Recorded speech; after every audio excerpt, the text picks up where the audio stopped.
terror charges. Let's now take a look at the oil plan in detail, because that's where all the details lie. What the oil reserves are, how much is US asking, and how much can Venezuela actually deliver.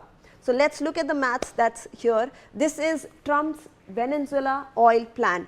How many oil reserves how much oil reserves that Venezuela has? It has 300 billion barrels. That's the reserves. US's oil plan, how much is it asking? It's asking for 50 million barrels. 50 million, that's a lot of barrels that it's asking for. Venezuela's daily oil production is 1 million barrels only. So imagine, the reason why this oil is in question is because Venezuela has a lot of reserves, but its daily production is limited to 1 million barrels, and that's what Trump was actually hinting at when it said that he wants American companies to come into Venezuela and then start producing oil over here. So let's look at his plan in detail. If using these existing stocks or the production, 50 million barrels could be delivered in 50 to 60 days at the current rate. So if we look at the current Venezuelan production rate, which is 1 million barrels per day, what Trump wants is 50 million barrels that could be given within 50 to 60 days. That's the current rate of plan that is actually unfolding, if it goes right now according to plan. But if we look at Venezuela's daily oil production, it's at $1 million.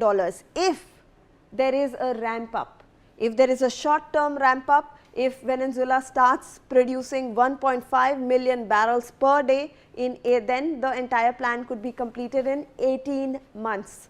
If there is a short mid-term ramp up and Venezuela starts producing 2 million barrels per day, then this entire thing could be done in 10 years. And long-term ramp up, so then it can look at 3 million plus barrels per day. If the production in Venezuela actually goes up to 3 million barrels per day, then we can look at a long-term ramp up of oil production in Venezuela, and that's what Trump actually wants to do when he's introducing those American companies in the Venezuelan oil infrastructure program. He wants to ramp up the oil production.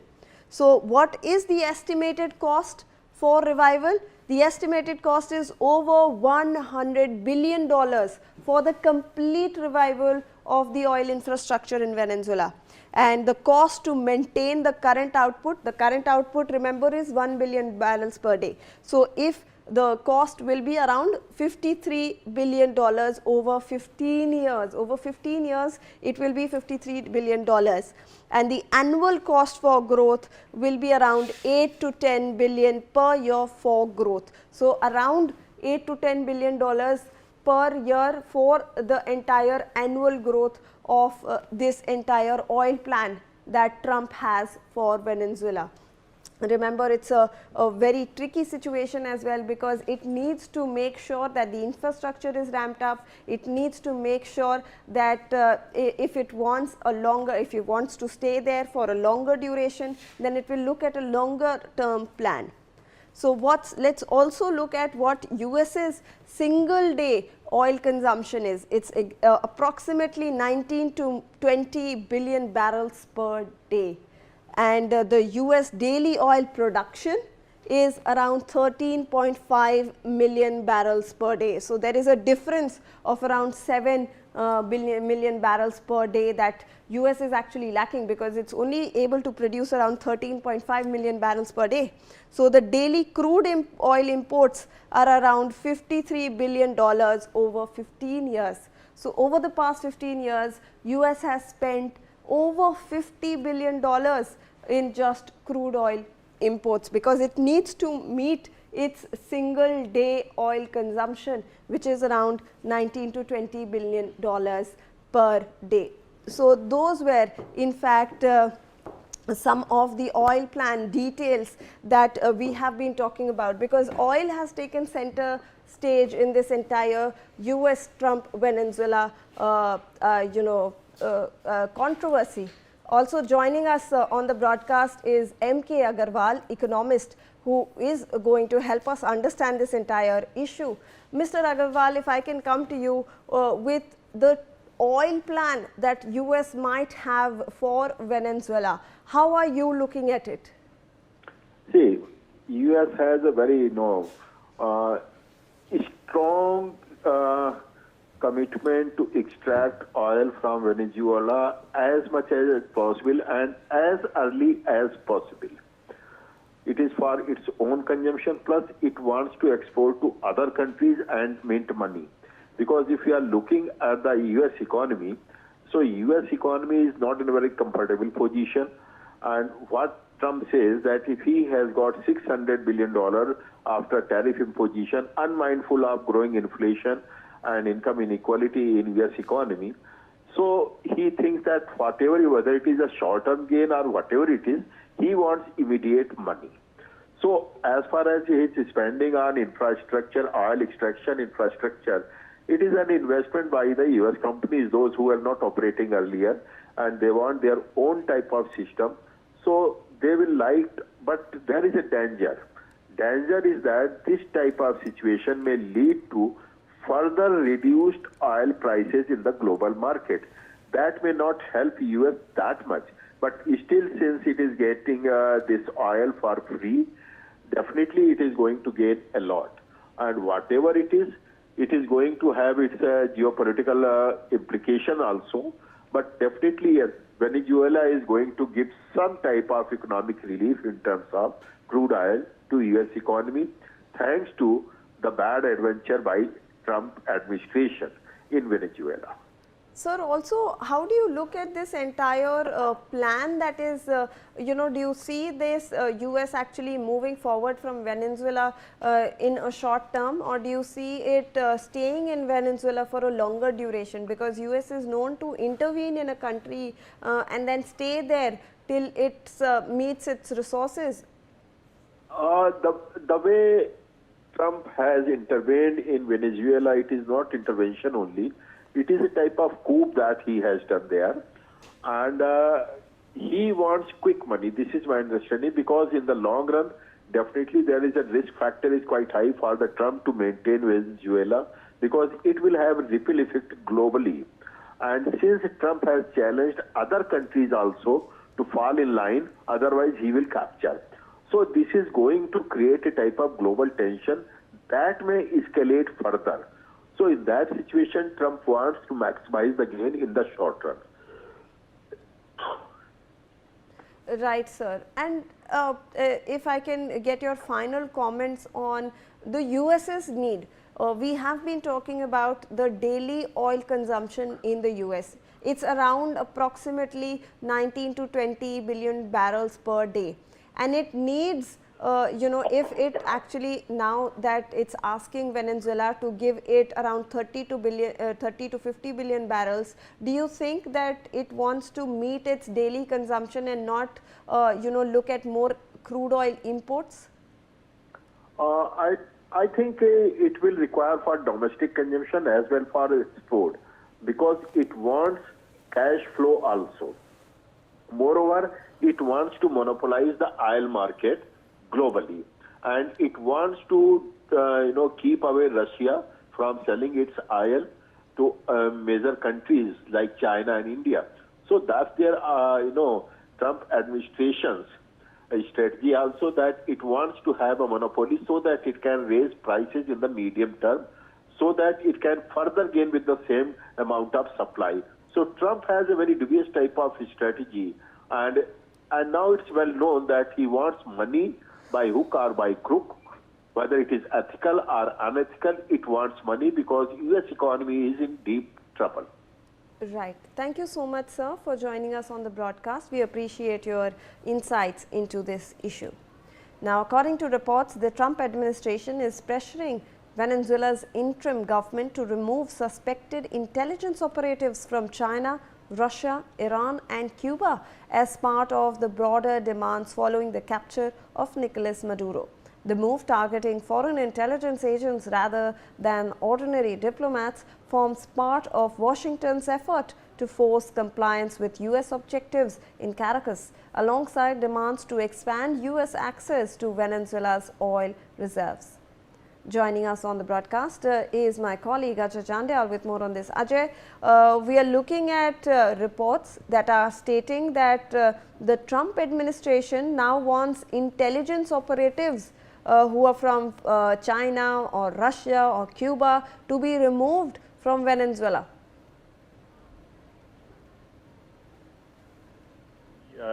Told our viewers that it was not only the oil which basically on which America was eyeing on, and it was Russia. It was basically Russia and China as well, because when Maduro was picked up by the U.S. forces, right before that, there was a meeting going on between President of Venezuela and the Chinese envoy.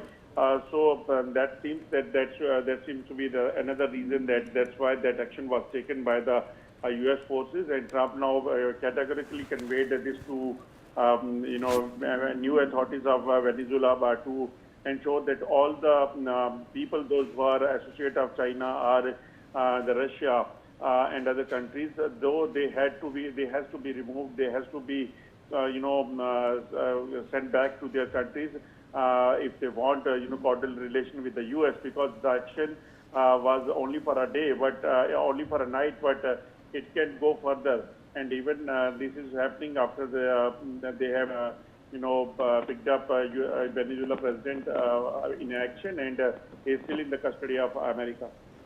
Right, Ajay, I'll request you to stay on with us. Reportedly, the US government believes that about 75 people were killed during Saturday's military raid to capture Venezuelan President Nicolas Maduro, including dozens of fatalities that resulted from a gun battle at his compound in Caracas.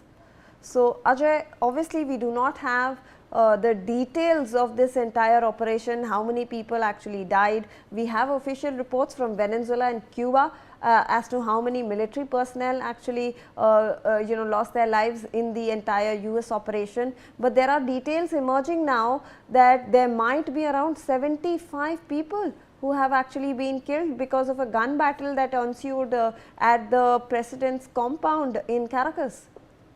Yes, earlier it was said by the authorities from the Venezuela that 56 people have died, but now the U.S. shared this information and says that about 75 people they might kill during this operation, and they say that several of them they were killed inside the presidential palace of Venezuela president when they carried out this operation over there. And the U.S. says that it was a close battle between the two forces, those who were guarding that, the presidential palace, and between the U.S. forces, those who basically were there to pick up the Venezuela president over there. So now the details are emerging that with the day passing, the information is coming that how many people have died, killed. Out of 56, what Venezuela information shared by the Venezuela, out of 56, only only 26 people were from the Venezuela forces, and the rest were from the other countries' forces personnel. But now U.S. claims that there are possibility that 75 people have been killed in this operation. All right. Thank you so much, Ajay, for all those inputs on that story. We are turning our attention now towards Iran.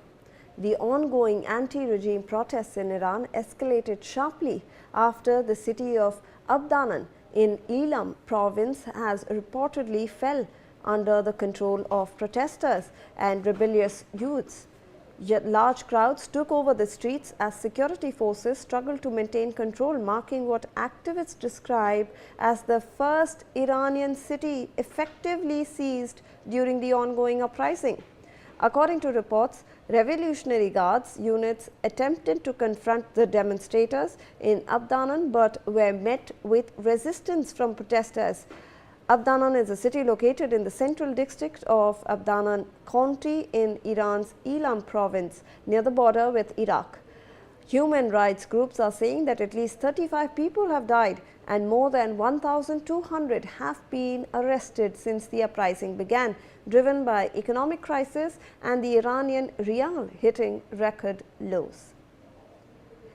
Joining us on the broadcast is Karori Singh, Foreign Affairs expert. Thank you so much, sir, for joining us on the broadcast. We appreciate your time. So, I want to understand, when we are looking at this first Iranian city to have fallen into the hands of the protesters, are we looking at some change in Iran? Because these people started protesting against the inflation, the falling of the Iranian currency, but now we are seeing a totally different mood to these protests, sir. You see, Shivani, there are three factors involved in the Iranian situation since long. First is the foreign interest and intervention. And foreign interest and intervention is continuing in Iranian history since long. First regime change took place in 1953 when the democratically elected government was removed by the US CIA and MI6 intervention, and the Pahlavi regime was installed. And it was because of the foreign interest in Iranian oil. Then the Pahlavi regime continued nearly, say, 27 years, and thereafter Islamic revolution took place in 1979, and that is continuing for last 45 years. So what happening is, there are present conflict, present protest has three dimensions. One is the foreign intervention that is continuing, because the foreign countries, they want to change the regime. The second is, if some regime is continuing for a longer period of time, people's discontent emerge, people want to change the regime. And the third is the economic deteriorating conditions, and the people's life is not on ease. So such protests are taking place for last several years. Since the sanctions were reimposed in 2018, then the protest took place in 2022. Large number of people were killed, and that was brought under control by the present regime. The second protest was expected last year, when the 12 days war with Israel and the US was there. And then the Crown Prince Pahlavi, who is in exile in Washington, he appealed the Iranian people to overthrow the regime. But at that point of time, Iranian people showed solidarity with the present regime because of the foreign interest, because of the war. So the Iranian nationalism is very strong. But this time, it's the third time in recent days, and that is, this time is different in the sense people are not happy with the Iranian regime, the handling of the domestic situation. The second is deteriorating economic situation and the declining of the value of Iranian currency. So people are facing hardships. So they don't want to any foreign intervention. The moment there will be a foreign intervention, the Iranian nationalism will be strong. But it's the homegrown protest, and it started about 10 days back. Initially, it was in Tehran and the Ilam Province, and Tehran University was the center of protest. Now it has spread in 27 provinces out of 31 provinces. So now it's a nationwide spread. And as you have mentioned, 35 people have been killed. Now the regime is not in position to control. So there are reports, and maybe the speculation that Khomeini is trying to flood the Iran. If protest is not under control, he may fly to Moscow. He may fly to Moscow.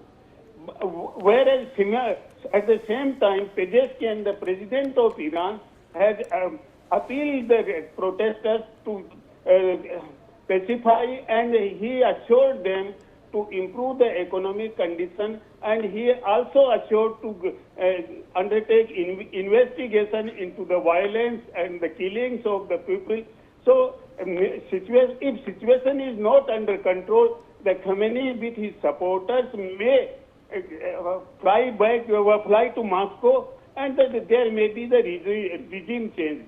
But the probability is 50-50, I must say.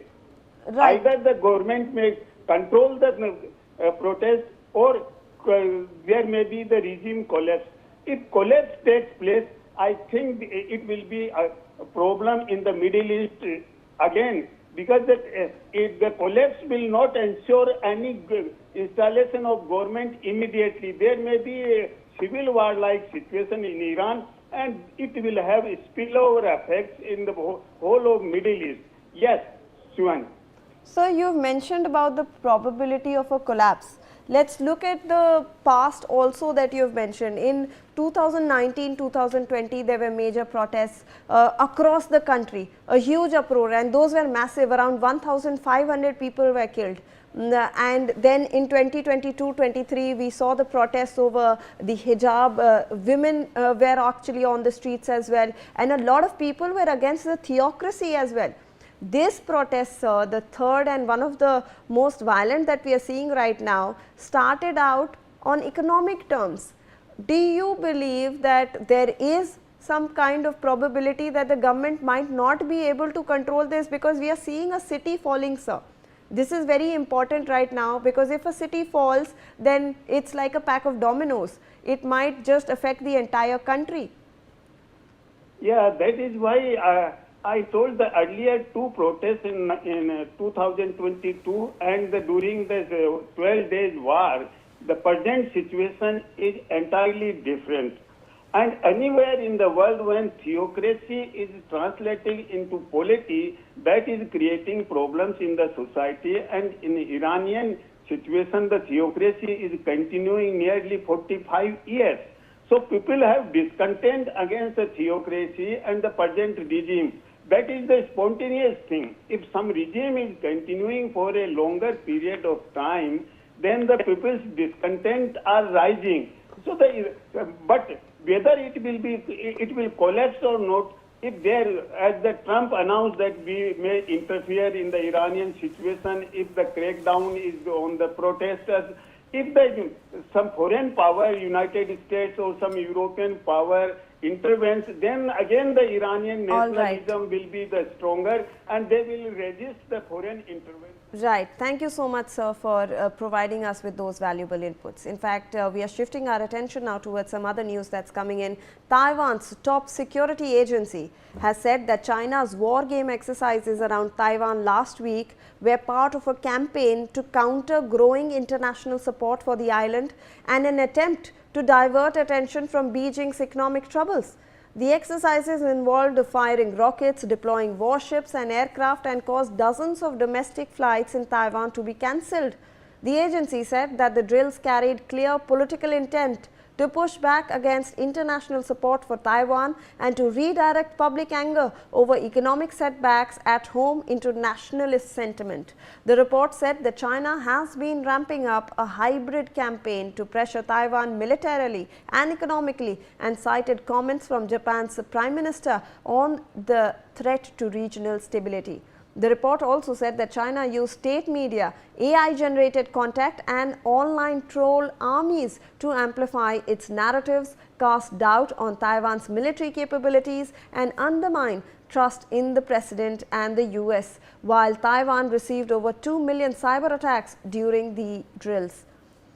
Beijing has also banned 2 Taiwanese ministers and their relatives from entering China, Hong Kong and Macau for alleged separatist activities, prompting a strong protest from Taipei. The Mainland Affairs Council has said that the move undermines the cross-strait relations, seeks to coerce the Taiwanese people and will not shake their resolve to uphold democracy.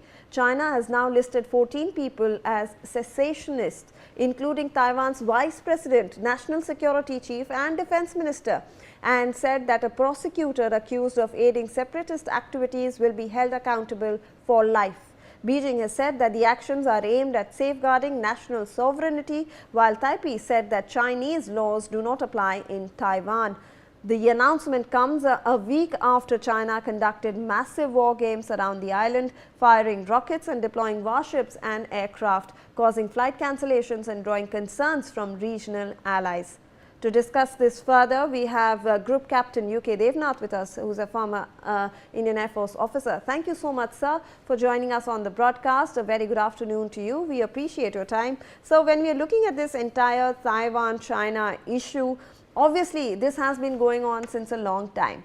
However, now with Trump attacking Venezuela, this entire concept takes a very different turn. And for China, it is actually looking at this as a strategic gift, because it can justify its motives to in fact capture Taiwan and include it in its mainland. In fact, its New Year resolution was that we will have Taiwan as part of the mainland China by 2027.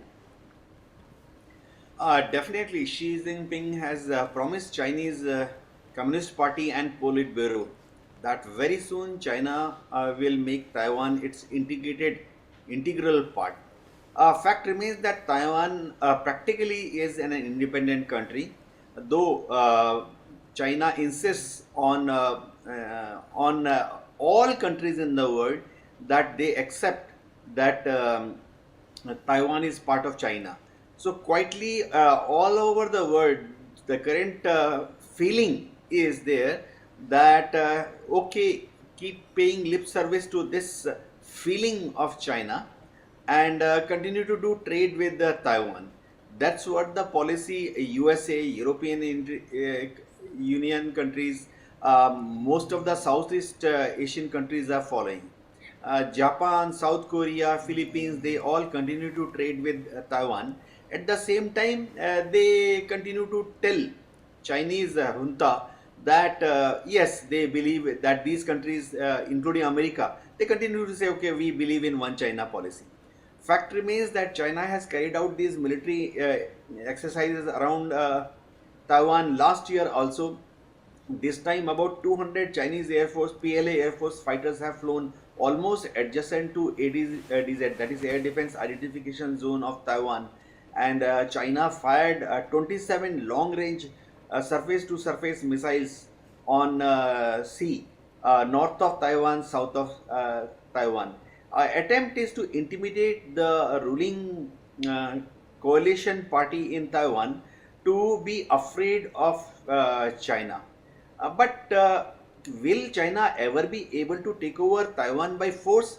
That remains a big question, because USA has repetitively given a hint to China that it has prepared a list of more than 450 sanctions, economic sanctions, trade sanctions, diplomatic sanctions against China. Similar sanctions USA has applied on Iran, on Russia.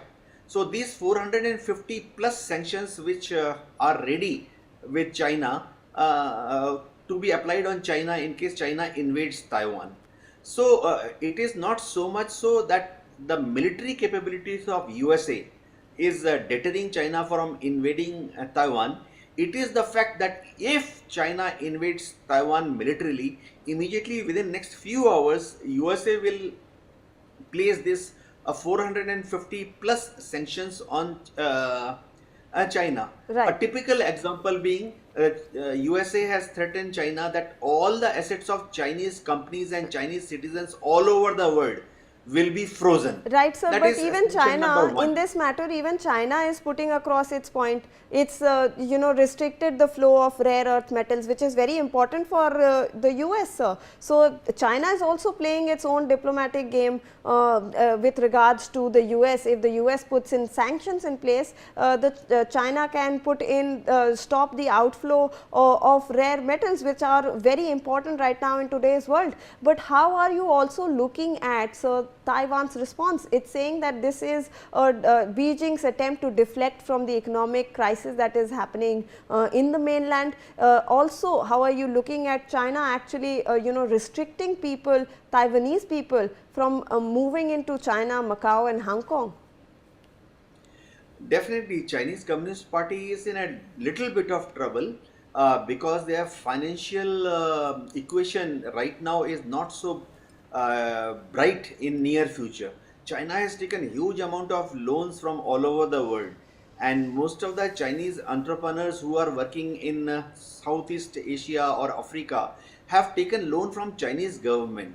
Now Chinese government is trying to give them certain kind of guarantee that continue to work in Africa because there is a government guarantee for this investment in Africa.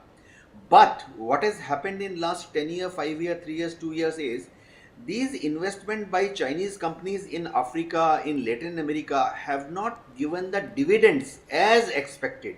So huge amount of investment by Chinese in Latin America, Africa, since they are not producing the desired profit margins, so the loan is not being paid back by these Chinese entrepreneurs back to Chinese government.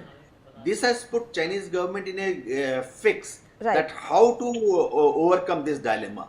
But sooner or later they will fix it by exporting more raw material or precious material, rare earth metals to countries other than USA. Right. Yes. All right. Thank you so much, sir, for joining us on the broadcast and providing us with that valuable perspective on the issue. With that, we are wrapping up this bulletin and slipping into a short break.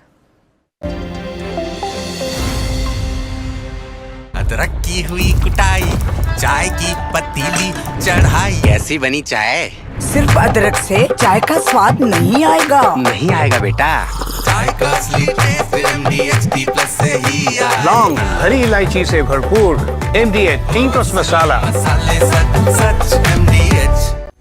Technology की नई उड़ान, नए उत्तर प्रदेश की पहचान। यशस्वी प्रधानमंत्री श्री नरेंद्र मोदी जी के मार्गदर्शन एवं माननीय मुख्यमंत्री योगी आदित्यनाथ जी के दृढ़ संकल्प से विकास का स्वर्णिम अध्याय लिख रहा है उत्तर प्रदेश। आज प्रदेश टेक्नोलॉजी, AI एवं डेटा में अपनी निर्णायक उपस्थिति दर्ज कर रहा है। लखनऊ और नोएडा में AI सिटी की स्थापना सुनिश्चित हो रही है। जेवर में 3,700 करोड़ रुपए की सेमीकंडक्टर यूनिट निर्माणाधीन है। डेटा सेंटर पार्क एवं सॉफ्टवेयर टेक्नोलॉजी पार्क की स्थापना से Uttar Pradesh digital power house बनने की दिशा में अग्रसर है। AI प्रज्ञा के माध्यम से युवाओं को AI प्रशिक्षण मिल रहा है। रोबोट उत्पादन में भी अग्रणी भूमिका निभा रहा है उत्तर प्रदेश। तकनीक है, समृद्धि है, संस्कार है, ये डबल इंजन सरकार है।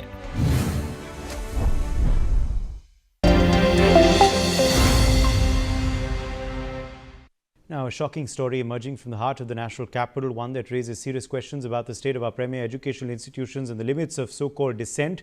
Jawaharlal Nehru University, often hailed as a bastion of intellectual freedom, has once again plunged into controversy.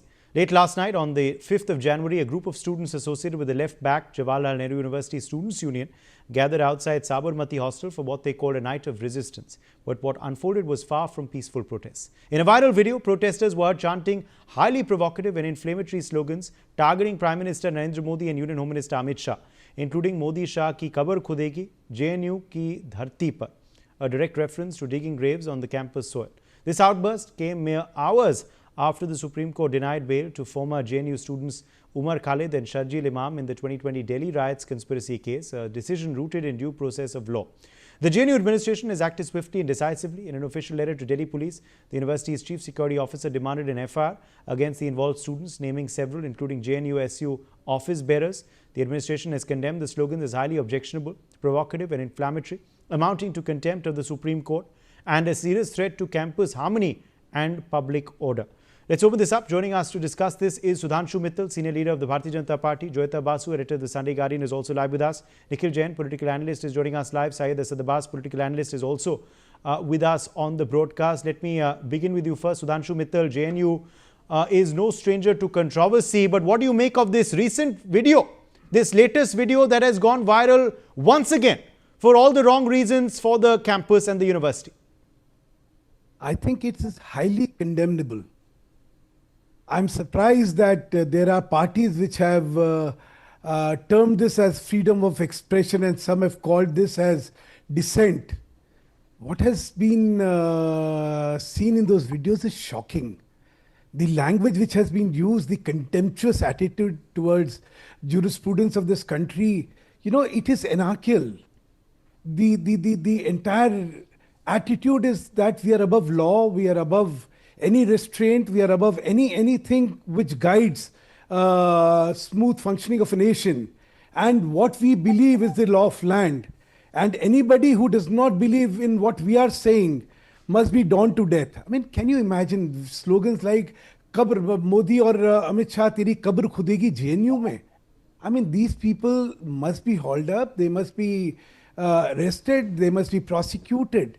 What kind of mindset and what kind of violent expressions are we perpetrating in this country? I've been a student leader. I've been the president of the Delhi University Students' Union, and those are the days when student activism was probably at its peak. But not this kind of activism which is perpetrating violence, which is perpetrating call for disregarding the law of this land and taking law in their own hands. How can this be permitted? In fact, one of the principal reasons why the bails of Umar Khalid and Imam were rejected was this entire principality. The principality is that UAPA is not only about violence, it is about the whole instigation for disrupting public order, for disrupting normal life, for disrupting civil supplies. It's the disruption to public life, which to the lives of people, that has been the principal reason. And look here there's an open call for violence, there's an open call for donning to death the leadership of this country. I do not know how anybody in his right frame of mind can ever be a votary of this kind of an attitude, or can defend this kind of sloganeering as fundamental rights or right to expression. I must remind everybody that constitutionally all freedoms have boundaries. So freedom of expression is not without boundaries. It has limitations. It has framework within which it can operate. It cannot incite violence. It cannot ask people to take law in their own hands. There are boundaries. Here is a set of people who are defying boundaries. Yes. In the name of what? In the name of democracy. That's the worst part of it. Yes, and Jyoti Basu, the timing, look at the timing of this as well. It comes on a day when, of course, Sharjeel and Umar's bails were denied by the Supreme Court. The Supreme Court's decision was directed by due process of law and the judge's interpretation of law. Obviously, these are individuals who believe that Sharjeel and Umar are wrongly confined in jail. But is this the way to protest a decision of the Supreme Court? Is this the way to try and back what Umar and Sharjeel did by trying to do something similar, something similarly controversial? Well, Uday, perhaps I think the half-wits, these are half-wits basically, and most of them are anyway way past their university passing out age, and they are all in their 30s and possibly in their 40s, just sitting in JNU and wasting the government's money in the name of research, paying 17 rupees or 70 rupees for accommodation in prime location in the national capital. So this is the level of these people. But and because they are half-wits, I mean, even these half-wits realize if they raise slogans against Supreme Court, there will be serious consequences. There will be contempt of court. I mean, things might go to court. Maybe they may get hauled to jail. But they know, because they know if they talk about the Prime Minister, if they talk about the Home Minister, nothing will happen.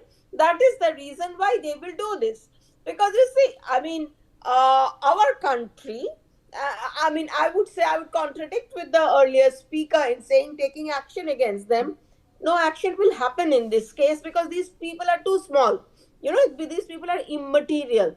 So that is the reason why all that they will do is they will shout and they will scream, and then they will be saying things that are totally unacceptable, and they will do this knowing because that they can get away with it. All right. I mean, what Sharjeel and all these people they did, it was far worse. So the thing is, let them enjoy the benefits of democracy. Let them make fools of themselves. I would definitely like to see what is their future career path, for example. People like that coming to, say, for example, our newspaper, anybody coming with that kind of baggage, we are not going to hire such people. And that is what is going to happen to all companies. Anybody. Nobody is going to hire these people.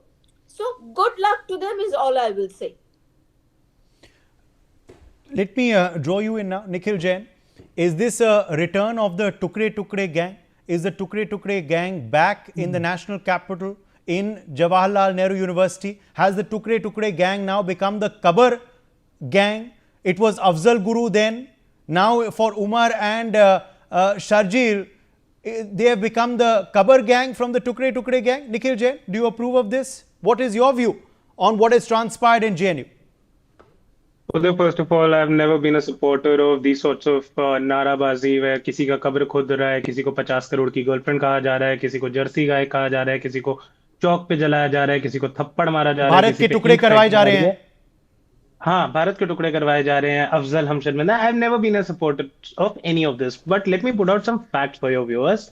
This entire video and this entire charade that was put out by the BJP कि अब भारत तेरे टुकड़े होंगे इस तरीके के नारे लगे JNU में, that was an absolute facade, as pointed out in a magisterial court inquiry, that the television channels at the time, Z News and others that had ran those videos, those were doctored videos. Nobody actually raised those slogans, number one. Number two, allegations were made against Kanhaiya Kumar, Umar Khalid, and a bunch of other JNU students at the time, and the government of India or any of the prosecuting agencies have not been able to convict anybody so far in those cases.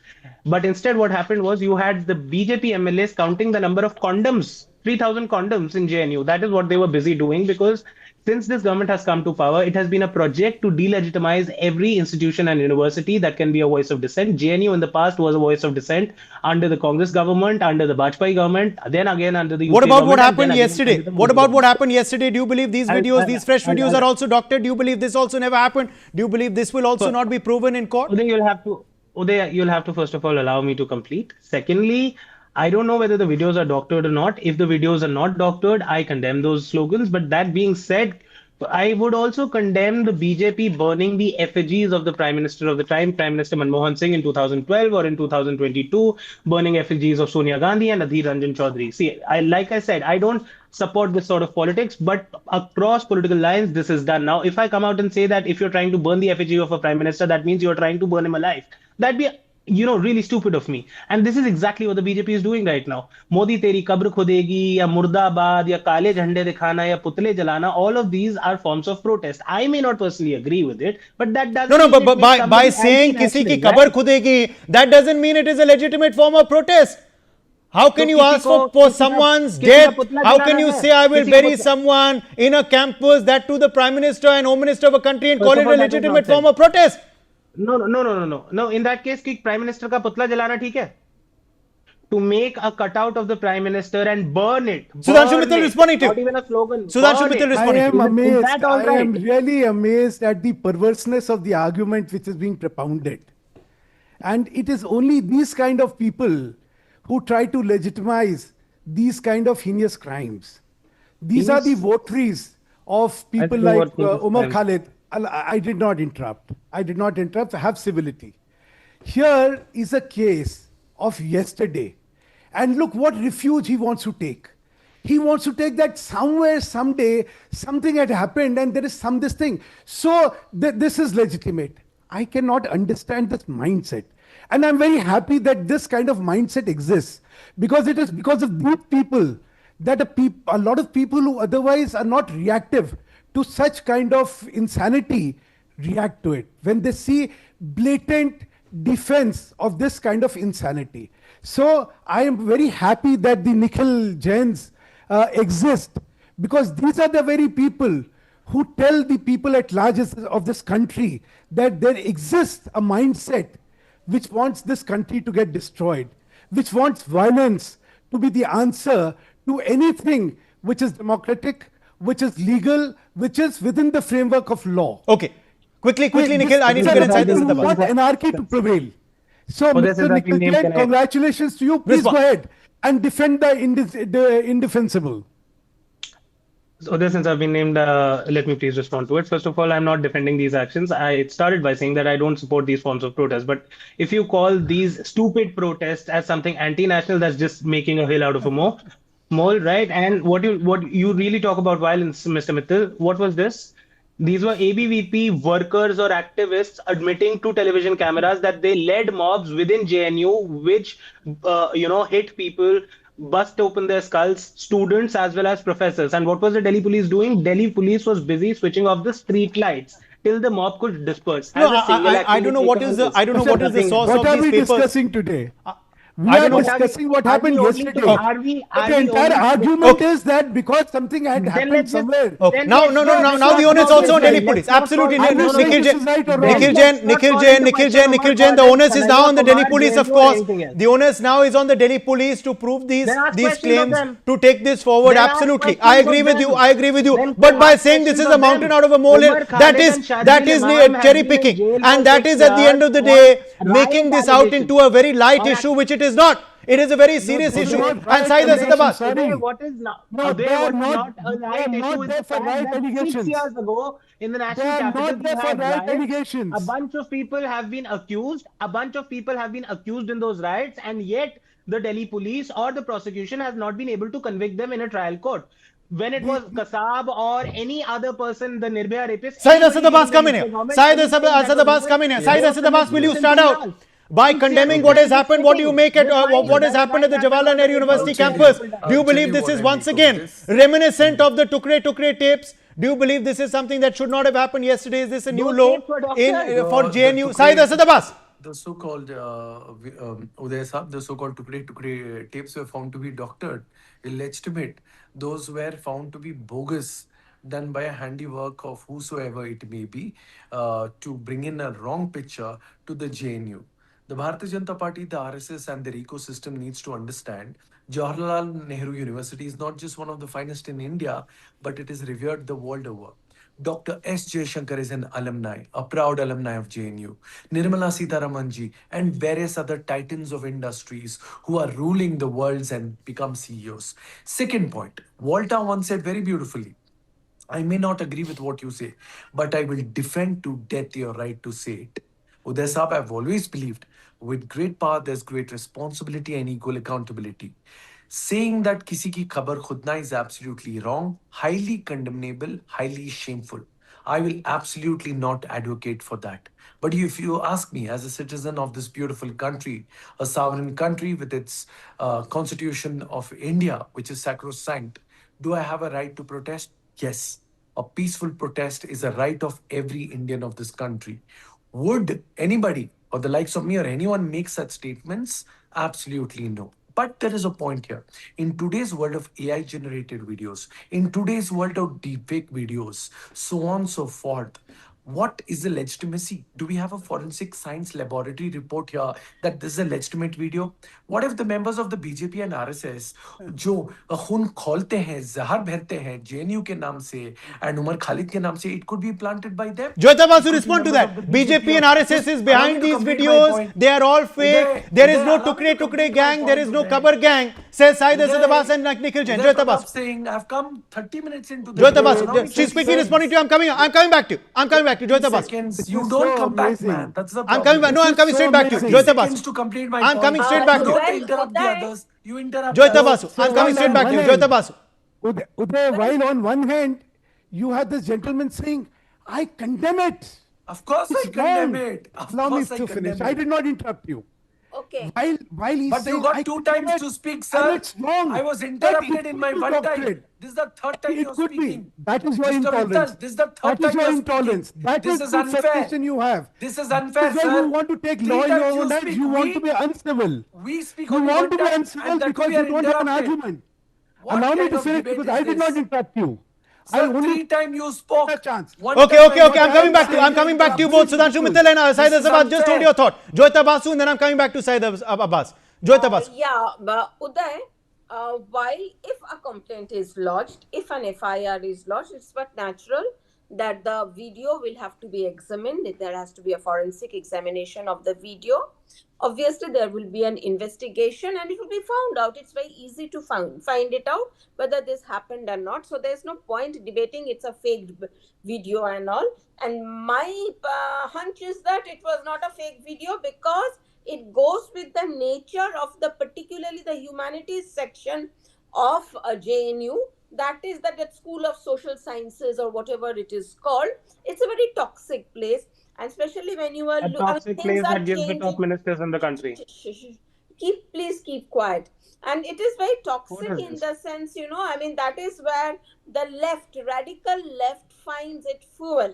So things are changing. There's no doubt that things are changing to a large extent. But long history shows that JNU has been allowed to become the hotbed of left politics. And the thing is that, so this finds a reflection in whatever they are saying. Now, I think my name has been taken, so kindly allow me to speak now. Yeah, Uday, firstly, I think it's absolutely wrong to say radical left. The same could be said as the radical right. There are enough number of crimes done by right-wingers as well. Secondly, let me tell you, Uday, the fact of the matter is, now who is the Vice-Chancellor of JNU? JNU Vice-Chancellor is appointed by the central government. Why didn't they take immediate action against them? Why aren't these students who made such profane statements, why aren't they under the custody? What is the Delhi police doing? Delhi police comes under the BJP. Rekha Gupta ji, aap kya kar rahe ho? Say, Ministry of Home Affairs, aap kya kar rahe ho? No, so are you calling for the arrest? No, Syed Abbas, you want them arrested? Syed Abbas, you want them arrested? Uday Pratap Singh. No, do you want them arrested?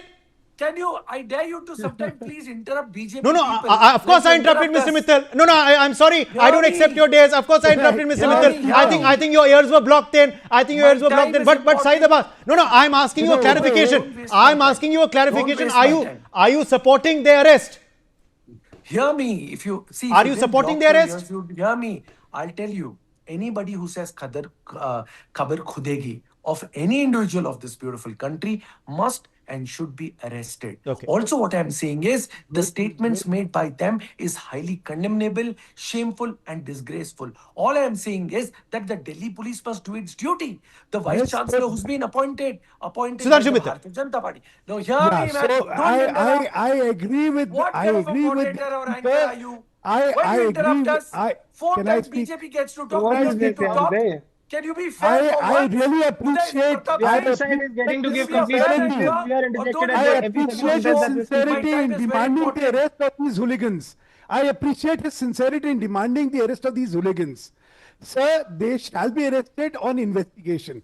Because the law of the land is once an FIR is lodged, it must be investigated and then the arrest will take place. Suspended them, sir. So I would appreciate your concern, and I would really congratulate you for being bold enough to demand an arrest of these hooligans. Thank you. This is what this nation needs. Of course I will. This nation needs people like you. Not to say, "Chiddi meri, padvi meri." पंचों की राय sir आंखों पर but पतवाना वही गिरेगा। Channel का anchor इतना तो हम ये कहेंगे कि भाई इनको तो कब्जा अरेस्ट होना चाहिए, लेकिन बात करो निखिल को रोको टोको। Nikhil Jain, come in here. Nikhil,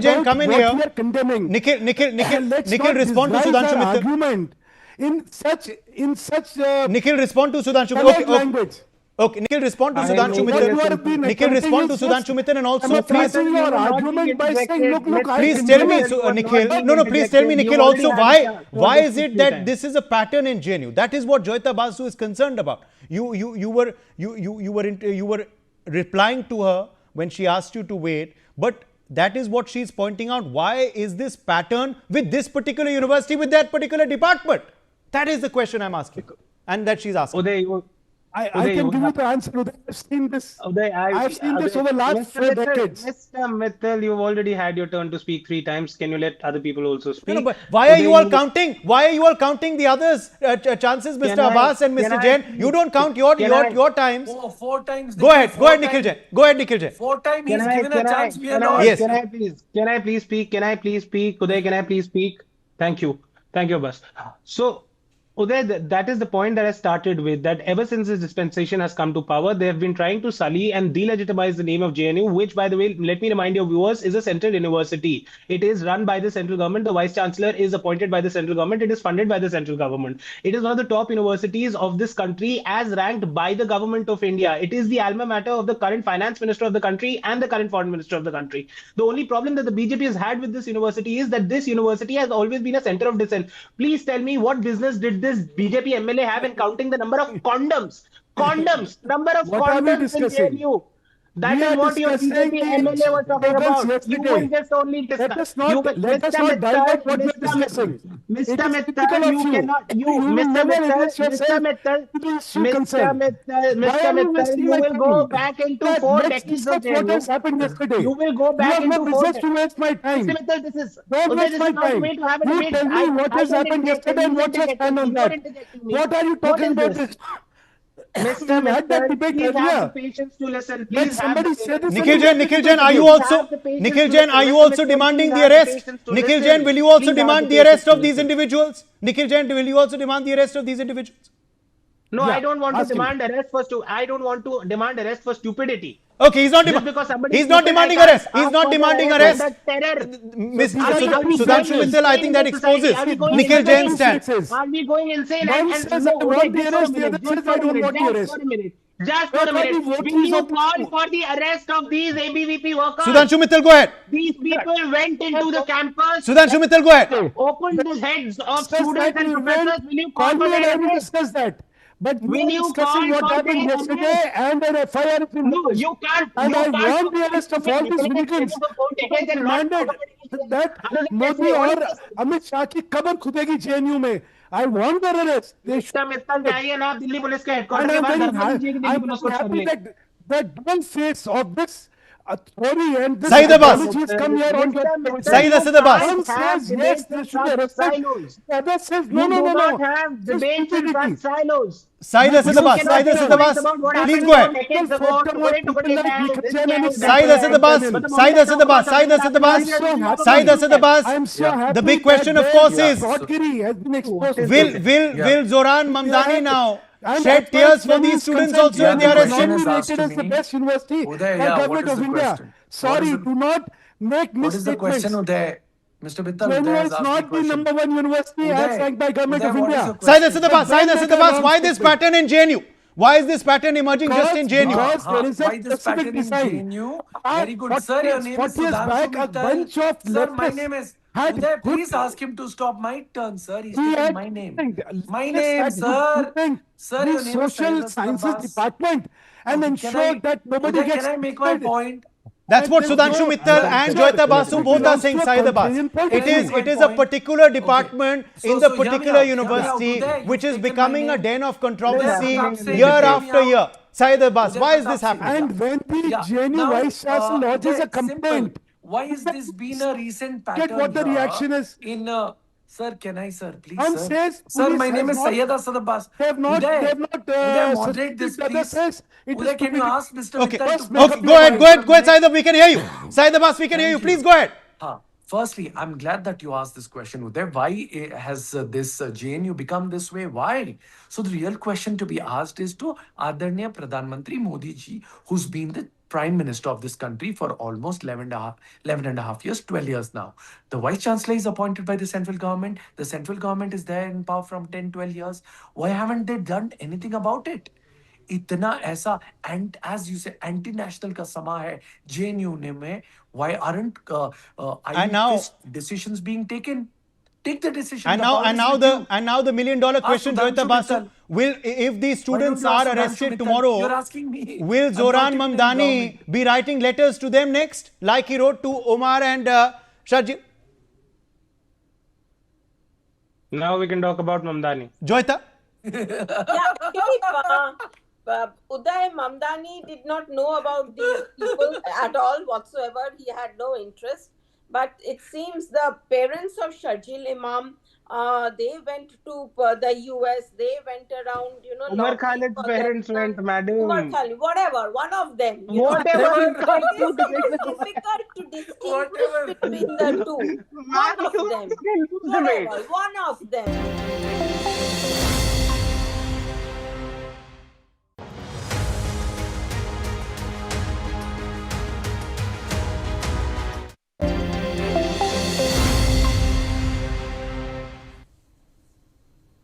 Welcome back. I'm Uday Pratap Singh. Let's get started with the headlines this hour. US President Donald Trump announces that Venezuela will be turning over 30 to 50 million barrels of sanctioned oil to the US.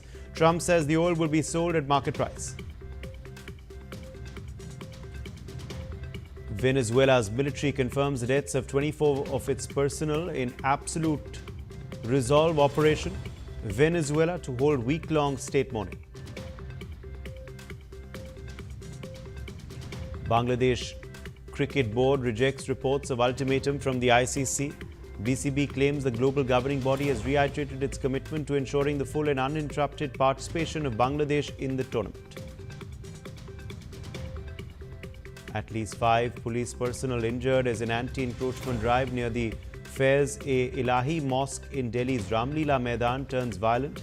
Police retaliates with tear gas shelling.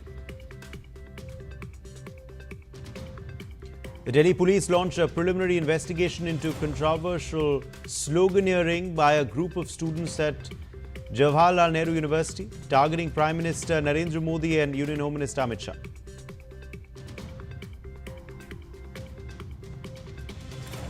Bolder protests being recorded across Iran amidst an increasing deployment of armed security officers. Latest reports reveal at least 36 deaths across Iran.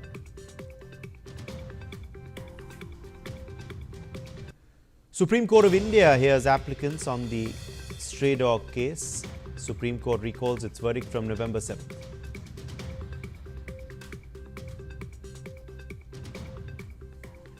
Delhi police has arrested 5 people in connection with a stone pelting incident near the Faiz-e-Ilahi Masjid Turkman Gate following a demolition drive carried out by the MCD last night. Javed Hussain is joining us with the very latest on this story. Javed, the arrests being made now by Delhi police in this incident?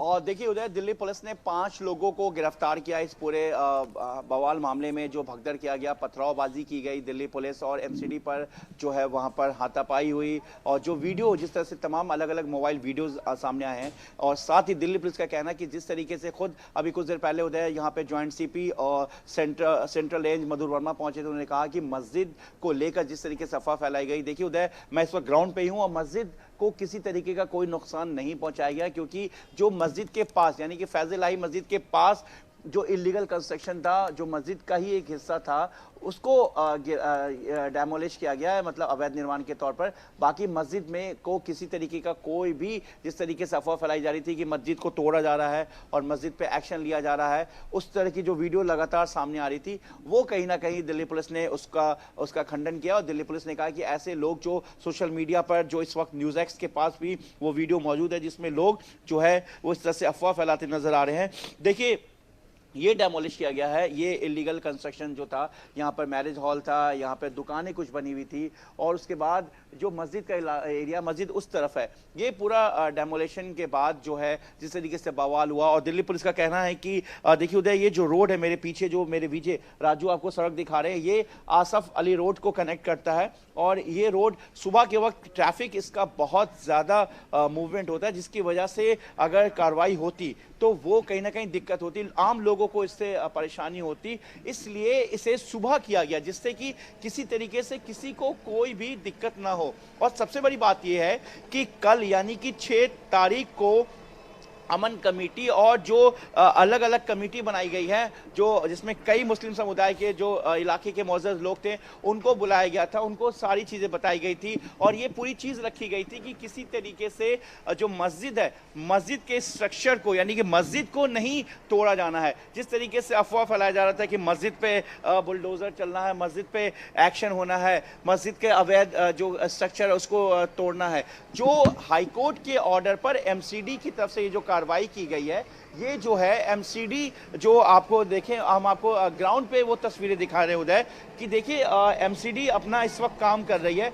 जो illegal construction को जो तोड़ा गया जो मलबा है उसको यहाँ से हटाया जा रहा है। ये रोड चमनलाल मार्ग है जो आगे आपको आसफ अली रोड से कनेक्ट होता है और दिल्ली पुलिस के जो पूरे जवान हैं, यहाँ पर सीआरपीएफ के जो जवान हैं पूरी तरीके से यहाँ पे मुस्तैद किया गया है। और दिल्ली पुलिस ने बताया कि 9 पॉइंट बनाए गए थे इस पूरे इलाके को देखते हुए, जहाँ से किसी तरीके का कोई जो बैड एलिमेंट्स हैं वो यहाँ तक ना पहुँचे, उसके लिए एडिशनल डीसीपी रैंक के 9 पॉइंट पर उनको रखा गया था। और देखिए ये जो पूरा एरिया है, आपको मैं बता दूं कि यहाँ पर इस वक्त जो है पूरी तरीके से जो इलीगल जो कंस्ट्रक्शन का जो पार्ट था, जो ढांचा था, उसको वहाँ से हटाया गया है। और देखिए यहाँ पर जेसीबी यहाँ से तमाम सड़क के किनारे से जो इलीगल कंस्ट्रक्शन था, जो अवैध कब्जा था, उसको हटा रही है। और एमसीडी जो हाईकोर्ट का जो आदेश था, उस हाईकोर्ट के आदेश पर ये जो है ये काम एमसीडी की तरफ से कार्रवाई की गई है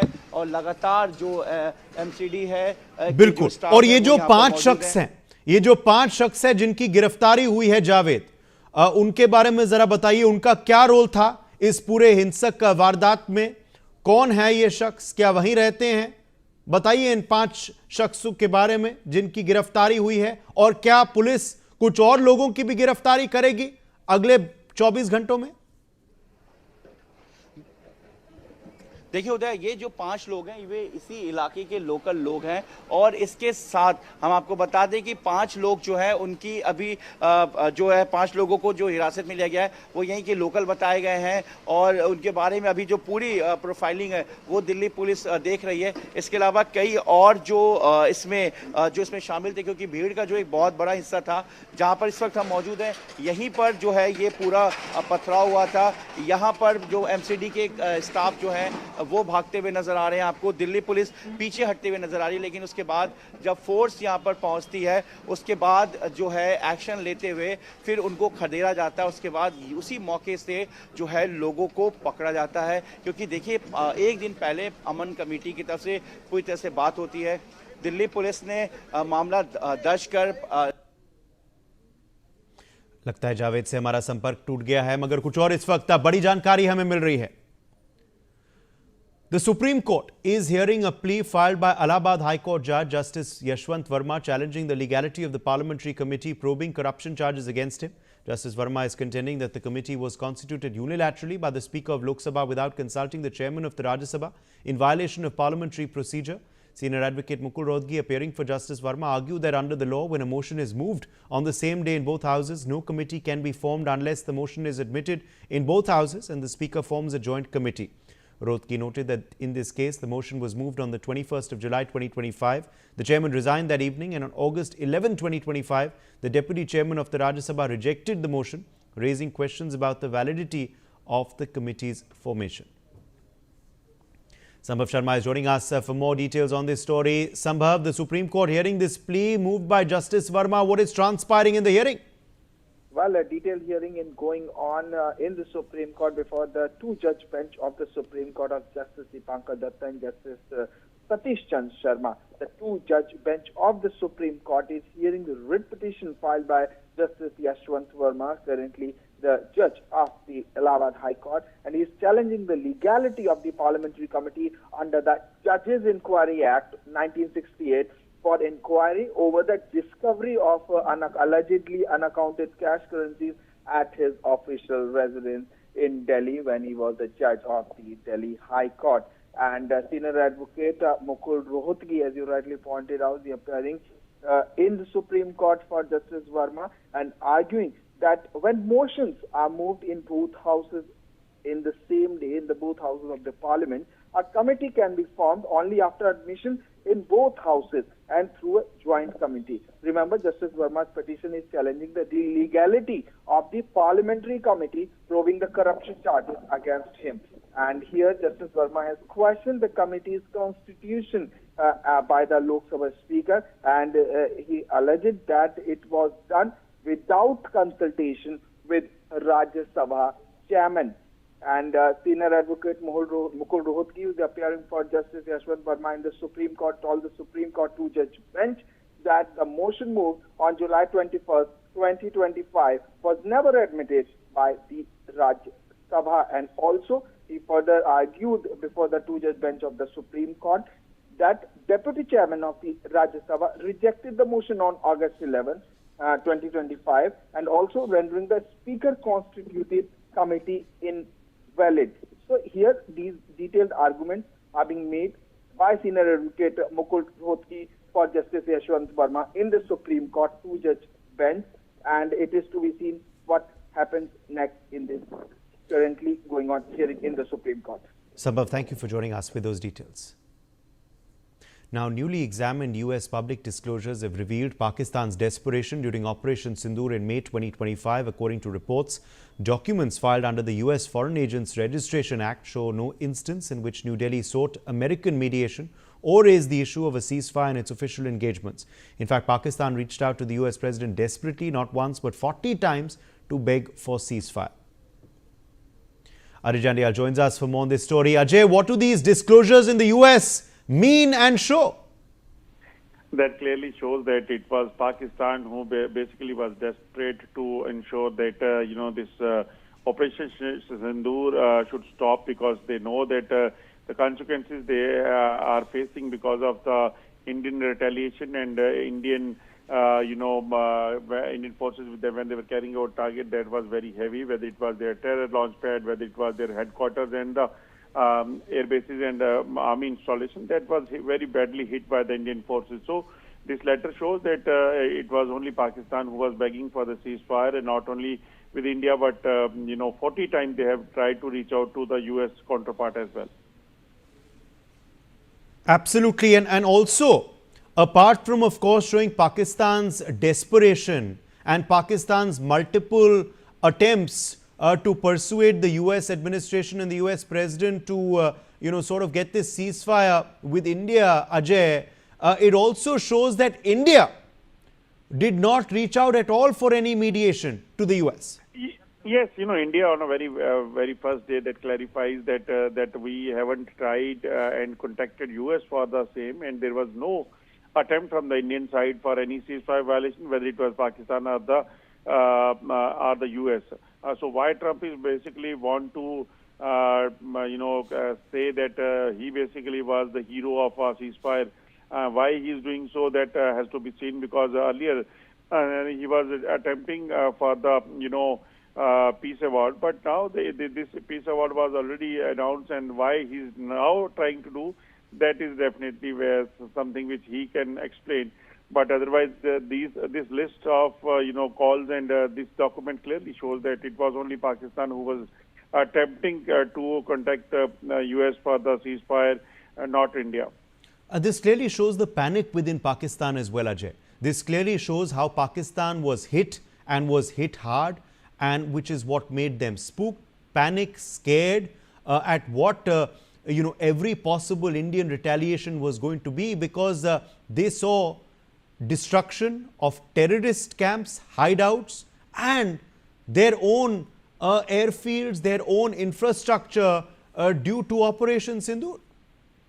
Yes, you rightly said, because it was seen in the past many years that it was only Pakistan who attempted, whether it was a Kargil, whether it was a ceasefire violation, whether it was other attacks on India. It was only Pakistan who was trying to do such things over there. But when India have decided that they will hit out on Pakistan after the Pahalgam attack, they have ensured that they have to decimate their terror launch pad headquarters as well, deep inside the Pakistan. They hit that launch pads and the terror headquarters, and which still under construction because the authorities there in Pakistan, they are trying to revive them. but it is very tough for them. But as far as the other targets are concerned, it was only achieved when Pakistani forces started targeting civilians, whether it was Uri, Punch, or the Rajouri, in which several civilians they lost their life. And Indian forces they also started retaliating, and they have ensured that from wherever these these rocket launchers or shells are being fired from, that has to be decimated. And during that operation, they have decimated their army camps as well, army camps as well as the air force bases deep inside in Pakistan. Absolutely. In fact, also, this clearly has been now revealed in these documents. Ajay, tell us about these documents. These reportedly are public disclosures in the United States of America, and they have been filed and disclosed under the US Foreign Agents Registration Act. So it's clearly, of course, a US based revelation which shows Pakistan's reality. This is not an Indian document. These are not Indian disclosures, but these are disclosures from the United States which showed the reality. Ajay.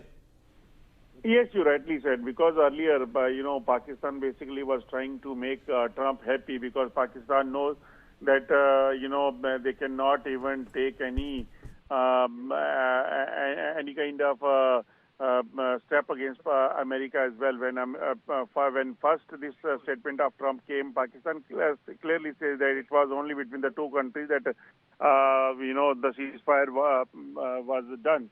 And no one from outside have mediated for the same. But when U.S. mount pressure on Pakistan, Pakistan succumbed to the pressure and then says that, yes, we, Trump have basically participated in the for the mediation in between the two countries for the ceasefire. But now this document, U.S. document, not Indian document or Pakistan document, but the U.S. document itself shows that who was basically desperate for this ceasefire and who was attempting for the ceasefire between India and Pakistan during the Operation Sindoor. Captain UK Devnath, former Indian Air Force officer, also joins us now on the broadcast. Group Captain Devnath, what do you make of these revelations coming in from the United States of America? Definitely very interesting revelations by various agencies. Fact remains that by second day of Operation Sindoor, Pakistan was thoroughly confused, demoralized. They did not know what to do. They knew something big is going to happen on third and fourth day of Operation Sindoor. They were reaching out not only to USA but to all the Western allies, so that anyone could help Pakistan from next round of thrashing, if I can use that word, by Indian armed forces. This attempt by Pakistan to hire US lobbyist firm to placate their case, plead their case in front of Donald Trump, J.D. Vance and their senators is a well-known fact in Washington. In fact, it was a butt of joke, because whenever Indian and Pakistanis used to meet at a social gathering, they used to have this joke. Indians asking, और ceasefire कब करा रहा है, और Pakistani friend in that social gathering responding by saying, जब Donald Trump करवाएगा. So on a serious note, it remains a fact that Pakistan was under huge amount of pressure from Pakistan military. You see, it has to be understood that Pakistan military does not have wherewithal to fight with India for a long time. If they have launched against India during those days 400 drones, fact remains they had just about 400 more drones to launch against India. If during Operation Sindoor they launched against our aircraft, say about 100 anti-aircraft missiles, they just had 200 more anti-aircraft missiles to be launched against Indian Air Force aircraft. So their war wastage reserves were dwindling very fast, and they knew that by fifth day of war they have nothing to fight India other than throwing pebbles and stone at us. So that's why they were so desperate for a ceasefire to be promulgated, enforced by USA. Devnath, if Pakistan is calling the US 40 to 50 times, what does that really show us what does that really say of what the Indian impact during Operation Sindoor was. Definitely. See, Indian impact during Operation Sindoor was devastating. We intentionally kept it very precise, but at small scale. If you look at a runway, we just launched one missile at that runway. If you look at a hangar, at that particular airbase, we just attacked one hangar. It was aim was to symbolically attack, select one of their air bases and symbolically attack one asset at that airbase. And they knew that if we continue with the Operation Sindoor, then that airbase next time will get 4 or 7 missiles on their runway. They knew that if they continue, then that particular airbase where only one hangar was destroyed, remaining 6, 7, 8 hangars will be destroyed on 5th day, 6th day, 7th day of war. So they were desperate, and they don't have that kind of wherewithal and ammunition, consumable ammunitions. Absolutely. To fight a long war with India. Absolutely, which is why they wanted the ceasefire as soon as possible, mediated by the US. Major Mohammad Ali Shah, defense expert, also with us. Major Shah, what do you make of what these US documents show? Right, Uday, firstly, it is there was never a doubt about the fact that for the ceasefire, Pakistan had to be down on the knees, they had to beg. We had the upper hand. And look at the confidence, how shameless General Asim Munir, failed Marshal Asim Munir, declared himself as Field Marshal, we would call him. Now, finally, the truth reveal has come out. The US document has showed exactly what exactly transpired, what exactly happened. So, most certainly, Pakistan, as it is, has got no credibility. It loses further credibility. And as Group Captain UK Devna rightly said, in fact, he explained very technically having a tough fight that Pakistan claims that they did well and such things, which they did not there. So you can fool some people sometimes, you can fool all the people sometimes, you can fool all the people sometimes, you can fool some people all the time, but you cannot fool all the people all the time. So the truth. I think we've lost Major Shah there, it seems. But Group Captain Devnath, if I can quickly come back to you at this point. Group Captain Devnath, just take us through, the extent of the damage to Pakistan during Operation Sindoor, which now only gets reinforced through this disclosure. This disclosure, of course, also re-emphasizes India's stand that we did not reach out for any mediation, nor did we accept any mediation from the United States of America. When the call came from Pakistan directly, then the call was taken. There was no outreach to the US. There was no agreement to the US on any ceasefire. This not only re-emphasizes that by clearly showing that India did not speak to the US or reach out to the US at all. It also re-emphasizes the extent of the damage within Pakistan. Just take us through what that damage was during Operation Sindoor, as we are putting out in these pictures as well on our screen, Group Captain Devnath. Yes, there was absolutely no need, and we at all time had an upper edge. Uday, military significance of these battle damage assessment photographs is like this. We attacked 9 of the terrorist camps within Pakistan, within POK. 7 of them were attacked by our army, 2 which were in depth were attacked by Air Force. Now, this shows that our army and Air Force is capable, if they can attack a terrorist camp, then they can quite as well successfully and within devastating effect attack a military installation, Pakistan military installation nearby. Similarly, when we attacked 11 of their airfields and radar stations, that shows that we can definitely attack all their airfields, all their radar stations, all their strategic assets if we wish to do so. In fact, if the war escalates to a general war, then Indian Air Force today have the capability of attacking their power stations, their thermal power plants, hydro power plants, and the support facilities for their nuclear power plants. You see, both the countries have an agreement not to attack each other's nuclear power plants. We exchanged a list of nuclear facilities between both the countries on 1st of January this year also.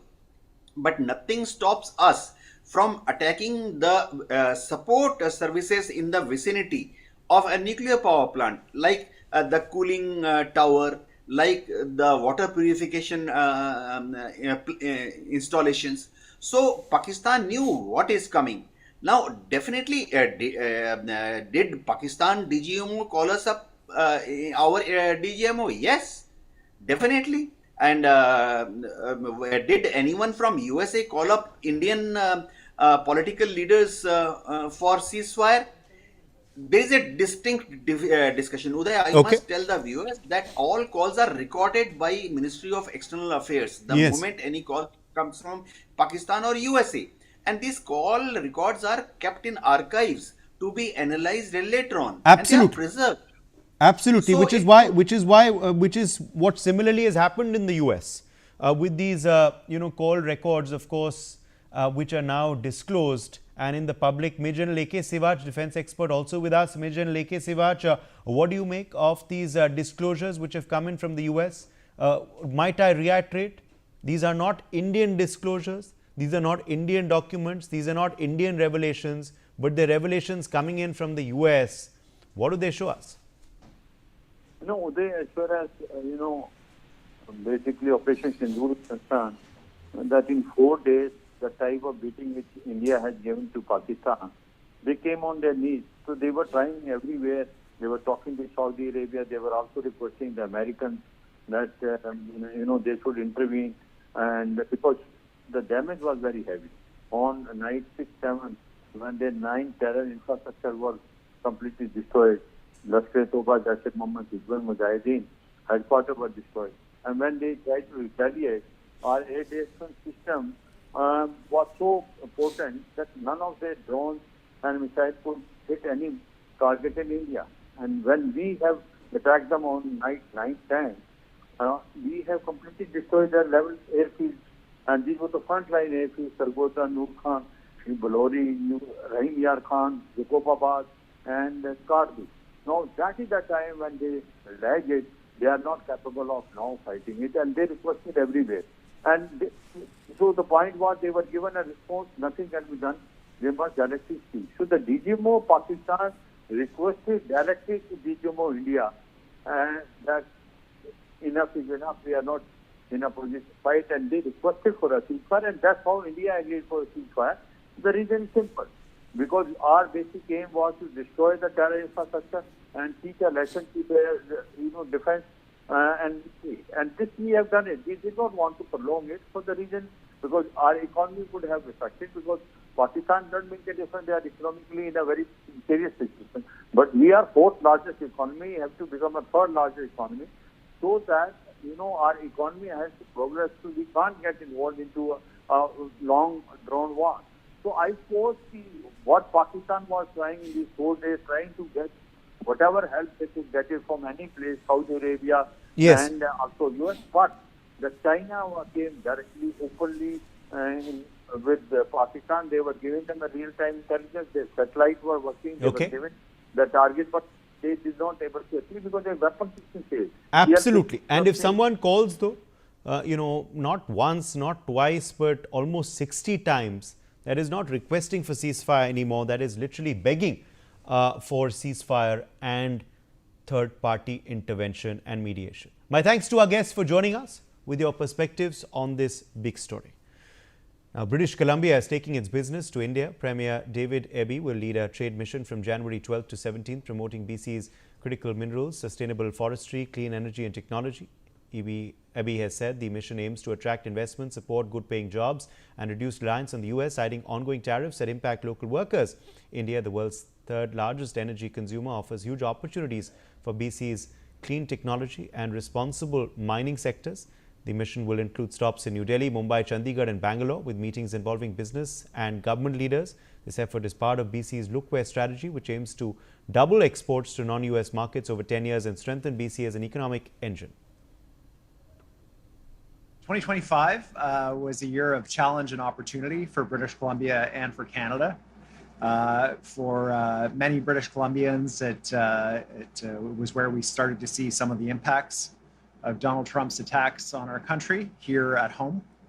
But it was also the beginning and the continuation of British Columbia assuming our role in the new economy that we're building here across Canada, leading the Canadian economy to access markets other than the United States, to diversify those markets, to ensure that we're delivering the jobs for British Columbians, for families, so that we can support the homes and the healthcare and the things that British Columbians need and deserve.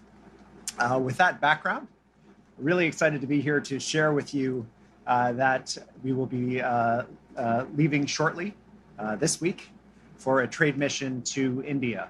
We'll be visiting New Delhi, Chandigarh, Mumbai, and Bangalore. Minister Ravi Kailan, Minister of Jobs, will be joining me. It will be a small delegation.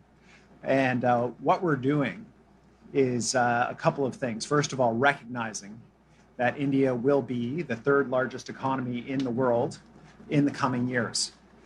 British Columbia is the... Arzu Seth is with us on this big story. Arzu, what is expected from British Columbia's trade mission visit to India? Well, Premier and the Minister of Job and Economic Growth will meet with the government and the business leader in New Delhi, Mumbai, Chandigarh and Bengaluru. The mission will showcase the BC's leadership and capabilities in sustainable forestry, clean energy and also responsible mining. Also, the mission built on the province Look West industrial and economic plan, and also the Premier will lead a trade mission to India promoting British Columbia's business, critical minerals and sustainable wood products, supporting work to build a more independent economy and creating more good job for people in British Columbia. Yes. More breaking news, in fact, now also coming in. Adani Enterprises Limited's 1,000 crore rupee public issue of non-convertible debentures was lapped up within 45 minutes of opening, according to stock exchange data. The base issue of 500 crore rupees was snapped in just 10 minutes, and subscription crossed 1,000 crores after including the green shoe option in under an hour. The issue, which opened on Tuesday, closes on the 19th of January 2026 with allotment on a first-come, first-served basis. It offers an effective yield of up to 8.90% per annum, according to the company. The base size is 500 crores with a green shoe option of an additional 500 crores. NCDs are proposed to be listed on BSE and NSE and will be allotted on first-come, first-served basis. Rated AA- with a stable outlook by ICRA and CARE Ratings, the NCDs offer competitive yields compared to similarly rated debt and fixed deposits, giving retail investors an opportunity to participate in India's infrastructure growth. AEL's second NCD issuance of 1,000 crores in July 2025 was fully subscribed in just 3 hours on the first day, reflecting strong investor confidence. Proceeds from at least 75% of the issue will be used to repay existing debt, while the balance may be deployed for general corporate purposes, the statement said. The NCDs are available in 24, 36 and 60-month tenors with quarterly, annual and cumulative interest payment options across 8 series. AEL continues to expand its infrastructure footprint, including Navi Mumbai International Airport, the Google Adani AI Data Center campus in Visakhapatnam and multiple road projects across India. Lead managers for the issue are Nuvama Wealth Management, Trust Investment Advisors and Tipson's Consultancy Services. Over the past 6 months, AEL has showcased its ability to execute large-scale projects on time. The Navi Mumbai International Airport was inaugurated on 8th October 2025 and became operational on the 25th of December 2025. In October, Google and Adani Connects had announced a partnership to develop India's largest AI data center campus along with new green energy infrastructure in Visakhapatnam, Andhra Pradesh. The Nanasa Pidgaon Ham Road project was operationalized in September 2025, marking AEL's 7th active road project. Additionally, AEL received letters of award for 3 new projects, including a ropeway connecting Sonprayag and Kedarnath in Uttarakhand, and 2 Bihar road projects, Munger to Sultanganj and Sultanganj to Saber Road, under the hybrid annuity model.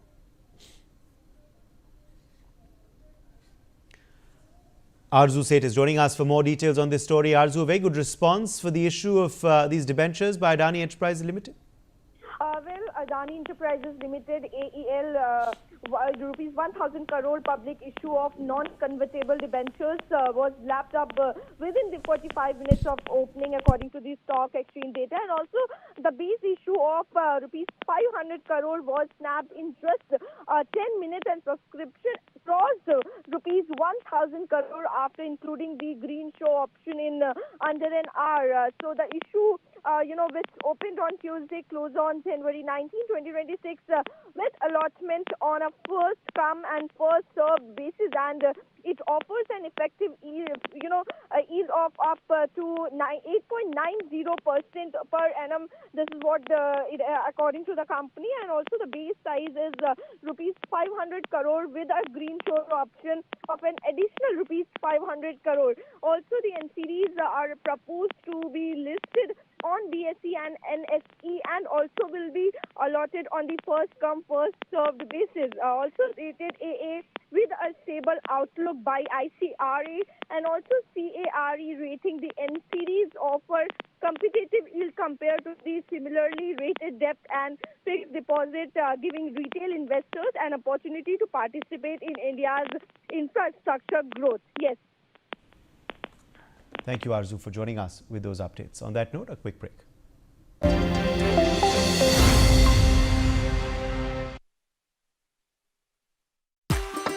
MDH कसूरी मेथी लाजवाब है स्वाद और सुगंध इसकी लाजवाब है अगर MDH कसूरी मेथी नहीं डाला तो खाली हाथ मलते रह जाओगे।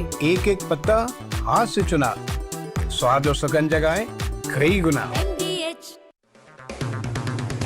अगर आप बनना चाहते हैं एंकर, या फिर आप में है जुनून एक तेज तर्रार न्यूज रिपोर्टर बनने का, तो आप ज्वाइन करें ITV और इंडिया न्यूज़ का media school. ITV next media international school का कोर्स आपको मौका देता है देश के दिग्गज एंकर्स के साथ काम करने का। ITV next media international school में आप बेहद नजदीकी से देख पाएंगे किस तरह से ITV नेटवर्क के दिग्गज पत्रकारों की टीम दिन रात खबरों पर काम करती है। इस कोर्स के दौरान आप सीखेंगे एंकरिंग की एक एक बारीकी उन एंकर्स के साथ जो देश को रखते हैं हर खबर से बाखबर। ITV next media international school का ये कोर्स आपके एंकरिंग स्किल्स को करेगा इतना सशक्त, मजबूत, जिससे आप बनेंगे पत्रकारिता की दुनिया का वो चमकता चेहरा जो दुनिया देखेगी और पसंद करेगी।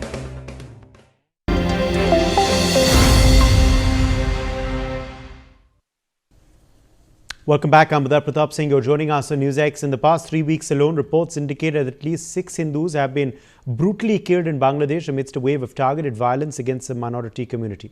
Homes torched, temples vandalized, families terrorized, yet the world remains eerily silent. No viral hashtags, no celebrity condemnations, no international protests. Contrast this with the vocal outcry from certain quarters over issues like Gaza or India's farmers' protests years ago. Where are those voices now is the big question. Why such a deafening silence? Well, Greta Thunberg, remember, once declared we cannot take our eyes away from Gaza, from all the places of the world that are suffering. Congo, Sudan, Afghanistan, Gaza, and many, many more. She was loud, passionate, and unrelenting in drawing global attention to these crises. But today, as Hindus in Bangladesh endure horrific violence, killing, arson, and fear, Greta's eyes, it seems, are shut. No posts, no statements, no urgency. Well, is the suffering of the Hindus in Bangladesh not worthy of a statement, is the big question. Meanwhile, pop icon Rihanna, she also had made headlines worldwide when she tweeted about India's farmers' protests. Why aren't we talking about this? Farmers' protest is what she had said, amplifying the issue to millions overnight. Yet now, with real bloodshed against minorities in Bangladesh, Rihanna has nothing to say, it seems. It seems these are cases of selective activism. Meanwhile, Canadian Prime Minister Justin Trudeau, he'd also weighed in heavily on India's farmers. I would be remiss if I didn't start by recognizing the news coming from India about the protest by farmers. The situation is concerning. We're all very worried about family and friends, quote unquote, is what he had said then.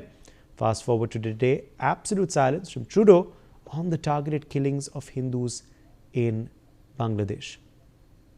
Meanwhile, US Congresswoman Ilhan Omar has been very outspoken on Gaza. She stated the genocide of the people of Gaza continues. This is immoral and no amount of excuses will ever make it okay, quote unquote. But the ongoing attacks on the Bangladesh Hindu community, it seems there is silence from Omar on this. New York Mayor Zoran Mamdani, he's called for justice, saying we must work towards a future built upon justice where every person can live with safety and dignity, quote unquote. These are noble words, but not, it seems, for the Hindus fleeing violence in Bangladesh. Mamdani has conveniently ignored their crisis. Well, at the end of the day, remember, if human rights do matter, they should matter for everyone and everywhere.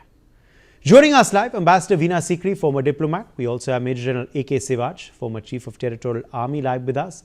Rashmi Samant, author and activist, joins us live. Mithun Vijay Kumar, author and activist, is also with us live on the broadcast.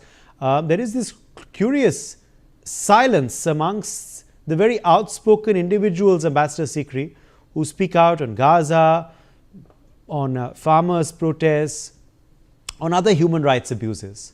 But why this silence on the Hindus of Bangladesh? Well, I think that we need to ask them this question directly, because we need to also have a clear position on this. Our spokesman made a very strong statement a few days ago, talking at the end of December. He said that 2,900 incidents against minorities have been recorded since July, August of 2024. And this shows that it's a rampant, widespread, deliberately done campaign. And I would like to draw a parallel between this campaign that is now going on since 5th of August 2024, because that's the first we saw of it. The moment Sheikh Hasina's plane had barely left Dhaka on 5th of August 24, when two things happened. The Awami League headquarters, anything to do with Sheikh Mujib or Sheikh Hasina were targeted, and the second target were the minorities. Absolutely all the Hindus, the Buddhists, the Christians, Sufis, Ahmadiyas, the raping, the killings, lynchings, burning of property, destroying of houses, forcing people to resign their jobs, absolutely turning them into, a group of people who have no rights at all. And of course, at that time, we must say that to the credit of the minority community, and especially the younger generation, that they stood their ground and they said that we will not leave Bangladesh. This is our country, we are citizens, and we want our rights. And in fact, one of their leaders, Chinmoy Das, as we all know, he did make a very simple charter of demands for the Yunus regime, but it was completely ignored, and Chinmoy Das has been in jail for the last 1 year, more than 1 year, well over 1 year, with no charges, no bail, no trial, nothing. And this is the fate of many, many people in Bangladesh, including the media. Well-known journalists have been charged with murder and thrown into jail, including Awami Leaguers, everybody. So it's a dire situation, and I think that if we compare it to what happened from 25th of March 1971, 26th of March 1971, then we have to see that it's a similar kind of genocidal attack on the minorities. Of course, in Bangladesh, they will say, oh, but then everybody, there's general lawlessness. Then why are you allowing elections to be held in this spirit of general lawlessness? Who is going to, be able to vote when you have, even mob lynchings in general throughout 2025 have been recorded at about 200. So it's just a mobocracy. It's not a regime. It's not a constitutional government. It's just a mobocracy. They just turn the mobs on like water, on and off. And the targeting of the Hindus in the last, the last 6 or 7 lynchings and killings, beginning with Dipu Chandra Das and now going on with Amrit Mandal and now Kokon Das and all the others, have been so bestial and so cruel. It's inhuman. You cannot imagine that in the 21st century civilized way of living that we are supposed to all follow, that these kind of killings are being allowed with impunity. I mean, for Dipu Chandra Das, they said, oh yeah, we've done something, but there's nothing. They just arrest a few people, release them on bail the next day and say that action has been taken. There's never been an FIR filed on any of these cases. And, even on these other killings, many of them we know are another, unacceptable practice that has come into Bangladesh over the last 18 months in much greater strength is the charging of a kind of jizya. Amrit Mandal, they called him an extortionist, but actually he was being extortion. He was being asked to pay jizya tax. And when he didn't pay it, then of course he was killed. And that is happening to many people as well. So I think these things need to be called out very strongly. If it's happening for election purposes, whatever it's happening for, it has to be called out, because such barbaric and continuous view on the minorities cannot be allowed to persist. In July, August last year, they said we will stay. The minority said we will stay. Now they're in complete fear. Now they're in complete fear. They want to leave. They want to run away. They're almost 2 crore people. And can we imagine if 2 crore people, just want to leave suddenly? What is going to happen? So I think that we really need to be very, very not only alert, but we need to very, conscious of this, and we need to call it out. Why hasn't Tariq Rahman said anything about the killings of the minorities? Why hasn't he said something about the mob lynchings? He's completely quiet. And he meets Dr. Jaishankar the one day, the next day he meets the head of Jamaat-e-Islami. So, he's putting all his bets on all the horses, everything all around, and keeping very quiet, thinking that, that Yes. will be that'll give him the votes, and then he'll become prime minister. No, these are very concerning developments. These are very concerning developments, of course, Major Sivaj, but the global silence is deafening. The global silence is now getting very, very upsetting as well. Why is this? See, they're unfortunate, and no doubt about it. What happened in Bangladesh was not a student movement itself. It was basically orchestrated by the deep state of US, and that's how the things happened. The Sheikh Hasina was elected prime minister, and she done an extremely good job in last 15 years. In fact, the economy of Bangladesh was looking up. The textile industry was doing extremely well, but this, was not to the liking of US deep state, because she refused to part way with Saint Martin Island to give it to the US. But now after that, what has happened after Sheikh Hasina has come and taken so-called asylum in India, and now the situation is deteriorated badly in last about, you can say those period from August 2024 to now, almost 3,000 cases have taken place against Hindus and other minorities. Now, as on today, you can say that minorities are the one which are badly affected. One should remember when India Pakistan got independent in 1971, there were 23% minority, that is basically Hindus. In Bangladesh, it reduced to almost 14% by 1971. And after Bangladesh was formed, now it has reduced to almost 7 to 8%. Now, where is this Hindus have gone? Either they have been killed, or they have been converted, or they have left that place. So the point today is the condition of minorities in Bangladesh is pathetic. No one is speaking against that. The point is, all this champion of human rights violations all over the world is quiet, and this is what is puzzling, and this is also very disheartening as far as Indians are concerned.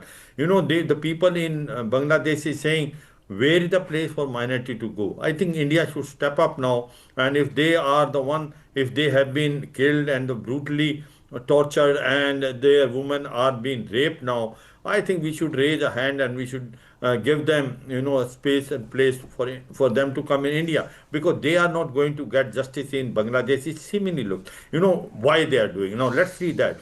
It's Muhammad Yunus government is directly involved. Today, it is who's calling the shot? Jamaat-e-Islami, Ansar Islam, and Bangladesh Mujahideen. And these are the radical elements, the same element which once upon a side taken the side of the Pakistani when the lot of atrocities were done on Bangladesh people itself in 1971, and that was in Operation Searchlight. But today, they are one which are calling the shot. Anti-India sentiments downright, anti-minority sentiments are increasing day by day. Hindus are killed brutally. This was the 6th murder. I suppose this is the time for the whole world to wake up. None of them is speaking, like you said, Joran Mamdani, he has spoken about Venezuela. That's very nice, he's spoken, but why is he quiet about Hindus in Bangladesh? Why other personalities which were champion of human rights has spoken about Gaza? Why they are now quiet about Hindus? No, this is something disheartening,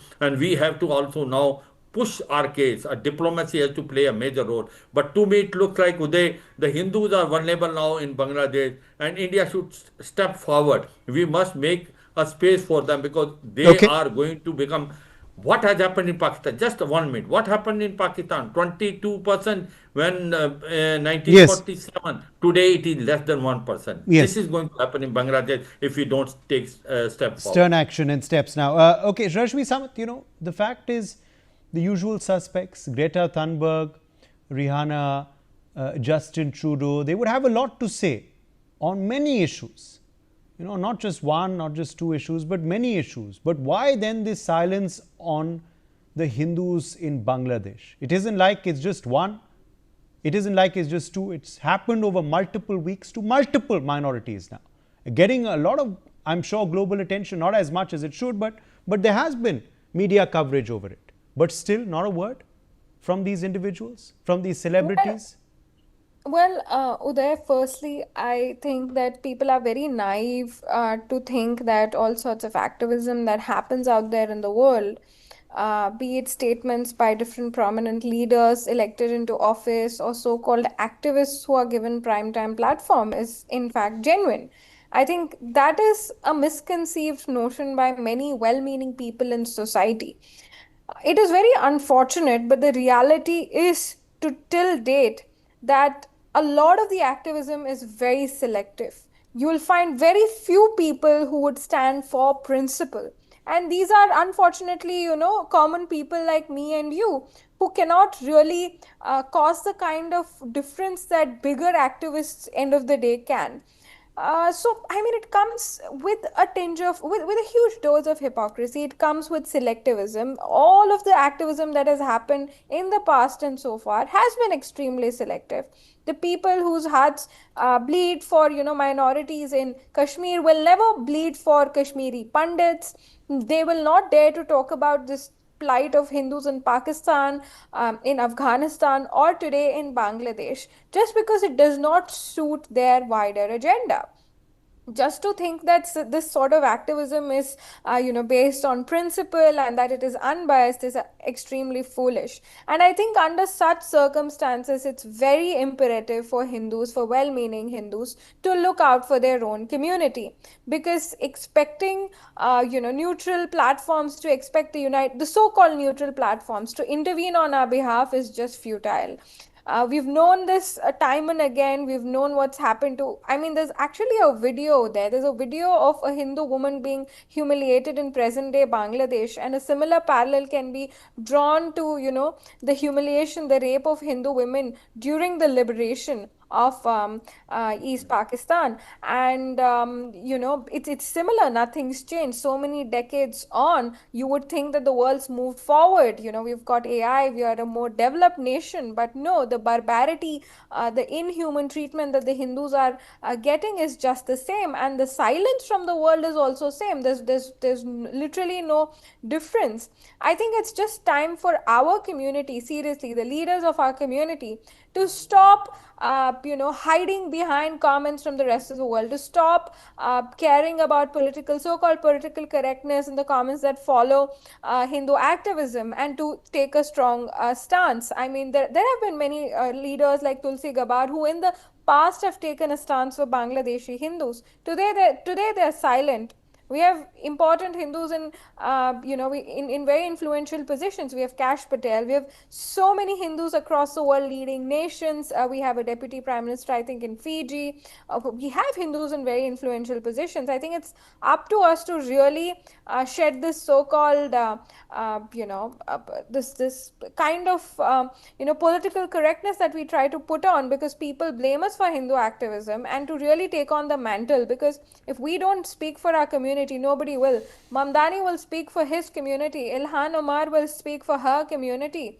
They will speak on issues which are convenient for them. Greta Thunberg will speak for people who can pay her. So will Rihanna. But I think end of the day, it's our community, it's our brothers and sisters. And if we let this kind of rampant barbarity to go on, then what is to say that it won't happen to us tomorrow? So at least in the interest of self-preservation, Hindus today should raise their voices from different parts of the world, from any point of privilege that they do have. Because what's happening Uday is that more so than not, all of the perpetrators of these crimes in Bangladesh, you can see them so emboldened that they're making open declarations of their crimes on video, because they know that there are going to be no consequences. Today, the persecution of Hindus in Bangladesh has been reduced to spectator sports by Muhammad Yunus, because there is no consequence. You can literally get away with it. So, I mean, end of the day, it's just spectator sports, and it's a sort of hunting game for those who are fundamentally radicalized. Yes. So, and that's what is to say it won't spread to the rest of the world. Absolutely. So but why this selectivism? Why this selectivism, Mithun Vijay Kumar? And don't they get exposed by this kind of selectivism now? Should people see through them now? And the agendas and other issues at play? See, Uday, the global humanitarian voices, they go silent when it comes to Hindu lives. That's a trend that we have seen. Be it Justin Trudeau or anyone. Justin Trudeau is quick to comment on the internal matters of other countries, often citing minority rights and freedom of expression. Yet, when it comes to incidents of violence against Hindus in Bangladesh, his government remains silent. This proves that for leaders like Trudeau, human rights is not a universal principle but a political tool. They speak up only when it suits their, domestic vote bank. And when Hindus are murdered and women are raped, why does the champion of human rights suddenly lose his voice? That is something the global community should ask. And same with the case of, Greta Thunberg. She claims to represent the conscience of the youth. She speaks about climate justice, but where is the justice for Sharad Chakrabarti's 12-year-old son? Where is her post about the 95% literate youth of Bangladesh turning into a radical mob? This selective outrage shows that global activists only care about issues that are trending in the West. If it doesn't fit their narrative of oppressor versus oppressed, they just ignore it. And, to people like Greta, a plastic straw is a crisis, but the genocide of minority is not worth a tweet. And the same is the case of liberals in India also, Uday. They are also silent.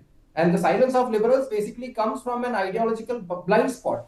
For decades, the liberal narrative has been built on protecting the minority against the majority, right? But in the context of Bangladesh, the Hindu is the minority being crushed by a radical majority. And for many liberals, that is not, they're not able to comprehend it because they are silent.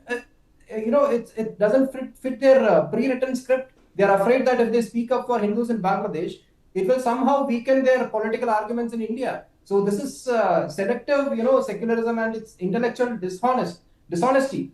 So if you are liberal, this is the time you should speak up, protect the vulnerable, regardless of their geography or their religion.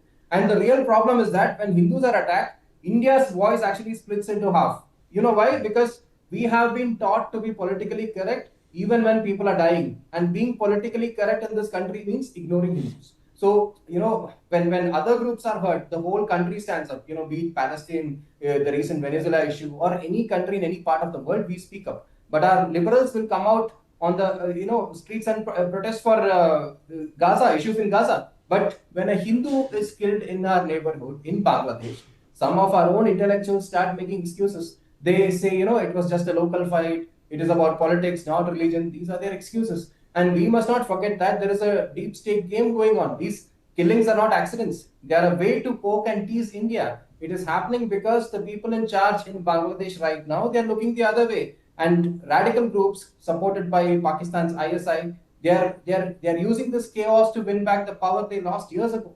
And even bigger powers like CIA might be involved because they want a leader in Dhaka who follows their orders, not one who's friendly with India. And that's what they have now. Yunus is like the agent of CIA operating in Bangladesh. No, but regardless of whether this change will happen and whether this conscience will finally awaken, which it looks unlikely of some of these individuals we've already mentioned, Ambassador Sikri, how do we go about, bringing about more global attention to the plight of Hindus in Bangladesh? I think, first of all, we have to call it out ourselves. We are doing it. I said the spokesman had put a statement end of December, but we have to go on doing it and go on bringing it to the attention of people all over the world. The Bangladesh... अदरक की हुई कुटाई, चाय की पतीली चढ़ाई, कैसी बनी चाय? सिर्फ अदरक से चाय का स्वाद नहीं आएगा। नहीं आएगा बेटा। चाय का असली टेस्ट MDH प्लस से ही आएगा। लौंग, हरी इलायची से भरपूर MDH थिंक मसाला। मसाले सच MDH। अगर आप बनना चाहते हैं एंकर या फिर आप में है जुनून एक तेज तर्रार न्यूज रिपोर्टर बनने का, तो आप ज्वाइन करें ITV और इंडिया Newsx का media school. ITV next media international school का कोर्स आपको मौका देता है देश के दिग्गज एंकर्स के साथ काम करने का। ITV next media international school में आप बेहद नजदीकी से देख पाएंगे किस तरह से ITV नेटवर्क के दिग्गज पत्रकारों की टीम दिन रात खबरों पर काम करती है। इस कोर्स के दौरान आप सीखेंगे एंकरिंग की एक एक बारीकी उन एंकर्स के साथ जो देश को रखते हैं हर खबर से बाखबर। ITV next media international school का ये कोर्स आपके एंकरिंग स्किल्स को करेगा इतना सशक्त, मजबूत, जिससे आप बनेंगे पत्रकारिता की दुनिया का वो चमकता चेहरा जो दुनिया देखेगी और पसंद करेगी।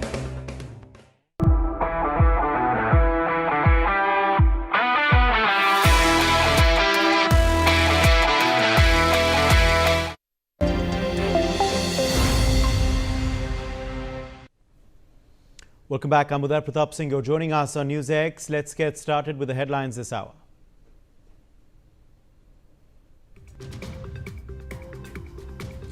US President Donald Trump announces that Venezuela will be turning over 30 to 50 million barrels of sanctioned oil to the US. Trump says the oil will be sold at market price.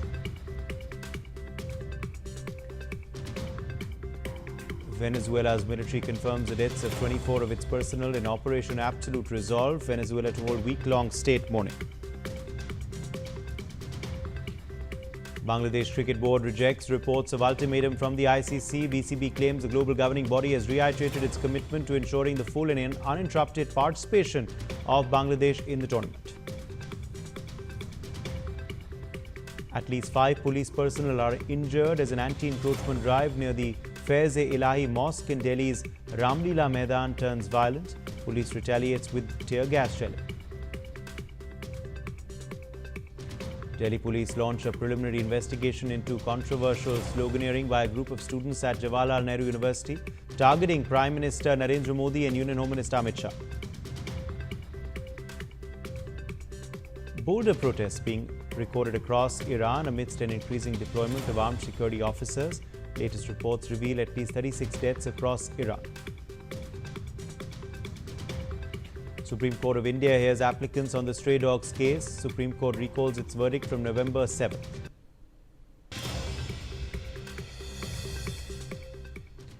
In the latest reports coming in from Jammu and Kashmir, massive anti-terror operations have been launched in Kog area of Bhilawar in Kathua district. Ajay Jandial joins us for more on this story. Ajay, what's the latest you can share with us from Kathua? The person you are speaking.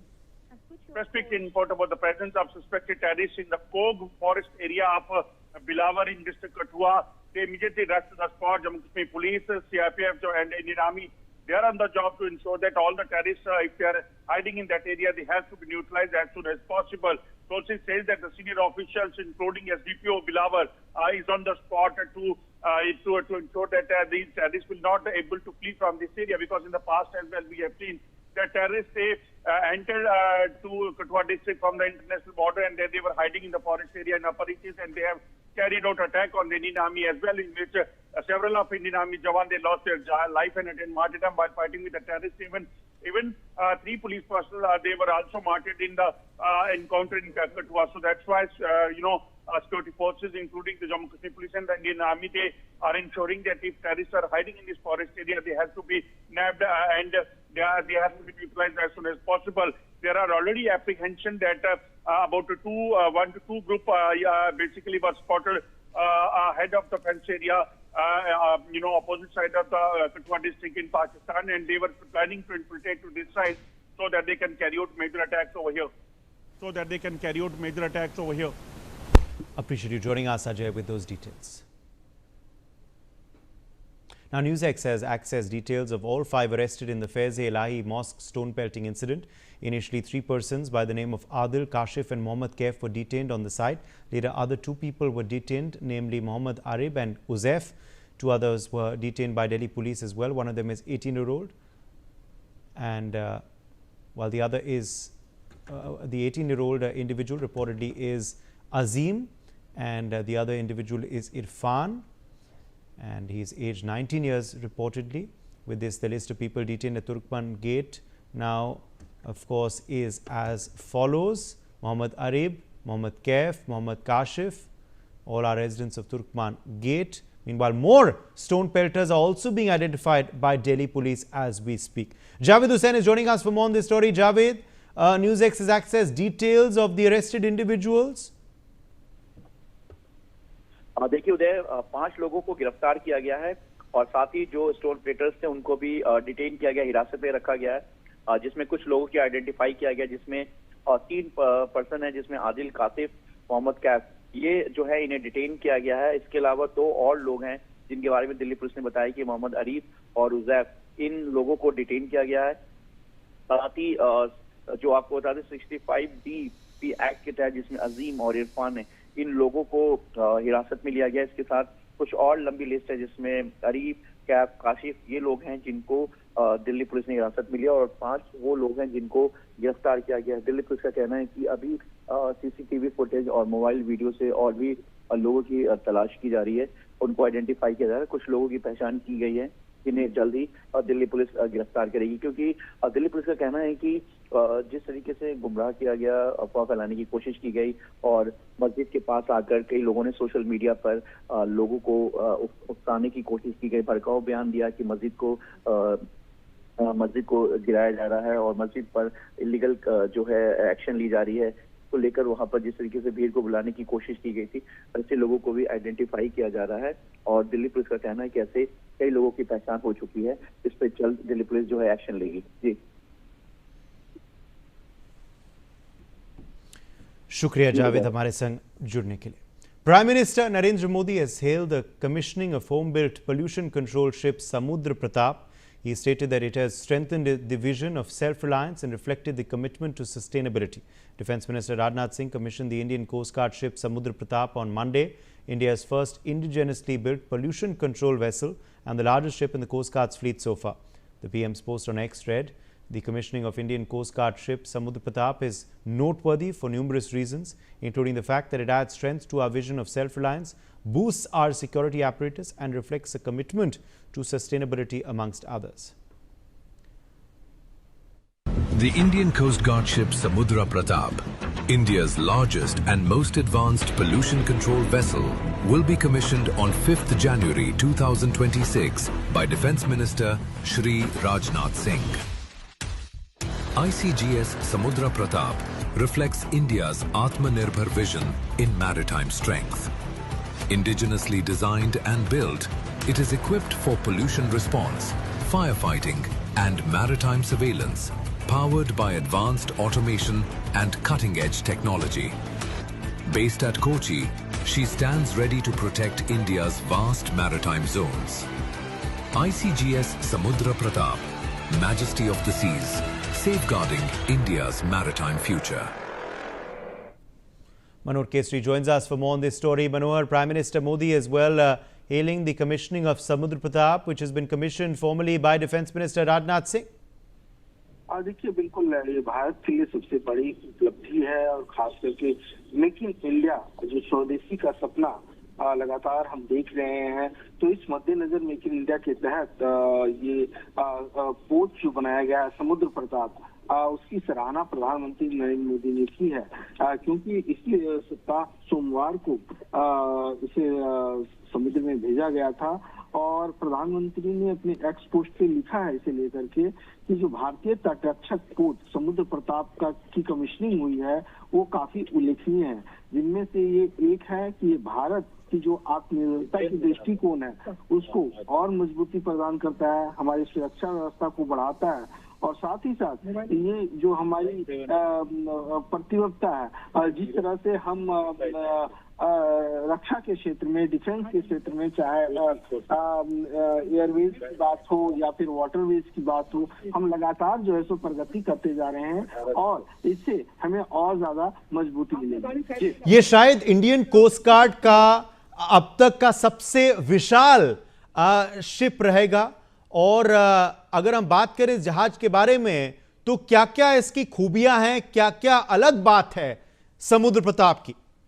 मनोहर, बिल्कुल आपने सही कहा कि ये जिस तरह से इसका नाम है समुद्र प्रताप, उसी तरह से इसकी खूबियां भी है। ये पूरी तरह से प्रताप है, बलशाली है। और सबसे खास बात यह है कि जब हम क्लाइमेट चेंज की बात करते हैं, जब कार्बन डेटिंग जीरो की बात करते हैं, तो ऐसे में ये समुद्र प्रताप जो है सो पॉल्यूशन कंट्रोल पोत है, यानी इसमें पॉल्यूशन नहीं होता है और ये आत्मनिर्भरता को और मजबूती देता है। जी शुक्रिया मनोहर हमारे संग जुड़ने के लिए। Oil prices have fallen after US President Donald Trump said Venezuela will send millions of barrels of oil to the US. West Texas Intermediate and Brent futures both declined as markets reacted to the announcement that Venezuela would transfer 30 to 50 million barrels of sanctioned oil to the US to be sold at market price under US control, with the proceeds intended to benefit both countries. Aditya Vadavan is joining us for more on this story. Aditya, what is the impact on oil prices of the latest statement by the US President? Well, absolutely, Uday. If you see, following a U.S. military operation that resulted in the capture of Maduro, President Trump has said that Washington wants to permit American oil companies to re-enter Venezuela and export its enormous crude oil resources. So definitely, Venezuela holds the world's largest proven oil resources, reserves estimated at 303.2221 billion barrels according to OPEC, of which it is a member. This places it ahead of Saudi with 267.200 billion barrels and Iran. So definitely, as soon as Maduro was captured by the American forces, the Chinese oil, the stocks of the Chinese oil companies also fell because, till now, China was, taking oil from Venezuela. So definitely, it is expected that oil prices will see a great slump, because Trump is now pouring the oil resourcing of Venezuela. Uday, back to you. Appreciate you joining us with those updates, Aditya. Now, Mohammad Tariqul Islam, police superintendent of Naugan, has said that in Naugan's Mahadevpur area in northern Bangladesh, a young Hindu man named Mithun Sarkar died after being chased by a mob accusing him of theft. He jumped into the water and later drowned. Police recovered his body with the help of fire service and a post-mortem is being conducted while the incident is under investigation. Renik Datta joins us for more on this story. Renik, the local SP there, confirming the death of another Hindu man in Bangladesh. What has he said about this incident of him reportedly being chased by a mob? एकदम ही देखिए, बांग्लादेश में जिस तरीके से लगातार हिंदुओं के ऊपर अत्याचार का घटना सामने आ रहा है, उसी तरीके से बांग्लादेश में इसको लेकर 6 नंबर जो मौत का घटना वो सामने आया है और इसको लेकर ही चर्चा चल रहा था कि बांग्लादेश का जो नावगांव डिस्ट्रिक्ट है, वो डिस्ट्रिक्ट में मिठुन सरकार नाम का जो लड़के का मौत हुआ था, उनके खिलाफ जो कंप्लेन हुआ था, उस कंप्लेन के बेसिस पर जो इन्वेस्टिगेशन किया जा रहा है नावगन पुलिस स्टेशन की तरफ से, नावगन पुलिस स्टेशन का जो सुपरिटेंडेंट ऑफ पुलिस है तारिकुल इस्लाम, उनके तरफ से एकदम कबूल किया गया है कि पुलिस के पास इंफॉर्मेशन आया था कि और ये जो मिठुन सरकार है, इनको एक मॉब की तरफ से फॉलो किया जा रहा था, मॉब उनको भगा रहे थे और उसी दौरान ही मॉब की तरफ से केस किया जा रहा था उनको, और वो मॉब से बचने के लिए जंप किया था पानी में, तालाब में जो जंप किया था और उसके बाद ही फायर सर्विस को बुलाया गया था उनको रेस्क्यू करने के लिए। फायर सर्विस की तरफ से रेस्क्यू किया गया था, उसके बाद अस्पताल में ले जाने के बाद उनको ब्रॉड डेड डिक्लेयर किया गया है। डेड बॉडी को पोस्टमार्टम के लिए भेजा गया है, ऐसा पुलिस सुपर की तरफ से कंफर्म किया गया है। और उसके साथ साथ ही पुलिस सुपर की तरफ से कहा जा रहा है कि ये पूरा घटना में मॉब में कौन कौन शामिल थे वो जानने का कोशिश भी पुलिस की तरफ से किया जा रहा है। एरिया का जो सीसीटीवी फुटेज या रिस्पेक्टिव जो फुटेज पुलिस के पास है वो देख कर ही मॉब में जो लोग थे उसको आइडेंटिफाई करने का कोशिश भी नावगांव पुलिस स्टेशन की तरफ से किया जा रहा है। पुलिस की तरफ से ये भी कहा जा रहा है कि जल्द से जल्द ये पूरा घटना में जो लोग शामिल थे उनको भी हिरासत में लिया जाएगा। रेनिक, शुक्रिया हमारे संग जुड़ने के लिए। Taiwan's Ministry of National Defense has detected 11 sorties of Chinese military aircraft, 6 naval vessels and 1 official ship around its territorial waters, with 9 of the sorties crossing the median line into Taiwan's northern and southwestern Adis. Earlier on Tuesday, Taiwan had detected 8 sorties of PLA aircrafts and 7 Chinese naval vessels, with 2 crossing the median line into the southwestern and eastern Adis. Aditya Vadavan joins us for more on this story. Aditya, what has Taiwan claiming? In a post on X, if you see, the Defense Ministry of Taiwan has said that, and I quote, 8 sorties of PLA aircraft and 7 planned vessels operating around Taiwan were detected up until 6 a.m. today.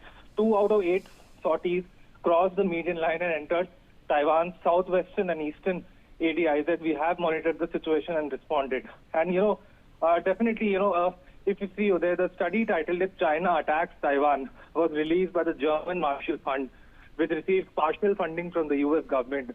The report evaluates the likely military, strategic and international fallout for China under scenarios ranging from a major war to a minor conflict with Taiwan, focus, Taiwan said.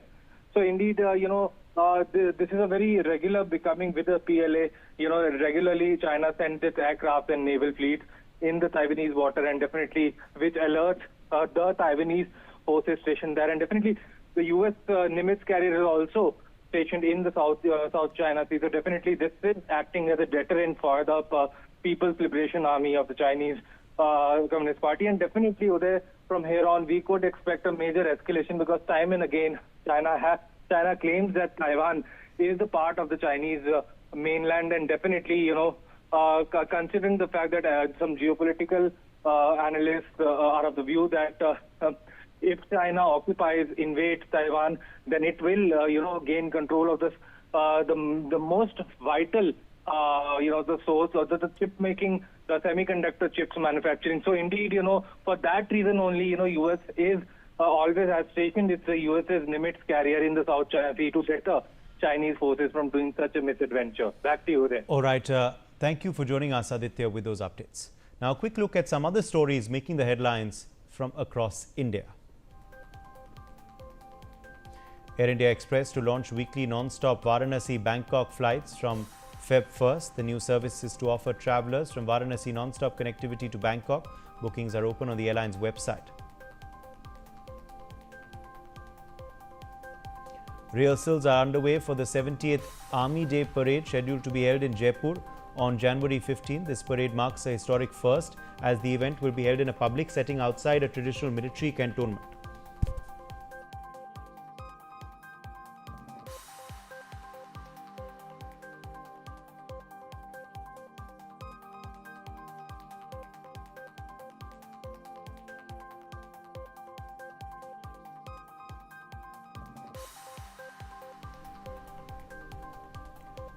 AIADMK General Secretary Palaniswamy has announced the inclusion of PMK in the state's NDA ahead of the forthcoming Tamil Nadu elections. He also asserted that they are already in an alliance with BJP and expressed the possibility of including more parties.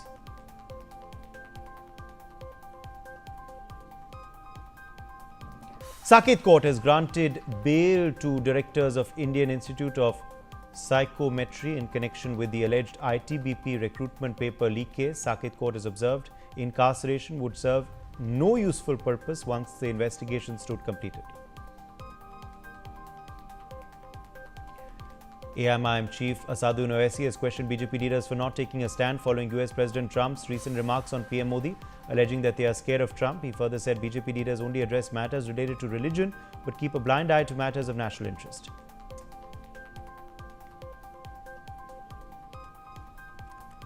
A man posing as a senior government officer has been arrested by police in Jharkhand's Palamu district for allegedly impersonating an IAS, an IP and TAFS officer and misusing authority of a public post to influence a land dispute.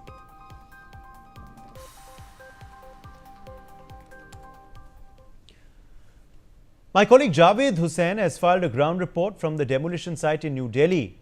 Let's take a look.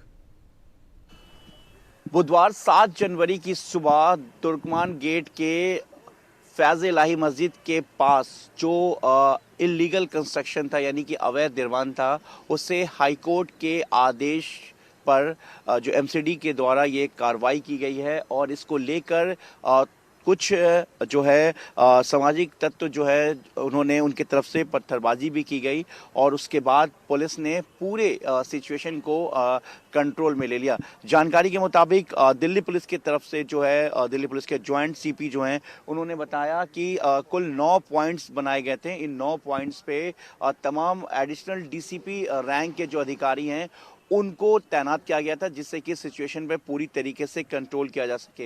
ये demolition का काम यहाँ पर हो चुका है और अब जेसीबी के ज़रिए जो यहाँ पर जो मलबा है उसको हटाने का यहाँ पे काम चल रहा है और जो पुलिस है, पुलिस फोर्स भी यहाँ पर इस वक्त मौजूद है। तुर्कमान गेट के पास फैज़ इलाही मस्जिद जो है जिसको लेकर यहाँ पर जो कुछ यहाँ पे भीड़ जो थी, शरारती तत्व जो थे उन्होंने पत्थरबाजी की। उसके बाद यहाँ से वो आगे की तरफ बढ़े जिसमें कुछ पुलिस वाले और एमसीडी जो कुछ कर्मचारी हैं वो भी घायल बताए गए हैं। और यहाँ पर इस वक्त का सिचुएशन अगर हम इस वक्त ग्राउंड रिपोर्ट आपको अगर हम बताएं कि जो इस वक्त का मौजूदा हालात है तो आप देख सकते हैं कि यहाँ पर पुलिस फोर्स यहाँ पे तैनात की गई है और जो तुर्कमान गेट का जो इलाका है, जो मेरे वीजे राजू आपको दिखा रही हैं तस्वीरें, देखिए यहीं पर जो है इसी रास्ते पर आगे पथराव हुआ था। उसके बाद जो है पुलिस ने एक्शन लेते हुए उन जो शरारती तत्व थे जिन्होंने पत्थर चलाया था उनके खिलाफ एक्शन की कार्रवाई की जो है वो जानकारी आ रही है। 10 लोगों को फिलहाल अभी हिरासत में लिया गया है और बताया जा रहा है कि अभी तकरीबन 5 से 6 लोगों की पहचान की गई है। ये इस वक्त हम यहाँ पर मौजूद हैं और ये तुर्कमान गेट का इलाका है जो यहाँ से आगे आसफ अली रोड से ये सीधा दिल्ली गेट की तरफ ये रास्ता जाता है और सामने तुर्कमान गेट की तरफ का ये रास्ता है और ये पूरा इलाका है जहाँ पर जो है ये इस तरफ से जो यहाँ पे पथराव शुरू हुआ था, यहाँ से लोग आगे की तरफ भागे थे और इस वक्त जो है फैज़ इलाही के पास का जो इल्लीगल कंस्ट्रक्शन है उसको तोड़ा गया है। और कल ही यानी कि 6 जनवरी को मंगलवार के दिन जो डीसीपी है यहाँ पर डीसीपी सेंट्रल, उन्होंने अमन कमेटी की तरफ से जो है यहाँ पे लोगों को बुलाया था, उनसे बातचीत की थी कि किसी तरीके का कोई भी गलत मैसेज या अफवाह ना फैलाया जाए और इस कंस्ट्रक्शन को लेकर डीसीपी की तरफ से पूरी जो है मीटिंग की गई थी। देखिए इस वक्त जो है यहाँ पर जो है पैरामिलिट्री फोर्सेस के साथ साथ दिल्ली पुलिस भी यहाँ पर पूरी तरीके से अलर्ट पर है और ख़ास तौर से हम आपको बता दें कि पूरी तरीके से जो सुरक्षा को लेकर अगर हम बात करें तो दिल्ली पुलिस ने इस पूरे इलाके को पीछे की तरफ जो रास्ता है मेरे वीडियो जो दिखा रहे हैं राजू, इस इलाके को पूरी तरीके से बैरिकेड कर दिया गया है, आसफ अली रोड को बंद कर दिया गया है और इस वक्त जो दिल्ली पुलिस है वो इस वक्त यहाँ पे मौजूद है और पैरामिलिट्री फोर्सेस की अगर हम बात करें सीआरपीएफ के जवानों को भी यहाँ पे डिप्लॉय किया गया है। लेकिन सबसे बड़ी बात यह है कि अभी हालात बिल्कुल शांतिपूर्ण है और अमन कमेटी के द्वारा जो है बात भी की गई जिससे कि लोगों को पूरी तरीके से समझाया जा सके और ये फैज़ इलाही मस्जिद के पास जो इलीगल कंस्ट्रक्शन है उसको तोड़ा गया है और इसको लेकर जो है वो कार्रवाई की गई है और फिलहाल इस वक्त जो है हालात बिल्कुल शांतिपूर्ण है। अपने सहयोगी कैमरामैन राजू के साथ मैं Javed Hussain, India news. The Kollam Vigilance Court in Kerala has once again denied bail to former Travancore Devaswam Board President and former CPM MLA A. Padma Kumar in connection with the Sabrimala gold theft case. Padma Kumar had sought urgent bail, stating that the investigation is almost complete and he has been in custody for several months. The court, though, has denied relief after the prosecution argued that he played a central role in the case. Belly Thomas is joining us for more on this story. Belly, no relief for A. Padma Kumar? The Kollam Vigilance Court has rejected the bail plea once again on Wednesday of the former Travancore Devaswam Board President and the former CPIM MLA A. Padma Kumar, ruling that he cannot escape the responsibility in the Sabrimala gold theft case. And Padma Kumar had moved the court seeking bail in connection with the alleged theft of gold from the Dwarapalaka idols at the Sabrimala temple. His bail plea in the earlier door frame plates case had already been dismissed by both the Vigilance Court and the High Court. And in his plea, Padma Kumar argued that the entire Devaswam Board bore collective responsibility for the decision to hand over the gold sheets to Unnikrishnan Poti. However, the court observed that the Padma Kumar, as the board president at the relevant time, could not absolve himself of the responsibility for the alleged act. And the Vigilance Court's decision was based on the submissions and evidence placed before it by the special investigating team regarding the Padma Kumar's role in this case, and the prosecution also contended that all board members serving at the time were allegedly involved in the gold theft. With the rejection of this bail plea, Padma Kumar will continue to remain in judicial custody. Back to you. All right, stay with us. In fact, Kerala Minister M.B. Rajesh has spoken on the Sabrimala gold theft probe as well. He has said, and I quote, the High Court has come out with an order in which it has expressed full faith and satisfaction in the ongoing investigation in the Sabrimala case. Honorable High Court has come out with an order yesterday which has expressed its full faith and satisfaction in the ongoing investigation in Sabrimala case. So this is a reply to leader of opposition who has been making allegations against special investigation team. Court has directed special investigation team to go ahead fearlessly and without considering any such allegations. And most importantly, the court has made very serious observations against the media.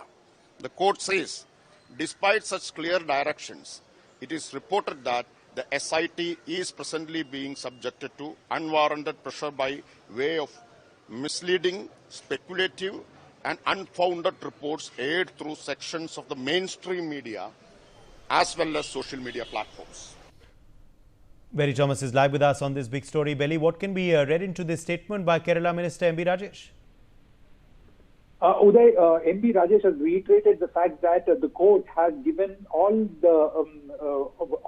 free hand for the special investigation team to investigate into this particular Sabrimala theft case, and that it shouldn't bother or get worried about the opposition alleging that SIT is not enough for investigating this case. But the Congress leaders recently had expressed their concern that this particular Sabrimala theft case has international ramifications, and that a bigger agency like a CBI agency will have to investigate this case because it has to question people who are abroad also. So there are a lot of speculations of the media also coming on, and the court has warned now the speculations that are both going around in the mainstream media as well as the social media. On this case, the media trial is also conducted parallelly with what the court indicated, and that shouldn't happen in this case, and it has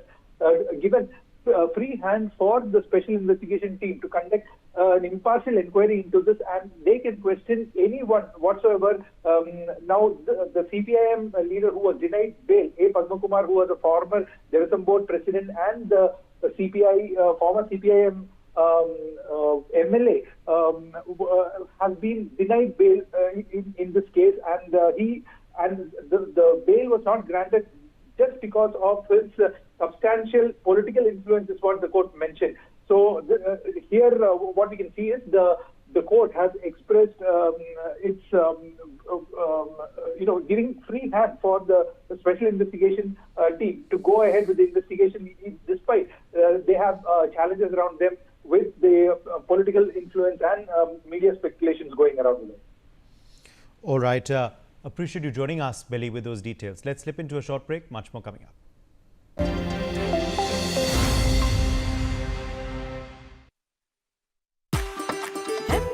कसूरी मेथी लाजवाब है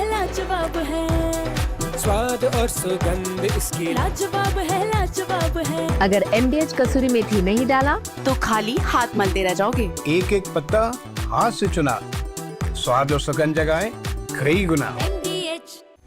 technology की नई उड़ान, नए उत्तर प्रदेश की पहचान।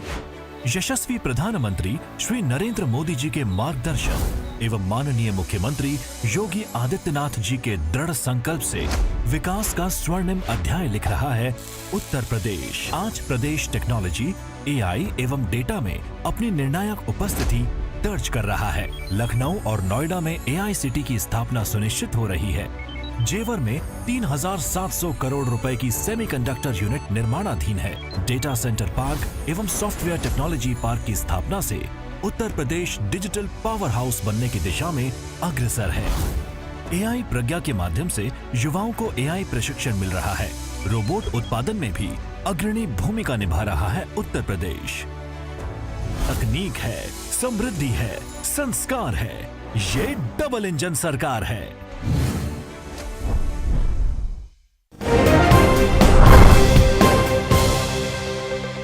I am innocent, I am not guilty. I am a decent man, I am still the president of my country, quote unquote. This is what the toppled Venezuelan President Nicolas Maduro pleaded in his first hearing at the Manhattan court. Hello and welcome, you're watching Newsx Deep Dive, I'm Uday Pratap Singh. Today we're discussing what went down on Maduro's first day of trial in an American courtroom. Let me take you through how the day unfolded for Maduro and his wife, Celia Flores. Well, at 10:51 a.m. Eastern Standard Time, which is 9:21 p.m. Indian time, the couple arrived at the downtown Manhattan heliport in handcuffs and were flanked by heavily armed DEA agents. After an hour and a half at 12:09 p.m. EST, Nicolas Maduro was brought into the New York courtroom wearing a blue prison uniform. At 10:51 a.m. EST, which is 9:21 p.m. Indian time, the couple arrived at the downtown Manhattan heliport in handcuffs. After an hour and a half at 12:09 p.m. EST, Nicolas Maduro was brought into the New York courtroom wearing a blue prison uniform. Courtroom sketch made by artist Christine Cornell. Maduro shook hands with his lawyer, Barry Pollock, before taking his seat, while his wife appeared moments later. We'll circle back to Maduro's lawyer later as well. The couple was then seated at one table wearing headphones to provide translation, and Judge Alvin Hellerstein was presiding. Before starting the hearing, Judge Hellerstein addressed the courtroom. He said, "It's my job to assure this is a fair trial, and that's what I intend." As the hearing proceeded, Judge Hellerstein asked Maduro to identify himself. In Spanish, he said, "I am the president of Venezuela and I was captured at my home in Caracas, Venezuela." When asked for his plea in connection with the 4 charges against him, Maduro professed his innocence. The Venezuelan president also indicated that he had yet to read the indictment but declined an offer from the judge to have it read in court. "I would rather read it personally," he said. But for the viewers, Maduro is accused of overseeing a cocaine trafficking network with international drug cartels and faces 4 criminal counts: narco-terrorism, cocaine importation conspiracy, and possession of machine guns and destructive devices. He listened to an interpreter through headphones as Hellerstein summarized the charges. When prompted, Celia Flores identified herself as the First Lady of the Republic of Venezuela. She also entered a not guilty plea. "Not guilty, completely innocent," she said in Spanish. Maduro's wife will be represented by Houston-based attorney Mark Donnelly, appearing pro hac vice. He is a former federal prosecutor in Texas who worked on behalf of the Texas House of Representatives on the impeachment of Attorney General Ken Paxton. Paxton was acquitted by the state. Senator Pollock, Maduro's lawyer, described Maduro's arrest as an abduction. He said he expected to file extensive motions as the case plays out. As the judge informed the couple of their right to confer with officials from the consulate of Venezuela, both Maduro and Flores indicated that they wish to do so. Maduro said that he would like to have a consular visit. The couple both waived their right to seek bail for the time being. The judge set the next hearing for the 17th of March. As the hearing ended, Maduro also got into a brief verbal altercation with a demonstrator who called him an illegitimate president as he was exiting the courtroom. Maduro responded in Spanish, "I am a kidnapped president. I am a prisoner of war." Now let's come back to Maduro's attorney. Barry Pollock is a prominent criminal defense attorney in Washington, D.C. and a partner at the law firm Harris St. Laurent and Wechsler LLP. He has a notable history of representing controversial figures in complex cases, including the long-term representation of WikiLeaks founder Julian Assange. Another high-profile client was Marty Tankleff, a New York man who was exonerated after serving 17 years in prison for wrongful conviction charges that he had killed his parents in their home in the upscale waterfront village of Belterre in New York. The judge presiding over the case of Maduro and his wife is 92-year-old Judge Alvin Hellerstein. The case in which Maduro was indicted in 2020 was filed 15 years ago in Hellerstein's court and has seen the conviction of Hugo Armando Carvajal, the former intelligence chief of the Latin American country. During his long and eventful career, Elstein has presided over several civil cases stemming from the September 11, 2001 Al-Qaeda attacks on New York and Washington, D.C. He's also faced off against Donald Trump on some occasions, rejecting a request by the president to have his New York hush money case moved to federal court. Elstein also blocked the Trump administration last year from deporting alleged Venezuelan gang members without a court hearing. The prosecution in Maduro's trial is being led by federal prosecutors from the U.S. Department of Justice, specifically the U.S. Attorney's Office for the Southern District of New York. Assistant U.S. Attorney Kyle A. Wershba spoke on behalf of the government on the trial.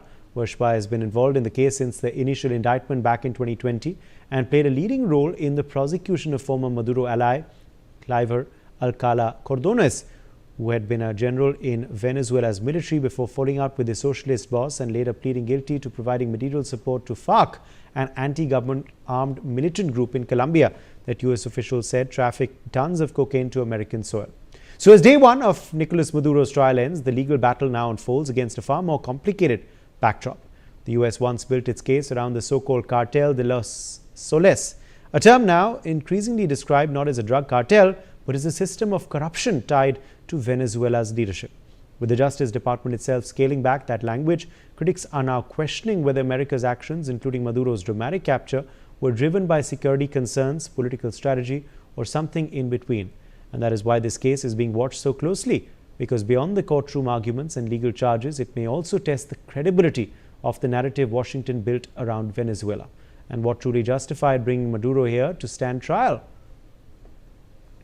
Joining us live to discuss this further is Ambassador Prabhu Dayal, former diplomat. Ambassador Dayal, how do you view the first day of the Maduro trial, how it panned out, and how things will proceed from here? Well, first of all, thanks for having me on your show. You know, the first day panned out on expected lines.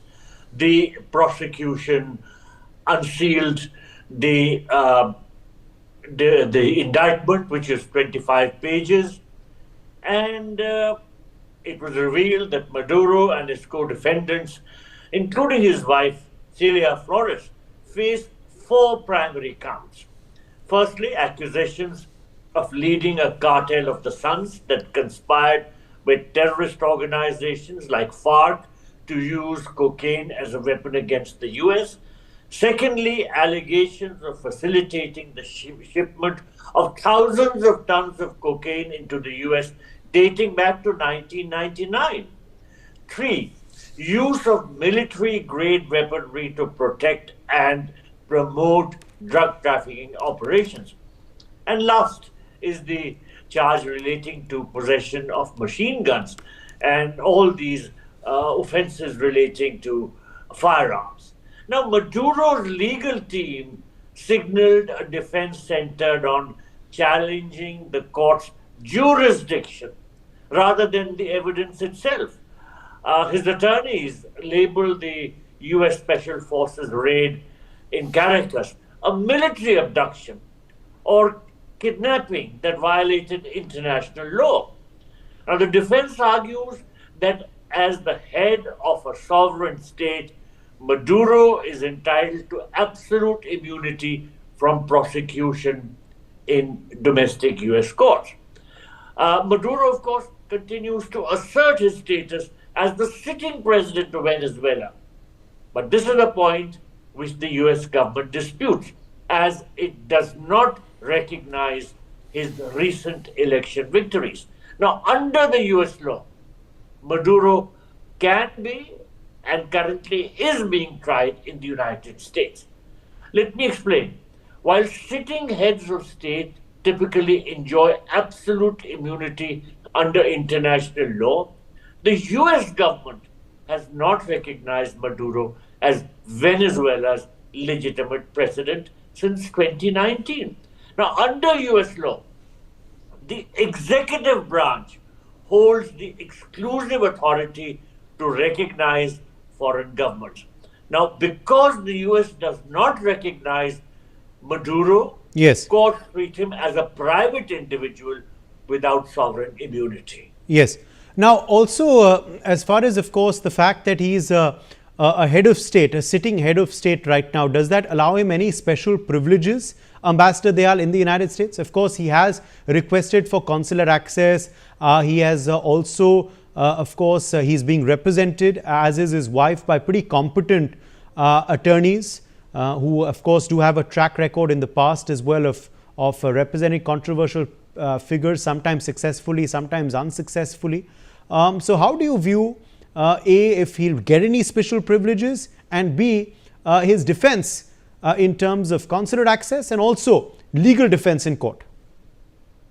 Well, I don't think he'll get any special privileges because, as I just stated, the US does not recognize him as the legitimate president of Venezuela, and therefore it does not recognize him as the head of state. The US feels that the elections were manipulated, they were not fair, and that they were stolen elections. So, for this reason, the prosecutors are unlikely to agree to any sort of special privileges, and they will impress on the court not to grant him any. Now, let me also mention that the prosecutors cite the 1989 capture and the 1992 conviction of Panama's leader, Manuel Noriega, as the prime legal precedent for trying a foreign ruler on federal drug charges. So exactly the same things might follow as were done in Noriega's case.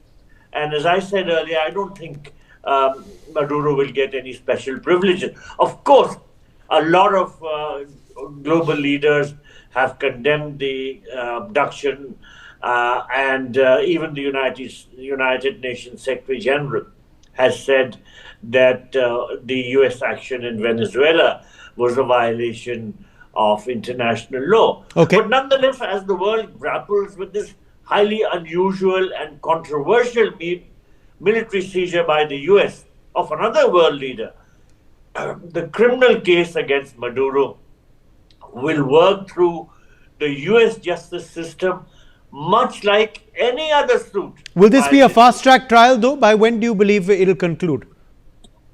Well, I don't think it's being fast-tracked. You know, the next hearing itself is on 17th of March. Absolutely. So after a gap of such a long time, over 3 months. So I don't think there is any intention to fast-track it. Okay. Okay. Ambassador Dayal, we leave it at that. Thank you very much for joining us with your perspective on this segment.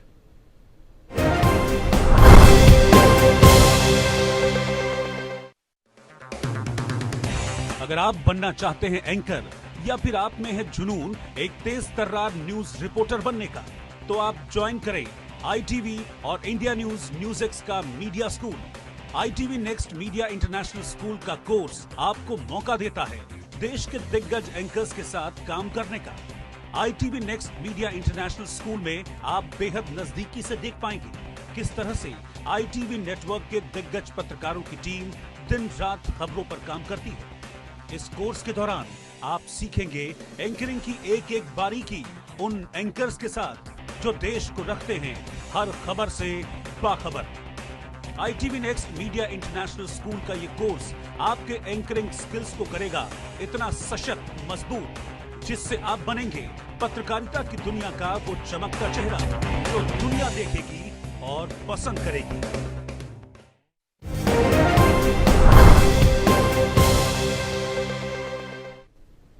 Hello and welcome. You're watching Newsx Deep Dive. I'm Uday Pratap Singh. Today we are focusing on a case that has sent shockwaves through the Indian diaspora and the United States and left a family in Sikandrabad seeking answers. It's an incident that involves a calculated deception, a transnational flight from justice, and a young life cut tragically short in Maryland.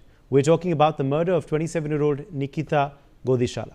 Let's begin with the facts as established by the Howard County Police Department. The investigation did not start with the discovery of a body, but with a phone call made by the man now sitting in a jail cell in Tamil Nadu. On 2nd January 2026, 26-year-old Arjun Sharma contacted the police in Howard County. He had filed a formal missing person report claiming that Nikita Godishala had vanished. In his statement to authorities, Sharma asserted that he had last seen her on New Year's Eve at his apartment in Maryland City on Twin Rivers Road. However, investigators immediately noticed discrepancies. While police mobilized to search to find Nikita, the man who reported her missing was already making his exit. Official records confirm that on that very same day, January 2nd, Arjun Sharma boarded an international flight and fled the United States. He did not stay to help find her. He ran. This rapid departure triggered an escalation in the investigation. On 3rd January, police obtained and executed a search warrant for Sharma's residence. Nikita's body was there inside the apartment of the man who claimed she had gone missing. She had been stabbed to death. The forensic details released by the Howard County Police Department paint a grim picture of Nikita's final moments. Based on the evidence gathered at the scene, detectives believe she was killed shortly after 7 p.m. on the 31st of December 2025. This timeline is crucial. It suggests that Nikita reportedly lay dead in that apartment for nearly 48 hours while Sharma was still in the country, likely planning his escape and filing a false police report to buy himself time. But why would he commit this crime? Nikita and Arjun were so close. Based on the victim's social media account, Instagram, Nikita and Arjun became friends at the University of Maryland, Baltimore County. On 17 July 2022, she posted a photo on Instagram where she is playfully pulling his cheeks. The caption, "Birthday Kids," suggests it was his birthday. On 25th May 2023, Nikita posted another photo from a graduation ceremony. In this group of 9, she and Arjun are seen standing side by side.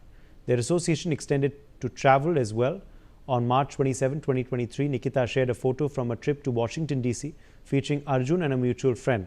During that same period, they visited Philadelphia, where they were pictured grabbing pizza at Luigi's Pizza Fresca on 21st March 2023. That same Instagram highlight features a group photo of 7 people, including Nikita and Arjun, traveling together in a van. The next year, between March 8 and 11, 2024, Nikita and Arjun, along with other friends, traveled to Los Angeles. Through the course of the years, their friendship bloomed. The two even traveled to New Orleans in March 2025, along with other friends. These are two people who had known each other for years. They had built fond memories together in a country that was not home. To do that, you need to be able to trust your immediate circle, and from the looks of it, Arjun Sharma was someone Nikita trusted, traveled with, and liked spending time with. So what really went wrong?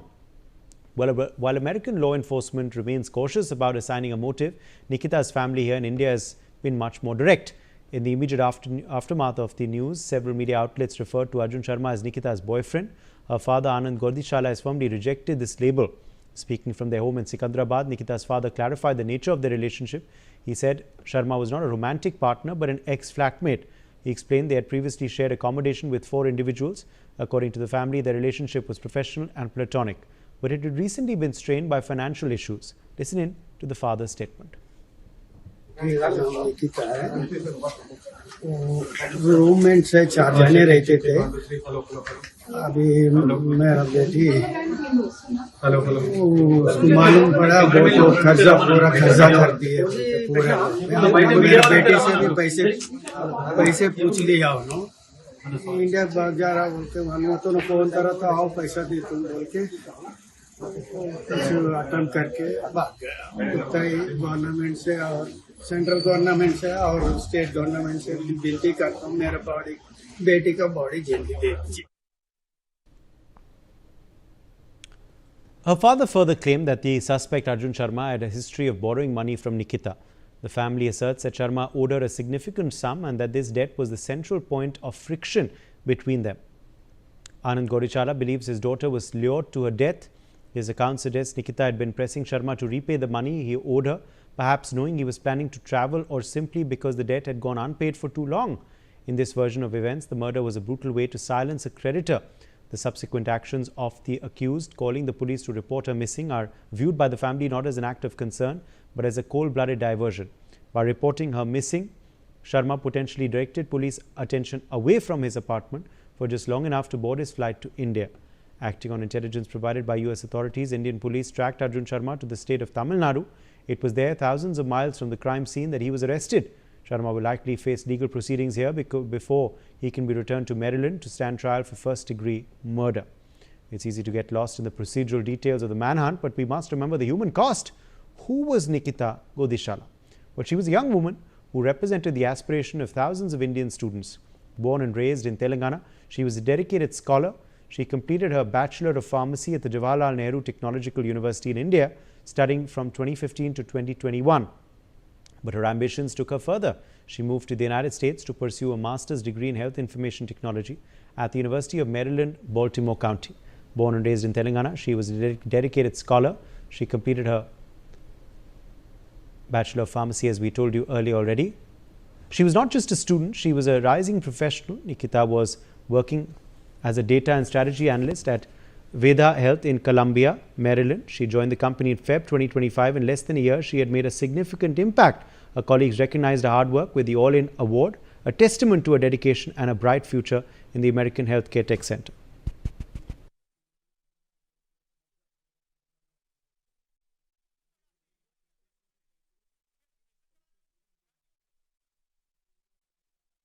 Years old, living the dream she had worked so hard to build when it was stolen from her. Imagine what her family now is going through. This is a photograph of her parents that Nikita had uploaded on 1st January 2023 with big smiles. Think about what the family is going through as we speak after losing their daughter. As of now, the family has been requesting the state and central government to hand over their daughter's body. Unfortunately, this is just the start of this long and painful legal battle to seek justice. Sanjay Sahai, former IPS officer, joins us on the broadcast. Sanjay, how do you view this absolutely shocking incident of murder coming to light from the United States of America, and how the main accused fled after informing the police? This is an incident which makes all of us distraught and makes us believe that... Sanjay Sahai, can you hear me? Yeah, I can hear you. How about you? Okay, now your voice is coming through. Yes, go ahead. Okay. So, this basically gives the ugly side or the dark underbelly of what we call as the American dream, and the youngsters deciding to go to the US and make a grand career out of it. So that is perfectly fine, and what they desire, what they dream, it is their birthright and they try to fulfill it. What has gone awry in this whole dream is the relationship issue. And in this particular case also, I think it's the relationship which has gone awry, which on the face of it is looking as a boyfriend-girlfriend sort of a relationship or something romantic and things of that nature. But as the father says, that this fellow has always been trying to extract money, and he is more of a parasite. That went on and finally led to a situation wherein he, in his whatever frame of mind, thought that he will be able to get away with it and the creditor will be silenced once and for all. The main issue in this whole exercise is that once you get into a relationship of this nature, and has been found in India, primarily a toxic relationship. And this toxic relationship, to get out of it becomes very, very difficult. Sometimes it leads into violence, sometimes into a financial extraction of the nature which we are seeing here, if you go by whatever the parents have to say. The Howard County Police, certainly they are moving on a completely objective and empirical evidence sort of a basis, and until unless they are very clear about the fact that this is the motive is the financial part of it. That is why they have also registered a case on both on the first degree and the second degree murder, which primarily means planning and premeditated sort of a murder, and the second is more impulsive, depending on whatever happens to the extradition and the accused is able to reach the US at that particular point in time, they will take a final call. The facts of the case are very, very intriguing, because in murder cases, it's not very difficult to get to know the motive of it. There are no calls earlier, no public service calls, which means 911 calls are not there. There is no history of altercation. The family is also not able to give us any history of altercation. And if there was a very long drawn argument or battle which has been going on for money, I think that still remains unknown in the public domain. What is being talked about is some amount of money, some 4 lakhs, 3 lakhs, whatever, which does not mean a very big amount of money as far as when you are earning in dollars, and some $3,500 being transacted in an unauthorized manner, which this fellow transacted and the girl, the victim, was not aware of it. I'm also not sure of the fact whether this fellow has access to handling her financial transactions, and in that process, without her knowledge, he would have transacted upon a huge amount of money. So all these things remain unknown. At the current juncture, if you put all the things together, there does not seem to be something which has the struggle which has been going on for a long time. We are somehow inclined to believe whatever the family and the parents say, because no other evidence is coming by, that there has been a financial issue between both the victim and the accused, and that might have led to the particular issue. If there was an immediate and provocation at that particular point in time, which ended to the stab injuries and the murder. The second part is that a person who has never gone into any violence, getting into murder for the first time, which is generally does not happen, but there are any number of cases in the youngsters these days and people in a live-in relationship or a romantic relationship or a love relationship. So all these things are being seen all around the place. The employment status of the accused is unknown. Yes. So what is this financial?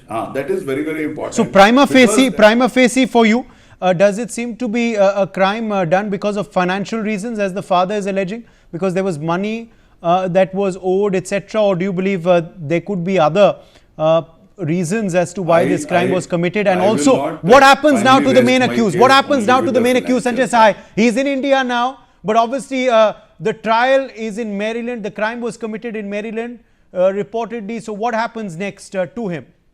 See, he has been caught based on an international manhunt and the arrest warrant being issued by Interpol, and to the credit of both the Howard County and also the Tamil Nadu police and the Indian collaboration, that he has been able to, he was apprehended and he has been arrested and he is in some Tamil Nadu jail. As we move further from the present instance of the arrest, now we get into the 1997 US-India extradition treaty and moving further into the Extradition Act of 1962. So the case will be pushed by the Ministry of External Affairs and the concerned agencies to a court of magistrate wherein all these things will be put forth. Based on that, the accused will also get a chance to appeal that he would not go in for extradition, and he would certainly fight it out, and the defense lawyers will talk about his not going for extradition for a variety of reasons.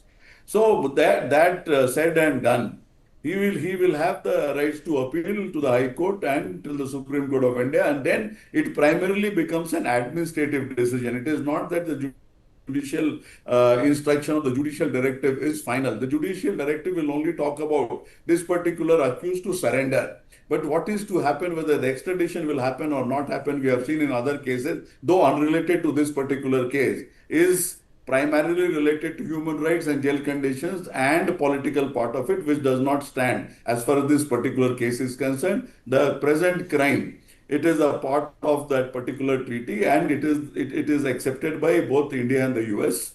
Now it depends on the legal battle how much time it takes, but certainly it will not be very easy. Okay. But if both the governments are ready, it shouldn't be very difficult also and can be handled in a couple of months. All right. Thank you, Sanjay Sai, for joining us with your perspective on this segment.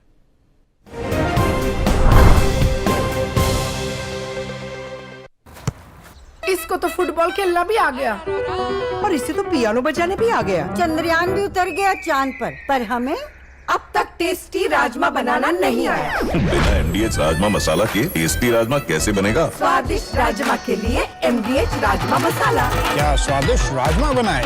MDH।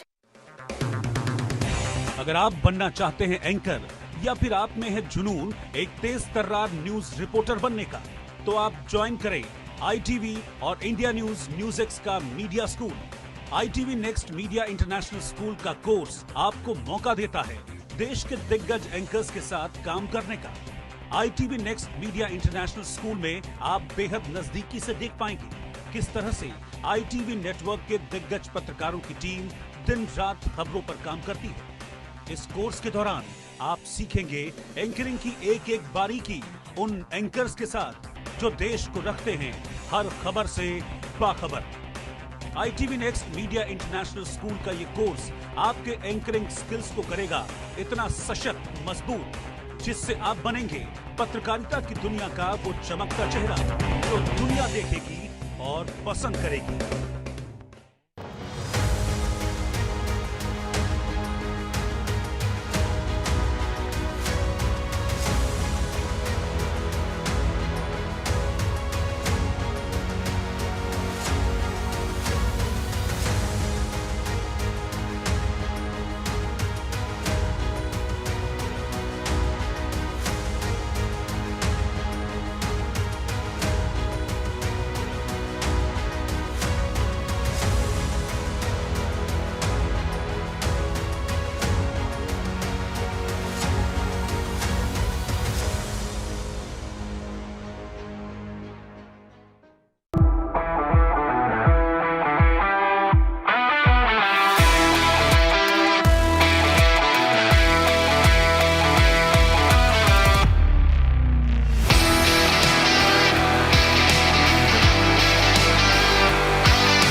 अगर आप बनना चाहते हैं anchor या फिर आप में है जुनून एक तेज तर्रार न्यूज रिपोर्टर बनने का, तो आप ज्वाइन करें ITV और इंडिया न्यूज़ का media school.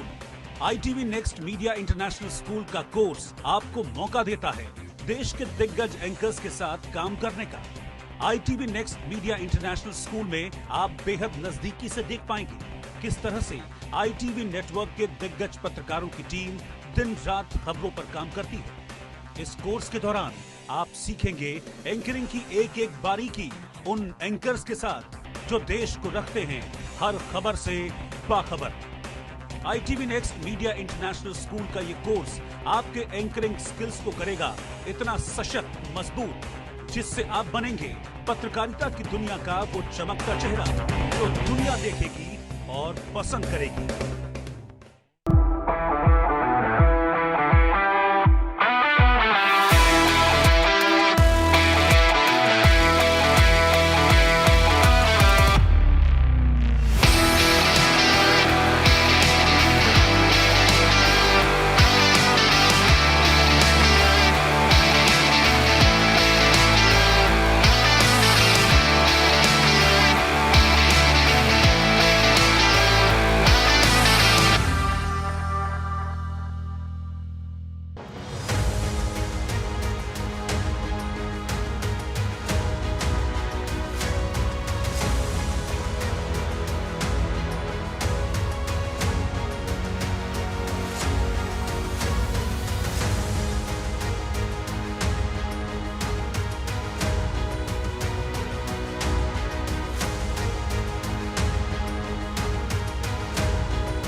Welcome back. You're watching Newsx. I'm Uday Pratap Singh.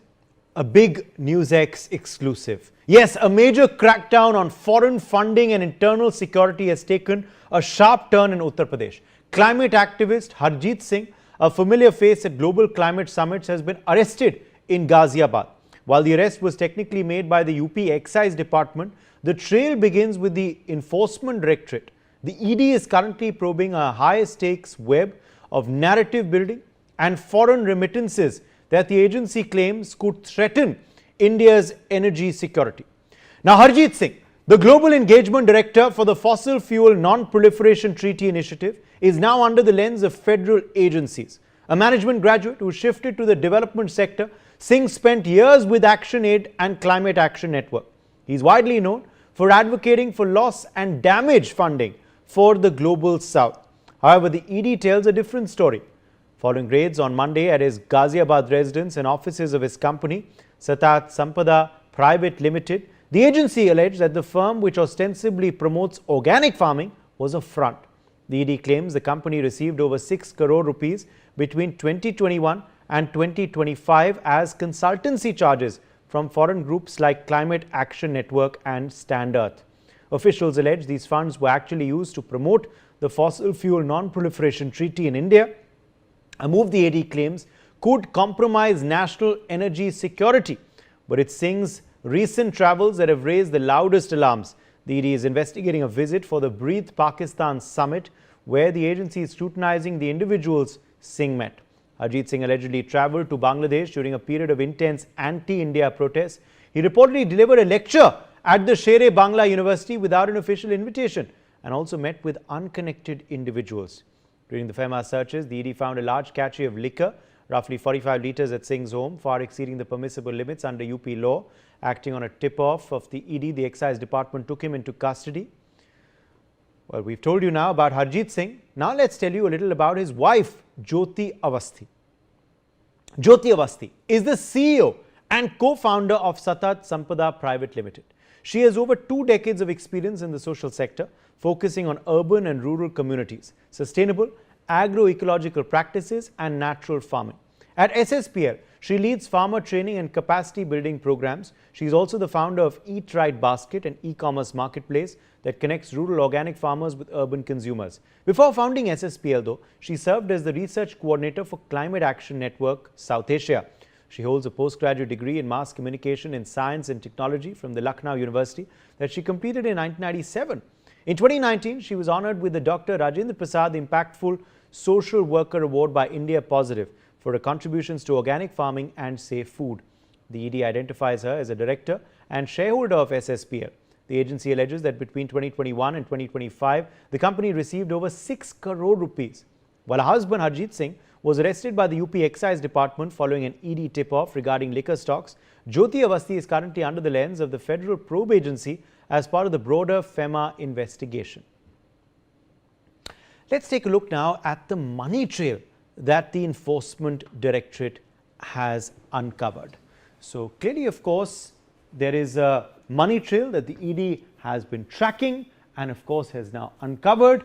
And of course, they intend to now prove this going forward and corroborate this with evidence as well with the arrests, of course, of those that they are investigating. So how did this money trail reportedly happen? Now, this is as per our sources in the ED.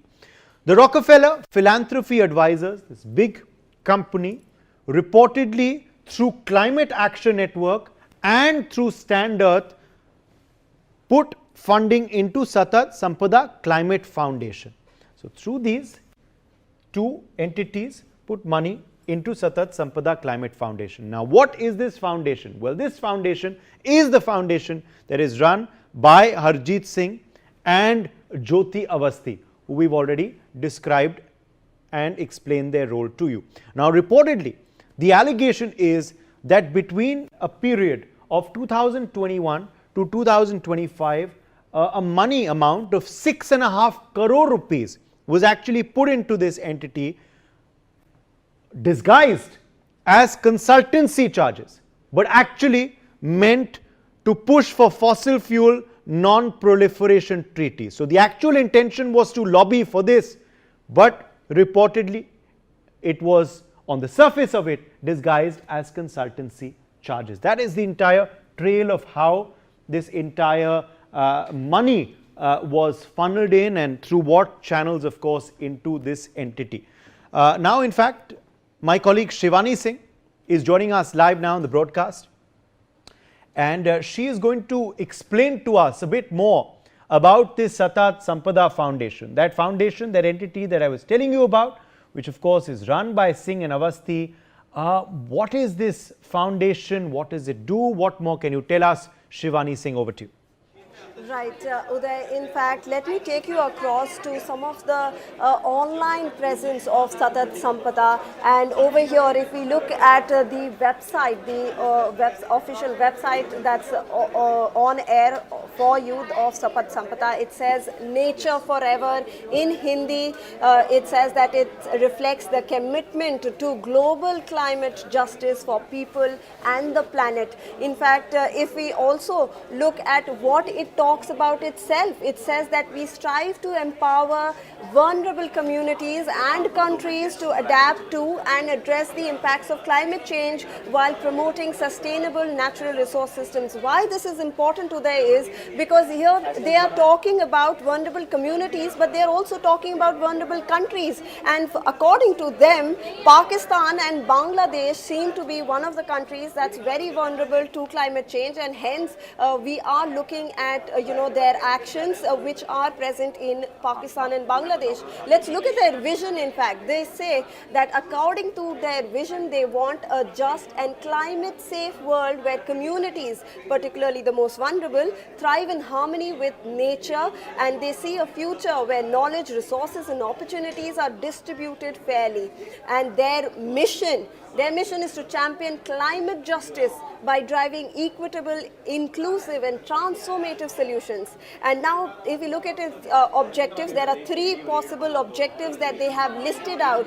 This is protecting communities from climate impacts, driving climate mitigation and just transition, and also enhancing policy. So they are in fact stating in their objectives over here, Uday, that they want to enhance policy influence. So they are looking looking at countries like Pakistan and Bangladesh, and they want to influence the policy over there. So this is clearly mentioned in their website as well. And let's look at what they do.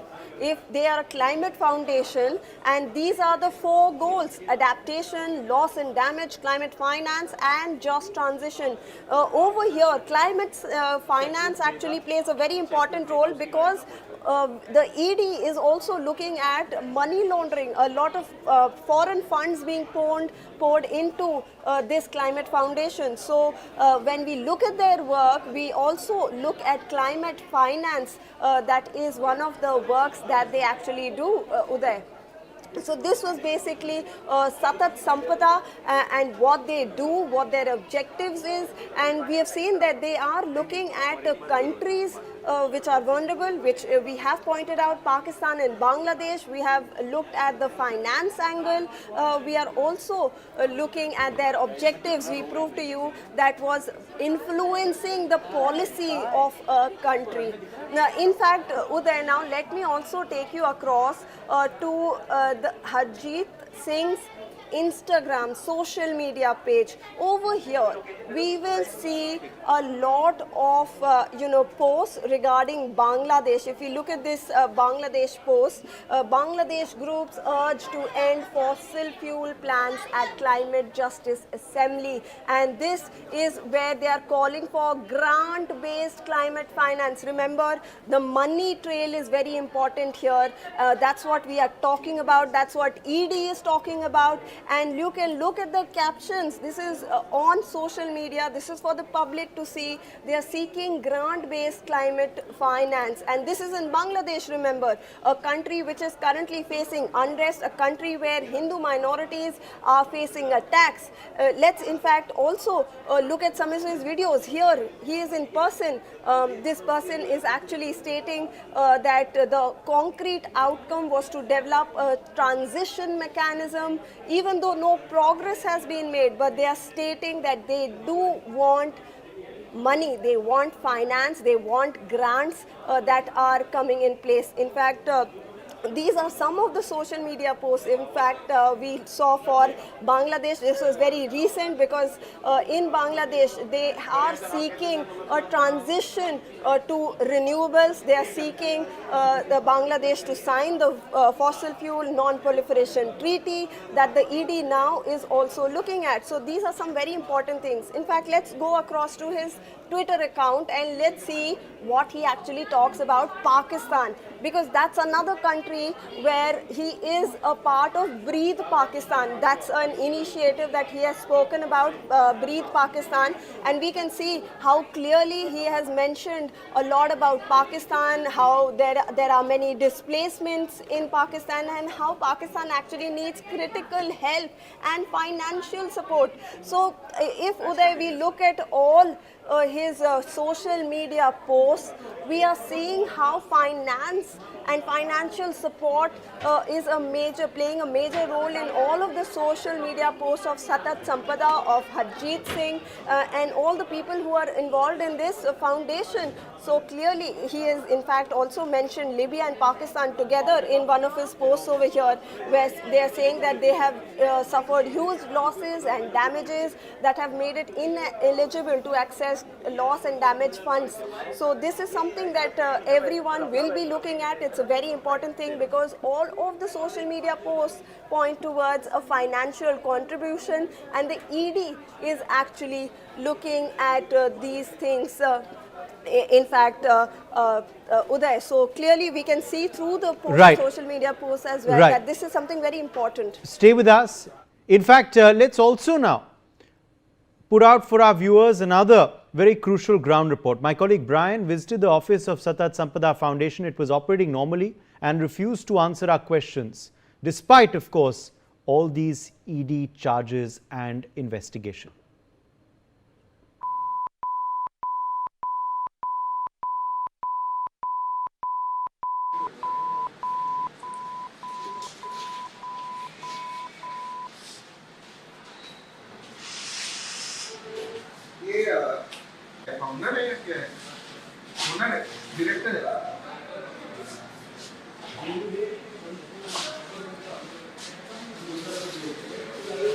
आपके director अभी कहाँ होंगे?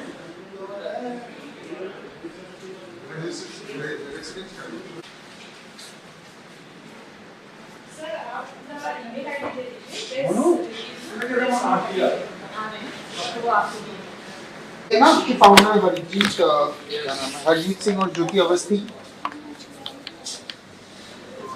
तो ये तो कल ED ने शायद रेड किया है। हमारे पास जो प्रेस स्टेटमेंट की तरफ से आया है,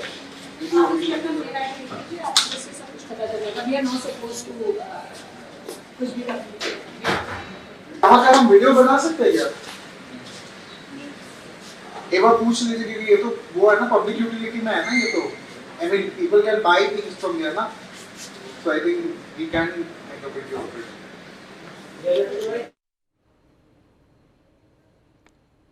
Brian Thomas, in fact, is joining us live now on the broadcast. Brian, take us through the details of the serious charges now that Harjeet Singh is facing from the ED and his entity. And it seems business continues as usual at his office where you visited. Well, Uday, yes, we first visited the regional office of SSPL that is located in Ghaziabad, and there we found nothing. The regional office was closed in the year 2018.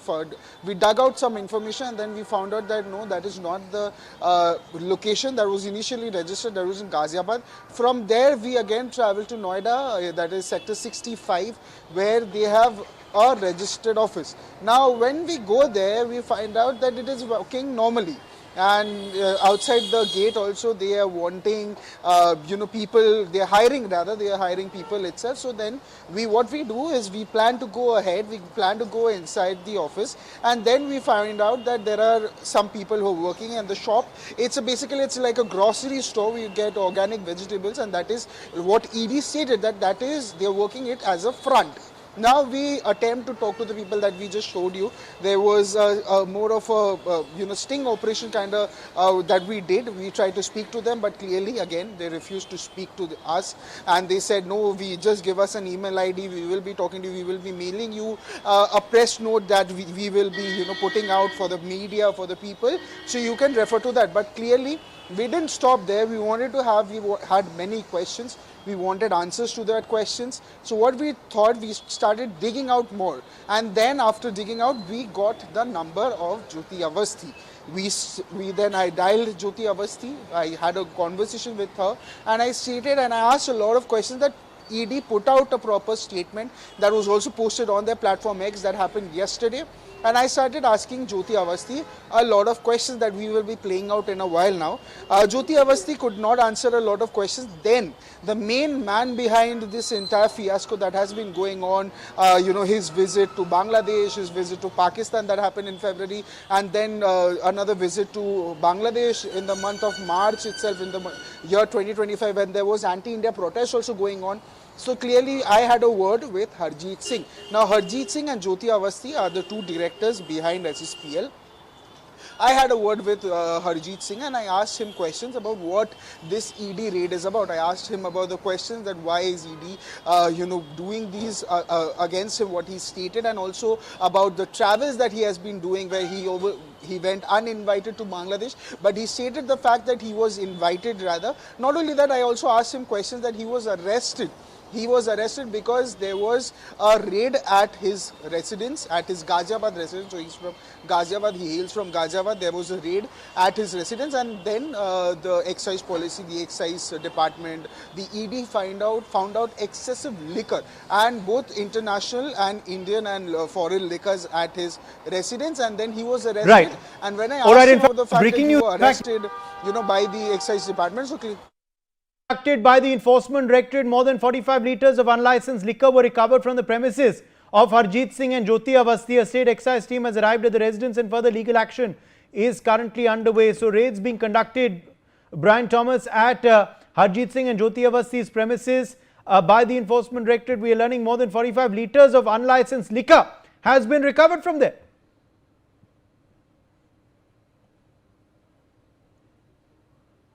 I actually spoke to them about the arrest that he was rather arrested by the Excise Department, and then clearly because there were many such liquors, international and national Indian liquors were found at his foreign liquors were found at his residence, and he was arrested. He stated the fact that it's on call. I mean, we've recorded the entire conversation that we will play out for our viewers who are watching us on television right now. So clearly, the entire conversation, he stated that yes, he was arrested and he got a bail the next day, and he further did not want to comment on it. I kept on asking him the question why he was arrested.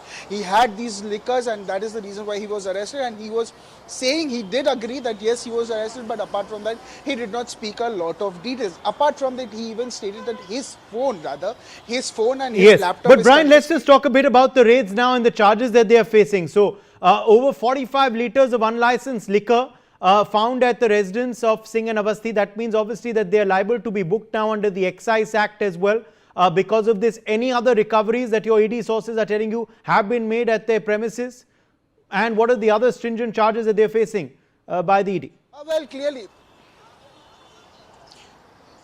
Uday, clearly, ED has made it very clear, and they've listed out a proper statement also. All the funds that have been there, the funds that was used as a foreign funds that they were getting, they were all illegal. There was a remittance of 6 crore also that happened from 2021 to 2025. That is being checked itself. Now, there was a proper 15-hour raid, and that is in the conversation I had with Harjeet Singh itself. Again, like you mentioned itself, there were liquors also that was found at his very residence, and he was arrested because of that. It was additional liquors. Apart from that, what we have the statement also, clearly he has stated that his climate action network, this agency, he traveled to Bangladesh, like I mentioned, he traveled to Pakistan, and again, the timing is very important, Uday. We need to note that when he traveled to Bangladesh uninvited, but he says that he was invited when he traveled to Bangladesh. That happened in the year, in the month of March, that where the anti-India protests were also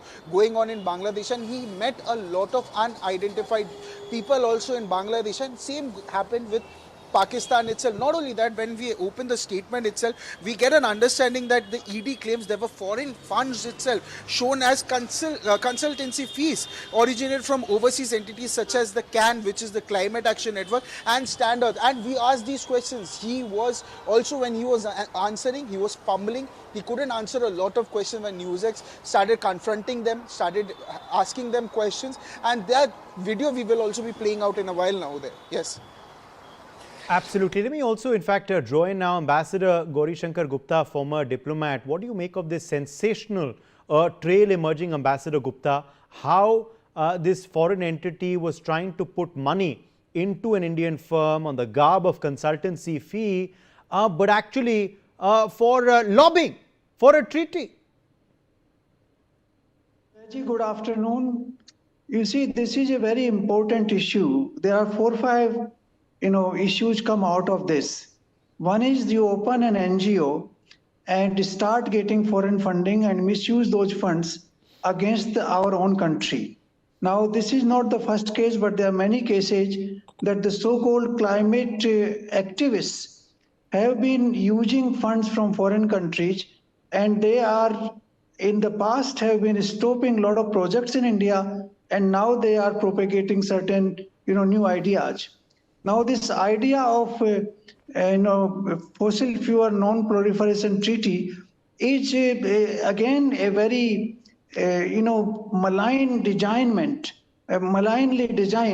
idea, because there are already negotiations under Paris Treaty that the countries will gradually reduce the fossil fuel emissions, and we are committed to bring them to zero by 2070. So this kind of new ideas which are being floated by certain Western powers and certain Western NGOs are again a thing to trap India into an energy crisis. We are already having problem because of the supplementary tariff imposed by President Trump on our Russian imports. And now this kind of ideas that you should stop using fossil fuel completely, that is to paralyze our economy and our economic development. The Western countries have already polluted the environment, done whatever emission was needed to be done using fossil fuel for almost 50-60 years after the Second World War. and now they are, using these new designs against developing countries like India, so that India's growth is, stunted, and they are not able to, grow at a desired pace, so that the poverty does not, poverty stays in the country, and the country is not able to develop, economic strength. Now, these are people who do not understand perhaps the implications.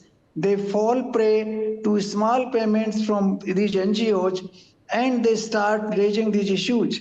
Now, his travel to Bangladesh and Pakistan are also somewhat suspicious, because these are the two countries which are absolutely, sort of, as of now, enemy countries for India, and they do not wish India a good future. So traveling to those countries, meeting people there, shows that he has certain designs in his mind which are basically anti-Indian. Yes. So I would surmise that, this kind of activities must be curbed. ED should take action, but at the same time, the Home Ministry should also take action against the inflow of foreign funding by such NGOs. Okay. Let me, in fact, also now quickly bring in RVS Mani, former Under Secretary, Ministry of Home Affairs. RVS Mani, now the ED, of course, will uncover this money trail as well. The task cut out, but already it seems that the preliminary work has been done by the agency. Indeed, actually, my previous speaker, Learned Ambassador, has covered the almost absolute canvas of the entire problem. But having said that, see, basically, if you recollect, some NGOs did not apply for extension of FCRA registration in last in 2024, because the measures are continuously being made stringent, the compliances are getting stringent. Having said that, some still are continuing to go there, and that is one of the reasons that, say, FCRA indeed is a very big challenge to Indian security. We all know that, whether they do through the demographic changes, or setting up religious institutions, or conversion areas, or even narrative settings like the earlier we had the Green Peace type of movement. This is also something similar to that. Having said that, there is a sustained basis, sustained attempt to force India's hand, disrupt, I would call it, it is not only breaking India, it's a disrupt development plan of the vested interests which is being carried out in India. As Ambassador Gauri Shankarji pointed out, that to disrupt our development, the pace of development has started galloping since last 10 years. And that needs to be disrupted, otherwise we are challenging the West, we are seeing them in their eyes. This is one of the basic larger agenda. So to create these type of disturbances and going to Pakistan, you do not go to Pakistan and ask them to stop for non-fossil fuel, because they don't have the technologies and all, everything. What are they trying to propagate? So it is a total mismatch. Similarly, going to Bangladesh, do they have it? Even Tista Water Accord has not been signed. There are some issues there. Having said that, are we also getting into something much bigger than what has been brought out, that it's a mere NGO getting into anti-India activities, or we are into... Yes, and also, what is very suspicious, RVS Mani, are these visits to Bangladesh at the garb of a lecture, but then meeting with unconnected individuals there. Then a Breathe Pakistan summit visit as well. That is what I was coming to, that whether visiting Pakistan, who are you lobbying with, what was his purpose? See, going to Pakistan, you have to give a declaration. There are several procedures for that. How did he get into Pakistan? And what was the purpose? Whom did he meet? And what is it? Because we have had very recent cases in this Newsx channel. We have discussed about the Pearson Airport gold heist. That was also something where some connected persons in India were running a startup which they closed after the Pearson Airport issue happened. This is, as per my information, the same lineage. Similarly, going to Pakistan, so everywhere there is a challenge, everywhere there is a disrupt India, disrupt development challenge, everywhere there is a breaking India forces, and everywhere the energy security, we are coming to energy security by virtue of the new ethanol policy. that the dependency on the petrol will be reduced to a great extent. And make no mistakes. And there also a narrative is being said, but I have a technologist in my family who says that there is no tweaking required. It is all perfectly okay to add 20% ethanol with mixed. So to that extent, I am very sure about it. Still, the narrative is running, and these type of fossil fuel ban policy and avoidance policy and all, it is a plain narrative. What are they aiming at? You know, and Ambassador Gupta, this is a pattern also emerging, where you have, you know, in the garb of climate, all of this being done. Now, this, if this move to actually proliferate this treaty, to promote this and to ratify it, could have really compromised our national energy security. Yes, Udayji, you see, this has been an issue that Western countries have used fossil fuel for their own development for 60 years. And now they are denying that fuel to the developing countries in the name of, climate issues. Now, this has been raised in many, times, particularly on COPs, at, different summits, starting from Earth Summit in Rio in 1992, that, you have contaminated the environment, the water bodies and the earth, and now you are blaming us for that. Even today, the India's emission is one of the lowest on per capita basis in the entire world. Though the US is developed country, but US is the top emitter in the world even today. And they are trying to deny us the legitimate energy requirements of our country. Basic idea is that India should not economically grow, so that its strength is not there, and therefore they would be able to issue instructions from Washington and from European capitals, and India should obey those instructions. And that will not be possible once our strength grows and we become an economically formidable country. And that is the whole purpose. Whole purpose is to deny us economic strength, and that is achieved through all kinds of curbs on energy supply, because energy is the most important requirement today for any country to develop economically. So these are all plots, by these countries, but some of our nationals also, without knowing the implications, get trapped into this for small money. These kind of monies are small monies. They send them to their accounts or for some purpose and instruct them from, to do certain things. They do not understand full implications. So we should also talk to these people and tell them that this is not what you are. At the same time, we should tighten the inflow of foreign funds for all NGOs.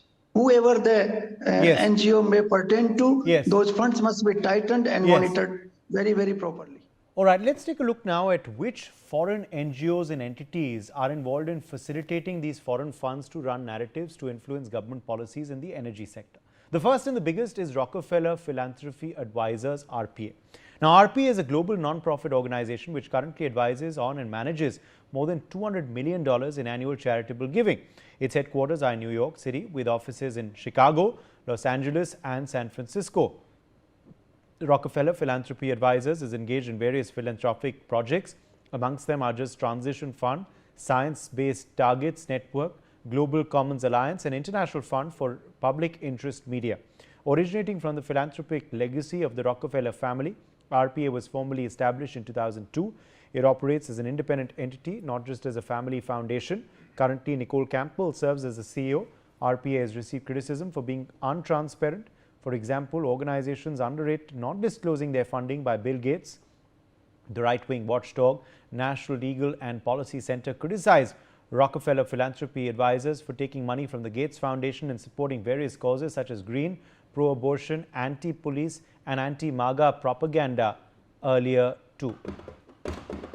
So these of course are in fact things that they have been guilty of earlier too, and of course this is something that it seems is a pattern when it comes to this particular foundation. Now also, if we tell you of course some more details emerging in this big angle that we are uncovering. The next player in this network is Climate Action Network. Now, that is also known as CAN. CAN is a global network of over 1,900 NGOs created to work in climate crisis and advocating for social justice through collective action. It is believed to be the world's largest environmental network, comprising civil society organizations across over 130 countries. It was founded in 1989. CAN's main work is vested in advocacy, where it works to hold governments accountable to their climate commitments, particularly those outlined in the Paris Agreement, aiming to keep global warming below 1.5 degrees Celsius. The next is Stand Earth. Stand Earth was formerly Forest Ethics. This is a grassroots environmental organization founded in 2000. The organization protects endangered forests by transforming corporate policy and governmental laws in the United States and Canada. Stand Earth uses public education, advocacy, protest, negotiation and non-violent direct action tactics to achieve its goals. And Stand Earth has offices in Vancouver, British Columbia, Canada, as well as Bellingham, Washington and San Francisco, California in the United States. Todd Paglia is the current executive director of the non-profit. Stand Earth challenges the fossil fuel industry, protects healthy forests and reduces global climate emissions. As Forest Ethics, Stand Earth is most widely known for its Victoria Dirty Secret and Do Not Mail Junk Mail reduction campaigns of the 2000s. Brian Thomas is joining us on this broadcast. Brian, now what were the entities, what were the organizations which were funneling money to this foundation in India? And what was their objective? Clearly, if we talk about the very foundation itself, from early on itself, there were many miscreancy that was happening from the agency. And yesterday itself, the ED started ramping up their efforts and they've listed out a statement. And the raid has been going on for at least 4 to 5 days now. They went to the residence itself. That Brian, we are talking about the companies, the foundations, the NGOs which were routing the money to this foundation. Which were those entities abroad? Give us more details about those entities abroad and what their hidden goal was. Well, clearly, if you talk about the ED itself, the ED found out, and we have the statement itself, they had foreign funds that was originated from overseas entities, such as one being Climate Action Network, that is the CAN, and second being Stand Earth itself, which is in turn received large sum of these funds that were meant to promote the fossil fuel non-profiteering treaty, that is the FFNPT. We also had a word with Harjeet Singh regarding this, and he said that the funds were completely through a source channel, but when ED found out, they found out the fact that SSPL is just a front. This is used as a front, and they in their highlights of these NGOs such as CAN or Stand Earth, which is the Climate Action Network, or the Stand Earth, these are these funds that are used explicitly to misuse the funds itself that they were using from a long while, and that was happening from 2021 itself. So clearly in that, and even a remittance of 6 crore fraud was also found out. That was a transaction again from 2021 to 2025 as per their findings itself, and they listed out a number of findings from their statement itself. Again, they also, rather, what ED said, that they projected themselves as an agro-based entrepreneur promoting organic farming, and ED alleged that there was merely a front, and they were using these NGOs, these byproducts just as a front to start a funding chain that was illegally coming from different unverified agencies. Yes, Uday. Madhav Nalapat, editorial director of the Sunday Guardian, is joining us on the broadcast. Madhav Nalapat, it's not something new. NGOs being used to put in money for something different on the surface, but actually something different being carried out beneath the surface. Another example coming to light, being investigated by the Enforcement Directorate. What do you make of this sensational investigation? And are these entities, including Rockefeller Foundation, that were funneling in money? Well, all the information I have comes from the Newsx channel. So all I can say is that I congratulate the Enforcement Directorate for having made sure that not much harm comes to India, because the perpetrators at attempting to sabotage India's energy independence are being identified, and now they are going to proceed again. This only underscores the importance of having a good bureaucracy so that it is not influenced by this kind of foreign funding, especially, and a bureaucracy that is free of corrupt elements. Unfortunately, corrupt elements are what facilitates the foreign funders to get their way. So I congratulate the Enforcement Directorate on this, and I congratulate the Newsx channel for having done this, and it only underscores the importance of having an honest and straightforward policy. Prime Minister Narendra Modi has, from the beginning of his term in 2014, put emphasis on green power. He has been made India at the forefront of this green energy transition, and we have been doing a lot. At the same time, we depend on fossil fuel, and this is the whole situation. So I think it's a very important thing that the ED has busted this gang, and I do hope that more such gangs are busted so that our energy independence is not compromised, and especially that we are energy independent. So I think that is the Prime Minister's wish, that India should be fully energy independent, and at the same time make every effort within its constraints of population and the budget to ensure that the energy transition is as green as possible. So I would say that Newsx has done an outstanding job in getting this particular explosive story, and the ED has done a great job in uncovering this kind of a very sinister kind of operation, judging by what the ED is putting out. Yes.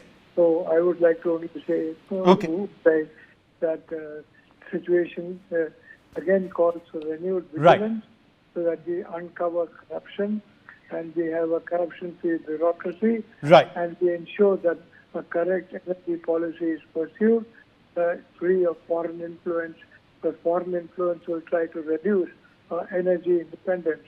But we need to be fully independent of energy. All right. More developments now, in fact, that we're tracking this hour.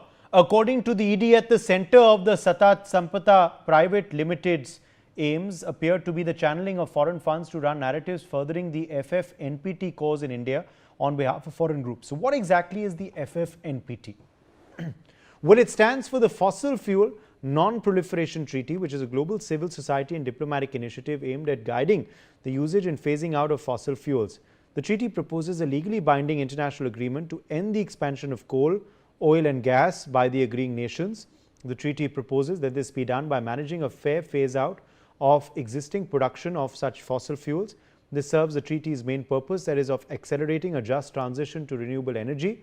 The treaty thus aims to align with the goals of the Paris Agreement in a two-pronged manner, halting new fossil fuel infrastructure and simultaneously providing support for any affected communities and workers. The main aim of the treaty is to replicate the success of similar non-proliferation treaties pertaining to nuclear and chemical sectors by managing threats and drawing support from cities, organizations as well as nations. The treaty states that it aims to create transparency on reserves to create greater accountability. However, the treaty's legally binding nature has drawn concerns from reliant economies and falling short in addressing developing nations' needs. So what is India's stance regarding the FFNPT? Well, India has not endorsed the treaty for the reasons cited above. India has raised a number of concerns, including energy security. India views fossil fuels, especially coal, as vital for its economy and the majority of its baseload power, making the immediate phase-out requirement challenging. India has also cited concerns of climate justice, placing the onus on developed nations who have historically been responsible for emissions.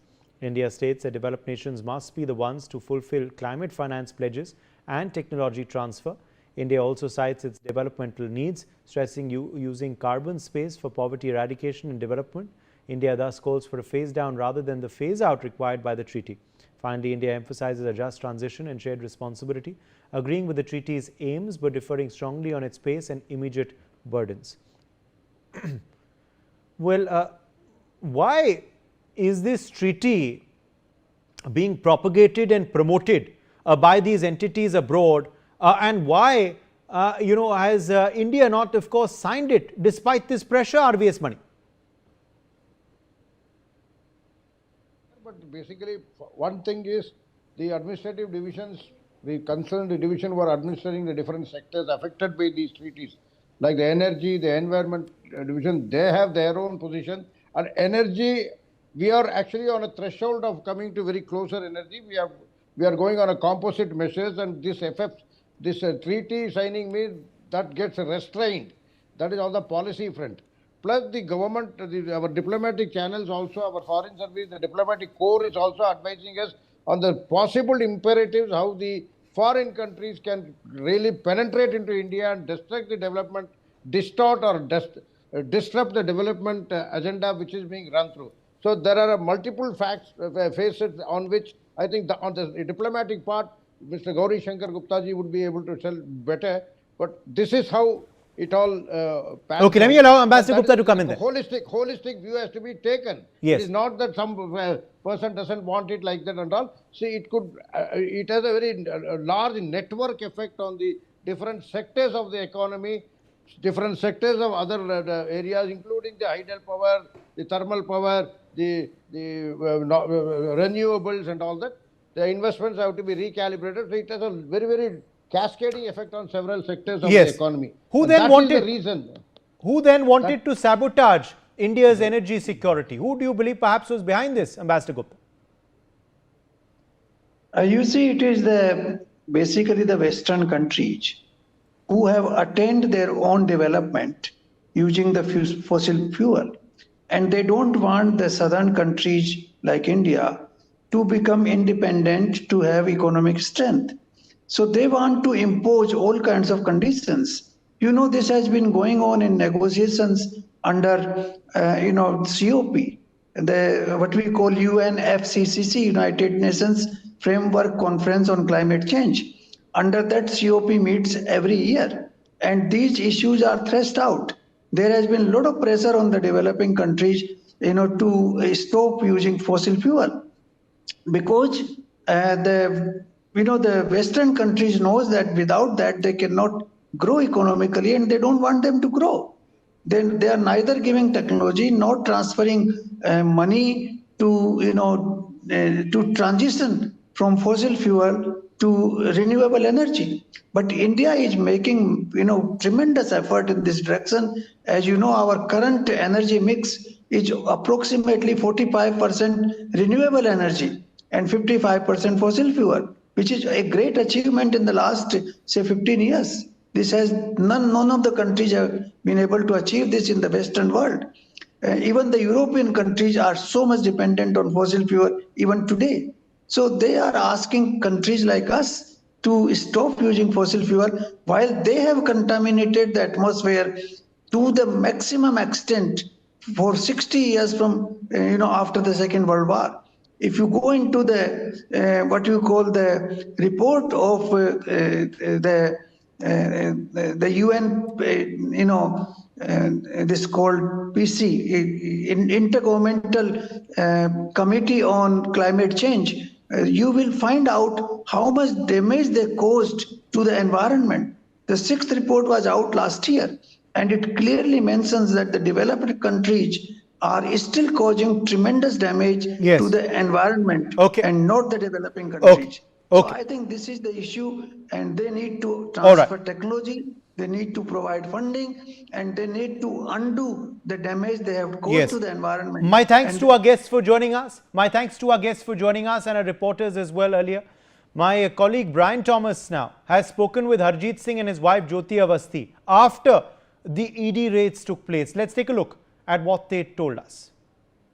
Director है ना ये सतत संपादक private limited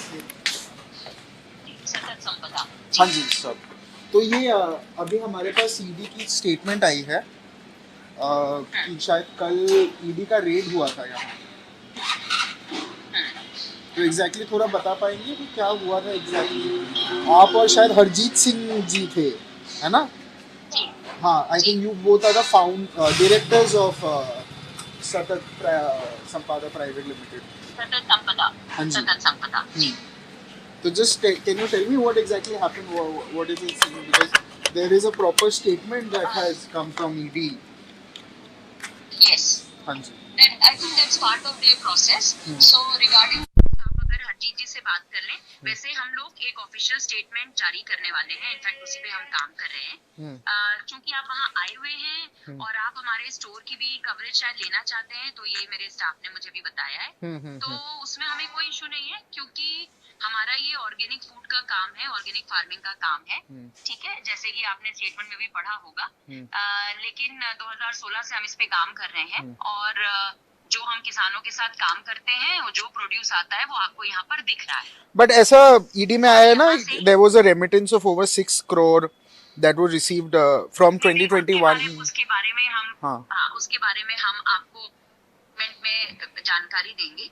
ठीक है, आप in the mean time video लेना चाहते हैं, आप वहाँ का वीडियो ले सकते हैं, और अगर आप हरजीत जी से बात करना चाहते हैं तो आप बात भी कर सकते हैं. So where will I get Harjeet ji? Official statement हम अभी मैं बात करा रही हूँ. ऑफिशियल स्टेटमेंट हम थोड़ी देर में जारी कर रहे हैं, इसलिए आप अपना अगर मेल आईडी दे देंगे तो हम मैंने भेज दिया आपको मेल आईडी. एक बार आप हरजीत जी से भी बात करा दीजिए ना प्लीज. जी बात करें.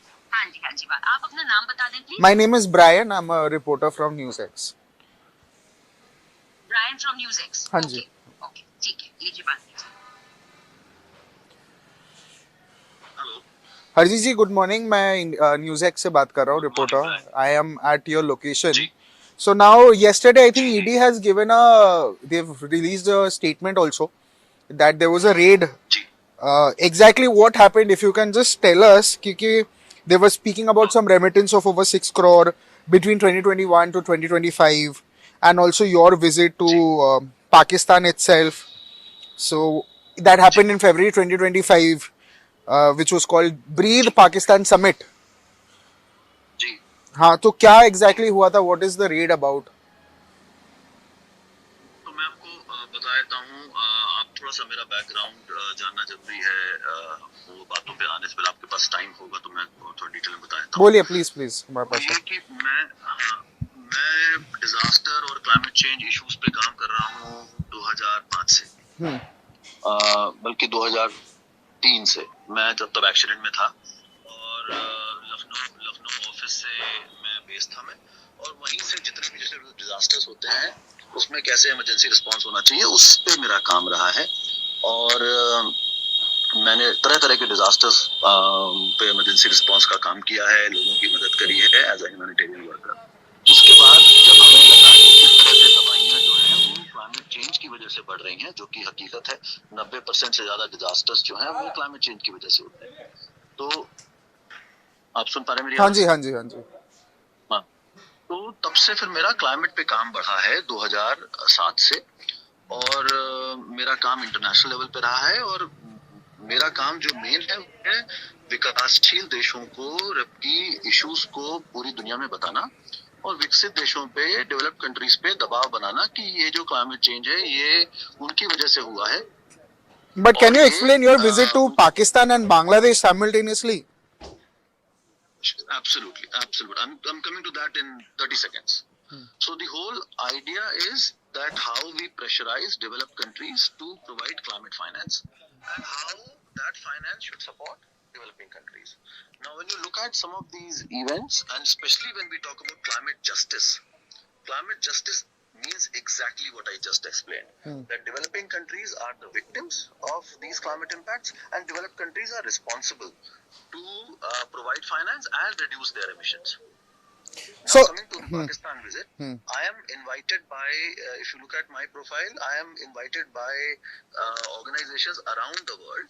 So this is not only about Pakistan or Bangladesh. I have been visiting Germany, US, Sri Lanka, Cambodia, Thailand, various parts of the world. So basically, I'm so sorry to cut you in between, but it has stated in the statement that you visited during the period of anti-India protest in Bangladesh that happened in December 2025.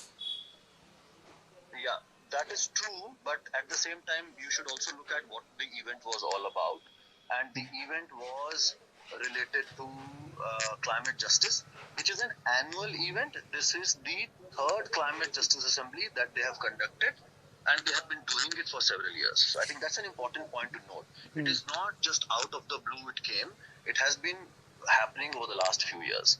So this was the third Climate Justice Assembly where I was invited, and in fact it is a bit of miscommunication that I was not invited. My organization has been involved in the organization, so I did not require any formal invitation. In fact, my head of the organization was invited formally, and I was copied in And that email. what about ED that they have been claiming about foreign funds, consultancy fees that is originated from Climate Action Network and Stand Earth? Sure.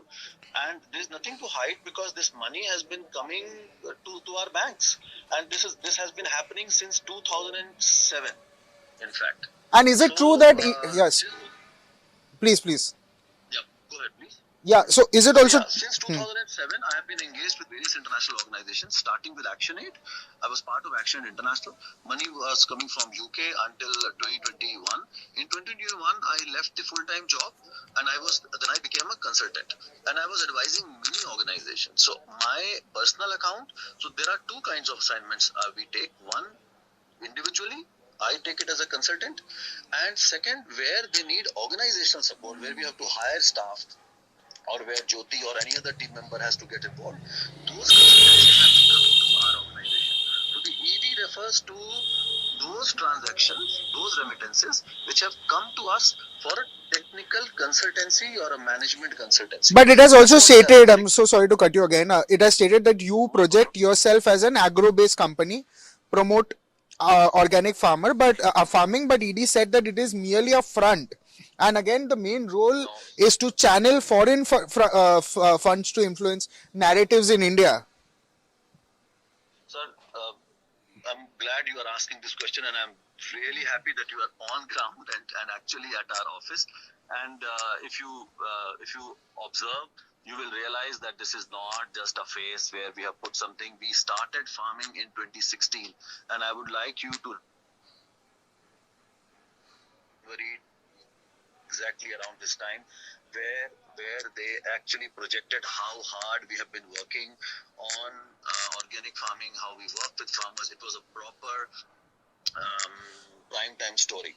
But then ED is doing the research. I think they have also researched your residence, that is, I think, in Ghaziabad, and they also. That's where I am right now. Yeah, so they also seized a large quantity of Indian and foreign liquor beyond permissible limits. And then it was also referred to the Uttar Pradesh Excise Department, following which, were you also arrested violating excise laws? I was, and I cannot comment on that because the case is sub judice. And I must tell you that I was granted bail the very next day based on the merit of the case. Now, what do you have to tell about? I mean, I'll just raise the case with here. I just want your last comment on the fact that what do you have to speak about ED's search that happened and ED's findings that they found that this is merely a front, and then you were using these funds. You were also traveling to Pakistan and Bangladesh during these very years. So what do you have to say about your point of view, or what exactly is going through? My point of view is that I have been visiting various countries over the last 20 years to promote issue of climate justice, which is in favor of developing countries, and I always represented the issues of developing countries and communities, and all my media statements over the last 20 years clearly reflect. In fact, there are times when you would find my very strong statements favoring India and against the Western countries. It's all in the media. It's not that something that I'm saying right now. It can be tracked back to 10, 15 years and more. I have always defended the interest of developing countries, particularly India. But Harjit, what about the findings of ED? What do you have to say about what ED has found so far and what ED has been claiming? And literally, they've even released a statement on their platform X as well. If you can also, if you have, I guess you've seen it, obviously. So what do you have to speak about that as well? I'm going to, because I only came last night, and since morning we have been working on the statement, which we'll issue in due course. I will look at that statement, but I can tell you based on the media reports that I have read, I would say that statement is untrue. We were given a management consultancy and we were actually doing the management part for this fossil fuel treaty initiative. And this is not our organic work is not the front of it. It is what we started with. And I must also tell you, if you read our articles of association that we crafted in 2016 while registering this organization, we already mentioned that we will be providing technical services. So are you saying that ED's investigation is untrue and it is not credible? Is that what you're saying? I would say it doesn't. Yeah, I would say it doesn't reflect the reality of our work, and it has been misrepresented. And how are you going to counter that if suppose you feel that it is untrue? How? Yeah. So I must tell you, when they came with the paper, they came with the expectation that they are going to find a large sum of money and gold. They found nothing. But they found, I think they found liquor, Indian and foreign liquor from residents. As I said, I will comment on that. I can't comment on that because the case is going on. And so on that particular aspect, but on other aspect, I can say, because that there is no case right now, so that it is absolutely misrepresenting the reality that we have. We have a full-blown work. I would also suggest you to look at all our social media channels, where you would find that how we have been representing the issues of farmers and our work, and have been promoting and actually delivering stuff. It's a full-fledged operation. And once you make the video and since you are there, you can see that it is not something that we have just put as a face. It's a proper work that we are doing. We have been farming, we've been working with communities. So this is something core that we believe in, but that's only one part of our work. The other part is providing technical and management services. That is what they are putting their focus on, and that's why they're saying that. In fact, I must also tell you, our revenues from both consultancy and selling vegetable are quite proportional, are quite similar. So it's not that one is overtaking. And what about the foreign funds? What about the foreign funds that you take as consultancy? Foreign funds are coming for specific business and management consultancy. And it's important, Brian, to note that we are encouraging FDI in our country, right? We want more money to come for buying goods and services. By doing this kind of a work, we are only getting dollars, and they did not find a single transaction which they could say that it is illegitimate or. And how are you planning to counter against what ED has found out? What claims ED is making at this point of time? We have provided all the evidence. They sat with us for about 15 hours. Separately at my residence and at our office, and the reports that they have given, they have only taken my mobile and laptop, and that's exactly the reason I'm not able to respond to media queries. So that's what I'm going to do today. Still, I don't have access to my mobile. So we have given them all the information, and whatever information then they ask for now later, we will provide it. We are very confident that our accounts are clean, our intention is clear, and we have always worked for our country and for the interest of developing countries around the world. Thank you so much, Harjit for thank you so much, Harjit, for speaking to us. We'll also try to have a look inside if you're okay with it. Sorry? I said we'll also try to have a look inside your office if you're okay with it. Yeah. I mean, I don't think you can look into the papers. Not but the papers, but inside the office itself. Yeah. How people are packing, how the orders are received. Absolutely no problem at all. Thank you so much, Harjit ji. Thank you. So we just had a word with Harjit ji and Jyoti ji, who are both the directors of this very organization that. And on that note, we're slipping into a very short break. Back on the other side. Don't go anywhere.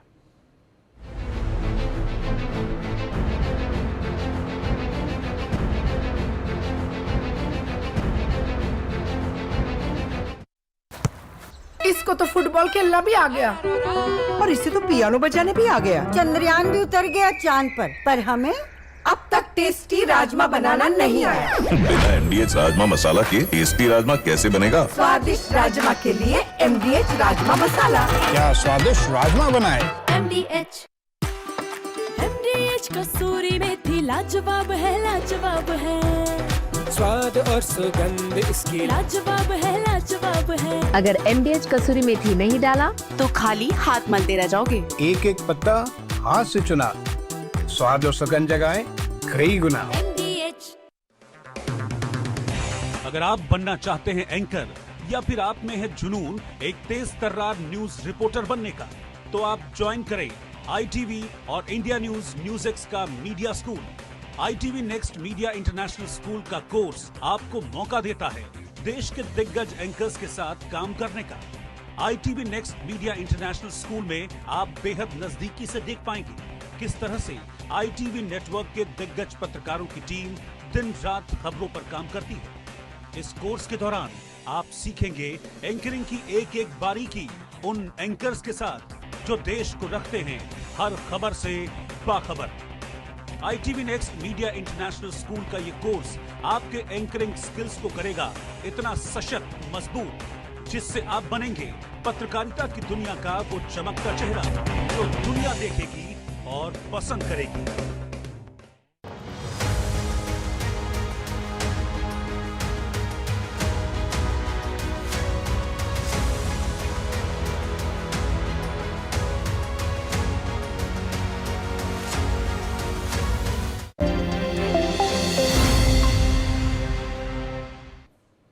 Hello and welcome. You're watching Newsx. I'm Uday Pratap Singh. Breaking updates coming in top of the hour. Aam Aadmi Party Chief Arvind Kejriwal has inaugurated the second phase of the War Against Drugs campaign with Punjab CM's Bhagwant Mann. Let's go live across.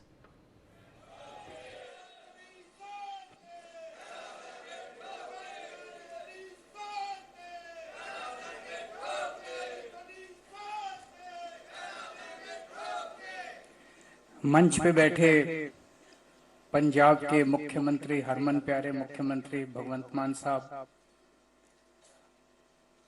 Manish Sisodia जी, हमारे cabinet मंत्रीगण, chief secretary साहब, यहाँ पे आए हुए सभी officers और पंजाब के कोने कोने से आए हुए मेरे सभी भाइयों बहनों, माताओं, बुजुर्गों, आप सब लोगों को मेरा नमस्कार, सत श्री अकाल, वाहेगुरु जी का खालसा, वाहेगुरु जी की फतेह। आज बेहद खुशी का दिन है कि युद्ध नशे विरुद्ध की फेज 1 की शानदार सफलता के बाद आज फेज 2 की शुरुआत हो रही है। पिछले साल आज से लगभग 10 महीने पहले 1 मार्च 2025 को फेज 1 की शुरुआत हुई थी। जिस साफ नियत, मेहनत और शानदारी तरीके से फेज 1 को किया गया, लागू किया गया, इस तरह से नशे के खिलाफ युद्ध पंजाब तो क्या पूरे देश में किसी भी राज्य में नशे के विरुद्ध युद्ध कभी नहीं किया गया। ऐसा नहीं कि पूरे देश में केवल पंजाब में नशा बिकता है, बहुत सारे राज्य हैं, हरियाणा है, गुजरात है, कई सारे राज्य हैं जहाँ पे दिल्ली है, जहाँ खूब नशा बिक रहा है, लेकिन वहां की सरकारों को परवाह नहीं। पंजाब के अंदर भी हमारे से पहले जब अकाली दल की सरकार थी, सबसे ज्यादा पंजाब की गली गली और घर घर के अंदर नशा उनके राज के दौरान, उनके शासन के दौरान घर घर पहुंचाया गया। इतना ज्यादा पूरा पंजाब नशे में, उसी दौरान उड़ता पंजाब पिक्चर बनी थी, पूरे पंजाब का बच्चा घर घर के अंदर नशा पहुंचने लगा था। उनके कई बड़े बड़े आगू नशा बेचने में शामिल थे।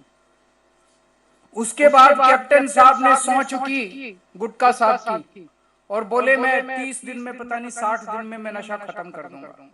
5 साल उनकी सरकार चली, उन्होंने कुछ नहीं किया, झूठी सौं खाई उन्होंने।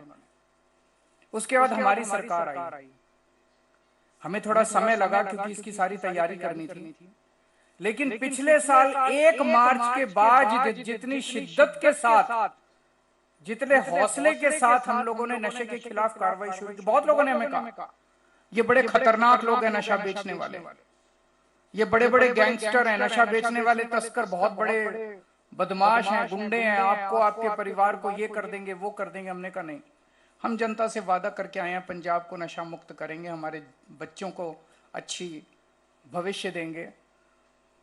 और पिछले 1 साल के अंदर 10 महीने के अंदर 28,000 केस दायर किए गए नशा तस्करों के खिलाफ। इतने बड़े स्तर के ऊपर पूरे देश में आजादी के बाद से 75 साल में किसी राज्य के अंदर इतने केस नहीं दायर किए गए। 28,000 केस। और ये फर्जी केस नहीं है। जब अदालत में ये केस गए, जब अदालत में एफआईआर गई तो इनमें से 88% केस में आदमी को जेल हो गई, केस सफल हुए। नहीं तो फर्जी केस होते हैं ना, फर्जी केस कर देते हैं दिखाने के लिए, ऊपर से सरकार कहती है केस करो, वो फर्जी केस कर देते, सारे छूट नहीं रहे। जिनको पुलिस पकड़ रही है वो जेल जा रहे हैं, उनको मुकदमे में उनको सजा हो रही है। 100 केस अगर पकड़े तो उसमें से 88 केस में जेल हुई कोर्ट के अंदर। 28,000 केसेस में से जितने केस अभी तक कोर्ट में गए हैं उसमें से 88% केसेस में जेल हुई है। लगभग 42,000 स्मगलर्स को पकड़ा गया। इतने बड़े स्तर के ऊपर कोई नहीं पकड़ा, कभी नहीं, किसी राज्य के अंदर इतने बड़े स्तर के ऊपर नहीं पकड़ा गया। 42,000 स्मगलर्स को पकड़ा गया, जिसमें से 350 ऐसे हैं जो कि बहुत बड़े बड़े स्मगलर हैं। ऐसा नहीं कि केवल छोटों को पकड़ा, छोटों को भी पकड़ा गया, बड़ों को भी पकड़ा। 350 स्मगलर ऐसे हैं जो बहुत बड़े हैं। आप लोगों ने आपके पिंड में भी हुआ होगा, आपके हल्के में भी हुआ होगा, आपके इलाके में भी हुआ होगा, जो इनकी प्रॉपर्टी थी, जो इन्होंने बड़े बड़े महल बना रखे थे, बंगले बना रखे थे, बिल्डिंगें बना रखी थी, दफ्तर बना रखे थे, इन स्मगलरों ने पहली बार सरकार ने बुलडोजर से उनकी बिल्डिंगों को गिराया है। लोगों को लगने लगा कि हाँ, पहली बार एक सरकार आई है जो नशे के खिलाफ लड़ाई लड़ रही है। टीवी में चला, लाइव चला, कितने अभी भी चल रहा है, अभी भी ये काम चल रहा है कि इनके खिलाफ जबरदस्त कार्रवाई, बड़े बड़े। और जो सबसे बड़ा, जिसके नाम पे पूरे पंजाब में पता है कि सबसे बड़ा कौन था तस्कर नशे का, कौन था, उसका नाम लेने से लोग कांपते थे, प्रशासन कांपता था उसका नाम लेने से। उसको पकड़ के जेल में डाल दिया इस सरकार ने, आपकी सरकार। किसी की हिम्मत नहीं थी उसका नाम लेने की, किसी की हिम्मत नहीं थी। जेल जाना तो बहुत दूर की बात, डरते थे, पुलिस डरती थी, प्रशासन डरता था, बड़े बड़े नेता डरते थे। ये तो आम आदमी पार्टी की सरकार है जिसकी हिम्मत थी, जिसने हिम्मत करके उसको जेल में डाल दिया। In the latest updates, meanwhile, coming in the Delhi riots case, the Delhi police has filed verification report of sureties filed by Miran Haider, Shifa ur Rahman. The verification report of Mohammad Salim Khan and Gulfisha Fatima awaited. Sambhav Sharma joins us for more on this story. Sambhav, give us more details about these verification reports. Well, absolutely. Here, yesterday, additional sessions judge in the Karkatuma court, Sameer Bajpai, directed verification of the bail documents submitted by Gulfisha Fatima, Miran Haider, Shaiful Rahman, Mohammad Salim Khan, instead of ordering their immediate release. And now, in a latest development in this case, the Delhi police has filed verification reports of these accused in the Delhi riot case. And remember, and now a release order is being issued. This is what is the latest from the Karkatuma court in the Delhi riot case. Remember, on Monday, the Supreme Court has granted bail to 5 accused in the case, but denied bail to Umar Khalid and Sharjil Imam. And this is the same case because the trial is going on in the Karkatuma court. So that's why this, verification report sought by the Karkatuma court, that the police has filed the verification report, and following which release orders are issued. And if we talk about the background of this particular case, the 2-judge bench of the Supreme Court on Monday, on one hand, granted bail to the 5 accused, on the other hand, not granted bail to Umar Khalid and Sharjil. Yes, so these are the latest updates coming in with regards to the Delhi riots case. More breaking news meanwhile also coming in now.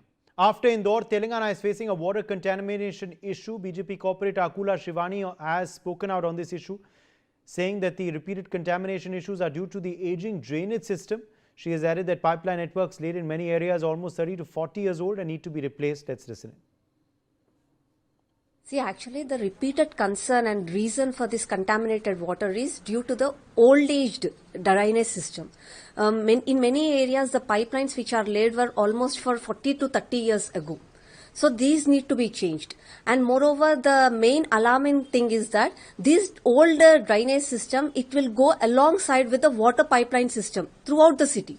And mainly in the areas where the connectivity is very close to each other, the sewage, the drainage systems which are very old in nature, they collapsed in some areas, they broken and they completely deteriorated. And the sewage water, it is seeping into the contaminated area and the soil area near that. And that goes into the water pipelines, which causes a contamination. Raj Kiran joins us for more details on this story. Raj, is a similar incident like Indore now ready to play out in Telangana?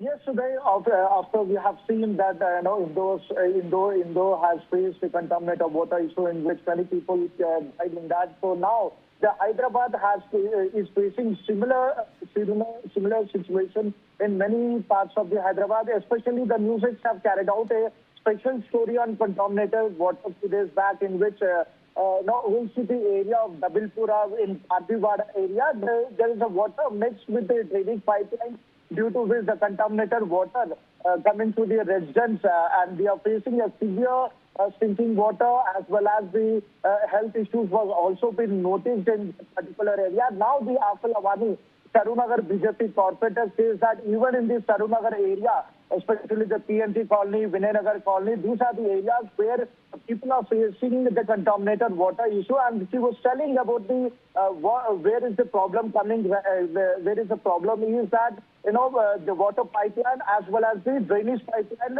moving along with that, beside each other. So due to which the damage of the drainage pipeline, that water is mixing with the regular drinking water pipeline, and now the people are facing the problem. Despite they have given many complaints, the municipal authorities is trying to rectify the issues. But however, these drainage pipelines and the water pipelines has been laid 30 to 40 years ago. So now, due to a long time, it is facing these type of problems, and definitely the GHMC will come up with the new strategy to clear this problem. Yes. This is what we heard from the Akhlavani. All right. Thank you, Raj, for joining us with those updates. Now, Prime Minister Narendra Modi has received a telephone call from the Prime Minister of Israel, Benjamin Netanyahu, today. The two leaders warmly exchanged New Year greetings and wished the people of both countries peace and prosperity. They identified shared priorities to further strengthen the India-Israel strategic partnership in the year ahead. Guided by shared democratic values, deep mutual trust and a forward-looking vision, they also reiterated their zero-tolerance approach towards terrorism in all its forms and manifestations and reaffirmed their commitment to fight this menace. PM Netanyahu briefed PM Modi on the implementation of the Gaza peace plan.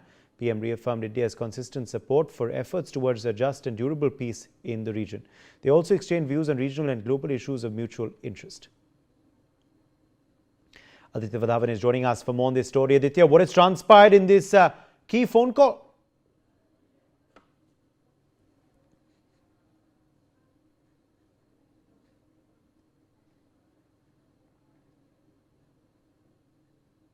Aditya, are you able to hear me? Okay, I think we've lost our reporter there, but these, of course, are the latest updates coming in. Prime Minister Modi receiving a telephone call from Prime Minister Netanyahu of Israel. A lot of issues, of course, discussed during this phone call. This is the first call between the two leaders after the new year in 2026, and that is why they exchanged New Year greetings and then, of course, discussed a lot of mutual issues. Aditya Vadhavan is back with us. Aditya, if you're able to hear me now, I was trying to ask you about this phone call. Well, absolutely. Prime Minister Narendra Modi has spoken with the Israeli Prime Minister Benjamin Netanyahu, and indeed, both the leaders share a personal camaraderie with each other, and definitely, if you see, we have seen how India and Israel have been collaborating in the recent past, and definitely, on the phone call, Prime Minister Narendra Modi received a telephonic call from Israeli Prime Minister Benjamin Netanyahu, during which the two leaders exchanged New Year greetings and wished peace and prosperity for the people of both countries. The leaders also discussed ways to further strengthen the India-Israel strategic partnership in the year ahead, guided by shared democratic values, mutual trust, and a forward-looking vision. Both Prime Ministers reiterated their zero-tolerance approach towards terrorism in all its forms and manifestations, and reaffirmed their commitment to jointly combat the global menace. PM Netanyahu briefed PM Modi on the implementation of the Gaza peace plan. PM Modi reaffirmed India's consistent support for efforts aimed at achieving a just and durable peace in the region. The two leaders also exchanged views on regional and global developments of mutual interest and agreed to remain in touch. Uday. All right. In fact, more breaking updates now coming in. The Government of India's advance estimates on the national gross domestic product are out. According to government estimates, the GDP is supposed to grow by 7.4% in 2025-26, up from 6.5% in 2024-25.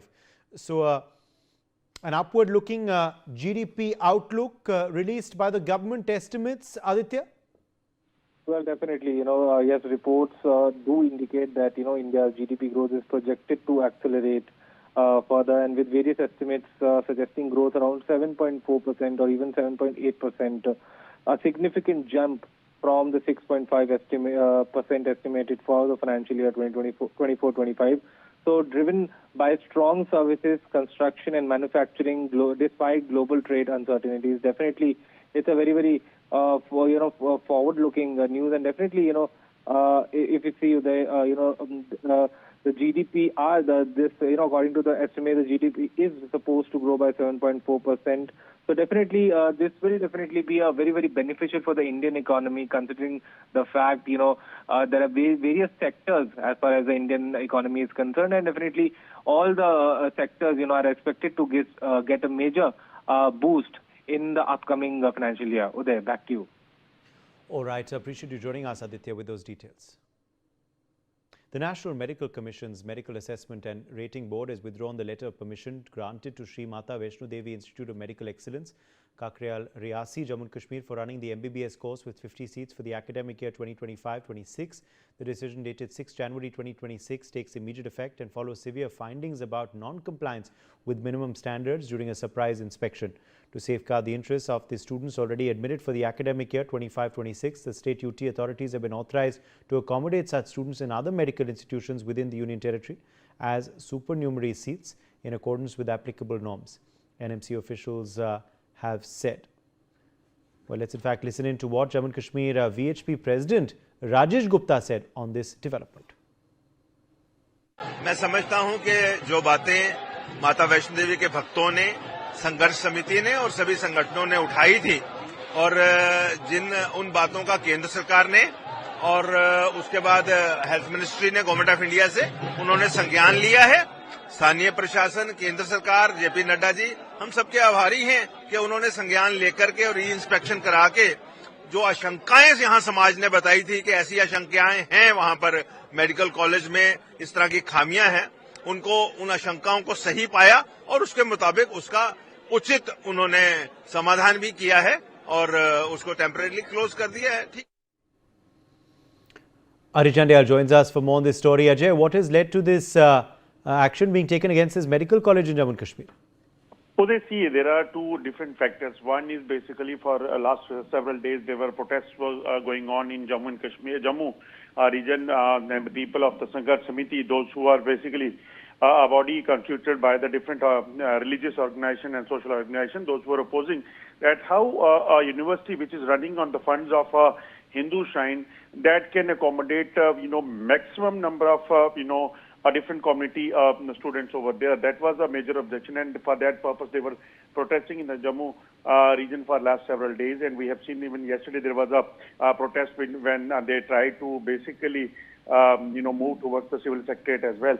And other factor is that now the MCS says that they say that because of the certain reasons like which compliance is basically required for a medical college, that was not fulfilled by the Mata Vaishno Devi Medical College, and that's why this permission have been cancelled. So These are the two different factors what they have shown. But yes, end of the day, 50 students, those who got admission, and 42 out of them, they were from the Muslim community, and that they have to be shifted to the different medical colleges of Jammu and Kashmir, where they will continue their studies. But as far as this Vaishno Devi Medical College is concerned, their permission have been cancelled for the 2025-2026. All right.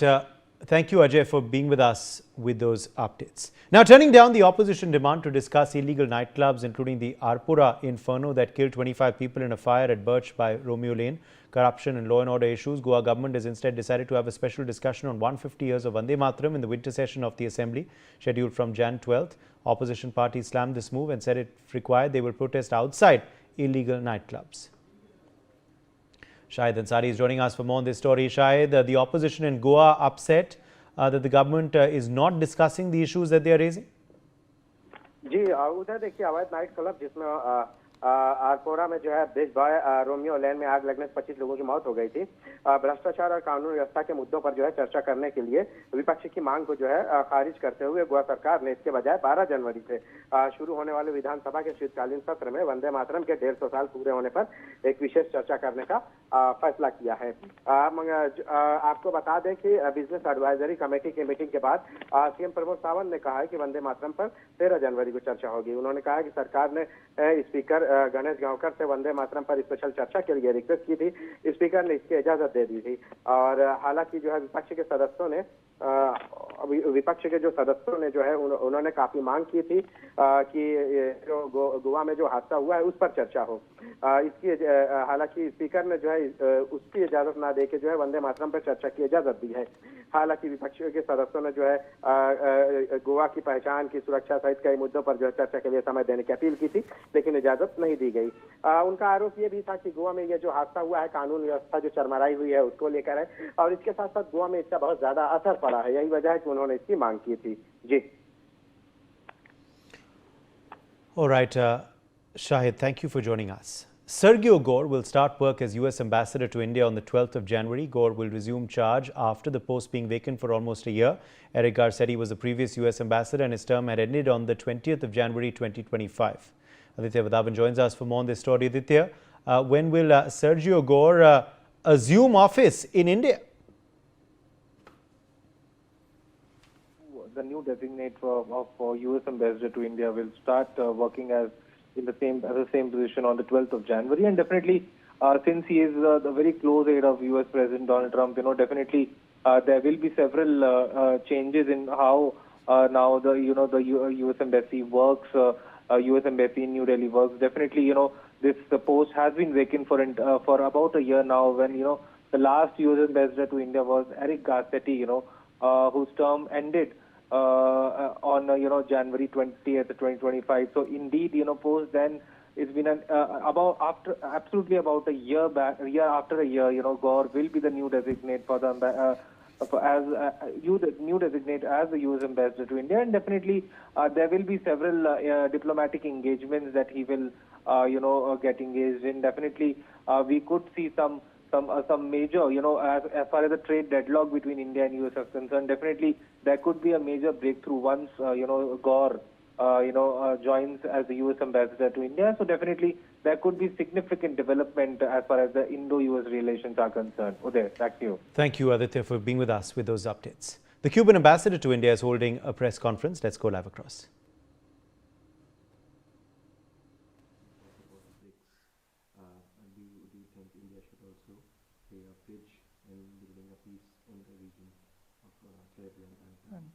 It is a decision that should be taken by Indian government. I cannot even suggest what to do or not, but I think that everybody could contribute, sending a message to the U.S. government that a military aggression, a unilateral actions against sovereign country never will be, is and never will be a way to solve our outstanding problems. Never.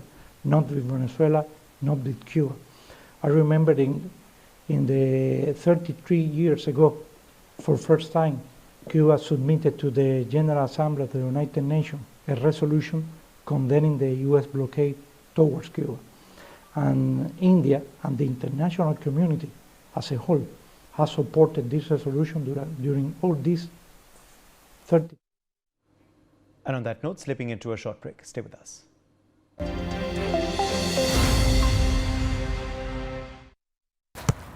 इसको तो football खेलना भी आ गया और इससे तो piano बजाने भी आ गया। चंद्रयान भी उतर गया चांद पर हमें अब तक टेस्टी राजमा बनाना नहीं आया। बिना MDH राजमा मसाला के टेस्टी राजमा कैसे बनेगा? स्वादिष्ट राजमा के लिए MDH राजमा मसाला। क्या स्वादिष्ट राजमा बनाए? MDH कसूरी मेथी लाजवाब है स्वाद और सुगंध इसकी लाजवाब है। अगर MDH कसूरी मेथी नहीं डाला तो खाली हाथ मलते रह जाओगे। एक एक पत्ता हाथ से चुना, स्वाद और सुगंध जगाए कई गुना।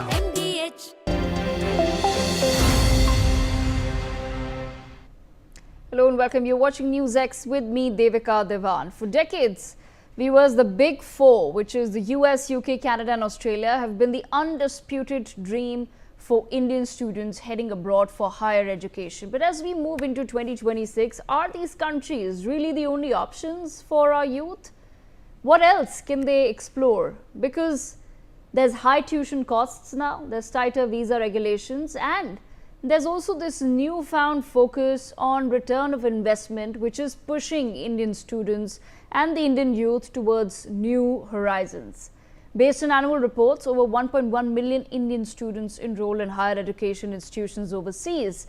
For those ready to take the leap into undergraduate or graduate studies but feeling overwhelmed by the choice of country and institution, this telecast will be a very interesting conversation for you, and hopefully it will help you decide and figure out and get some answers to those questions that you have. Today we're being joined by a panel of experts to help us navigate through the same.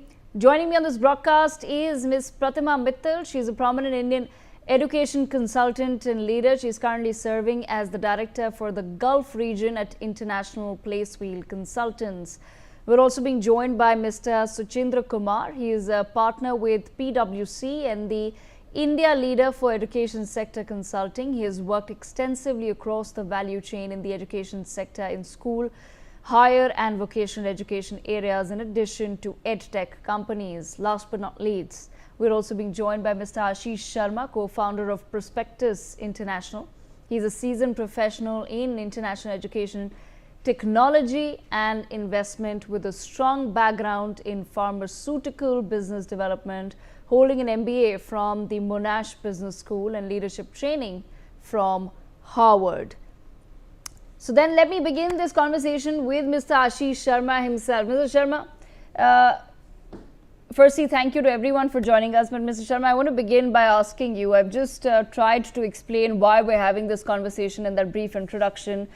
You yourself are a product of Harvard, of Monash, but I want to understand from you, in today's day and age, when we're now going into 2026, if you were to have this conversation with a young Indian, what would your advice to them be as far as your top 3 destinations for the next few years are in terms of pursuing higher education abroad?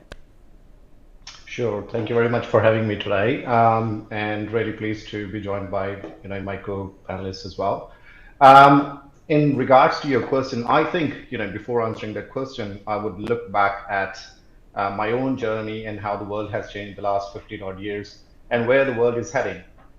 If you kind of look at what the world needs, they only need talented people to be coming to their shores, learning there, or graduating and then kind of getting into the economic sectors as well so that they can add value to the economy. So what we have seen between 1995 till 2020, just before the pandemic, that's not just going to stick around for too long. So if you now look at the future, I reckon you need to look at perhaps US is definitely going to stay there no matter whatsoever will come from the White House for the next 3 years or something. US is never going to go down. And that's the land of the opportunity as well. But apart from that, one can also look at Australia and UK perhaps. I'm not too gung-ho about Canada for now, given whatsoever has happened just in the last year. And also this, uprising against Indians in that particular country, one needs to be very, very cautious. Having said that, one also can look at some of the newer destinations as well, but we'll kind of come to that question in a while. Okay, I want to bring Ms. Pratima Mittal into the conversation as well. Ms. Mittal, I want to pose the same question to you, ma'am, and I don't want, I want us to focus away from the Big Four, as I've already mentioned. Even when I was growing up, all my classmates, their dreams and aspirations were to either land up in the US or the UK or Canada and Australia. But we do know that there are now newer and newer destinations. It's just that we've probably not had too much research on it. They've not done as much as PR as some of the other institutes abroad really do. But I know that there are some really exciting new destinations for Indian students as well as young Indians who are pursuing maybe an MBA or any other sort of master's degree to really look at. So what would your recommendations be to a person today? So thank you for having me here, and thank you for picking up such a relevant topic. What I would think, yes, the Big Four are here to stay. I don't think much is going to change because that's the way we, aspiration of the students are. However, there are newer destinations that are coming. Singapore, for one, is doing phenomenal job. The aspiration is very high to go there. The Middle East, especially the UAE, has come up with a lot of options available for students, and I think they're taking quite a spectrum that they're making available for everybody. If you're going to go to the Europe and the East European, yes, it's for the medical and the sorts, but they are coming up. So they've targeted a certain sector. They're doing well with that. And I would also think that we need to think about India as well. I mean, Suchindra is here, who's worked with all the universities here. Think of all the international universities that are coming here now. So it is going to be a destination worth looking into. All right, Mr. Kumar, then bringing you into the conversation, sir, before we have a deeper discussion, I just want to understand from you as well, what are your top 3 alternatives to the Big Four? First of all, thanks again for getting me here into this exciting panel. I think Pratima did mention about UAE, she did mention about Singapore. I think there are 2 other areas which are coming up pretty well. So Germany is suddenly top of the mind for people, especially for cost and also for the post-study work visas. Traditionally, Indian students have been enamored by getting an opportunity to stay in the country where they've studied, and Germany is now topping that list. Another one which is coming up, and especially for STEM courses, because of the university brands that they have, is Taiwan. Most people overlook them, but they've got they've got some 6 of the top 100 universities globally, all specializing in STEM. It's one of the highest, big tech areas in the world. And Taiwan is usually pretty starved for international students because of political reasons, and India kind of fills that gap fairly well. Okay, then Mr. Kumar, I also want to understand from you, if I'm today a young student in India, or I'm just a young professional in India who's now perhaps looking at taking that next big leap or wanting to go abroad, what is it that I need to do in order to train my mind that, okay, there is something beyond a US and a UK and a Canada and Australia, that there is more out there in the world for me to explore? How do I navigate these new opportunities as a young professional or a young person who wants to study? And I'll pose that same question to everyone else as well, but I want to start with Mr. Kumar. Sure. So traditionally, one of the big reasons why the Big Four were, always the top of the mind for students, the post-study work visa is definitely one. The safety and security of students. People, you traditionally had a very large Indian diaspora there, so there's a large Indian support system, for students. And if you realize, most of the Indian students are moving away from home for the first time, and they're going, straight into a US, thousands of miles away from home. So this support system really worked excellently for them. The other important part was being Anglophonic. We are one of the best Anglophonic countries in the world. Most people are very, very comfortable in English, literally as their mother tongue. And some of these countries are not Anglophonic. The newer countries that we're talking about, while the programs may be taught in English. In fact, when you look at Germany, a lot of universities teach in English, but you still require a German language to really live outside of the campus. The same goes for Taiwan. While the education might be in English, to live in that country and sustain yourself for 3 years, you need that language skill. I think that is one thing that Indians need to start learning, probably target a university or a country of their choice. Also invest a little bit. It saves them time. It makes the life in that country easier. And also, again, while the regulations allow post-study work visas, a lot of jobs there require you to be at least fluent in the home language. And it kind of helps. No, that makes sense, and that's a fair point there, because that's what I was thinking as well. As far as a lot of European countries are also concerned, language does end up becoming a barrier. But of course, several people do choose to still settle in those countries. Ms. Mittal, your thoughts on the same? How does one navigate some of these newer destinations? So agreeing with Mr. Kumar on this, but a couple of other things that you should be looking at. One, I want to tell the students, it's not a hurried proposal that you want to do. I want to study in Germany. You just don't wake up one day and say, this is what I want to study. If you're looking to study, especially like I'm saying, anything which is not necessarily an English-speaking country, you do need to plan well in advance. Yes, the language is one of them. Your investment is another. Your fee structure everywhere, you do need to see what your fee structure is, and they're very different. Each country would be different. There is this whole thought that we say Germany is almost free. It's not necessarily free. Do your research. The private universities can cost as much as the other European countries. It's the state universities that are going to cost you much less. So you need to know. So navigate that. Get your facts right. So if I have to navigate it, don't go on the myths and fantasies of what is being proposed. There is a lot that you need to, do your own research. What is the tuition fee? Then the entry requirements. Look at the entry requirements, academic as well as professional. Does the university need a certain grade? Does it need the test preps? Because a lot of them do. So you need to work on that. And in addition, for professionals, what kind of career strategy do they need? What is it? What kind of career are they looking for? Do I need a 2-year work experience? Do I need a 4-year work experience?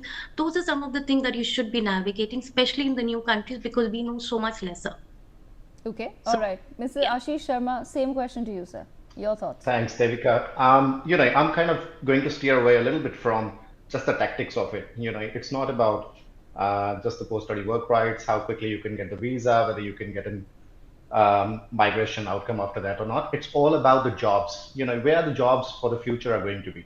When you look at how the Indian economy is growing and how the world is going to grow and where we really align very well with the world, I think there are 6 odd sectors which comes to your mind. The first one is the foremost IT, then healthcare and pharmaceuticals, renewables, manufacturing and infrastructure, e-commerce, and finally, fintech. So when you look at all of that stuff, I think you need to look at in which particular country these sectors are going to grow, one.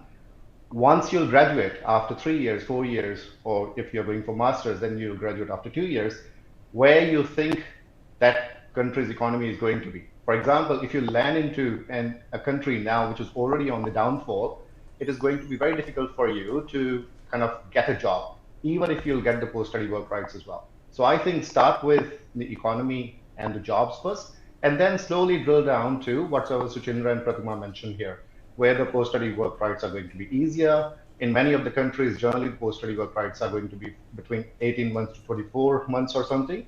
But if you go to the regional areas of the same countries, you can get 3 years or 4 years of post-study work rights as well.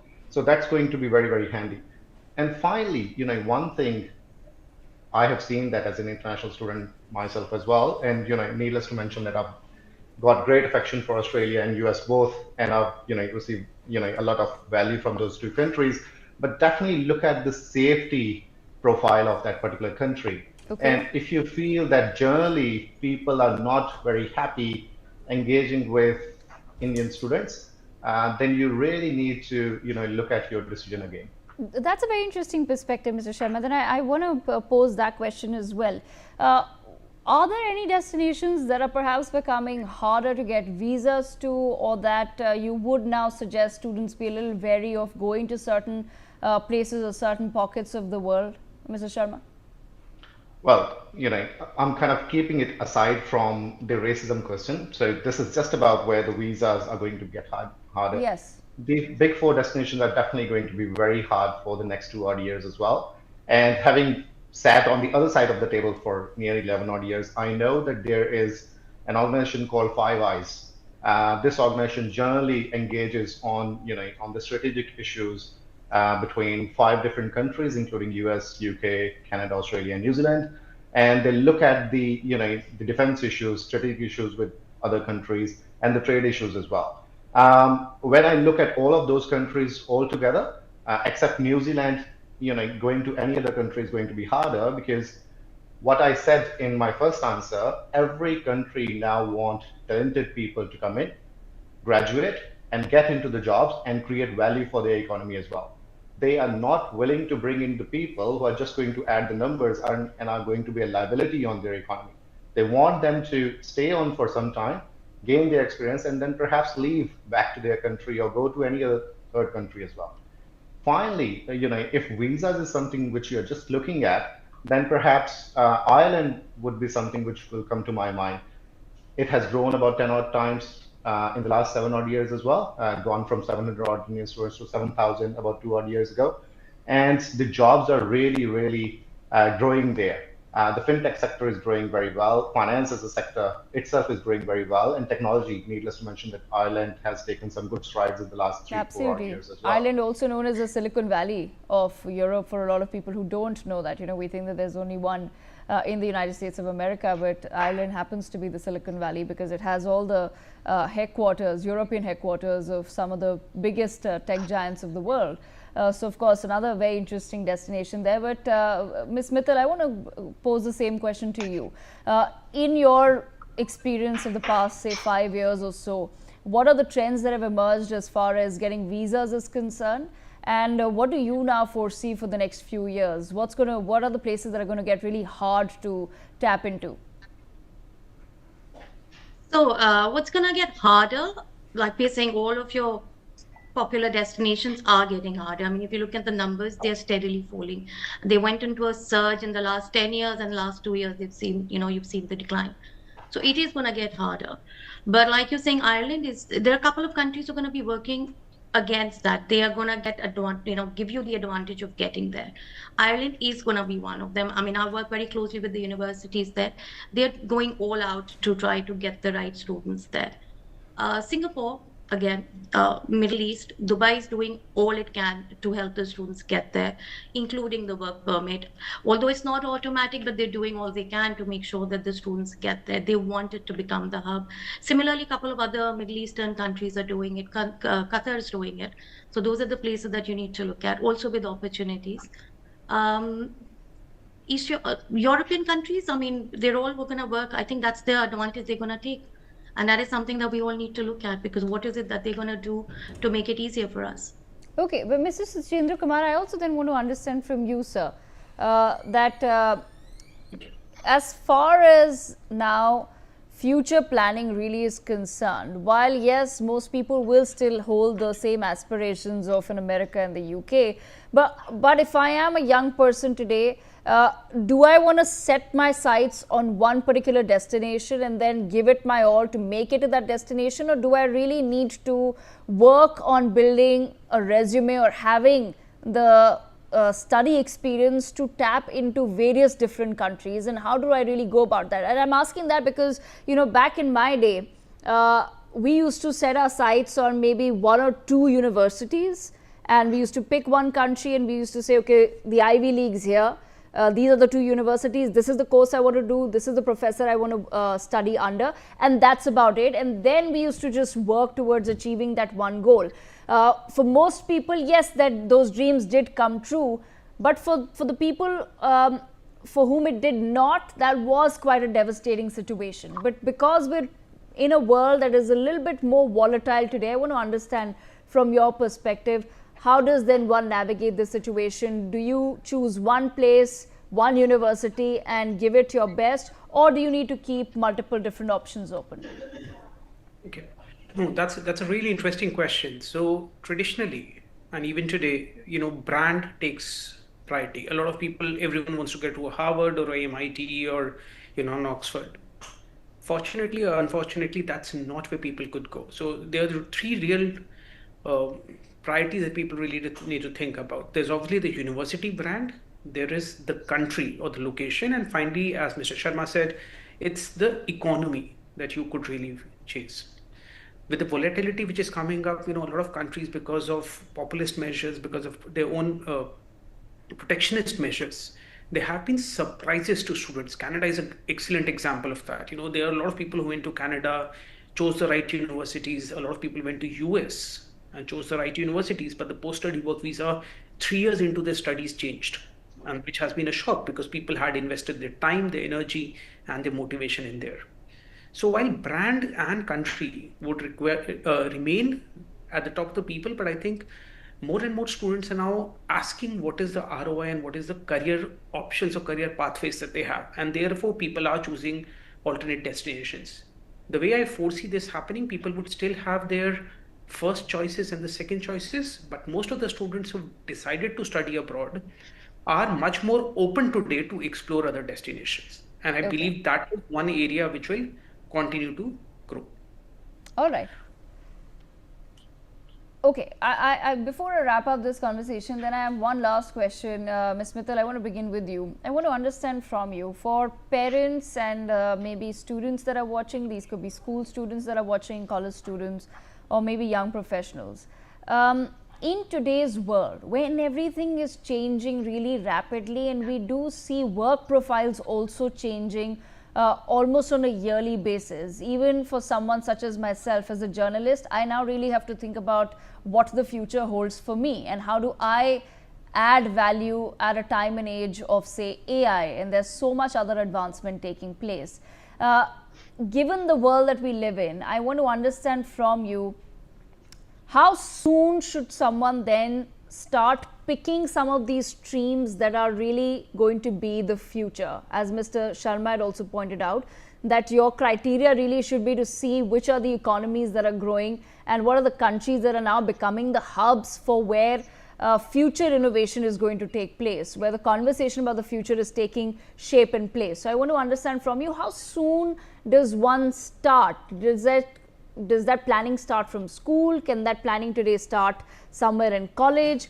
Or would you suggest that, okay, do your school and college, maybe even work for a couple of years and then start thinking about, studying abroad and really broadening your horizons?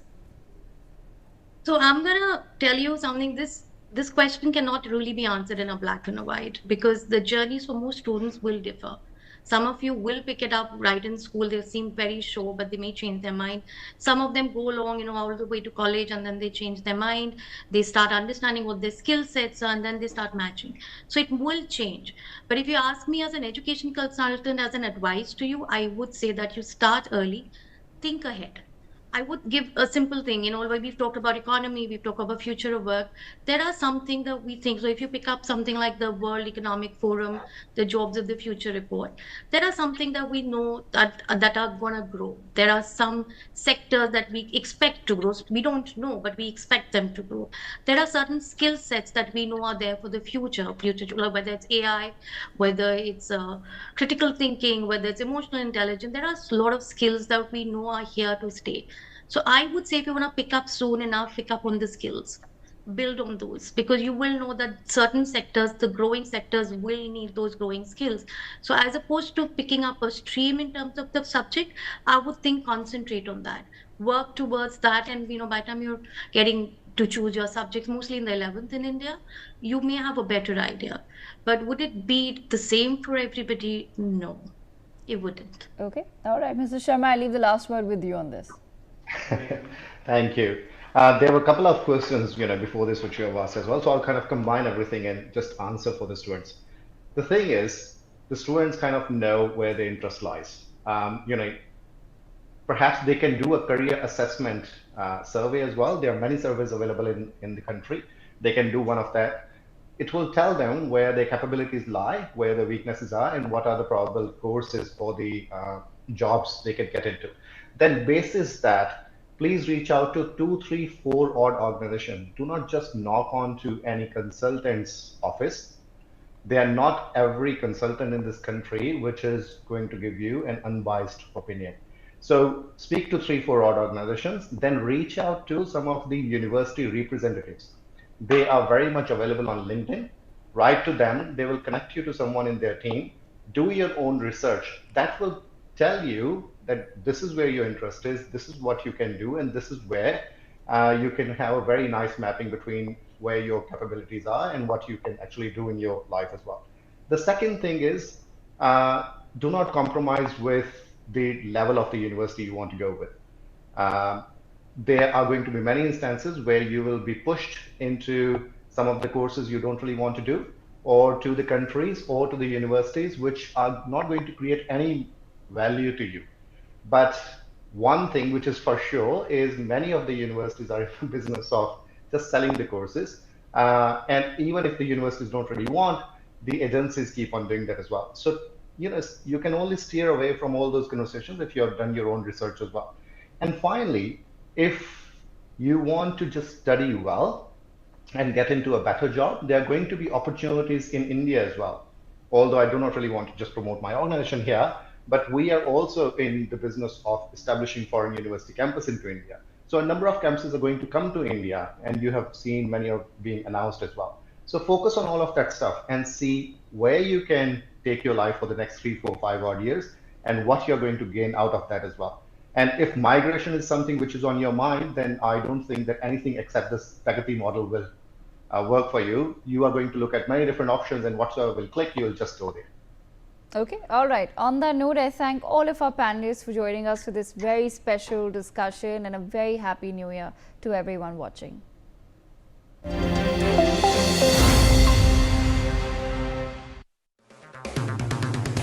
अगर आप बनना चाहते हैं anchor, या फिर आप में है जुनून एक तेज तर्रार न्यूज रिपोर्टर बनने का, तो आप ज्वाइन करें ITV और इंडिया न्यूज Newsx का media school. ITV next media international school का कोर्स आपको मौका देता है देश के दिग्गज एंकर्स के साथ काम करने का। ITV next media international school में आप बेहद नजदीकी से देख पाएंगे किस तरह से ITV नेटवर्क के दिग्गज पत्रकारों की टीम दिन रात खबरों पर काम करती है। इस कोर्स के दौरान आप सीखेंगे एंकरिंग की एक एक बारीकी उन एंकर्स के साथ जो देश को रखते हैं हर खबर से बाखबर। ITV next media international school का ये कोर्स आपके एंकरिंग स्किल्स को करेगा इतना सशक्त, मजबूत, जिससे आप बनेंगे पत्रकारिता की दुनिया का वो चमकता चेहरा जो दुनिया देखेगी और पसंद करेगी।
अगर आप बनना चाहते हैं एंकर, या फिर आप में है जुनून एक तेज तर्रार न्यूज रिपोर्टर बनने का, तो आप ज्वाइन करें ITV और इंडिया न्यूज Newsx का media school. ITV next media international school का कोर्स आपको मौका देता है देश के दिग्गज एंकर्स के साथ काम करने का। ITV next media international school में आप बेहद नजदीकी से देख पाएंगे किस तरह से ITV नेटवर्क के दिग्गज पत्रकारों की टीम दिन रात खबरों पर काम करती है। इस कोर्स के दौरान आप सीखेंगे एंकरिंग की एक एक बारीकी उन एंकर्स के साथ जो देश को रखते हैं हर खबर से बाखबर। ITV next media international school का ये कोर्स आपके एंकरिंग स्किल्स को करेगा इतना सशक्त, मजबूत, जिससे आप बनेंगे पत्रकारिता की दुनिया का वो चमकता चेहरा जो दुनिया देखेगी और पसंद करेगी।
अगर आप बनना चाहते हैं एंकर या फिर आप में है जुनून एक तेज तर्रार न्यूज रिपोर्टर बनने का, तो आप ज्वाइन करें ITV और इंडिया न्यूज Newsx का media school.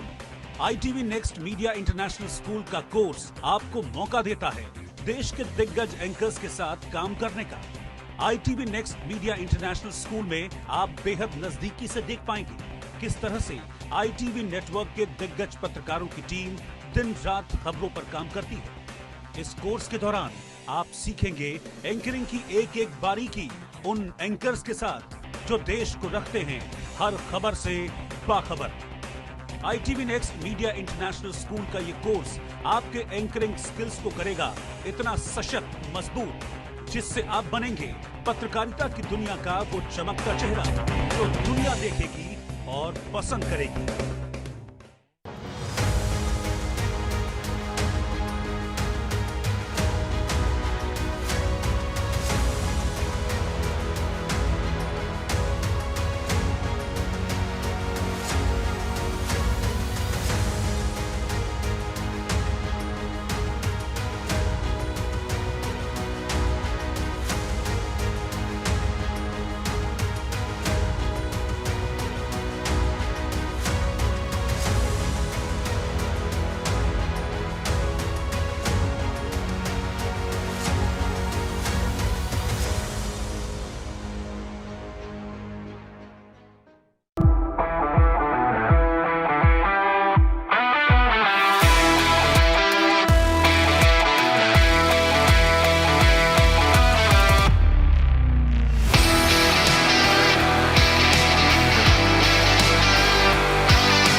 Welcome back. You're watching Newsx. I'm Uday Pratap Singh.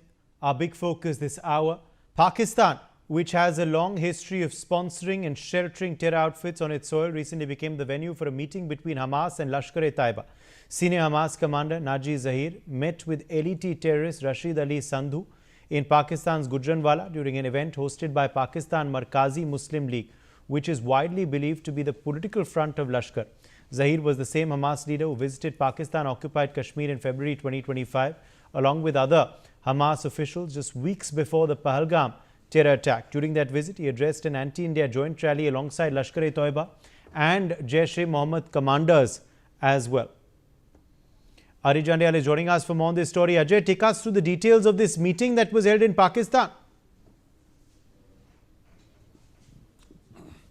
Yes, it's a serious matter, because if you see that this is not for the first time when Hamas and the Lashkar or Jaish terrorists are meeting in Pakistan, Gujranwala. That means that whatever happening between Israel and Hamas, that was something which basically might be cooked in Pakistan. And if it is true, then definitely it's a serious matter. No doubt that agencies here in the country, they are eyeing on each and every move, whatever is taking place in Pakistan. But this fresh meeting, and especially after Operation Sindoor, when we have seen that how DGI SPR was seeing threatening. We have seen that how Saifullah, who's a commander of Lashkar, he was seen speaking out in the public, and he was allowed to move in Pakistan and address the jihadi rallies over there. That indicates that something big they might be planning, but our forces, they definitely are on the alert, and Pakistan must not forget that the government of India and authorities in India, they very categorically clarified to Pakistan that Operation Sindoor is not yet over yet, because that was a Operation Sindoor which decimated number of terror launch pad, air bases and other defense installation in Pakistan. And if anything, like any terror attack or anything will happen here in the country, then Pakistan will not be spared. Thank you, Ajay, for joining us with those details. The International Cricket Council has found no credible security threat to Bangladeshi players in India and has for now rejected the Bangladesh Cricket Board's request to relocate its matches from the ICC Men's T20 World Cup 2026. According to reports, the matter was discussed during an online meeting between ICC officials and BCB representatives on Tuesday, January 6th. During the discussion, the ICC said it had no specific or actionable security input suggesting any risk to the Bangladesh team while playing in India. Therefore, the ICC sees no reason to change the tournament's venues or schedule at this stage.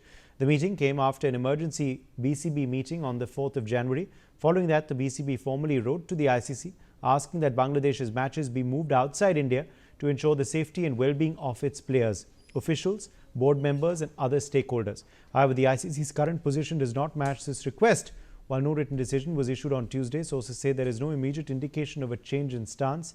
The BCB later confirmed it has received communication from the ICC regarding Bangladesh's participation in the tournament. The ICC reiterated its commitment to ensuring the full and uninterrupted participation of the Bangladesh team in the T20 World Cup 2026. A formal response from Bangladesh is expected by the 10th of January. Sunil Yashkar, cricket scholar, is joining us live. We also have Shekhar Vijayan, sports commentator, live with us. Asadullah Khan, head coach, MS YTCA Cricket Academy, joins us live. Joyita Basu, editor of the Sunday Guardian, is also with us live on the broadcast. Let me make a start with you first, Sunil Yashkalra. Where do things stand at this moment? It seems that ICC is not really getting why the Bangladesh Cricket Board wants to move their matches out of India. These things can't be done simply for optics. There needs to be credible security intelligence to back up Bangladesh Cricket Board's claims, isn't it, Sunil? Absolutely. I mean, this is a very bizarre situation. Of course, all the protocols are in place for ICC World Cup. Just imagine, we are just 30-odd days away from one of the biggest World Cups of the cricketing history. And guess what Bangladesh wants to do? They want to create a hue and cry just to get for optics. You're very right. It did happen. The security problem. Let me, as a cricket person, tell you that 1996 World Cup, which I was talking to one of the former players, did happen in Australia, because they were very dismayed with the security problems of the LTT. Then 3 matches were washed out at that point of time, and the matches actually came. The match was forfeited, and the points was given to the team. So the matches did not happen there. So was West Indies did not participate. But here we are living in a different world altogether. Now what will happen is, the matches will be shifted from here to only Kolkata, citing whatever reasons that could be. But this is a very bizarre thing. And earlier in the day, I was talking to the 1996 World Cup player, Shehzad Altaf Saab, who played for the UAE, and he said it was a small blip in the entire tournament, because when the World Cup starts, you get everything blaring. And Bangladesh, of all the teams, just imagine if it was Australia, England, South Africa, it would have been different. Bangladesh is at the bottom of the pyramid. They stand nowhere. And I think it's a laughable matter when it comes to it. Over to you, Uday. Shekhar Vijayan, let me draw you in here. Shekhar Vijayan, what really has spurred this move by the Bangladesh Cricket Board? At the end of the day, of course, Mustafir Rahman's matter should be a separate matter. why has that decision of the BCCIs to ask KKR to drop him as a player suddenly spurred the Bangladesh Cricket Board to resort to this? Thank you. Thank you for having me over. And good evening to all my fellow participants. See, I think there are three key points here. One is Bangladesh was trying to make a mountain out of a molehill, because of the Mustapha Rahman story. And they wanted to cash in on that. And they also knew that this World Cup is at the world stage, where you don't have just India, Sri Lanka, Pakistan, or Bangladesh participating, you've got all the nations participating. They thought if they can make a hue and cry around this, they could try to make a difference. But it's very churlish and very childish the way they went about this entire thing. The second thing is you're dealing with India. And here the ICC really took a firm stand and asked them very clearly, as in what's this hue and cry all about. The third thing is you cannot make such changes when you're little less than 30 days away from a big tournament like this. You cannot change venues. It's not just about the venues, about the players, about the teams which travel, the logistics. There's so much around it. You cannot just go and ask the governing body to make the changes because you're not safe in a particular country because of political reasons. Also, I think the most important thing is there is elections which is happening and which is going to happen in Bangladesh in the month of February. So I think they're trying to create all the right kind of noises to show that they want to stand by the players. But it doesn't really work because in a T20 tournament like the World Cup, where the whole world is looking at you, I think the focus should be on winning, playing, rather than focusing on all these political things which will not help them in any way. And at the end of the day, they're dealing with ICC, they're dealing with the BCCI, where the ICC has taken a firm stand and told them very clearly that it will not work. I think that answers everything altogether. Yes. Joyita Basu, let me bring you in here. At the end of the day, why is Bangladesh now trying to do a Pakistan, where Pakistan, of course, decides to skip such events in India? Why is Bangladesh attempting to do the same? What do you, make of these developments, which clearly is mixing up cricket with other issues? And do you believe the ICC has been wise to prima facie reject this request, as there is no security threat to Bangladesh players in India? Well, Uday, this is happening because Bangladesh as a country, I would say, is yet to graduate to the level of being an adult. You cannot consider Bangladesh to be a serious country. It is not how adults behave, adult responsible countries of the world behave. They are just being difficult, they are throwing tantrums. And who are these, teenagers, badly behaved teenagers, juvenile delinquents? If you are thinking of that, they're who kind of indulge in petty crimes, the juveniles, and you can't even send them to jail, by the way, because they are below the age of 18. So you see, this is how exactly Bangladesh is behaving. I mean, if it had a single adult bone in its body, it would have realized, as the distinction everybody is making, what you cannot basically, we can, if not a club level, it's a local tournament in India, Premier League. Just because one of your players has been asked, one club has said that no, you cannot be allowed to take a person from that. You cannot go to the ICC, and it's an international tournament where countries are involved, and say that we are not going to play in India. Well, nobody, for the sake of Bangladesh, because of its basically minnow status, it is not even a minnow, it should not even qualify for the World Cup, because if I remember correctly, whatever they have been playing, they have been losing each and every match. Okay, they have been. So I think there are better candidates, better playing outfits who should be finding a place in this World Cup, who should have found a place. Now, since that has not happened, if they don't want to play, they should forfeit the match. It's as simple as that. It is their problem, nobody else's. Nobody takes them seriously. That is the whole problem. Yes. Now, let me in fact take that back to you, Asadullah Khan. What do you make of course, of this, entire development that has erupted? This clearly shows somewhere cricket and politics does get mixed up. Many people try and say, oh, cricket should be kept away from politics. But this exactly shows how the two get mixed up. Asadullah, can you hear me? Okay, I think we've lost him there. But Sunil Kalra, let me bring you back in here on why this often gets mixed up. Why do cricket and politics get mixed up?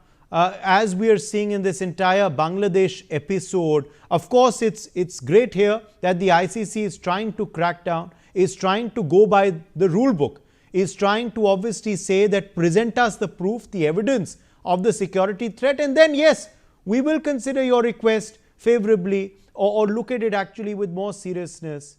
Sunil, why is cricket and politics getting mixed up? And I think you have a guest with you as well. Absolutely. Asadullah Khan is joined here. In fact, we were discussing something like this. He's the former CEO of the Afghanistan Cricket Board. And we were discussing the same thing. Australia in 1996 did the same with Sri Lanka at that point of time, but those were different days. We are currently in Dubai and not very far from the ICC headquarters. What I get to hear from them is that it's a laughable request that they've done, which will never be considered. Point number one. Point number two, Australia has done that in a long, long time. 1996, Sri Lanka, they forfeited 3 matches because the country, Australia, had a level 3 threat level for any of its people. So therefore, they did not play. The matches were conceded. The rule book is still the same. Right now, I have Asadullah Khan with me. In fact, Australia did the same with the Afghanistan Cricket Board, Mr. Khan, when they refused to tour your country. Why is it happening that Bangladesh today is behaving like Australia? I think the most important thing is, first of all, we need to understand what kind of event that is. I think the World Cup is the most important event for all the countries playing for here. So same situation. When Afghanistan, Australia refused to play Afghanistan, but they played in the World Cup as well. That's correct. And the other thing, Bangladesh. They are not going. I don't know where they are taking the cricket to in the future. If they made this decision like that, the other teams, what they will do, what they're gonna do. Let me Uday put him in a spot. He's the former CEO of the Afghan Cricket Board. Would you do something like this just a month before the World Cup, saying that as irrational request like this, what Bangladesh has done? From a player's perspective, is it fair? I think it's unfortunate. It's a very bad decision for any country. He's refusing at the last moment. So it's the trust of the all nation countries, all the World Cup, who the pupils are expecting from the different countries that like they are going to see the World Cup. So the taste of the World Cup will be. I think they want to destroy actually. They want to destroy the interest of the pupils. You know, the cricket is going day by day, very, very famous in the world. Like after the football in the Asia is #1 game, but in the entire world, I think it's a #2 game. That's in correct. The world. So we should think on that. So World Cup is that kind of event. So they ensure the security. I think the event is organized by the BCCI or government in India. So it's definitely going to be a safe. I think Uday, if I were to sum up his feelings, it is same as what Joyita has said, that they don't have an adult bone in their mind. I mean, forget spine. You don't have cerebral thing of making a right decision. And what he's saying is that the trust of the players is being smudged here, especially just before the World Cup. How can you expect? People have tried, people have bought tickets, players have worked hard for 3 years just to be a part of this, 2 years just to be a part of this entire thing. And what they're doing is just they're throwing the mud everywhere. And unfortunately, I quite echoes Joyita's thoughts that this is not a juvenile. This is a juvenile country with a juvenile thought, whether it's the public diplomacy, whether you're talking about the international relations. But yes, cricket has been spoiled because of this particular thing in the last 2 weeks of whatever is going around. And one important thing, ICC will definitely not argue this case. They're just going to let them like spoiled brats and just teach them a lesson in a way or two like that. And believe me, at the end of it, Bangladesh will play wherever we say and to whoever country that they want to play it. Because ICC, remember, the ICC money comes from India. 67% of the coffers are filled by the ICC and the sponsors of the World Cup. So in a way, ICC can cut off their sponsorship and completely ostracize them. Over to you, Uday. What happens now? Now, Bangladesh expected to reply to what ICC has said. Where do things stand as of now? Unfortunately, Bangladesh, as the protocol is, once you write a letter to ICC stating your concerns, ICC will issue a public statement, because this is created like a public drama issue all put together. So, go on. I think it's a political issue. You know, so maybe they same like Australia. Australia team want to play because they are playing in the World Cup. So what is the reason they are not playing in the other events? So to answer your question, ICC has well within their rights not even to acknowledge this request, because this is coming at 6 weeks before the World Cup. They will not agree to it. And then what is the recourse of Bangladesh? They can pull out if they want to. No, they cannot. It's too big an affair to be pulled out. This is a T20 game. Yeah, go on. So merely, some sort of minor optics happening here, Shikhar Vijayan. Why should, politics and sport not get mixed up? What is Bangladesh Cricket Board doing so wrong here? Who is advising this? Do you believe it's Yunus and other senior advisors at the administration who are kind of dictating them to do what they are? Otherwise, why would Bangladesh Cricket Board, do this? They end up looking silly, don't they? Like you had mentioned right at the beginning of this program, it looks like it's straight out of the Pakistani toolkit, which is amateurish, churlish, and childish, right? Because you cannot expect anything more from either Bangladesh or Pakistan. I feel Bangladesh is fighting a lost cause.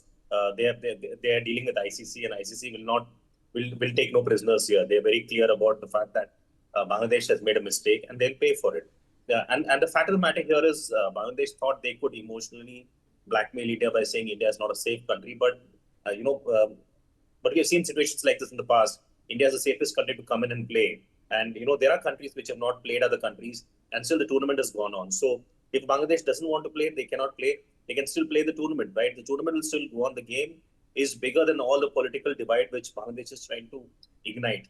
But I think, like I said earlier, I think it's something straight out of a Pakistani toolkit, and it's as amateurish as it can be. There really is no solution to this. It looks very, very short-sighted, very, very myopic, and Bangladesh should know better. If they really want to do well as a nation, they want to do well as a cricketing nation, it's important for them to participate and do well and win. Rather than talking about issues when there are so many problems happening in their backyard. We are not even talking about the fact that so many Hindus were killed, so many minorities were killed, and we've spoken about that in the recent past. I think that's an issue for them which they need to tackle, and they need to show the world. If they're not doing anything around that and focusing on things which are not within the control and trying to create a fire out of nowhere, they will surely burn from here. They will surely learn a lesson. I think ICC is doing the right thing by taking a assertive step against them. Yes, and Joyita, let me quickly draw you in here. Does this then tell us about how things are going between India and Bangladesh? Well, this I would say is definitely a reflection of the deterioration in the relationship that has taken place. I mean, the things are really bad, and that is not India's fault. I mean, India has tried its best, and if Bangladeshis think that they are going to, if they think Sheikh Hasina is the main reason why India-Bangladesh relations cannot, go back to being what it was once upon a time, well, then they will, they are living in a fool's paradise if they think that India is going to return Sheikh Hasina to Bangladesh, because you see, returning Sheikh Hasina to Bangladesh means that she will be lynched by the kangaroo courts and the mobs over there. So we are not as such an irresponsible country, and that we are going to allow her to go back to that Bangladesh. And you see, the fundamental problem of Bangladesh is that, in fact, I had just had a podcast and we were discussing this.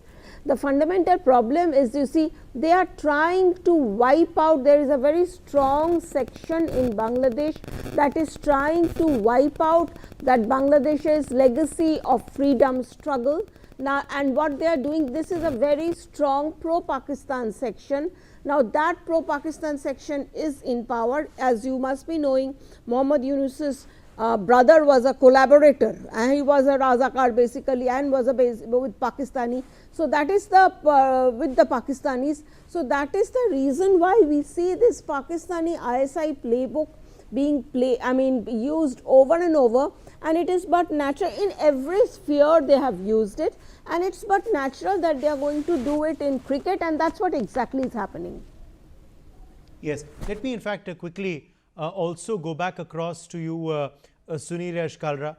Now on, of course, you know, what spurred it all on? It was the BCCI's decision to ask KKR to drop Mustafizur Rahman.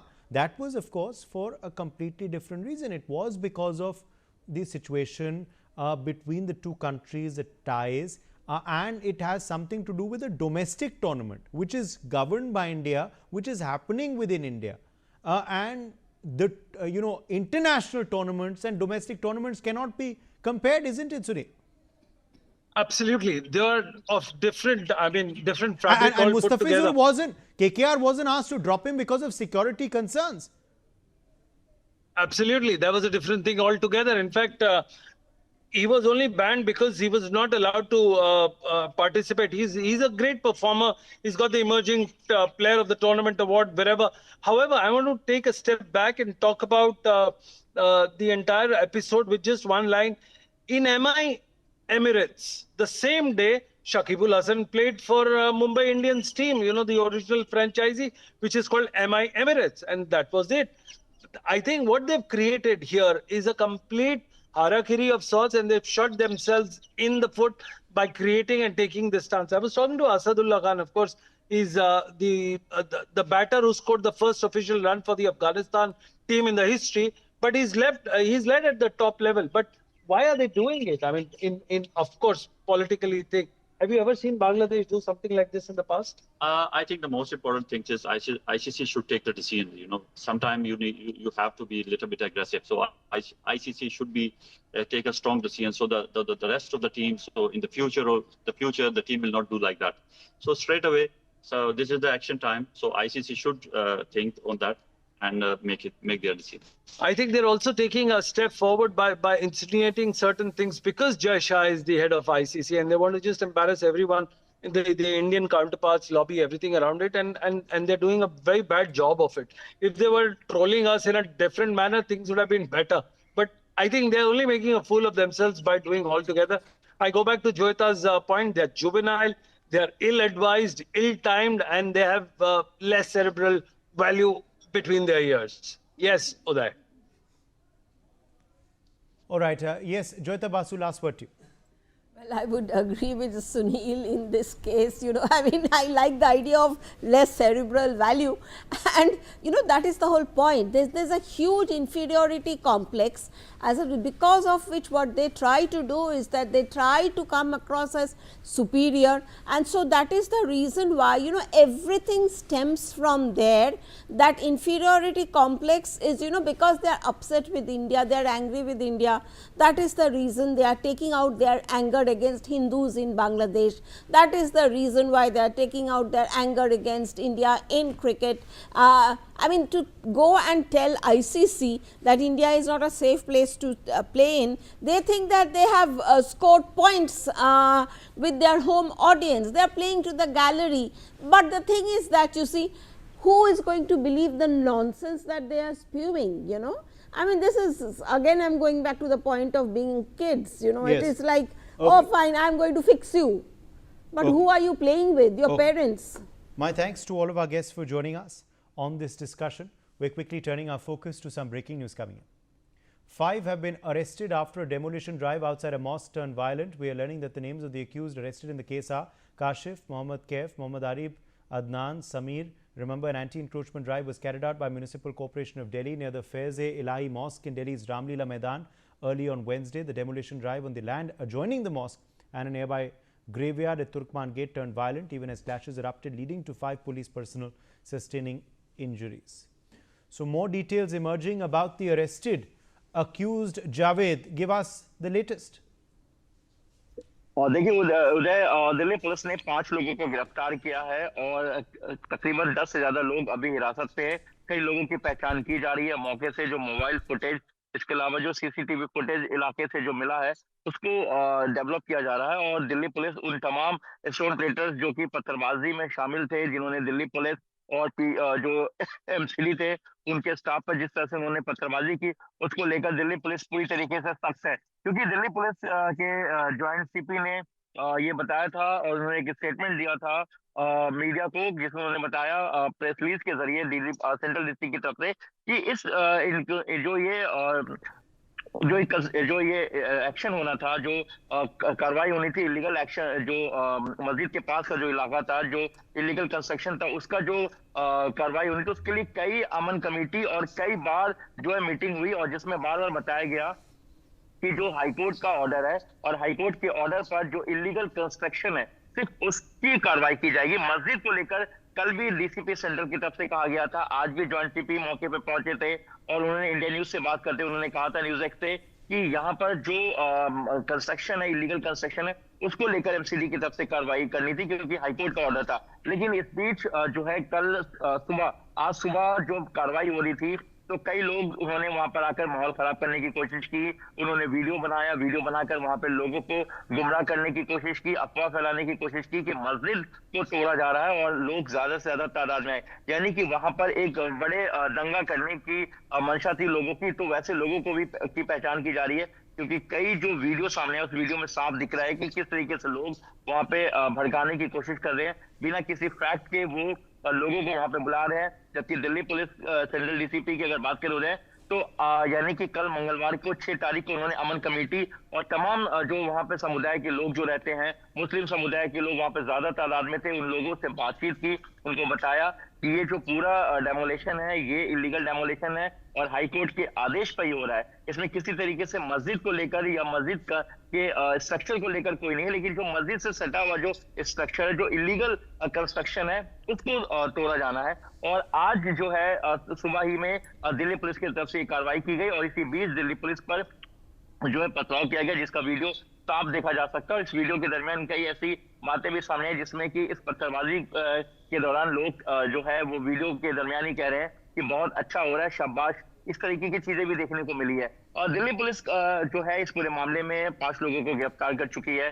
और बाकी जो इसमें पत्थरबाजी में शामिल थे उनकी गिरफ्तारी के लिए भी दिल्ली पुलिस लगातार इस पूरे मामले की जांच कर रही है। जो पूरा मामला है सेंट्रल डिस्ट्रिक्ट की स्पेशल स्टाफ और एटीएस यूनिट को दी गई है, जिसमें वो इससे जुड़े हुए जो तमाम जो पत्थरबाजी में शामिल थे उनको पकड़ने के लिए दिल्ली पुलिस की कई टीमें बनी गई है। वहां पर आसपास जो तुर्कमान गेट के पास का जो हज मंजिल के पास जो तमाम सीसीटीवी है, वहाँ पे रिहायशी इलाके दुकान है, उन सीसीटीवी कैमरे को भी एग्जामिन किया जा रहा है उदय। और साथ ही दिल्ली पुलिस का साफ कहना है कि हर संभव और सारे लोगों को कॉन्फिडेंस में और उनके यकीन को लेने के बाद ही ये कार्रवाई की गई है और इसके लिए कई बार मीटिंग की गई है और लोगों को बताया गया है कि ये मस्जिद का जो स्ट्रक्चर है, ये मस्जिद का स्ट्रक्चर नहीं है, मस्जिद से जो सटा हुआ जो इलीगल कंस्ट्रक्शन है उसको लेकर जो है वो हाईकोर्ट के ऑर्डर पर ये कार्रवाई होनी है। जी शुक्रिया हमारे संग जुड़ने के लिए जावेद। वक्त अब हो चुका है एक छोटे से ब्रेक का।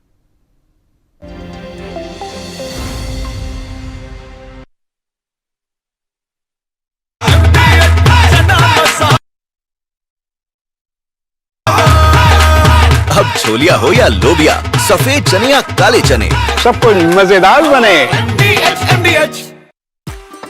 MDH कसूरी मेथी लाजवाब है, लाजवाब है। स्वाद और सुगंध इसकी लाजवाब है, लाजवाब है। अगर MDH कसूरी मेथी नहीं डाला तो खाली हाथ मलते रह जाओगे। एक एक पत्ता हाथ से चुना, स्वाद और सुगंध जगाए कई गुना। इसको तो फुटबॉल खेलना भी आ गया और इसे तो पियानो बजाने भी आ गया। चंद्रयान भी उतर गया चांद पर हमें अब तक टेस्टी राजमा बनाना नहीं आया। बिना MDH राजमा मसाला के टेस्टी राजमा कैसे बनेगा? स्वादिष्ट राजमा के लिए MDH राजमा मसाला। क्या स्वादिष्ट राजमा बनाए? MDH अब छोलिया हो या लोबिया, सफेद चने या काले चने, सब कुछ मजेदार बने।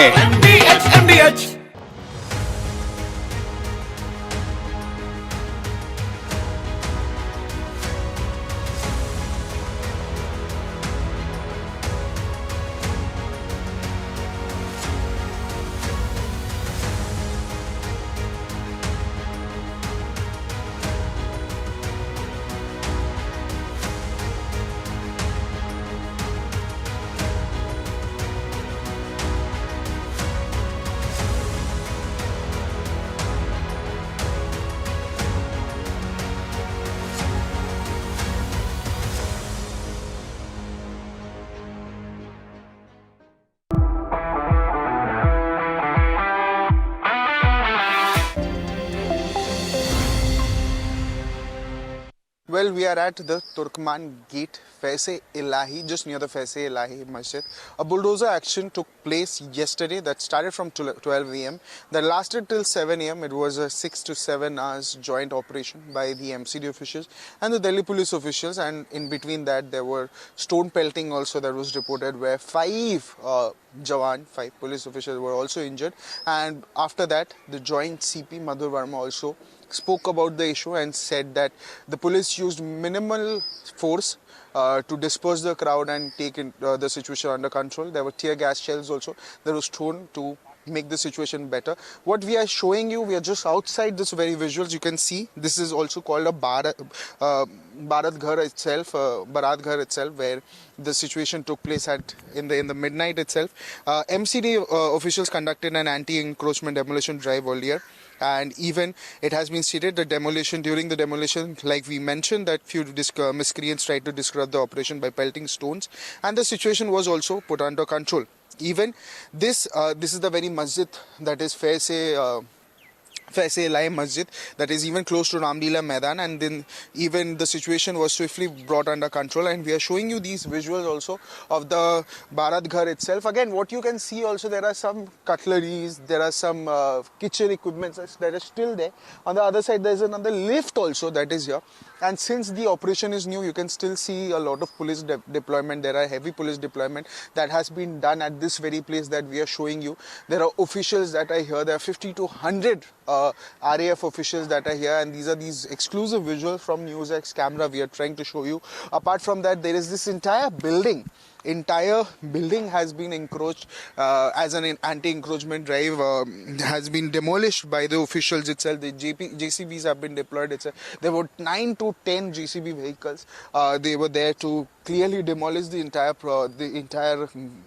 illegal settlement that was here just near the masjid, and it was used as a lot of precision, where they also thought of not putting any kind of damage to the masjid itself. So clearly a proper move by the Delhi police officials, by the MCD, then posed that to maintain and enhance the security.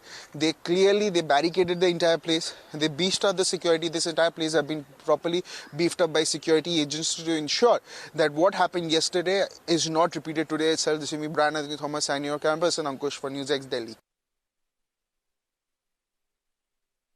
हमारे साथ बात करने के लिए इरशाद जी है, और यहाँ कल 1:30 बजे ही रात को ये जो घर है, ये बिल्डिंग है जो गिराई गई थी, ये जो हुआ था कल 1:30 बजे जब प्रशासन आई थी, एमसीडी के ऑफिसर्स आए थे, दिल्ली पुलिस से, इससे सहमत है? ये जो गिराई गई थी मस्जिद के पीछे वाला जो हिस्सा है वो गिराया गया था, इससे आप सहमत है? मस्जिद को बचाया गया है। मस्जिद के आगे पीछे बड़े बड़े बिल्डर लगे हुए थे, और यहाँ पे दिखाएंगे लिफ्ट तक लगा हुआ है। देखिए सामने लिफ्ट तक बड़े बड़े आदमी रहते थे। गरीब आदमी को कुछ भी नहीं पूछते हैं। जो ठेली लगाने वाले थे, हम नारियल पानी यहाँ 4 साल से बेचते हैं, हम जैसे को भी कुछ नहीं पूछते थे, डंडा मारते थे। क्यों 25 से 30 हजार रुपये यहाँ शादी कराने का लेते थे, तो पैसे कहाँ जाते हैं? गवर्नमेंट को यही पता करना है, ये पैसे गए कहाँ इतने सालों से? ना मस्जिद में कोई अनाथ आश्रम या मदरसे में कहाँ पे दिया? और इरशाद जी, आप यहीं रहते हो, आसपास ही रहते हो? यहीं पे हम टिया लगाते हैं। अच्छा। नारियल पानी का काम हमारा चलता है, और हमारा रिकॉर्ड भी है कमला मार्केट थाने के अंदर। हमारे साथ बहुत अन्याय होता था हम लोग गरीब के साथ, और किसी को कुछ नहीं पूछते हैं ये लोग। बाकी देखिए हम भी मोहम्मदन हैं, बाकी हम सोचते हैं कि मस्जिद के आसपास जितने भी हैं पूरी सफाई बढ़िया से कर दिया जाए। मैं सरकार से धन्यवाद करता हूं, और रेखा गुप्ता जी को भी मैं धन्यवाद देना चाहता हूं कि बहुत बढ़िया काम हो रहे हैं। रामलीला अवैध जमीन है ये। सरकार से काफी सहमत है आपकी, उन्होंने जो किया सही किया? बहुत बढ़िया किया है। अच्छा, ये जैसे कल ऐसे भी रिपोर्ट्स आ रहे थे कि पथराव हुआ, पत्थर फेंका गया, काफी जवान जो थे उनको भी घायल किया गया। ऐसा दिल्ली 6 के अंदर जो है 101 खुर्रम खां है। बाकी बीजेपी सरकार जो है, हमारे मोदी जी बहुत बढ़िया काम कर रहे हैं, और रेखा गुप्ता जी उसके साथ मिल के भी बहुत बढ़िया काम कर रहे हैं।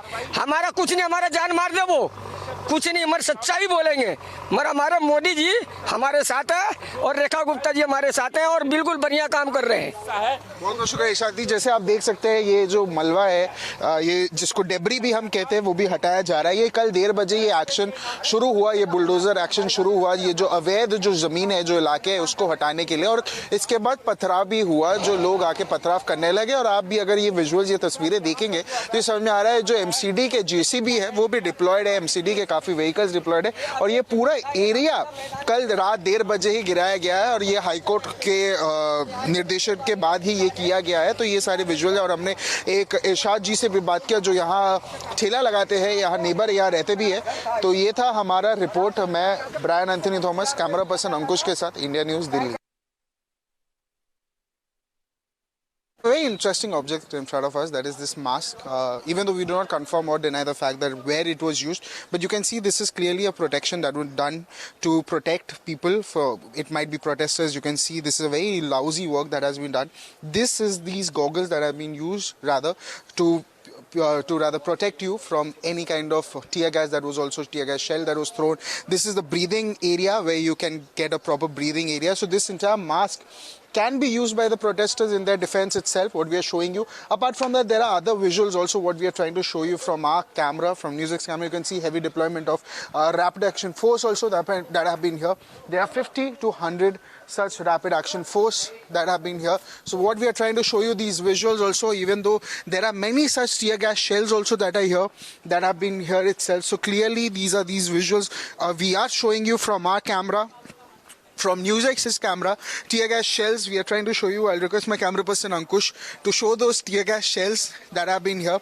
These are one of these shells. There are many such shells that are here that was used yesterday when the situation became extremely tensed in this very area. And this is one of that area where the stone pelting had happened in a very excessive amount. And here these visuals also of tear gas shells that have been here lying down. This entire place have been cordoned off, have been barricaded by the police officials, and we are trying to show you all these visuals from our camera. This is me, Brian Andy Thomas, signing off camera. कल क्या हुआ था, आप कहाँ थे कल, और आपका घर कहाँ है, थोड़ा बता दीजिए। मेरा घर आगे ही है, तो मैं सो रहा था, दवाई खा गया, तो एकदम रात को 11 बजे 10 बजे 10:30 बजे हंगामा हुआ है। रात को जो ना पब्लिक चलिए तो वो वहाँ से पुलिस वाले चले, मैंने आंसू को छोड़ा। तो आपने देखा, आप बाहर आए देखने? बाहर ना भाई, मैं घर पे ही था। आँखों में मिर्चें लगी थी, आंसू को गोला छोड़ा, मिर्चें लगने लगी। आंसू का गोला छोड़ा क्योंकि पत्थरबाजी भी हो रही थी पब्लिक के लिए। तो कितना खतरनाक माहौल था? ज़्यादा खतरनाक नहीं था, पब्लिक ने कम करा, बिना आंसू को छोड़ा, थोड़ा पब्लिक पिछड़ गई। और आज का क्या पुलिस बता रही है कि क्या आज भी आपको घर से बाहर निकलने के लिए मना? कुछ नहीं बोलने बता रही है, अभी क्या करना है, अभी कुछ नहीं बताया। तो आपको ये इसके बारे में पता था कि ये जो अवैध जो बिल्डिंगें हैं वो उसको ये नहीं एकदम करा, कम पता नहीं था। पर अभी क्या सिचुएशन यहाँ बेहतर है या क्या है? अभी तो सही है, अभी कोई मोड़ सही है। अभी आप निकल पा रहे हो घर से? अभी नहीं निकल पा रहा, घर से तो निकले, बाहर जाने नहीं दे रहा। बहुत बहुत शुक्रिया फ़हीम जी हमसे बात करने के लिए। तो जी बिल्कुल देखिए, हमने फ़हीम जी से बात किया और अगर हम आपको सारे तस्वीरें भी दिखाएं तो आपको यहाँ देख सकते हैं कि यहाँ ये वो एरिया है जहाँ वो हादसा हुआ था, जहाँ पत्थरबाजी हुई थी, पथराव हुआ था। और ये सारे जो तस्वीरें हम आपको दिखा रहे हैं हमारे माइक से, और ये जो गलियाँ है यहाँ ही पत्थरबाजी हुई थी। आंसू के जो गोले हैं, जो टीयर गैस है, वो भी फेंका गया था। हम अपने कैमरा से, इंडिया न्यूज़ के कैमरा से ये दिखा रहे हैं। यहाँ देख सकते हैं ये आंसू के गोले हैं, ये टीयर गैस शेल्स है जो फेंका गया था दिल्ली पुलिस के द्वारा, जिससे सिचुएशन बेहतर किया जाए क्योंकि पथराव शुरू हो गया था। यहाँ काफ़ी सारे काफ़ी सारे ऐसे आंसू के गोले हैं, ऐसे टीयर गैस शेल्स है जो अभी भी पड़े हुए हैं क्योंकि ये सिचुएशन कल काफ़ी ज़्यादा ख़राब हो गया था। 5 ऐसे ऑफिशियल थे जो काफ़ी घायल हुए थे। इसके अलावा ये सारे जो आसपास के एरिया है, यहाँ आप देख सकते हैं काफ़ी ज़्यादा आंसू के ये टीयर गैस शेल्स है जो हम दिखा रहे हैं। हम लोगों से भी बात कर रहे हैं जो नेबर्स है कि उनका क्या कहना है इस सिचुएशन पे। मैं ब्रायन अंडी थॉमस, कैमरा पर्सन। हमारे साथ सोहराबुद्दीन जी है जो शादी घर में काम करते थे, जिसको गिराया गया था, जो अवैध था। सोहराबुद्दीन जी, आपको पता था कि वो अवैध था, इलीगल था जब उसको गिराया गया था? मालूम नहीं, हम लोग तो 4 साल काम किया उसके अंदर। हमारे ठेकेदार आता है, काम कराता है, पैसे देता है, यही है। कल आप कहाँ थे जब इसको गिराया गया? हम लोग को railway club, Shivaji bridge railway club, उधर काम करता है। बात सुना जे दरगाह में ऐसा कोई ऐसा चल रहा है, ऐसे चल रहे कोई तोड़ेगा ना गिरेगा, यही 17 बुल चला है, एक बात सुना। तो आप यहीं रहते हो? हम अगले गली में रहते हैं। तो कल जो हुआ, पत्थरबाजी भी हुआ यहाँ, कुछ पुलिस घायल भी हुए, वो आपने देखा क्या हुआ? हम लोग 2 बजे घूम के 2 बजे आया, वो उधर से डिलर से होके उधर से 2 बजे आया, बाद में हम आके सो गया। आपको पता कब चला कि यहाँ ऐसा कुछ हुआ है? मतलब हादसा बात करते ज्यादा आंसू गैस छुड़ा। क्या कब पता चला? आज पता चला? ना कल शाम को उस टाइम 2 बजे उस टाइम पता चला आंसू गैस छुड़ा है, यही बात है, और कुछ नहीं है।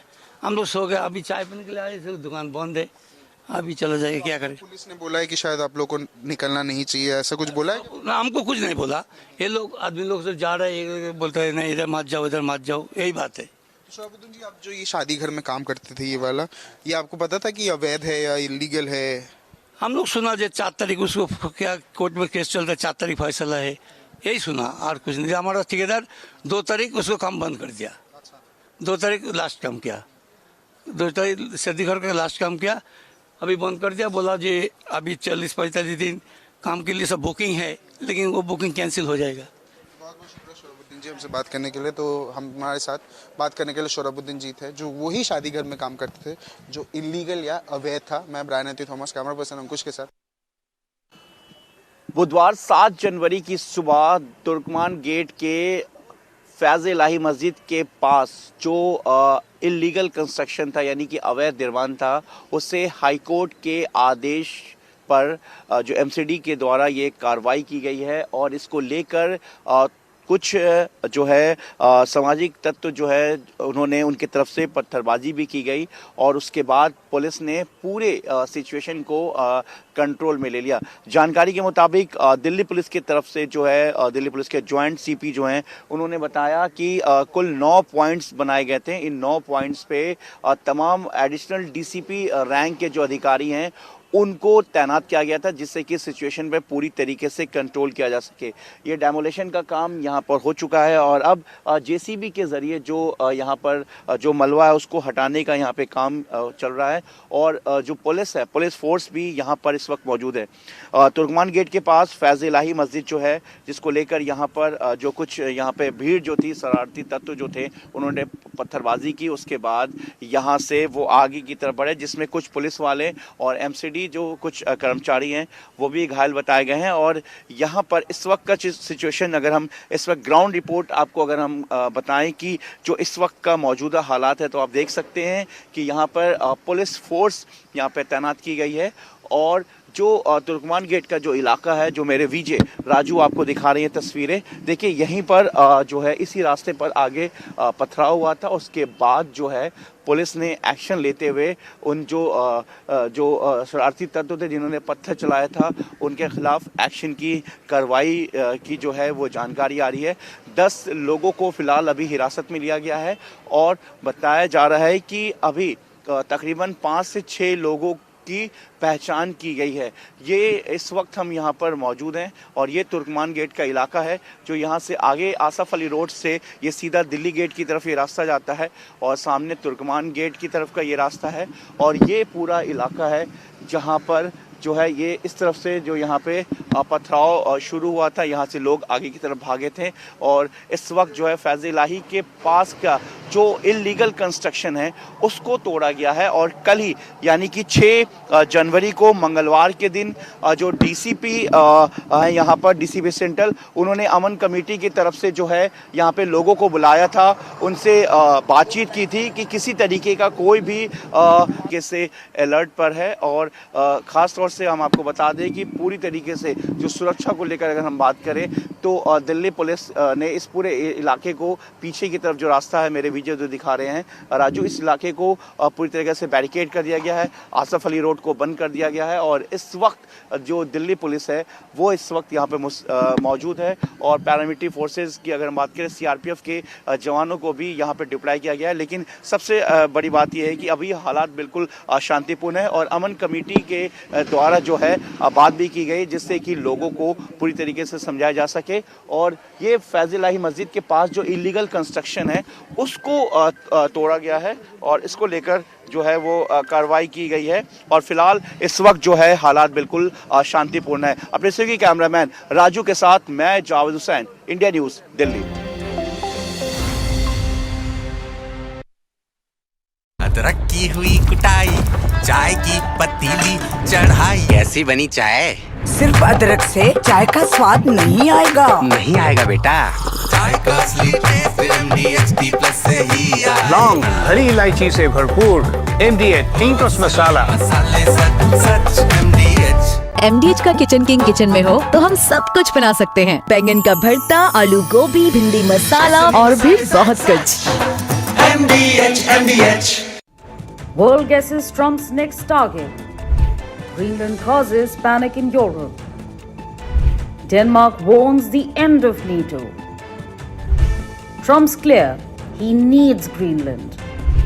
Why is Trump risking NATO alliance for the island? Hello and welcome. You're watching Newsx Explained. I'm Uday Pratap Singh. Let's listen into what Donald Trump said after striking Venezuela and bringing back President Nicolas Maduro to the U.S. I will say this about Greenland. We need Greenland from a national security situation. It's so strategic. Right now, Greenland is covered with Russian and Chinese ships all over the place. We need Greenland from the standpoint of national security. And Denmark is not going to be able to do it, I can tell you. You know what Denmark did recently? Now listen to what he said a few hours later. We need Greenland for national security, not for minerals. We have so many sites for minerals and oil and everything. We have more oil than any other country in the world. We need Greenland for national security. And if you take a look at Greenland, you look up and down the coast, you have Russian and Chinese ships all over. Not want, not desire, but need. Trump needs Greenland is what he said. Today, we're decoding the reasons and implications of this need. These reasons could be divided into 3 points. Greenland's strategic position, Thule Air Base and rare earth metals. First, let's understand a little bit about Greenland's government before diving into these 3 points. Denmark is a semi-autonomous Danish territory which is part of NATO through Denmark's membership. Denmark colonized Greenland more than 300 years ago. Greenland got home rule in 1979, giving the population control over most of its internal affairs. Since 2009, Greenlanders have had the right to hold a referendum on independence. Denmark controls Greenland's foreign policy, defense and other aspects of its governance, and the island is still largely economically dependent on Denmark. Let's take a look at its location. Greenland's position is deeply strategic for the United States because it sits at the crossroads of the North Atlantic and the Arctic, directly between North America and Europe and along emerging Arctic shipping routes that are opening as sea ice melts. Its location gives the US a critical advantage point for early warning missile detection and radar surveillance, anchored by the long-standing Thule Air Base, which monitors activity across the Arctic and over Russian control and influence in Greenland. Also strengthens the US presence in the GI-UK gap. That's Greenland, Iceland, UK, a vital naval choke point for tracking Russian submarines entering the Atlantic. Moreover, Greenland also hosts Pitufik Space, formerly known as Thule Air Base, the US's military northernmost installation, which plays a critical role in missile warning, ballistic missile defense, and space surveillance. Its position near potential polar flight and missile paths makes it central to US homeland defense. A 1951 agreement between the US and Denmark gave the US the right to move around freely and construct military bases in Greenland as long as Denmark and Greenland are notified. Now, the third point why Trump needs Greenland. The island, whose capital Nuuk is closer to New York than the Danish capital Copenhagen, boasts mineral, oil and natural gas wealth. Greenland hosts several major rare earth deposits, mostly concentrated in the mineral-rich Garda province in the south. The largest and most well-known is the Kvanefjeld deposit near Narsak, considered one of the world's biggest resources. Of Ree. Nearby projects include Tunbreeze and Kringlerud, both rich in elements like neodymium and cerium. These locations make Greenland a key potential supplier of rare earths used in electric vehicles, wind turbines, electronics and defense technologies. According to a 2023 survey by the Geological Survey of Denmark and Greenland, 25 of 34 minerals deemed critical raw materials by the European Commission were found in the island. They include graphite, lithium, as well as rare earth elements used in electric vehicles. Some scientists say that parts of Greenland's continental shelf could hold some of the largest undiscovered oil and gas deposits in the Arctic. But Greenland's government formally abandoned its oil ambitions in 2021, citing environmental risks and a lack of commercial viability. Greenland also has taken legal steps to limit the potential for environmentally destructive mining practices, including a 2021 ban on uranium mining. Such measures could be overturned if the US acquired the territory. This resulted in its economy being reliant on fishing, which accounts for over 95% of exports. It's also dependent on annual subsidies from Denmark, which cover roughly half of the island's public budget. But as Trump is repeating his threats to take over Greenland, Denmark is moving to strengthen its military presence around Greenland and in the wider North Atlantic. Last year, the government announced a roughly $2.3 billion agreement with parties including the government of Greenland and the Faroe Islands, another self-governing territory of Denmark, to improve capabilities for surveillance and maintaining sovereignty in the region. The increasing presence of China and Russia pose a threat to the US. In 2018, China declared itself a near-Arctic state in an effort to gain more influence in the region. China has also announced plans to build a polar Silk Road as part of its Global Belt and Road Initiative, which has created economic links with countries around the world. For NATO as well, Greenland becomes important due to the Greenland-Iceland-UK gap, an area of the northern Atlantic Ocean forming a critical passage for vessels moving between the Atlantic Ocean and the Arctic, as well as between North America and Europe. Controlling this strategic transit route allows NATO to monitor and regulate maritime traffic, ensuring that essential sea lanes remain open and secure, and to detect and deter possible underwater and subsurface threats, including more frequent Russian hybrid threats. In the event of conflict, the gap would facilitate the rapid deployment of NATO forces across the Atlantic. Now, European leaders have issued a joint statement underscoring the strategic importance of Arctic security and reaffirming that Greenland's future rests solely with its people in the Kingdom of Denmark. Amidst growing geopolitical competition in the region, the leaders made an explicit assertion on Greenland's political status, stating that the territory belongs to its people and that decisions concerning Greenland can only be taken by Denmark and Greenland themselves. Let's listen in to what the UK Foreign Secretary Yvette Cooper said on this matter. The House will have seen recent comments from the United States and from Denmark regarding Greenland. Let me be very clear on the UK position. Greenland is part of the Kingdom of Denmark. Our close European partners, our long-standing NATO allies, and all our countries work closely together on security issues and will always do so. The future of Greenland is a matter for the Greenlanders and Danes and no one else. In the end, Trump's persistent interest in Greenland reflects far more than a passing fascination. It underscores how the Arctic has become a new frontier of great power competition. With its proximity to the Arctic sea routes, vast natural resources and pivotal role in North Atlantic security, Greenland represents strategic leverage in a rapidly changing geopolitical landscape. Trump's rhetoric and diplomatic moves signal a belief that US influence in the Arctic must expand to counter China and Russia, even if that ambition clashes with diplomatic norms and Danish and Greenlandic sovereignty. Whether realistic or not, his focus on Greenland has forced the world to confront just how valuable and contested the Arctic has become. World guesses Trump's next target. Greenland causes panic in Europe. Denmark warns the end of NATO. Trump's clear, he needs Greenland. Why is Trump risking NATO alliance for the island? MDH कसूरी मेथी लाजवाब है स्वाद और सुगंध इसकी लाजवाब है अगर MDH कसूरी मेथी नहीं डाला तो खाली हाथ मलते रह जाओगे। एक एक पत्ता हाथ से चुना, स्वाद और सुगंध जगाए कई गुना। इसको तो फुटबॉल खेलना भी आ गया और इससे तो पियानो बजाने भी आ गया। चंद्रयान भी उतर गया चांद पर हमें अब तक टेस्टी राजमा बनाना नहीं आया। बिना MDH राजमा मसाला के टेस्टी राजमा कैसे बनेगा? स्वादिष्ट राजमा के लिए MDH राजमा मसाला। क्या स्वादिष्ट राजमा बनाए? MDH अदरक की हुई कुटाई, चाय की पतीली चढ़ाई, कैसी बनी चाय?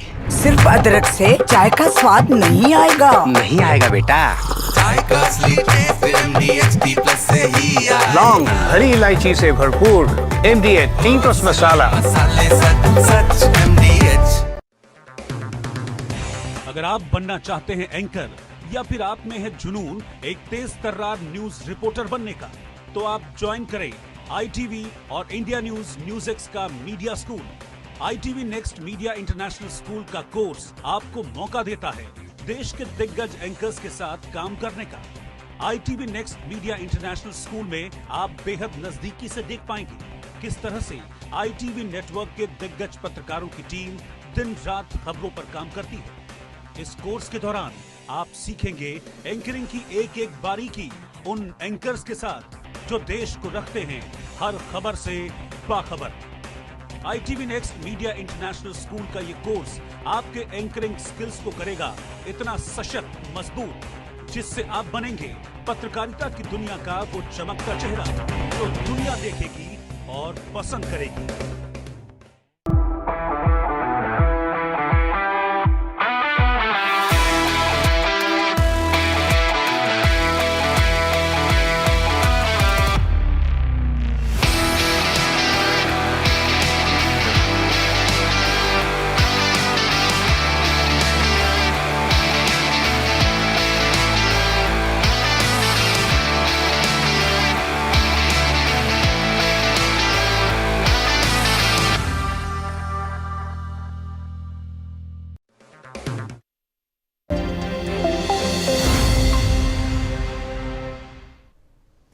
And welcome. You're watching Newsx and I'm Megha Sharma. Let's take a look at this big breaking development. Indian cricketer Shikhar Dhawan has condemned the brutal assault on a Hindu widow in Bangladesh. He said that such violence against anyone, anywhere is unacceptable.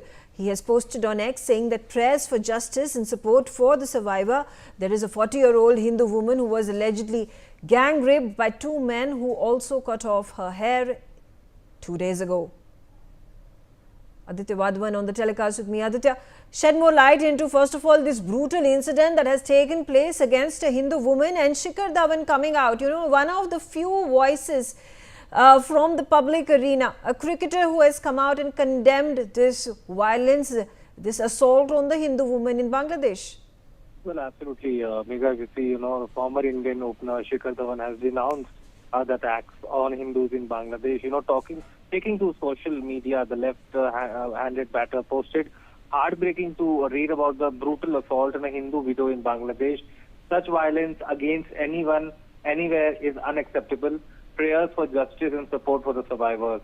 In Bangladesh, there have been numerous instances of attack against Hindus, and definitely, this brutal attack against the Hindu widow is somehow very, very the gruesome attack that has happened. We are seeing under this interim government led by Mohammad Yunus, there have been targeted attacks on the Hindu minorities in Bangladesh, and definitely this is definitely bring a bad name to Bangladesh as far as the global scenario is concerned. Right, absolutely. Thank you, Aditya, for giving us that update.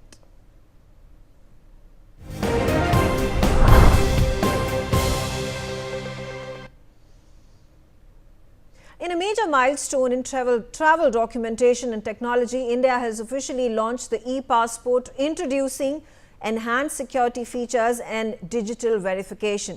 The launch is part of the Passport Seva program's modernization and aligns with India with the global standards in secure travel documents. Hello and welcome. You're watching Newsx Deep Dive with me, Megha Sharma, and today we dive into what exactly the service is, who is eligible, how does one apply, and what exactly are its benefits. India has officially begun issuing e-passports, a technologically upgraded passport embedded with a secure electronic chip that stores personal and biometric data. At its core, the e-passport looks much like the regular Indian passport we are all familiar with, apart from this built-in chip, identifiable by a small symbol on the cover that securely holds encrypted biometric data such as your digital photograph, fingerprints and facial recognition details. This enables faster and more secure identity verification during international travel. Unlike conventional passports, where immigration officers manually verify physical pages and photo, the e-passport's electronic chip can be read automatically at immigration checkpoints, making it harder to forge and significantly improving the overall security of the document. So who exactly can apply for this document and how much does it cost? Well, here is the good news. Any Indian citizen who is eligible for a regular passport can also apply for an e-passport. This includes first-time applicants applying for a passport as well as existing passport holders who are applying for renewal or a reissue.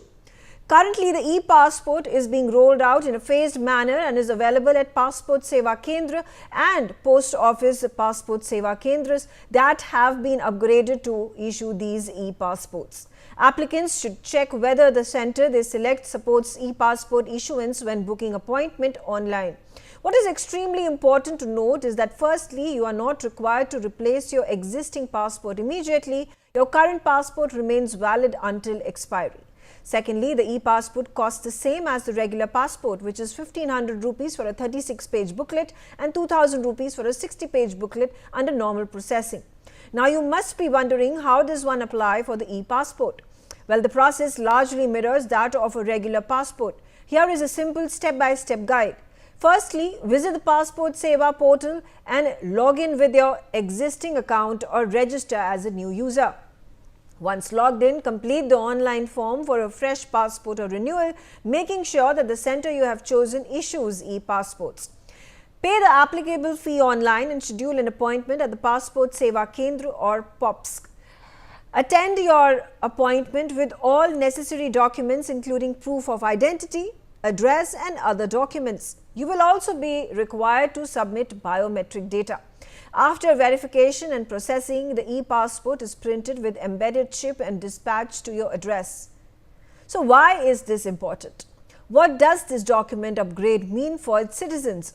The e-passport is not just a cosmetic upgrade. It brings several benefits that impact both security and travel convenience, putting India at par with global standards. The major upgrade firstly greatly enhances security, making it harder for fraudsters to duplicate or tamper with your passport as compared to a purely printed booklet. The risk of identity theft or passport misuse is drastically reduced. The automated biometric scanning at immigration counters can also significantly speed up arrival and departure processes at airports, reducing time in the long, winding international travel queues. Finally, the passport is compliant with International Civil Aviation Organization standards, meaning that they are recognized and accepted worldwide, enhancing India's travel document credibility. For India, the move becomes particularly important amidst the rise in cases of passport frauds and identity theft. The move becomes significant when we look at ICAO data that shows biometric passports reduce document fraud by over 90% at borders. In 2025, a year-long police crackdown resulted in the arrest of more than 130 people in Delhi and IGI airport linked to passport and visa fraud networks. This included travel agents and facilitators involved with forged passports and manipulated travel documents. Authorities froze over 100 suspicious bank accounts and initiated asset attachment proceedings against the suspects.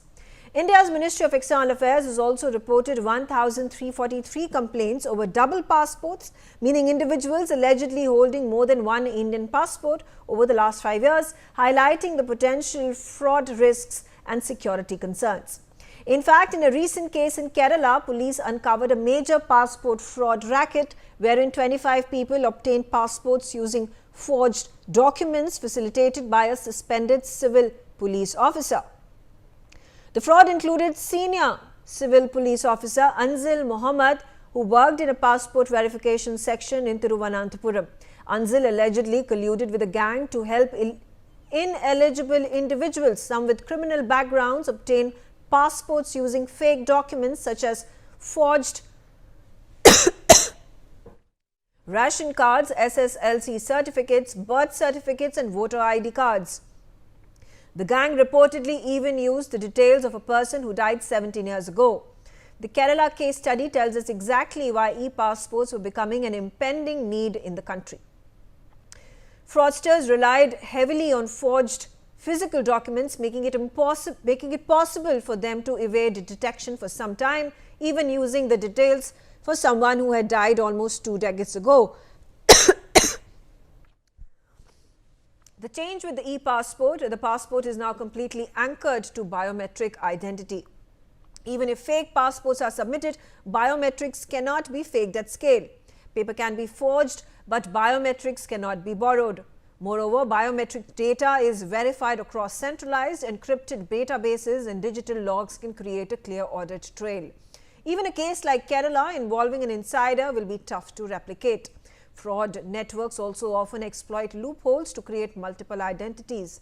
Now, with e-passports, one person means one biometric profile.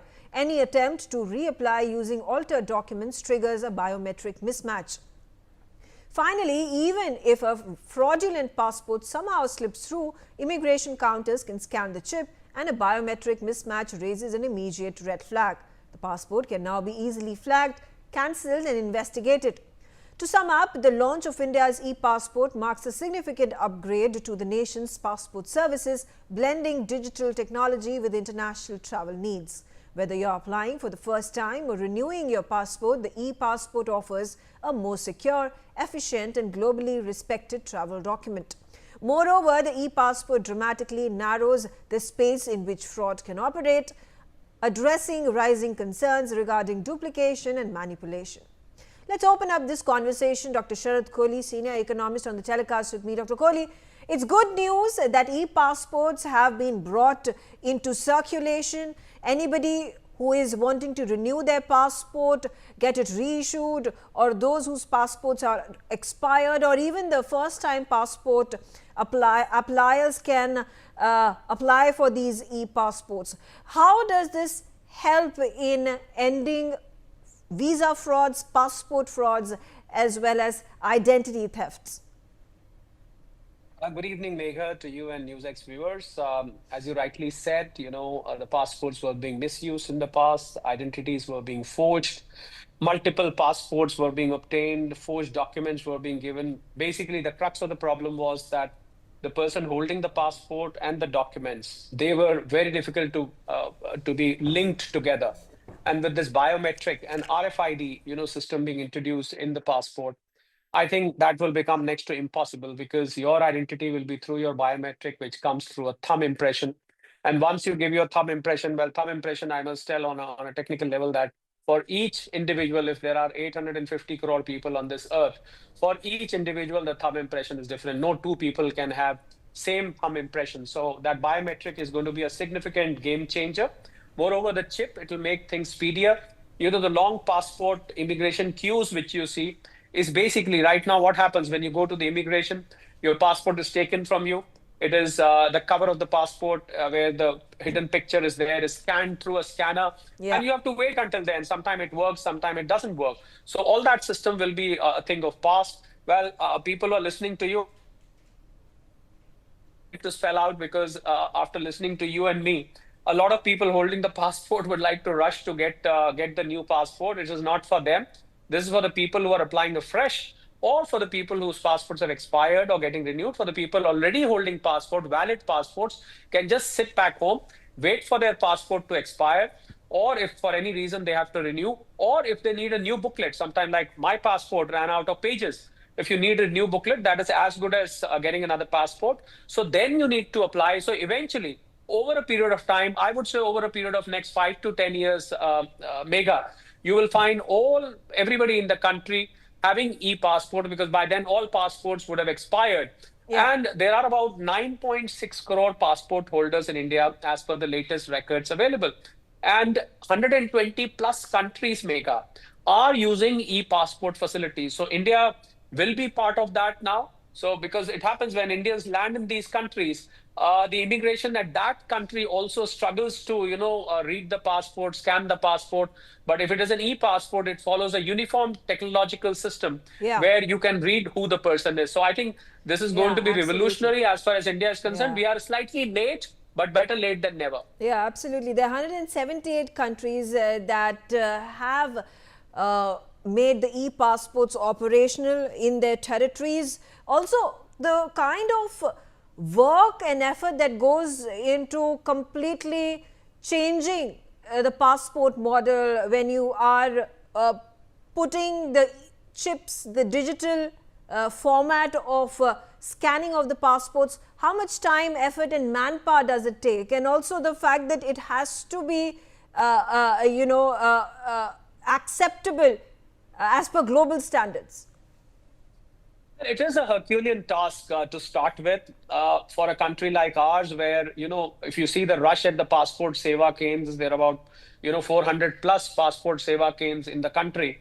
All passport seva kendra PSKs, they are not equipped to handle this kind of rush. So people have to take appointments and, wherever there is an appointment available. So in a country like ours, where the number of passport holders vis-a-vis the total population is very, very minuscule. So it is a very challenging task. And I think the preparation with regard to technology takes more time. Once the technology is implemented, Megha, because technology has a very, very good quality, that once it gets implemented, it evolves very quickly and becomes easier to apply. So I think once the technology is there, you will find more and more PSKs being equipped. And I think the process will pick up pace. With the flux of time, you will find more and more PSKs getting involved and people will be able to obtain faster. Also, I must mention here, Megha, although the time involved for issuing the passport has already significantly gone down, if you compare it with the last few years, now you get it in a few days. I think with this e-passport, because all your data, all your particulars are going to be in the form of an electronic chip. So it is going to get even more quick. So with just wait for some time, you will find your passport like it happens in the West. I went to UK, my friend got his passport the very next day. So you will find you getting your passport over a period of time, within a period of 1 or 2 days. I think that is another thing which is going to happen with these passports. Things are going to become very, very quick. So getting a passport is going to be easy. You're going to spend less time at the immigration and your data is going to be secured forever. Nobody can impersonate you, Megha. It is also important to note that the government of India has kept the price point at the same price as you get your regular passport. So 1,500 rupees for the 36-page copy, 2,000 rupees for the 60-page copy. What does that indicate? Keeping in mind that government would have to put in large amount of resources, including funds, to completely overhaul the system. Now, obviously, government didn't want to, transfer that load to people, because if a technological upgradation is being made at government's end, I think the government obviously wants to absorb that. And we should not forget that technology, as it progresses, as it evolves, it gets cheaper as well. It gets more economical.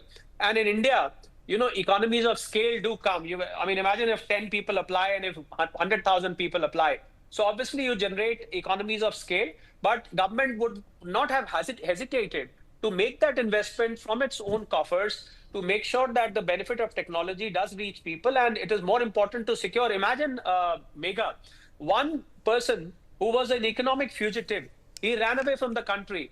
How many crores have we spent on bringing him back? If there was this e-system, probably that person would not have run away from the country.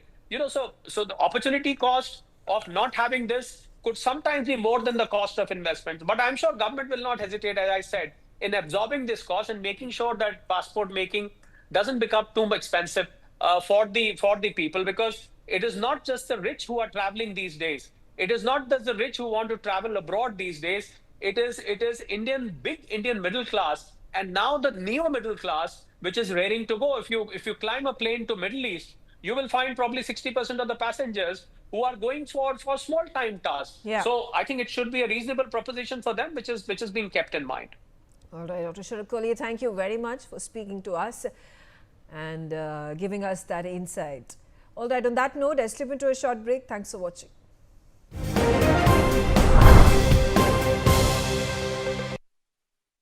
लाल रंग इसका अपार, तीखा कम है फिर भी स्वाद, बेमिसाल बेमिसाल MDH Kashmiri, MDH Kashmiri,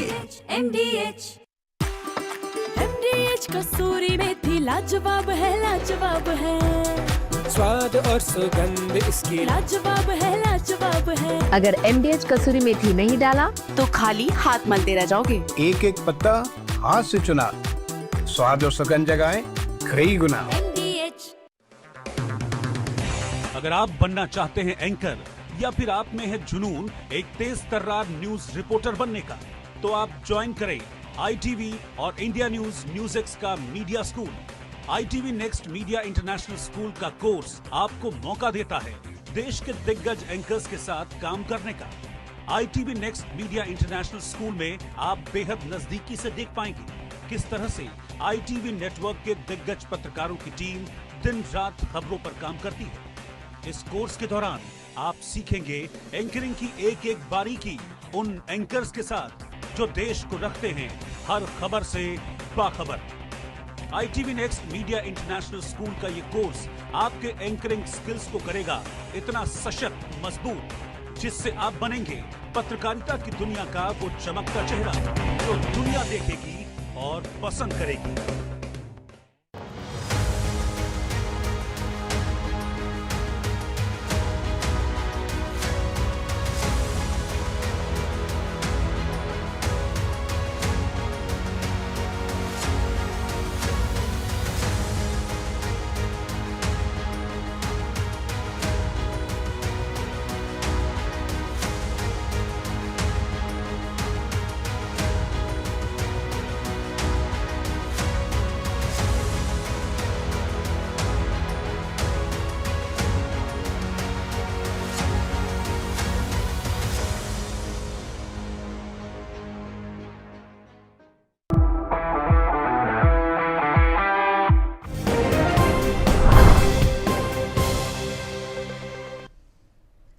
And welcome. You are watching Newsx and this is Deep Dive. The Election Commission of India on 6th of January 2026 published the draft electoral rules for Uttar Pradesh after conducting this special intensive revision exercise. The electoral roll now has 12.55 crore voters. Let's look at what accounts for these deletions. According to the official data, 2.89 crore names have been deleted from the earlier voter list of the state. The names in the earlier electoral roll were 15.44 crore in number. This accounts for around 18.07% deletion. This number of 2.89 crore names deleted is the highest for any state or union territory in absolute numbers, where the SIR has been conducted so far in the country. Only the Andaman and Nicobar, a union territory, has more deletions in percentage terms than Uttar Pradesh. The deletion for Tamil Nadu was 15.19%. Gujarat was 14.5%, West Bengal was 7.59%, Madhya Pradesh at 7.45%. Let's look at what accounts for these deletions. While 46.23 lakh voters or 2.99% were found to be deceased, 2.17 crore voters or 14.06% had either permanently migrated or were not available during the verification process. Another 25.87 lakh voters or 1.65% voters were found to be registered at more than one place. Let's dive deeper into where these deletions happen. Urban centers saw the maximum percentage of numbers or names being deleted, led by the state capital Lucknow at 30%, closely followed by Ghaziabad, an industrial district adjoining the national capital at 28%. Gautam Budh Nagar, another district adjoining Delhi, saw 23.7% deletion. Prayagraj 24%, Kanpur 25%. And now, of the 12.55 crore voters on Uttar Pradesh's draft electoral list published, 8% or 1.04 crore will receive notices as their mapping has not been completed. According to the Uttar Pradesh Chief Electoral Officer Navdeep Rinwa, the enumeration form sought details of voters as per the last intensive electoral roll of 2003 and whether their names figured in it. If a voter's name was not found, they were asked to provide the names of their parents or grandparents, as their details could not be confirmed with the 2003 rolls. This process is referred to as mapping. The unmapped list is maintained separately and will not be visible in the draft roll. These unmapped voters will be served notices by the electoral registration officers through booth-level officers, asking them to establish their eligibility. Now, notices will be sent to these people, which will contain a list of documents that they can submit as proof for inclusion in the final list in March. The notice period started from 6th of January. Now have a look at how to check your name in the draft roll. These are the steps for online method. First, visit the voter eci.gov.in and go to the download electoral roll section. Select state and year of revision. Download the PDF electoral roll relevant to your assembly constituency and do a manual check in the PDF. Alternatively, voters can visit the ceo_Pradesh.nic.in to download the district-wise and constituency-wise PDF draft roll. For the offline method, you need to visit your local polling station where physical copies of the ECI draft roll are available. Contact your booth level officer to check the ASD or absent, shifted, dead list. If you find your name missing, the Election Commission of India has opened the claims and objections window from 6th of January to 6th of February. Voters can submit Form 6 if your name is missing or you are a new voter. Form 7 to object to the incorrect or ineligible entries. Form 8 to correct errors in the name, address, photo or other details. Listen in to Navdeep Rinwa, who is the Uttar Pradesh Chief Election Officer.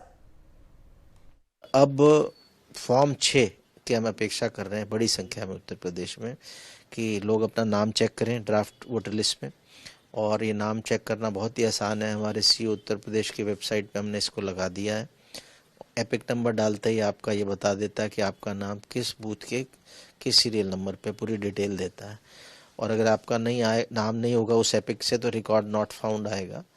उसके साथ ही हमने एक list दी है absent, shifted, dead और duplicate others voters. उसमें booth wise उन लोगों की सूची है जिनका नाम पहले था 27 अक्टूबर 2025 को और अब ड्राफ्ट वोटर लिस्ट में नहीं आया। उसमें उसका कारण भी लिखा है कि क्या मृतक होने की वजह से बीएलओ ने उसको हटाया, या स्थानांतरित होने की वजह से हटाया, या एब्सेंट होने की वजह से हटाया। उसमें भी एपिक नंबर डालते ही वो बता देता है कि आपका नाम इस बूथ में था और इस वजह से आपका नाम हटाया गया। Now, after the draft SIR voter list was released, Chief Minister Yogi Adityanath has given responsibility to all ministers to visit their respective areas and verify which eligible voters have been left out of the draft electoral rolls and how many ineligible people have been included. At the same time, the exercise reflects mounting opposition pressure and public scrutiny over alleged irregularities, turning voter verification into a key political flashpoint in the state.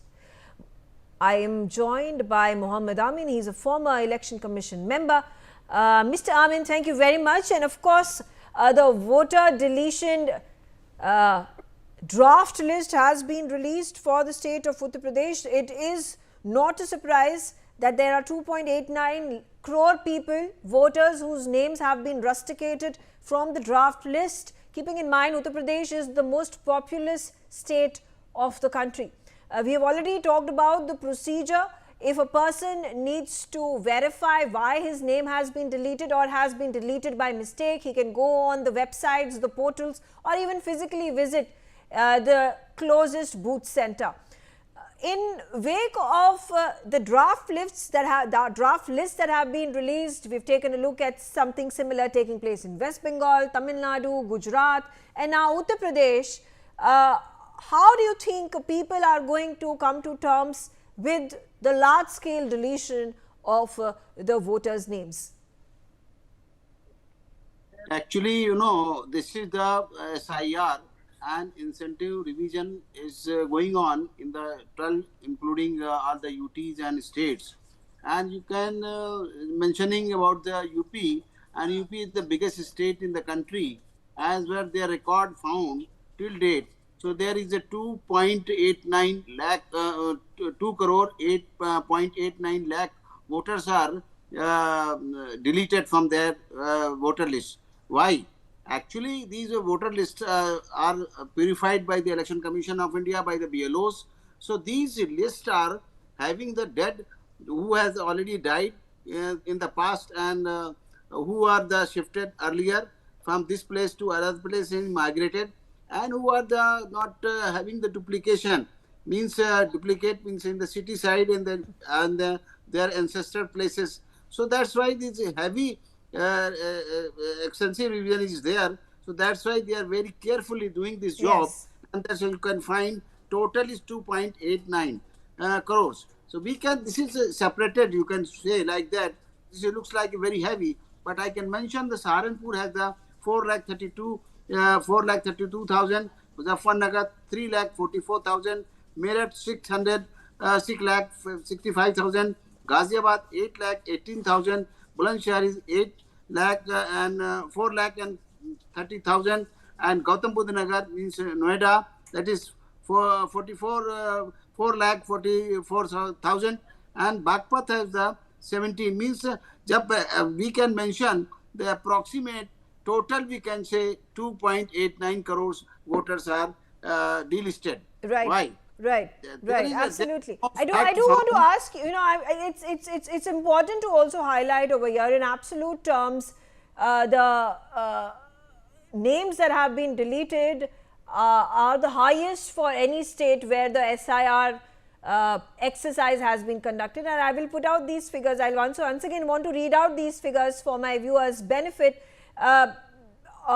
These voters, that is 2.89 crore names that were deleted, which comes to 18.7% of the deletions from the total voter population. And if we compare it to Tamil Nadu, which was 15.19%, Gujarat at 14.5%, West Bengal at 7.59%, and Madhya Pradesh at 7.45%. What does this indicate? Keeping in mind there has of course been a diatribe from the opposition parties attacking the Election Commission of India, accusing the Election Commission of India of colluding with the government of India, with the BJP that is ruling at the central level, and saying that there has been disproportionate deletion of names of certain communities, certain areas, certain regions.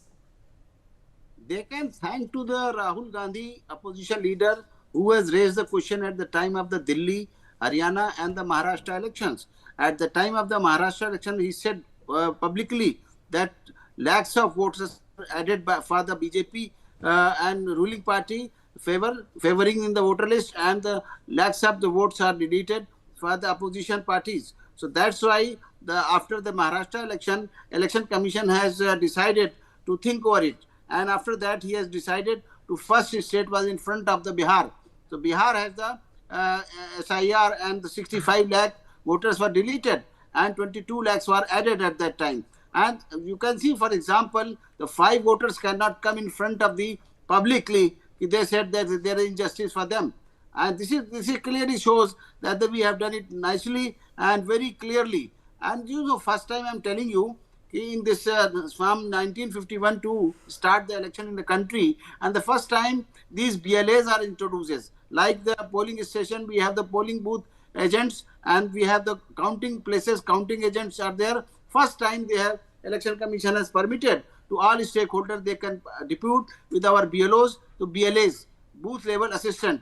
They can see everything. So everything is the right of the BLOs and BLAs, everything is there. If any problem is there, they can raise the question to the AERO, Assistant Returning Officer. Otherwise, if any problem with the AERO, they can go to the CEO. So this is the process, and very clear cut. And this time you okay, all right. Thank you very much, Mr. Muhammad Amin, for joining me and giving us your view about the process that takes place, and if there are discrepancies, how can the voter reach out to the booths, reach out to the booth officers and get those issues rectified. On that note, I slip into a short break. Thanks for watching.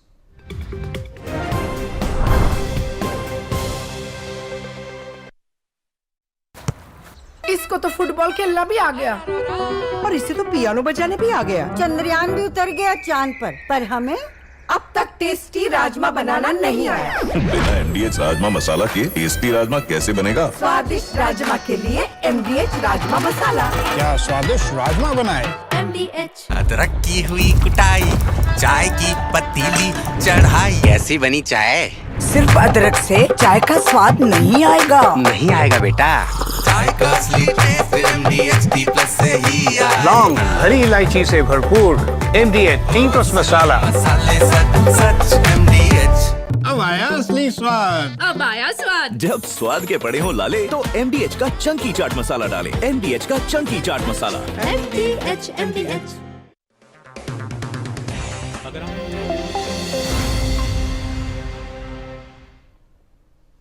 Welcome back. You're watching Newsx and I'm Megha Sharma. Let's take a look at this big breaking development. MK Stalin, the Chief Minister of Tamil Nadu, has hit out at the Union Home Minister Amit Shah and the BJP after the Madras High Court upheld the Deepam lighting practice in Madurai. Stalin said that the Home Minister and the BJP's allegation that the rights of Hindus are being taken away are false. He added, to speak the truth, the designs of those who wish to create riots and so division have failed in Tamil Nadu and they will continue to fail. It will not happen and we will not allow it to happen. As long as Stalin is here, it will never happen. Belly Thomas on the telecast with me. Belly, after the ruling of the courts, Tamil Nadu government led by the DMK is targeting the BJP, accusing the BJP of sowing seeds of discord. Absolutely, Megha. Tamil Nadu Chief Minister MK Stalin said that in such a state, Tamil Nadu, to make a completely baseless allegations that the rights of Hindus are being taken away is unbecoming of the Union Home Minister's position. And to speak the truth, the designs of those who wish to create riots and sow division have failed in Tamil Nadu and they will continue to fail. And it will not happen, and we will not allow it, is what Stalin says. And as long as Stalin is here, it would never happen. To put it plainly, some people seem to think they can come here, speak like this and spread hatred in the northern states. It appears to be their intention. The Union Home Minister did not just spread misinformation and leave. He also did one good thing, that he himself asked the very question we needed to ask, the people of Tamil Nadu needed to ask. He had actually made the people of Tamil Nadu's job easier. And for that, he would like to thank the Union Home Minister Amit Shah. Because Amit Shah had asked the people, do you want a Modi government in Tamil Nadu or not? And Stalin goes on to say that, sir, this is exactly what the people of Tamil Nadu are saying too. The 2026 election is about deciding should the Tamils govern the Tamil Nadu ourselves, or should people with no connection to us govern from somewhere in Delhi. Okay, so this election all right, is Belly, thank you very much for giving us that update. Shifting our focus to another breaking development, the Israeli Prime Minister Benjamin Netanyahu has also put out a tweet after having spoken to the Indian Prime Minister Narendra Modi. He said that he discussed national security with the Prime Minister. He also said that both the leaders discussed the strength of the India-Israel relationships and how they can unleash the boundless potential of this partnership for the benefit of our people. He said that he looks forward to meeting Prime Minister Modi in the near future to continue these discussions in person. Aditya Vardhaman on the telecast with me. Aditya, interesting to note that in his tweet, Benjamin Netanyahu, the Prime Minister of Israel, has hinted at visiting India and meeting Prime Minister Modi in the near future, keeping in mind in the last few months, fag end of 2025, there had been whispers and murmurs that Prime Minister Benjamin Netanyahu might just arrive in India. Well, absolutely.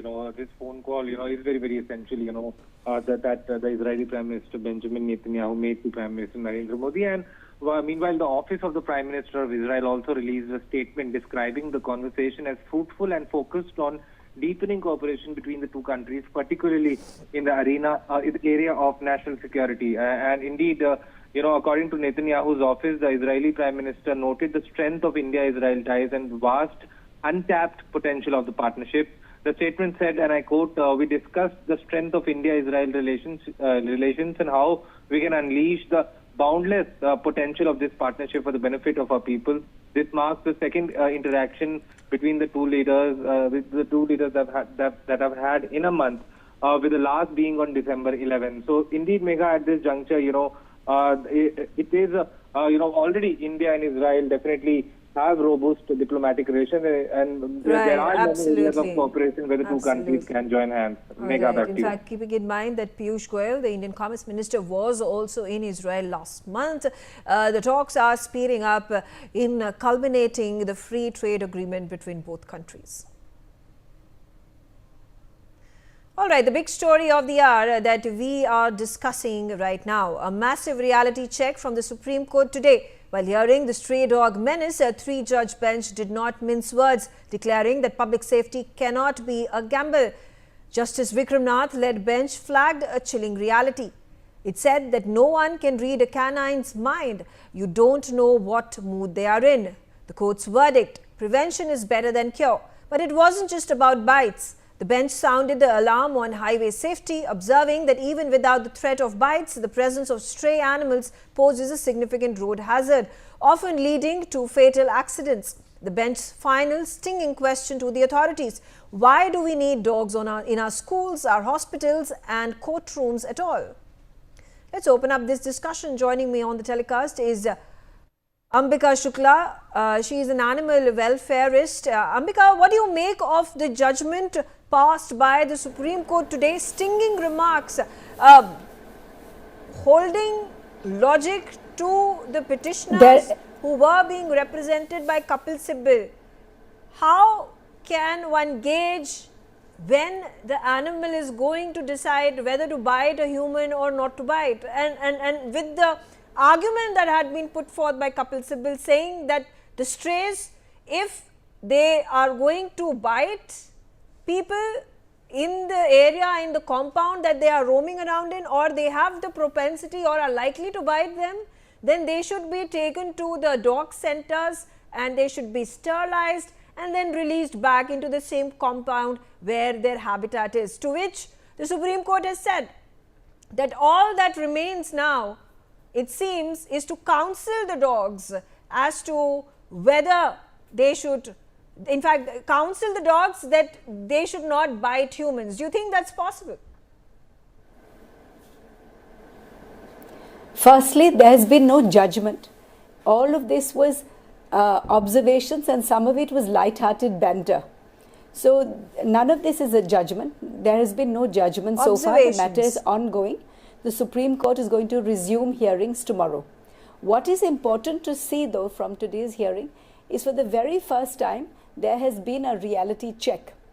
The Maharashtra government, in its affidavit to the Supreme Court in this matter, has clearly stated that it does not have any sheltering capacity in order to comply with the order. It is said it cannot comply with the order as it does not have the capacity. And several other states have agreed. And this is actually the truth. On ground, there is not one single municipal shelter in India. And there is a reason for that.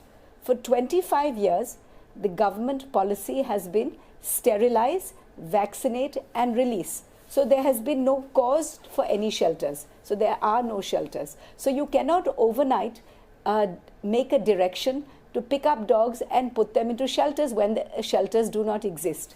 And the states have said that they do not have these shelters. Secondly, the logic of the ABC program, the Animal Birth Control Program, is very simple. Not only, and it is a WHO program endorsed by the apex human health body of the world as the only scientific and proven way to reduce dog numbers, curb biting and eliminate rabies. How does it work? It works not only when dogs are sterilized, obviously they will not reproduce and the numbers will be curbed, but more than that, it actually does curb biting. How? There are three main reasons for biting. One is during the mating season, when male dogs become excitable, and that is when a bite could occur. Second is after the females deliver puppies, then females protect their puppies, and that is a time when a bite could occur. And the third is when dogs enter each other's territory and there is territorial fighting. And as a result, a sort of damage can occur through a bite. Now, all three causes is this going to be guaranteed that if these three conditions do not exist, the dog is not going to bite a human, the dog is not going to bite anybody? What if someone steps on his tail by mistake? What if he is just pushed around, keeping in mind the dog is roaming on the streets? Again, the big question that has been asked by the Supreme Court bench, why is there a need to have dogs on the streets that would be detrimental that would cause, that may be a big cause for having accidents. Why are you jeopardizing human life for a few people who at this point of time are justifying the existence of dogs in their specific habitat, which turns out to be schools, which turns out to be colleges, which turns out to be government institutions, even streets? Ma'am, accidents happen all the time on the roads, traffic accidents. Can we guarantee that if we take cars off the, shall we take all cars off the roads? Accidents happen, but these are the main circumstances which can be prevented. Bites are preventable through our own education and our behavior and our awareness. And it is not about are you tomorrow going to say that the cows and the buffaloes and the goats should also be let loose on roads? No, ma'am, there is a fundamental difference, and I will explain it to you. The difference between cattle and dogs is cattle are born into captivity. They are born in dairies. They are not born on the street. They are born into dairies. Dairies use them, abuse them, and then throw them out when they are dry. So those animals cannot survive on the street. Cattle do not even have the teeth to open a plastic packet to get to the food. They are constrained to swallow the plastic, which causes them to die miserable deaths. So they need to be cared for because they have been produced by humans for the use of humans. They are not even naturally produced. They are produced through artificial insemination. So we multiply their populations and then we discard them onto the roads. That is not true of community dogs. Community dogs are born onto the street. They live in territories, they can cope, they can survive, they are able to forage for food, there are feeders who feed them. Cattle, on the other hand, need 10 kg of food per day per cow. Most people cannot afford that. But okay, I just want to put out that statement. I want to repeat what the Supreme Court bench today just said. Just because the government is not working properly in implementing the ABC rules, should the common man be left to suffer? I'm going to get my other panelists into the conversation as well. I have with me Bhupender Singh. He is a dog attack victim. Bhupender, shed more light into the incident that took place and the problems that you had to go through.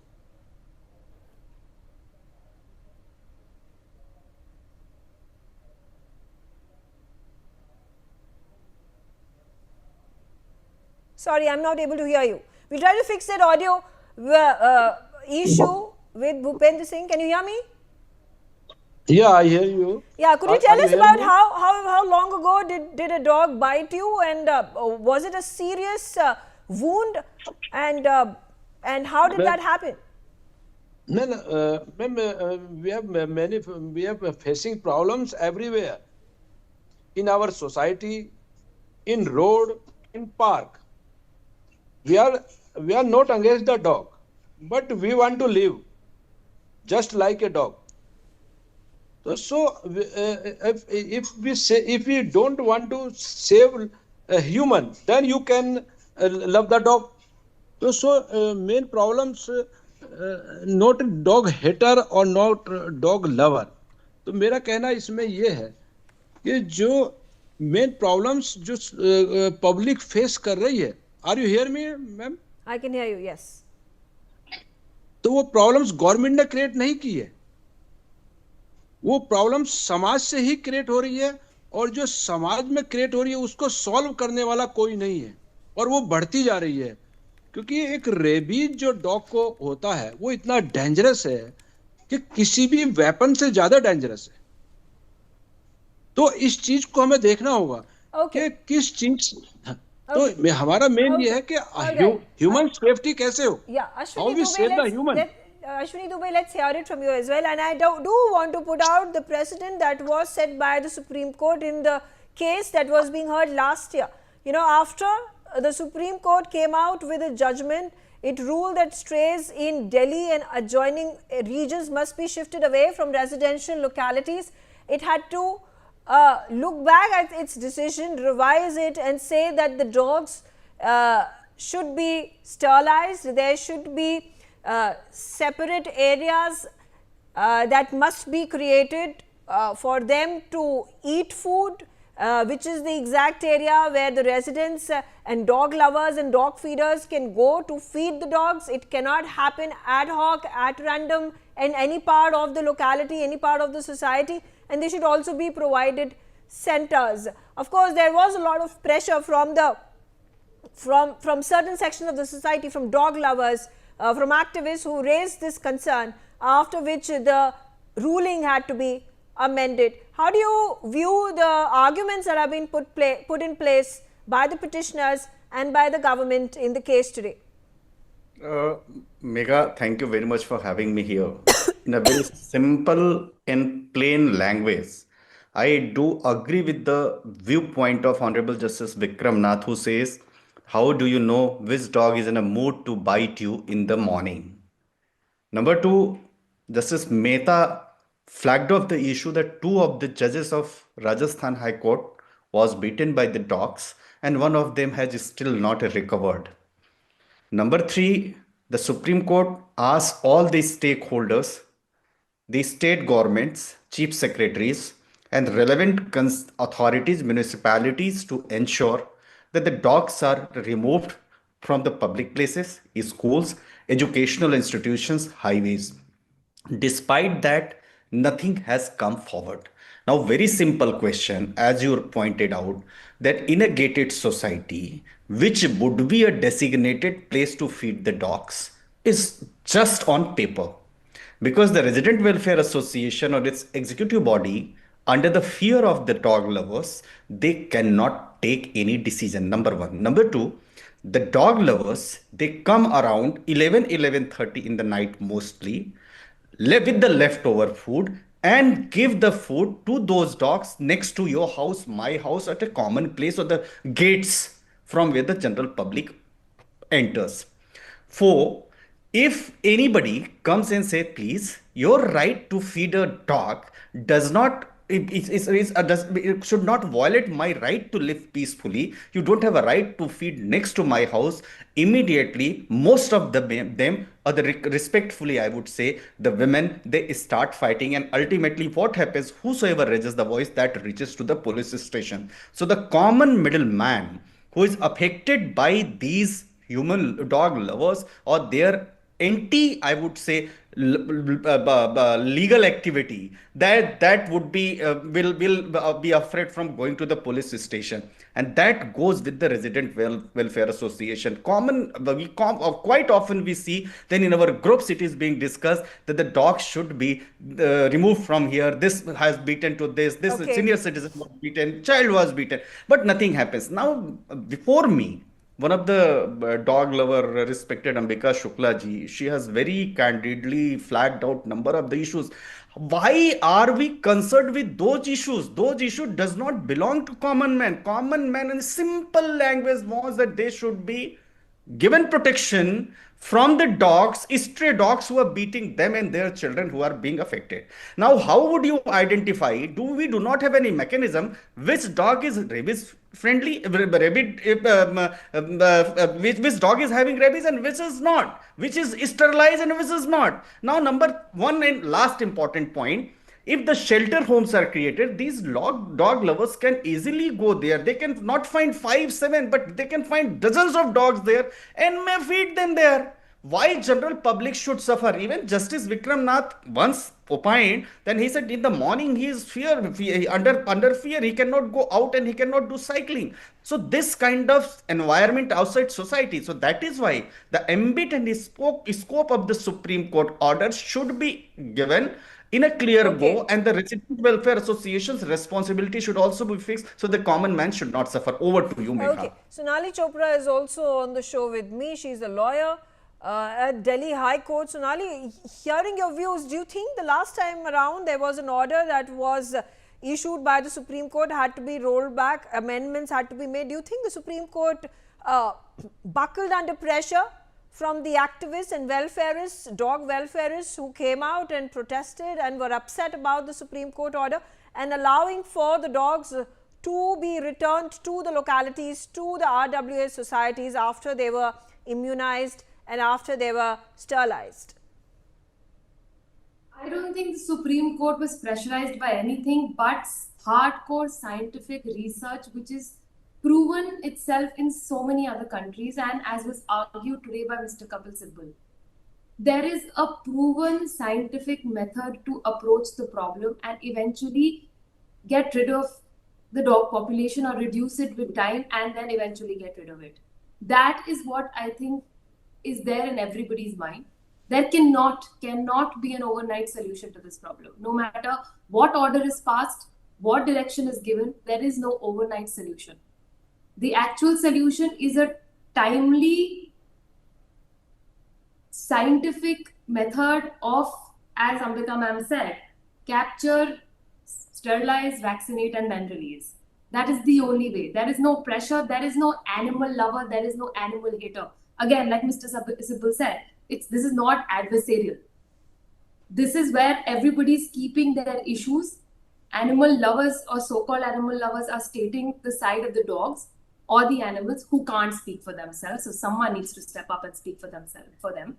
And the so-called animal haters are putting the point of humans and the fear that there is in the humankind today.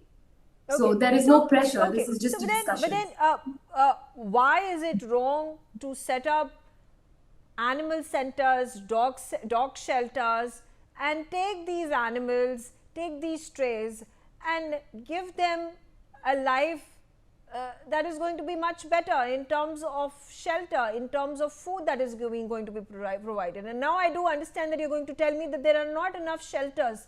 The system at this point of time is not equipped to handle the population of dogs in any city. But that can be improved by way of putting in systematic checks and balances to ensure that these shelters are well equipped and allowing for, better rearing and upkeep of the dogs that are the strays that are brought into these shelters. To that, I'll just say that the ABC rules have been in force for the last so many decades. If our municipalities and our authorities could not be successful in implementing those, there could not be enough checks and balances to ensure that those are implemented. How can you today guarantee that there will be checks and balances to ensure shelters and a good life for the dogs? That's not how it works. That's not how, unfortunately, anything works in this country. There is a scientific method. Let's just follow that. Are you going to then, at this point in time, because the government is not working properly, doing its job, you are going to risk the life of humans? I mean, that's the question. That was also a question that was raised by the Supreme Court bench. Just because the governments are not functioning, not doing their job, are humans going to be put at risk? Are humans at risk only because of dogs? I ask no, but then that's, come on, are you saying that, simply because a person who is walking on the street, walking on the road has certain percentage of chance that he or she may die, therefore let loose the dogs as well and increase the chances of accidents that take place and the possibility and the risk that it poses to the commuters? How do I today know which man is in the mood to commit a crime? It's as simple. Does that mean let's jail everybody? No. There is a method. There is a mechanism. Are we at this point in time comparing you? I mean, at this point in time, if you're comparing humans to dogs, and you're talking about the number of people who are walking on the streets. Why is there no comparison? There are strays. There are homeless. We are all living animals. We all breathe. We all eat.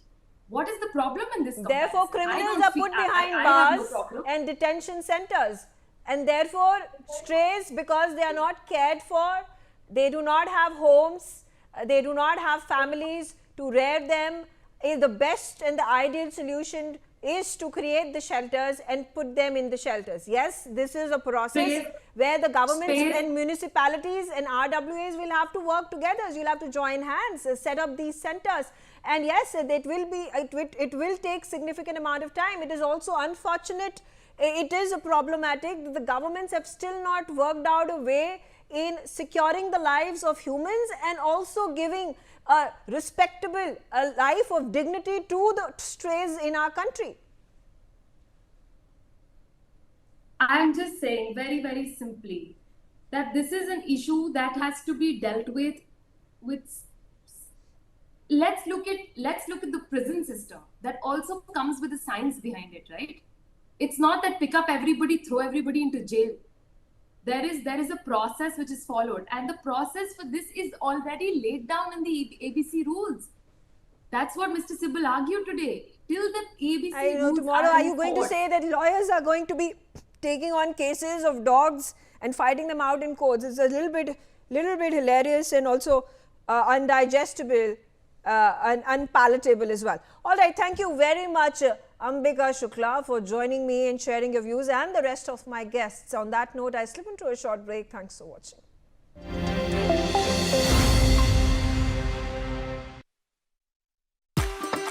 MDH कसूरी मेथी लाजवाब है स्वाद और सुगंध इसकी लाजवाब है अगर MDH कसूरी मेथी नहीं डाला तो खाली हाथ मलते रह जाओगे। एक एक पत्ता हाथ से चुना, स्वाद और सुगंध जगाए कई गुना। इसको तो फुटबॉल खेलना भी आ गया और इससे तो पियानो बजाने भी आ गया। चंद्रयान भी उतर गया चांद पर हमें अब तक टेस्टी राजमा बनाना नहीं आया। बिना MDH राजमा मसाला के टेस्टी राजमा कैसे बनेगा? स्वादिष्ट राजमा के लिए MDH राजमा मसाला। क्या स्वादिष्ट राजमा बनाए? MDH।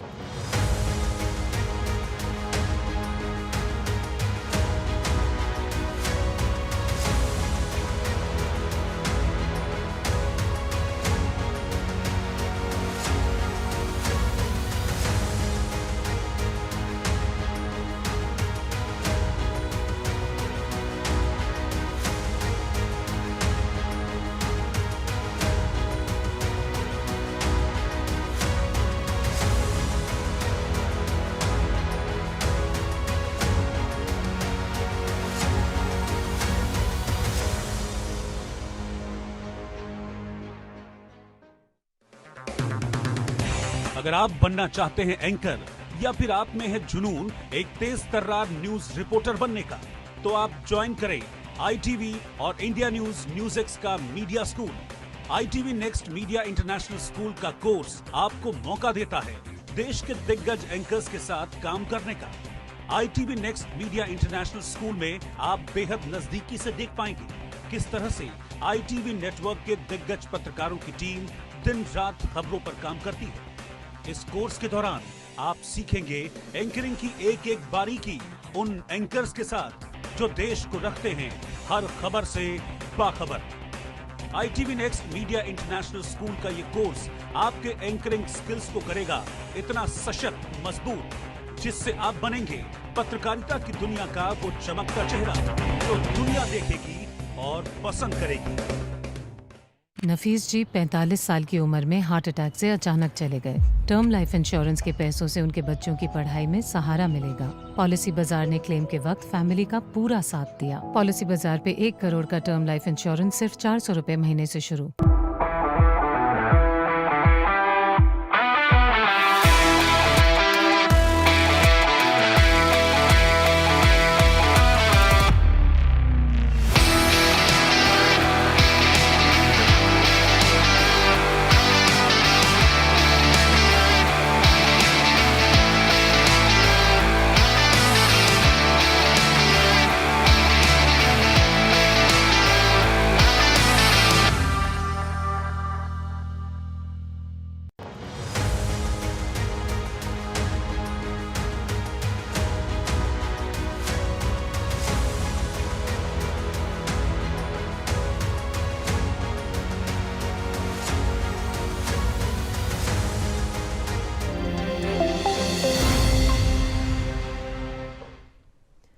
And welcome. You're watching Newsx and I'm Megha Sharma. The White House has revealed that Donald Trump is discussing a range of options to acquire Greenland, including the use of military. These comments come after European leaders issued a joint statement rallying behind Denmark, which has been pushing back against Trump's ambitions. After Maduro's capture and the US invasion of Venezuela, Trump has said that he needs Greenland, drawing concerns from across the world. Trump has also unveiled a plan under which Venezuela will turn over 30 to 50 million barrels of oil to the United States, which he says will bring prosperity to both United States and Venezuela. Here's what the External Affairs Minister of India, S. Jaishankar, had to say about the chaos that Donald Trump has created by way of capturing the country's head of government, Nicolas Maduro. I don't particularly in public have a distinction between my official and personal. Anything I say is the same. But I think we put out a statement yesterday. So I would urge you to look at it. And obviously what happened, essentially, if I can sum up the statement, the long and short of the statement was that yes, we are concerned at the developments, but we would really urge all the parties involved to now sit down and come to a position which is in the interest of the well-being and the safety of the people of Venezuela, because at the end of the day, that is our concern. That we would want Venezuela as a country with whom over many years we've had very good relations. So we would like the people to come out well from whatever is the death. I have with me Keith Vaz. He's the former UK minister, joining me from Dubai. Keith Vaz, quickly a response from you with regards to these sweeping statements that have been made by President Trump and our White House at this point of time, showing ambition to capture Greenland as well, and says that if needed, a military operation would be conducted. Good afternoon or good evening from Dubai. If I was wearing a hat, I would eat my hat if there was any prospect of an invasion of Greenland by the United States. Because, as we know, the European powers, the EU plus Britain, have sent a very clear signal that Greenland is part of Denmark. And as an ally in NATO and as a member of the EU, as a member of every single international organization, the United States invades at its peril. It will mean the end of NATO, the end of the international order, a break between loyal supporters of the United States over centuries because of the desire to take over Greenland. Population, I think, 56,000. Now, anyone who knows their geography, and I admit I've not studied geography for quite some time, but it looks, according to the map that I have seen, not necessarily the Trump map, that Canada is even closer to Greenland than the United States. So Canada might want to say something about it if somebody tries to take it over. It doesn't mean that we're treating this lightly. You should treat what Donald Trump says very seriously indeed, because he has huge economic and military might, and he can deploy his troops and his air force and his army whenever he wants to. But whether the American people can stomach this is a different matter. On the list, apart from Greenland, is Cuba, Mexico, and, well, who knows where else. I'm surprised. As you know, he said he wants Canada to be the 51st state, but Canada is not keen to comply. But these are very serious times in international diplomacy. Looking back to my time when I was Minister of Foreign Affairs, Minister for Europe under Tony Blair in the British government, if any American president had said such a thing about Greenland, it would have sent us into running around like headless chickens with absolute anger. This is not what you expect from our greatest, strongest ally. Andrew Latham, also on the show with me. Andrew, what are the state of affairs, the sentiment on the ground? Are people in America really perturbed after this Pandora's box that has been opened by President Trump? And of course, what choice does the European Union have? Yes, there have been a joint statement that has been released by European countries, including France, Germany, United Kingdom, Denmark and others who have come together and opposed such a move if is initiated by the US government. But how do things stand in terms of legalities, in terms of the UN Charter? Well, in terms of the UN Charter, there's no grounds whatsoever for the United States to annex anything, nor to engage in military activities the way it has against Venezuela. As Kofi Annan once said, just because something is illegal doesn't make it immoral. But in this case, both, obviously. The sentiment on the ground in the United States, as far as I can tell, is divided in the usual way. This is a polarized country. It's a polarized planet. If you love Trump, this is great, talk. If you don't, this is imperialism and colonialism and Trump insanity and so on and so forth. And the vast majority of sensible people in the middle are paying no attention to this whatsoever. They're getting on with their lives. I would say, because my co-panelist raised the Canadian angle, I would say this, that Canada and Greenland have had a territorial dispute over a little island called Hans Island for 50 years. And this is how they've resolved it. Every year, the armed forces of both countries get together and exchange bottles of whiskey and then go home. If you have a territorial dispute amongst friends and allies, that's the way to handle it. Similarly with the Northwest Passage through the Arctic, Canada claims it as an internal water, the United States claims it as an international water. They agreed to disagree and they found a way to navigate that. And the final point I would make, which goes to the heart of the issue, is that in 1951, Denmark, the sovereign power in Greenland, and the United States signed a treaty in perpetuity, renewed in 2000, that basically says the United States can put whatever military forces it wants, anywhere it wants, on the island of Greenland. It has the Patufik, formerly Thule, space base there. The United States has everything it needs in military terms already. It doesn't need to annex Greenland. That would be an intra-alliance disaster. It would be counterproductive. And in terms of accessing critical minerals, I would rather be doing that under Danish law than under American regulatory and legal regime. Yeah. And also the fact that the Danish government and the Greenland administration has been more than happy to cooperate and sign deals with America in America extracting mineral reserves from Greenland. But keeping in mind, taking a look at American history and its desire to occupy Greenland has not been the first one. Back in 1989 as well, there was a similar proposition. After the purchase of Alaska, there was a similar proposal that had been put forth by the then American president, which was desisted by Greenland. Why is Greenland so important and strategically important to America?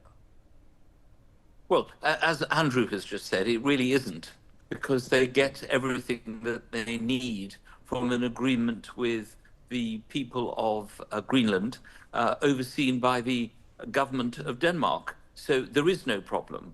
The problem is wanting more, wanting to show America as an imperialist power. Now, why would a president who so severely criticized the invasion of Iraq, what Obama and his allies, the allies in Europe, did in Libya, why would he want to do this in Venezuela? Why would he want to even think of doing this? It's obviously to change the story.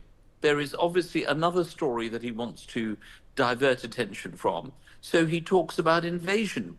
But there will come a time, I agree with Andrew, I think that it is a polarized nation, but those in the middle will have their chance to vote in November this year, when the congressional elections.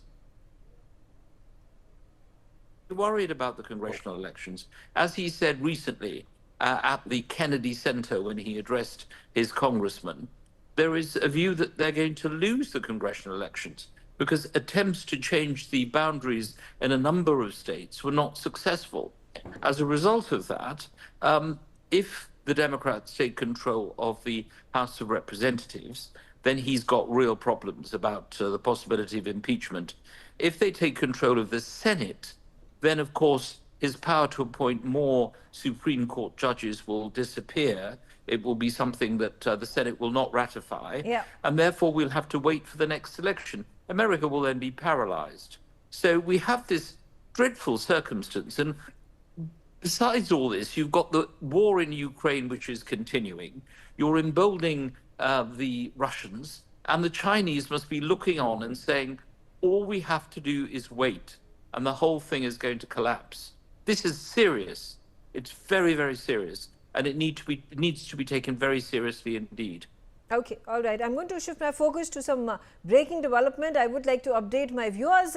As per Russia Today, United States military forces are attempting to board the Russian flag tanker Marinera, which was formerly called Bella 1, in the Atlantic. Officials also confirmed to Reuters that the operation is currently underway. This is a developing situation. Andrew, let's hear it from you as well. Of course,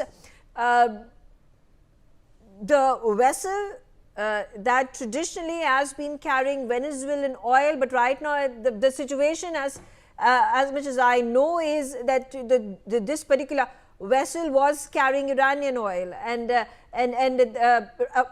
Russia has been sending out navy ships and submarines to protect the vessel. Of course, it's linked to the transportation of Venezuelan oil. How vulnerable are ships that are in the Atlantic with regards to the Americans keeping a hawk eye? It's an interesting question and a significant development on the seas, as it were. It boils down to this: on the high seas, outside of any country's territorial waters, vessels have to be flying under a national flag. And they have to be flying under their legal national flag, not some other country's flag. And if they are not, under customary and written international law, they can be boarded, they can be inspected, and they can be seized. They are roughly, not exactly, but roughly the equivalent of pirates if they are flying without a flag. Russia has attempted to maintain a shadow fleet and has engaged in all sorts of gray zone or outright illegal practices to export its oil and to maintain the trade with Venezuela and Iran, and to keep all of that oil flowing. That's in its interest. And the United States and others over time have stepped up and have begun to enforce international law. This is not, it would be different if it were within the territorial waters of a country. That would be illegal. But if it's on the high seas, it's perfectly lawful, and in fact, it is law enforcement. Absolutely. More information coming in. There's a joint statement that was once again released by the foreign ministers, this time of Denmark, Finland, Iceland, Norway and Sweden. This has happened yesterday, declaring their commitment to preserving security, stability and cooperation in the Arctic as Nordic countries, Arctic states and NATO allies. The statement further reads, we have all taken steps to increase deterrence and defense in the region, including through new capabilities, activities, presence and increased situational awareness. We support NATO increasing its presence and vigilance in the region. We have substantially increased our investments in Arctic security, and we are ready to do even more in close consultation with the United States and other NATO allies. Security in the Arctic rests on respect for the fundamental principles of the UN Charter and the international law, including the inviolability of borders. The Kingdom of Denmark, including Greenland, is a founding member of NATO and has historically worked closely with the United States on Arctic security, including through the defense agreement between United States and Denmark from 1951. Coming back to you, Andrew, a situation of contrast where when US captured Maduro in a raid that was conducted just a few days ago, the European Union leaders weren't really verbose in their commentary. They spoke about the situation being concerning, but stopped at that. Never really raised the international convention, never really raised, just talked about the UN Charter. Some of them, in fact, went ahead and supported the US President Donald Trump's action in taking control of Venezuela. How do you see this contrast when Greenland is under threat versus what happened in Venezuela? Well, there are a number of obvious differences. Greenland is not being accused of narco trafficking, and there were no American bases and treaty relations with Venezuela the way there are with Greenland and the Kingdom of Denmark. And the Monroe Doctrine, which is codified again in the U.S. most recent National Security Strategy Statement, really applies to Latin America. It's never applied to Canada or anything north of the American-Canadian border, including Greenland. So that's different as well. Now the Monroe Doctrine seems to have been extended. But the fact of the matter is on the ground that the United States does not need Greenland to annex Greenland to secure the Western Hemisphere. It arguably did need to do something with respect to Venezuela to expel Russian, Chinese, and Iranian advisors and otherwise minimize their influence in order to secure the Western Hemisphere, arguably. So the two cases are very, very different. One wonders about the motivation. Is it merely domestic politics? Is it merely Donald Trump trying to divert attention from domestic political news? Is there a more or less coherent vision, strategic vision driving Trump? If so, it's invisible to me, but perhaps there is. But in any case, it's not surprising that the Europeans have reacted the way they have with respect to Greenland as a key node in the Arctic security infrastructure of NATO. Canada, the US, and the Nordic countries being the big players there. Once upon a time, the Arctic was a zone of peace in the not too distant past. Now it's a zone of conflict. China and Russia are both pushing their influence and capabilities there. The Europeans and the North Americans are responding.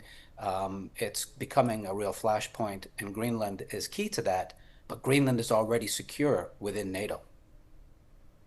All right, more breaking updates. Reports citing claims from the White House. U.S. oil executives are expected to meet the president at the White House on Friday to discuss investments in Venezuela. Keith, quickly coming to you about, of course, this is directly related to the potential that U.S. President Donald Trump sees in being able to capture Venezuela. Talking about those 50 million barrels that are going to be brought into America, he has opened doors for more U.S. oil companies that at one point of time had been deterred by the Venezuelan government to enter and set up base in Venezuela. How feasible do you think this is going to be? I don't think it is going to be feasible because, as I understand it, and I'm happy to be corrected, the companies that are operating in Venezuela at the moment are American companies. There won't be others, but American companies are represented there. What has been most extraordinary is that the President of the United States has decided to consult oil companies and not Congress. I mean, are we living in America in a democracy or not? Surely you need to talk to the people who are elected as the representatives of the people, the congressmen and senators, and not the oil companies. Actually, I think the oil companies are taking a big risk.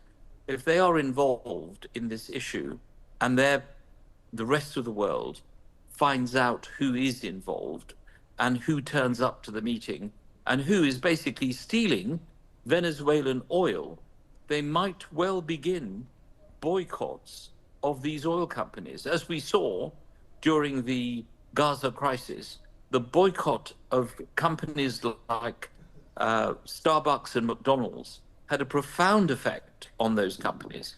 So I'm not sure whether these companies will want to be so actively involved. And they would also need the support of the Venezuelan government. There is at the moment a Venezuelan government that has been elected, a new president who has said that she is going to fight all the way. So if you go along to another country and steal their resources, then of course international sanctions will have to follow. But the point is, I mean, how what is this? This is like, yeah, but the point is this how is like, effective are these international sanctions going to be? Because at the end of the day, United Nations is going to act on them, but it doesn't look like United States is in the is in a mindset to actually follow them, and they stand hollow because countries, particularly in Europe, are not really supporting United Nations. They are selective in their condemnation in fact, they're not even condemning US President Donald Trump in expressing his desire to take over Greenland. They are still striking a reconciliatory note, talking about how there needs to be cooperation, talking about international law adherence, but not really taking on Donald Trump straight on. Calling him an imperialist is what he is. So again, at this point of time, Europeans can't take on America and its President Donald Trump. They know this very clearly, and therefore a more subdued tone is what that has been adopted by the countries, including Denmark and Greenland. All right, more information. Director of National Intelligence Tulsi Gabbard has now posted on X. She has lauded Trump's operation to abduct President Nicolas Maduro, and she's written that the American people, he would secure our borders, confront narco-terrorism, dangerous drug cartels and drug traffickers. Coming back to you, Andrew, about the actual reason, as has been spoken by a number of commentators and analysts, for US President Donald Trump to capture Maduro and take control of Venezuela is its oil reserves. Again, there is fear that is instilled in other South American, Latin American countries, whether it is Cuba or Colombia or Mexico, who may not be in a position and will not get supported by the world to fight their cause, fight their just cause, simply because Trump wants to take control of their minerals or their oil reserves or whatever is his next whim or fancy. Yeah, I think the international commentariat has come up with three plausible explanations for why Trump did this. One of which is domestic politics, simply to divert attention away from the Epstein files and from the economic numbers at home, et cetera, et cetera. Okay, that's number one. Number two is that this is an act of American imperialism. This is about grabbing oil and critical minerals, and it's an old story about colonialism and imperialism. Okay, that's explanation number two. And the third explanation, which is the one that I think has most traction, is that Trump and his circle of supporters, including, most importantly, Marco Rubio, have come up with a new grand strategy for the United States, which says that the United States is not going to play global policeman anymore. It's not going to be everywhere fighting everybody about everything. It's going to focus on the Western Hemisphere, and it's going to exclude all extra hemispheric powers from having undue military influence, security-based influence, or economic influence. And that was why Venezuela was a flashpoint, because it had Chinese, Russian, North Korean, and Iranian advisors and investments and the Russian shadow fleet, et cetera, et cetera. The United States wanted that to end. Maduro wouldn't end it. He's been displaced, and now it remains to be seen if Delcy Rodriguez has the power to go along with this vision. I rather suspect, given the noises that she's making, that she will. So I don't think that oil, if there was no oil in Venezuela, zero oil, this still would have happened. If there were no Epstein files circulating in the United States, this still would have happened, because it's motivated by something bigger, more important, maybe wrong, but that's the motivation. Okay, quickly taking a look at China's strong condemnation for the United States redirecting Venezuelan oil exports to Washington and away from Beijing. This after President Trump unveiled a plan to refine and sell up to 50 million barrels of Venezuelan oil stuck in the country under a US blockade. Listen into what the Foreign Ministry spokesperson of China said. The United States has brazenly resorted to the use of force against Venezuela and demanded that America First be applied when Venezuela disposes of its own oil resources. This is a typical act of bullying, a serious violation of international law, and a grave infringement on Venezuela's sovereignty that also severely undermines the rights of Venezuelan people. China strongly condemns this. I would like to stress that the legitimate rights and interests of China and other countries in Venezuela must be protected. The United States has long imposed illegal unilateral sanctions on Venezuela's oil sector and has recently brazenly used force against Venezuela, dealing a severe blow to the country's economic and social order and also threatening the stability of global production and supply chains. China has already issued strong condemnation in this regard. I would like to reiterate that cooperation between China and Venezuela is a cooperation between sovereign states and is protected by international law and laws of both countries. All right, Keith, if you're still with me, I would want to ask you about this grand plan that US President Donald Trump has with regards to US oil companies taking over Venezuelan oil. And in fact, he has issued a fresh threats telling Venezuela to cut ties with China, Russia and Iran. So what, I mean, the strategy of US President is clearly very simple: to cut off China, Russia and Iran, allow for Venezuelan oil reserves to be only for the purpose of American usage. Andrew, would you like to respond? Yes. The first thing that needs to be noted is that Chinese oil imports from Venezuela amount to about 1% of Chinese consumption. So focusing on that, I think, as an explanation for why China is up in arms is wrong. China has a established practice, as do many great powers, of weaponizing international law, not treating it as a neutral framework within which they operate, but using it as a cudgel to strike other great powers. The US does this, Russia does this. I mean, Russia of all countries talking about violating international law and invading another country, really? And China is very good at playing this game.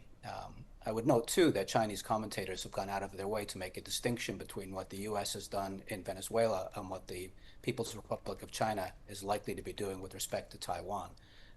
But that's an adjacent issue. It's not surprising at one level that every country in the world is going to say, do not violate sovereign rights because of Venezuela, because they're in the business of sovereignty. That every country claims to be sovereign, and nobody wants the undue illegal intervention in their internal affairs by a foreign power. But a lot of countries have said behind the scenes and back channels, you know, we don't like Maduro. We're glad he's gone. He wasn't really democratically elected. That was a fraudulent election. He deserved to be removed.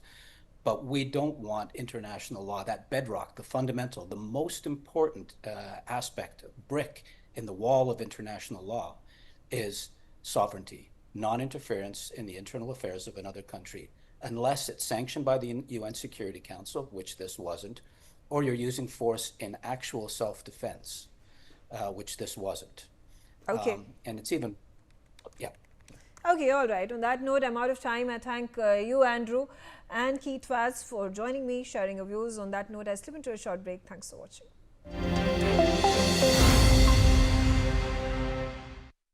दादी के हाथों का जादू और खुशबू से महकता घर। MDH गरम मसाला, असली मसालों से भरा हूँ मैं, क्योंकि हर रिश्ता है स्वाद से जुड़ा।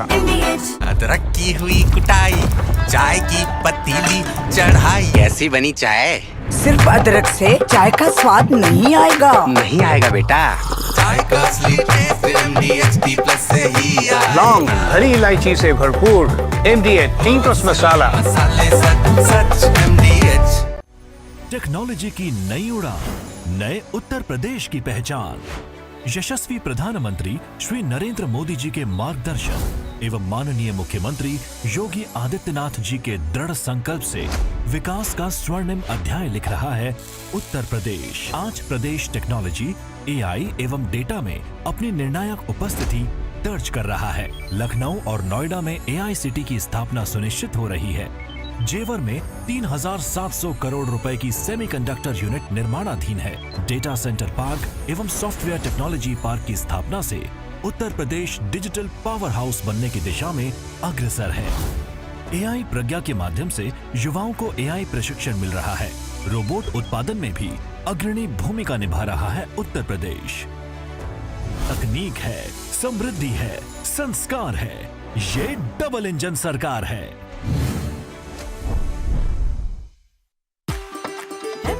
कसूरी मेथी लाजवाब है, लाजवाब है। स्वाद और सुगंध इसकी लाजवाब है, लाजवाब है। अगर MDH कसूरी मेथी नहीं डाला तो खाली हाथ मलते रह जाओगे। एक एक पत्ता हाथ से चुना, स्वाद और सुगंध जगाए कई गुना। नफीस जी 45 साल की उम्र में हार्ट अटैक से अचानक चले गए। टर्म लाइफ इंश्योरेंस के पैसों से उनके बच्चों की पढ़ाई में सहारा मिलेगा। पॉलिसी बाजार ने क्लेम के वक्त फैमिली का पूरा साथ दिया। पॉलिसी बाजार पे 1 करोड़ का टर्म लाइफ इंश्योरेंस सिर्फ 400 रुपए महीने से शुरू।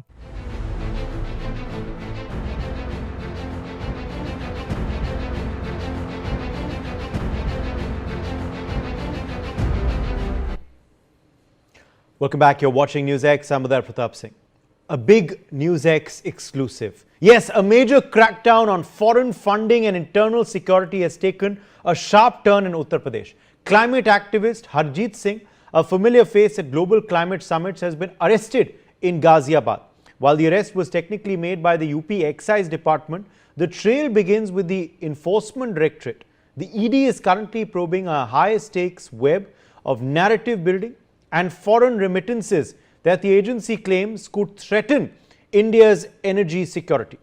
Now, Harjeet Singh, the Global Engagement Director for the Fossil Fuel Non-Proliferation Treaty Initiative, is now under the lens of federal agencies. A management graduate who shifted to the development sector, Singh spent years with ActionAid and Climate Action Network. He is widely known for advocating for loss and damage funding for the Global South. However, the ED tells a different story. Following raids on Monday at his Ghaziabad residence and offices of his company, Satat Sampada Private Limited, the agency alleged that the firm, which ostensibly promotes organic farming, was a front. The ED claims the company received over 6 crore rupees between 2021 and 2025 as consultancy charges from foreign groups like Climate Action Network and Stand Earth. Officials allege these funds were actually used to promote the Fossil Fuel Non-Proliferation Treaty in India, a move the AD claims could compromise national energy security.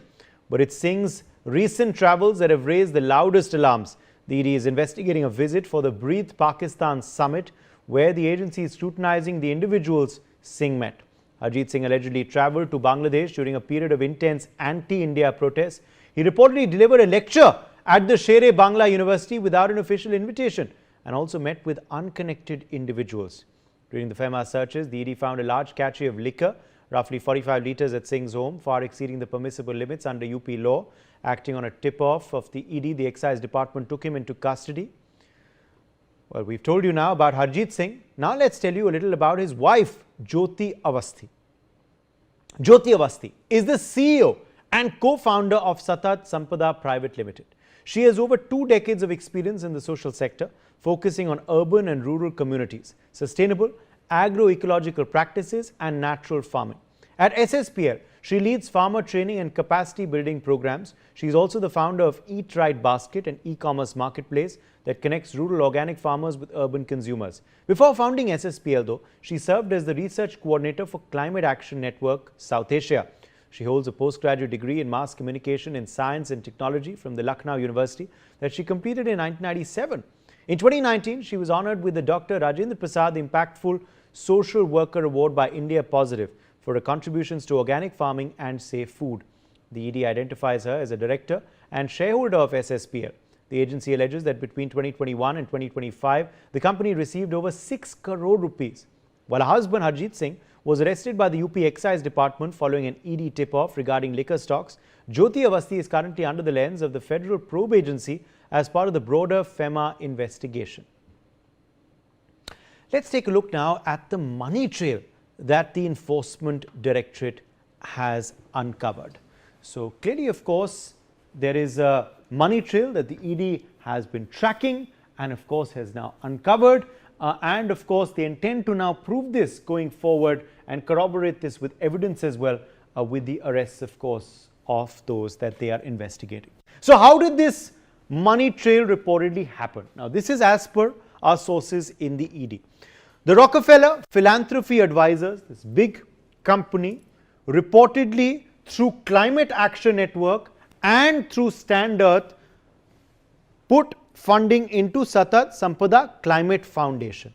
So through these 2 entities put money into Satat Sampada Climate Foundation. Now, what is this foundation? Well, this foundation is the foundation that is run by Harjeet Singh and Jyoti Awasthi, who we've already described and explained their role to you. Now, reportedly, the allegation is that between a period of 2021 to 2025, a money amount of 6.5 crore rupees was actually put into this entity, disguised as consultancy charges, but actually meant to push for fossil fuel non-proliferation treaty. So the actual intention was to lobby for this, but reportedly it was on the surface of it disguised as consultancy charges. That is the entire trail of how this entire money was funneled in and through what channels, of course, into this entity.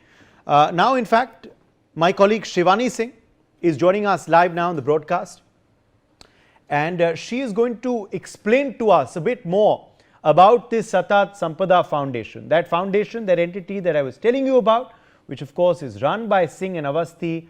What is this foundation? What does it do? What more can you tell us? Shivani Singh, over to you.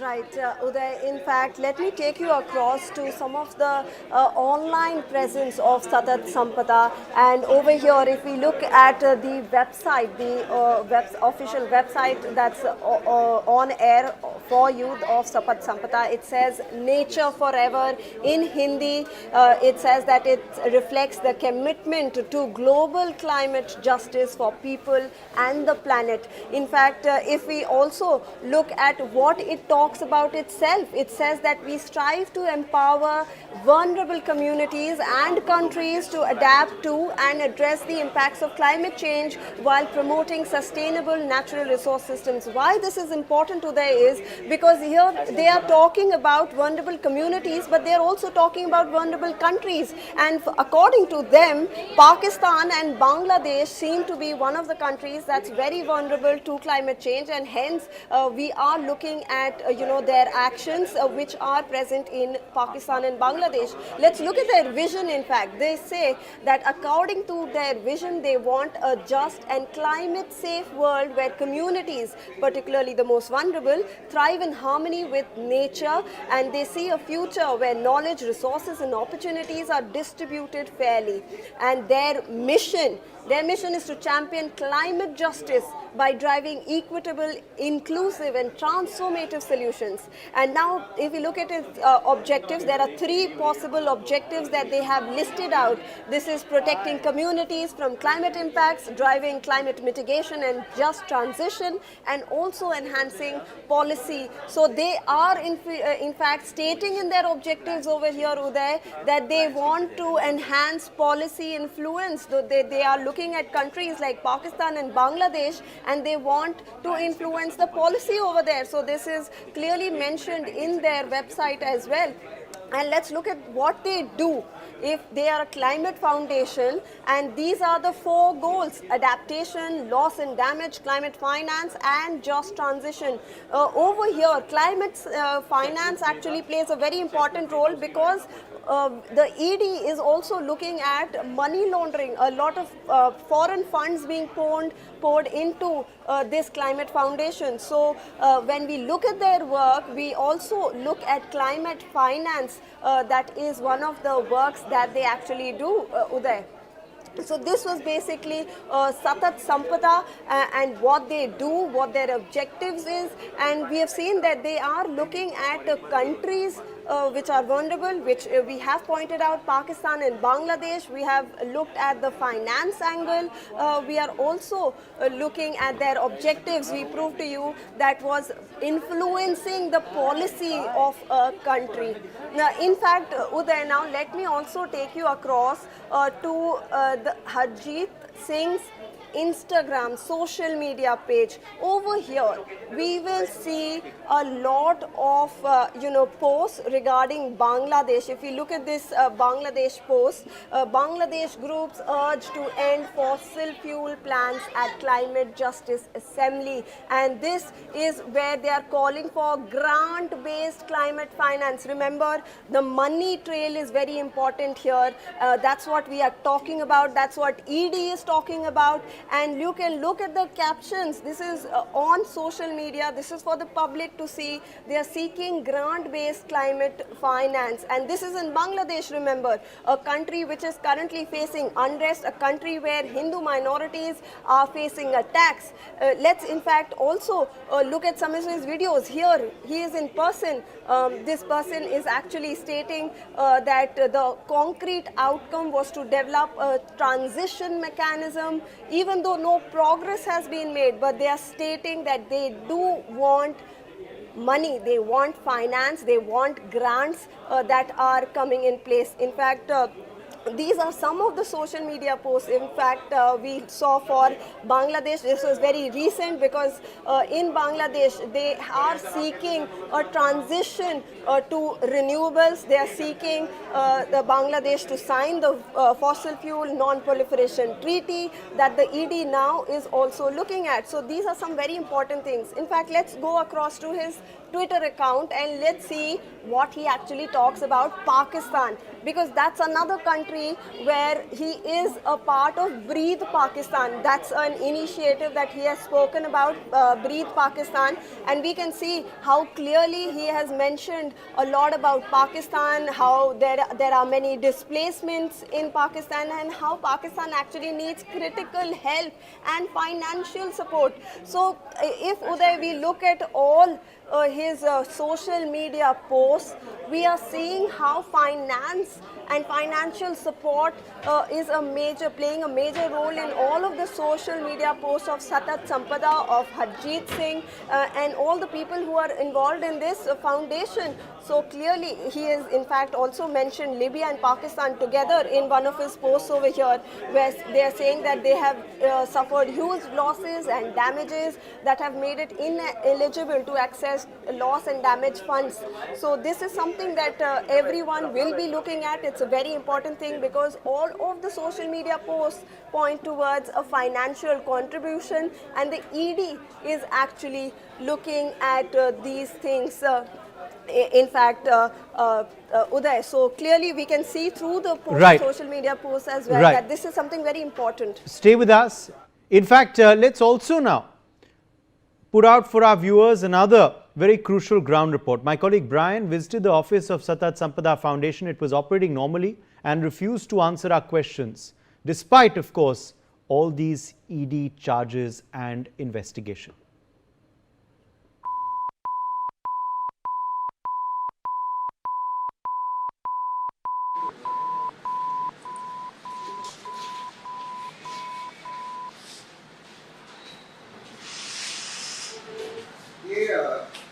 Founder है या क्या है?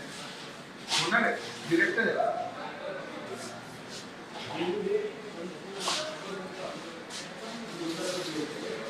तो ये आपके director अभी कहाँ हैं? रेसिडेंस का। सर आप अपना ईमेल आईडी दे दीजिए। ना आपके फाउंडर हरजीत सिंह और ज्योति अवस्थी, तो ये तो कल ईडी ने शायद रेड किया है। हमारे पास जो प्रेस स्टेटमेंट इनकी तरफ से आया है,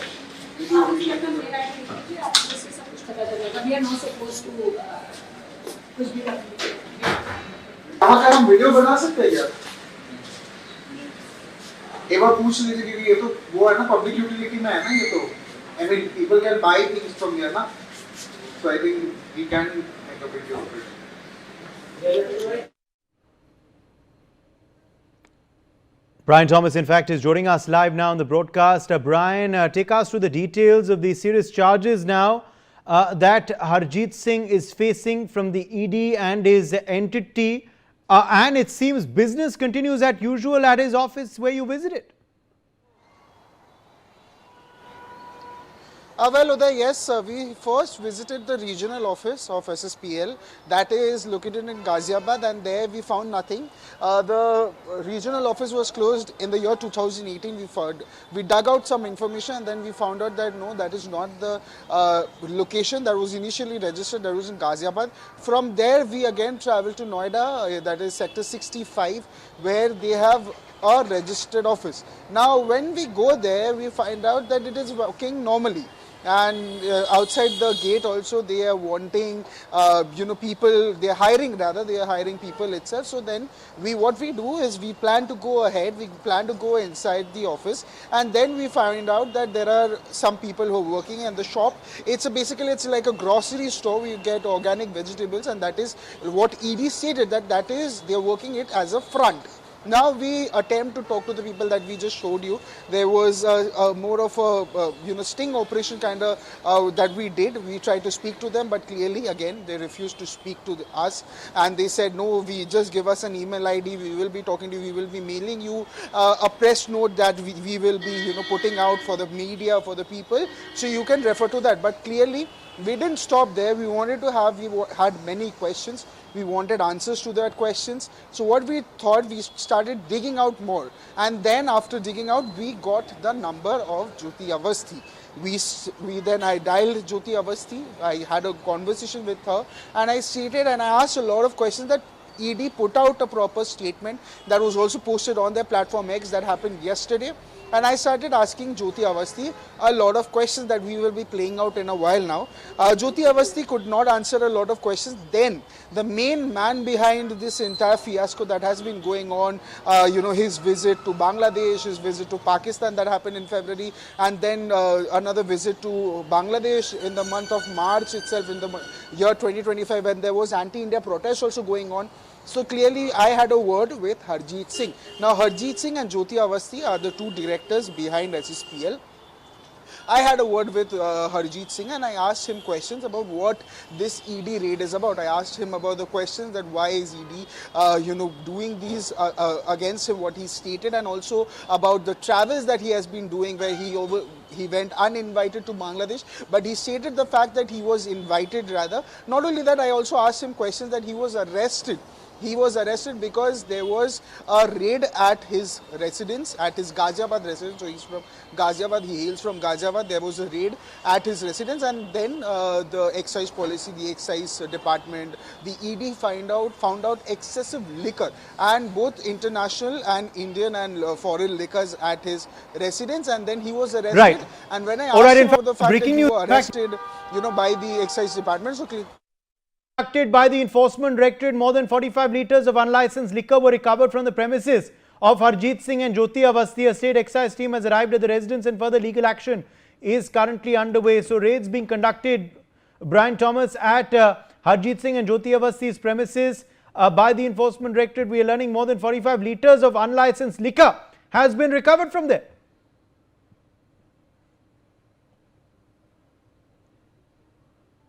I actually spoke to them about the arrest that he was rather arrested by the excise department, and then clearly because there were many such liquors, international and national, Indian liquors were found at his, foreign liquors were found at his residence, and he was arrested. He stated the fact that it's on call. I mean, we've recorded the entire conversation that we will play out for our viewers who are watching us on television right now. So clearly the entire conversation, he stated that yes, he was arrested and he got a bail the next day, and he further did not want to comment on it. I kept on asking him the question why he was arrested. He had these liquors, and that is the reason why he was arrested, and he was saying he did agree that yes, he was arrested, but apart from that he did not speak a lot of details. Apart from that, he even stated that his phone and his laptop. But Brian, let's just talk a bit about the raids now and the charges that they are facing. So over 45 litres of unlicensed liquor found at the residence of Singh and Awasthi. That means obviously that they are liable to be booked now under the Excise Act as well.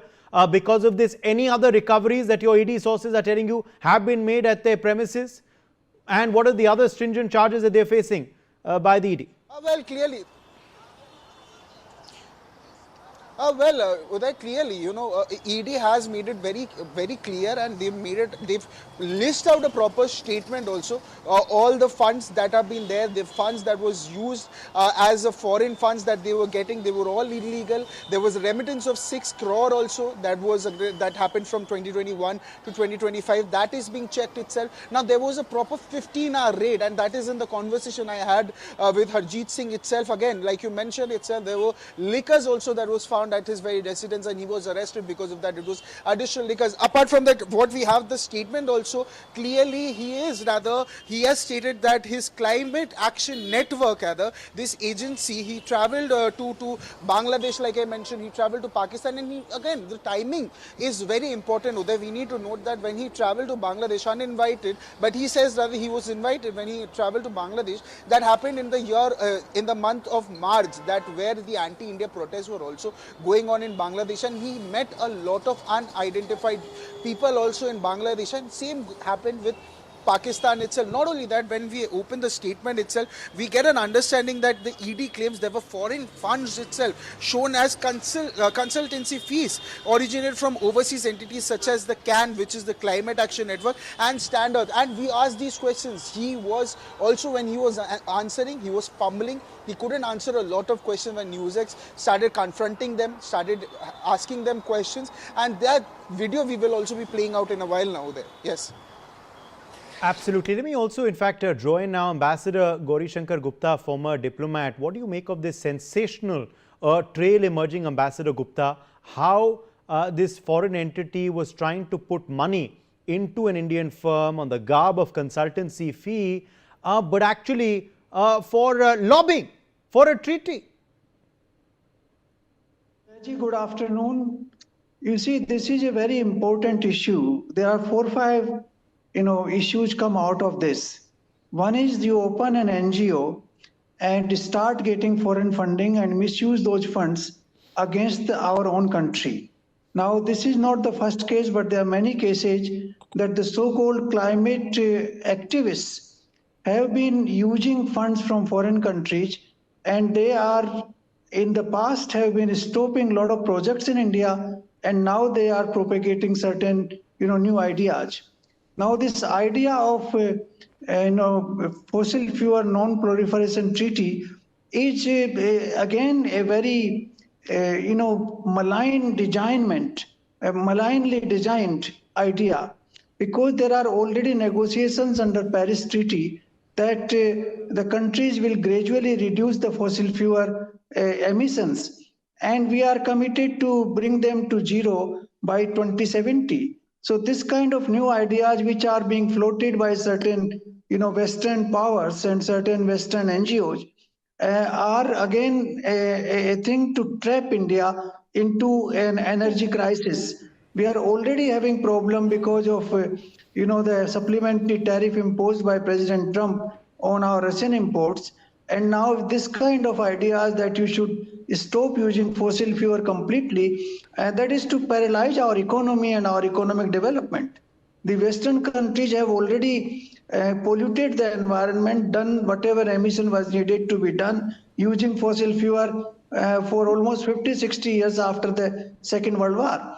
And now they are, using these new designs against developing countries like India, so that India's growth is, stunted, and they are not able to, grow at a desired pace, so that the poverty does not, poverty stays in the country, and the country is not able to develop, economic strength. Now, these are people who do not understand perhaps the implications. They fall prey to small payments from these NGOs, and they start raising these issues.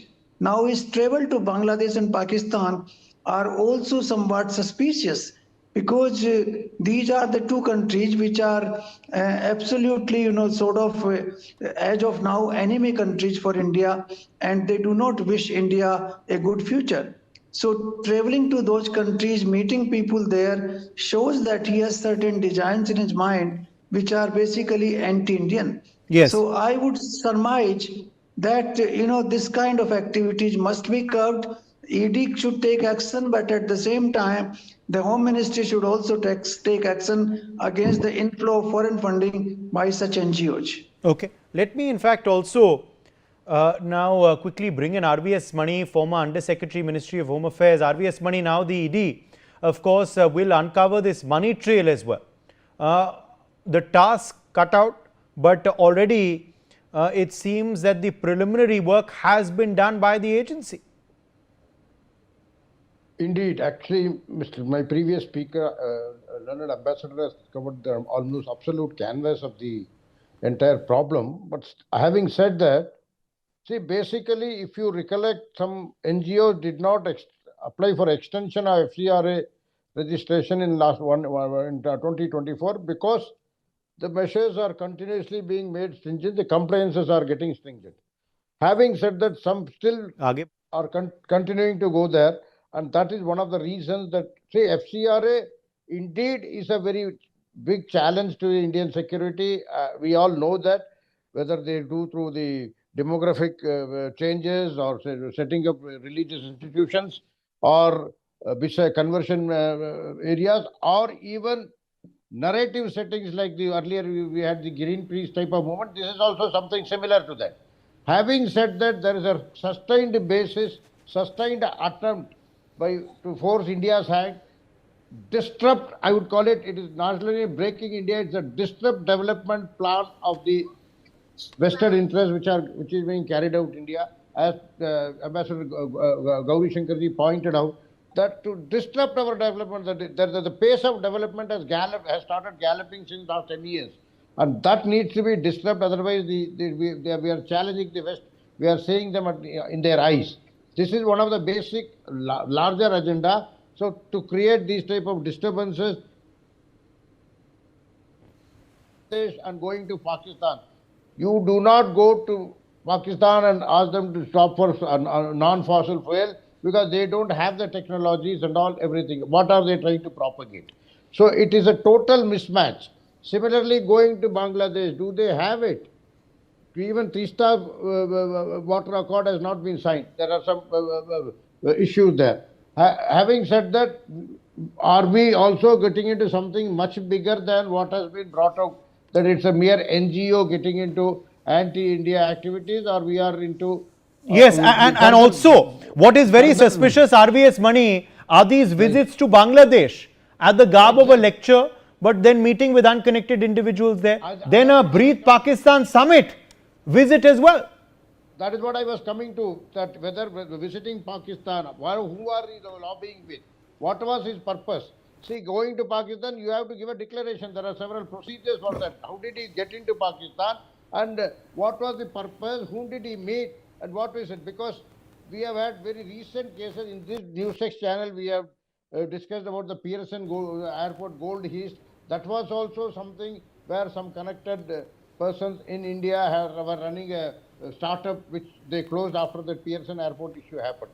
This is, as per my information, the same lineage. Similarly, going to Pakistan, so everywhere there is a challenge, everywhere there is a disrupt India, disrupt development challenge, everywhere there is a breaking India force, and everywhere the energy security, we are coming to energy security by virtue of the new ethanol policy, that the dependency on the petrol will be reduced to a great extent. And make no mistakes, and there also a narrative is being said, but I have a technologist in my family who says that there is no tweaking required. It is all perfectly okay to add 20% ethanol with mixed together. So to that extent, I am very sure about it. Still, the narrative is running, and these type of fossil fuel ban policy and avoidance policy and all, it is a plain narrative. What are they aiming at? You know, and Ambassador Gupta, this is a pattern also emerging, where you have, you know, in the garb of climate, all of this being done. Now, this move to actually proliferate this treaty, to promote this and to ratify it, could have really compromised our national energy security. Yes, Udayji, you see, this has been an issue that Western countries have used fossil fuel for their own development for 60 years. And now they are denying that fuel to the developing countries in the name of, climate issues. Now, this has been raised in many, times, particularly on COPs at, different summits, starting from Earth Summit in Rio in 1992, that, you have contaminated the environment, the water bodies and the earth, and now you are blaming us for that. Even today, the India's emission is one of the lowest on per capita basis in the entire world. Though the US is a developed country, but US is the top emitter in the world even today. And they are trying to deny us the legitimate energy requirements of our country. Basic idea is that India should not economically grow, so that its strength is not there, and therefore they would be able to issue instructions from Washington and from European capitals, and India should obey those instructions.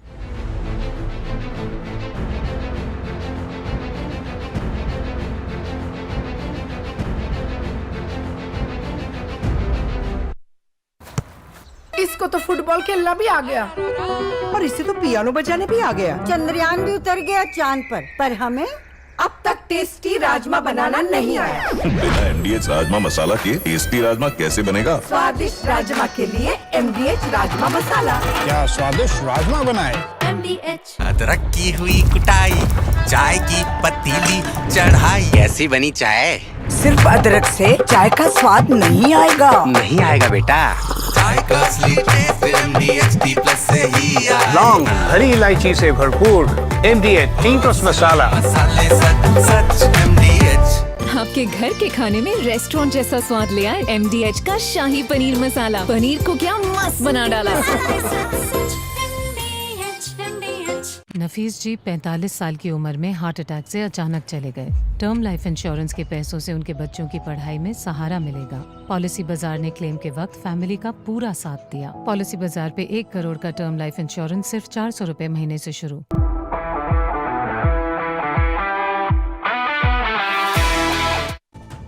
Over 25 killed in deadly Iran protests. Tens of thousands on the streets. Economic crisis ignites violence. What is unfolding in Iran today? And what was Iran like before 1979?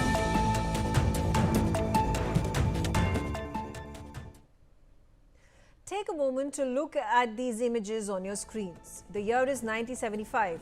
Girls in bright dresses race down university corridors. Cars pass by outside, many driven by women. Beauty salons are opened with women in flared trousers smoking discreetly behind walls. Women flit through campuses, offices and airports. Their conversations are bold and so is their fashion. Europe, you must be thinking, or the United States of America. Well, these images are actually from the 1970s Tehran in Iran. From a time for many Iranian women, freedom was in bloom. They were voting, studying, working and traveling abroad. Laws passed in the 1960s and 1970s raised the age of marriage, gave them rights in divorce and pushed for equal pay. By the late 1970s, there were over 1/3 of university students that were women. Many studied medicine or law. Girls were attending school in record numbers. The hijab was optional. There were women in the parliament and a few in the judiciary. So what changed? What was Iran like before the 1979 Islamic Revolution and why does it matter today? What were the social, political and economic influences that shaped modern Iran? Hello and welcome. You're watching Newsx Explained with me, Megha Sharma, and today we take you through Iran before 1979 and how that history echoes the ongoing protests sweeping the country right now. Before the Islamic Revolution of 1979 that changed the country so drastically, Iranian women were participating members of society and the culture at large. Iran was ruled by the Pahlavi dynasty led by Shah Mohammad Reza Pahlavi. His reign, especially from the 1950s to the 1970s, was marked by rapid modernization, secular reforms and centralization of power. For almost 40 years, Iran was ruled by the state by the Shah, who led the country through a series of sweeping changes. The Shah pushed the country to adopt a Western-oriented secular modernization in the decades before the revolution. Mohammad Reza Pahlavi became the Shah in 1941, but his real consolidation of power came after 1953, when a CIA and MI6-backed coup overthrew Prime Minister Mohammad Mossadegh, who had nationalized Iran's oil industry. Following the 1953 coup d'etat, carried out under the aegis of the United Kingdom and the United States. What followed was Shah's rule as a centralized authoritarian monarch. The Iranian government centralized power under Shah and brought foreign oil companies back into the country's industry through the Consortium Agreement of 1954. The Shah saw himself as a modernizer, as a king leading Iran into the future. His model was Western Europe and the United States in contrast to traditional Iranian or Islamic governance. This led to Iran becoming a key US ally in the Cold War, a bastion against Soviet influence in West Asia. Under the Shah's rule, Iran's economy and educational opportunities expanded. Britain and United States counted Iran as a major ally in the Middle East, and the Shah forcefully industrialized large segments of the country. Due to Iran's large supply of oil, proximity to India, and a shared border with the Soviet Union, Britain and US fully backed the Iranian government. The Shah's leadership seemed determined to modernize Iran and follow the footsteps of modern Turkey. The Shah wanted an Iran that could compete with the West. This brings us to the White Revolution, a sweeping reform program designed to rapidly modernize Iran. Launched in the 1960s, the Shah launched the White Revolution that he felt would transform Iran into a global power and modernize the nation by nationalizing key industries and redistributing land. For the urban elite and middle class, this era brought opportunity, prosperity, and global exposure. The bulk of the program was aimed at Iran's peasantry while redistributing the aristocratic landlord class wealth down to the working class Iranians. Through land reform, the Shah hoped to ally himself with the peasantry in countryside and to sever their ties with the aristocracy in the city, weakening feudal lords. The Shah also aimed at expanding education and literacy, with women encouraged to get an education. Men and women mixed freely, and educational opportunities for women were greatly expanded. Moreover, the White Revolution brought about large-scale industrialization, including promotion of industrial growth and profit-sharing schemes for workers. Significantly, tenacious women's rights organizations like the Organization of Iranian Women, the Women's Party, the Women's Democratic Organization, and the Women's Progressive Movement finally succeeded in their suffrage efforts when the Shah granted them the right to vote and be elected into parliament on February 26, 1963. In the parliamentary elections held later that year, 6 women were elected, while 2 others were appointed to the Senate by the Shah himself.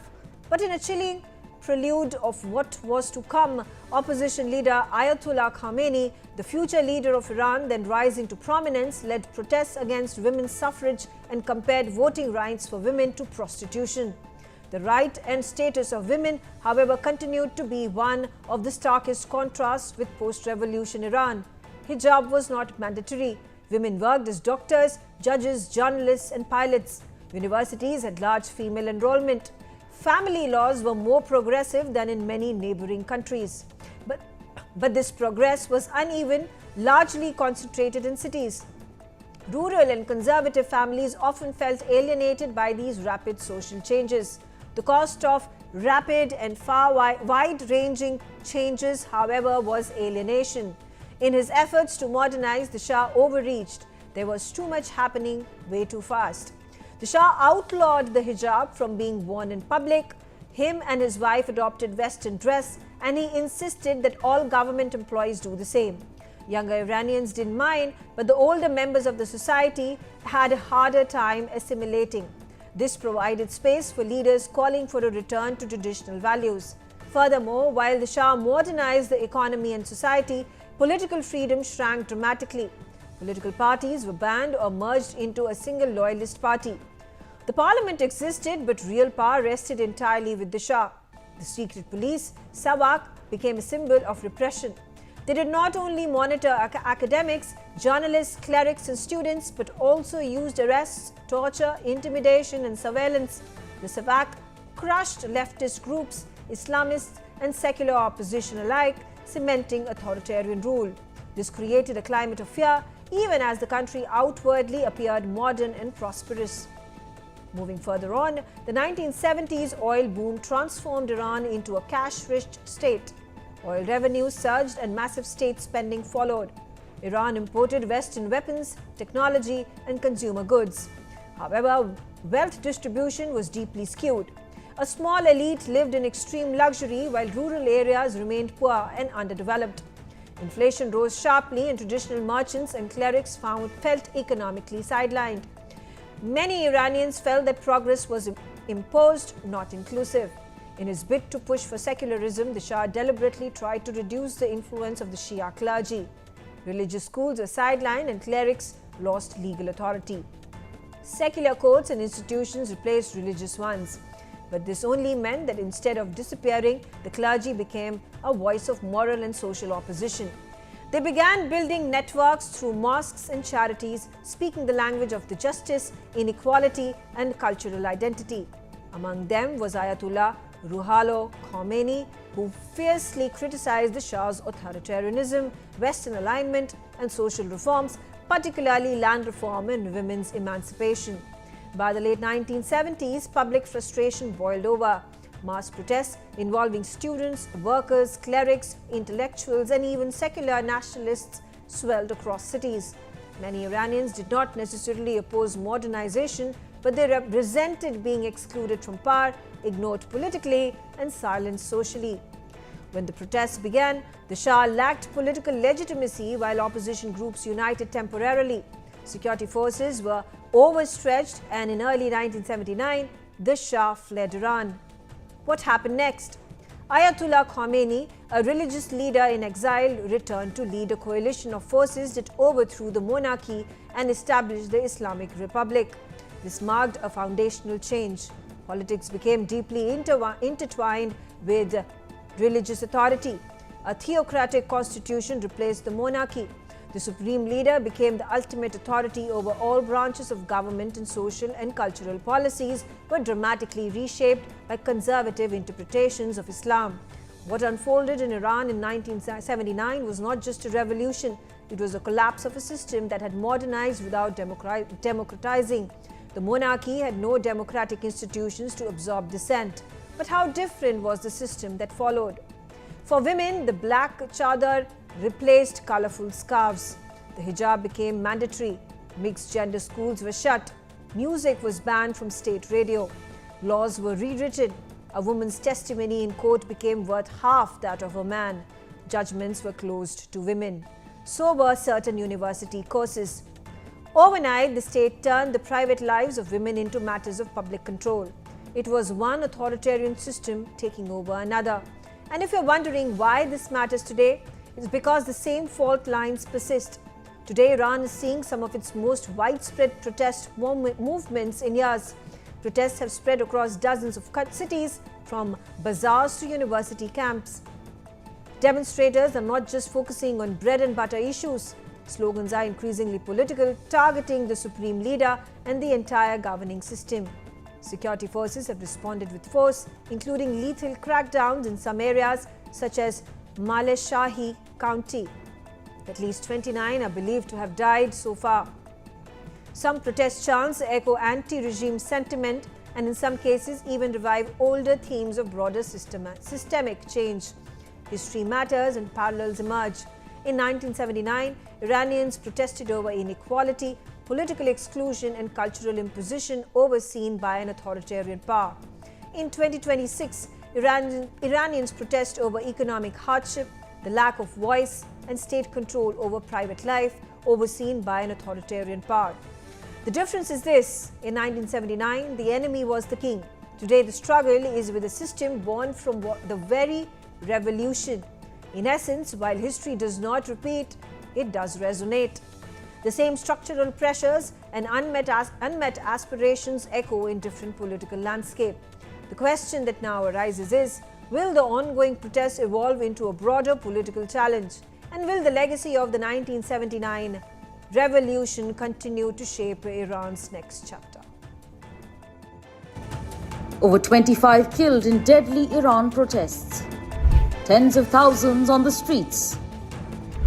Economic crisis ignites violence. What is unfolding in Iran today? And what was Iran like before 1979?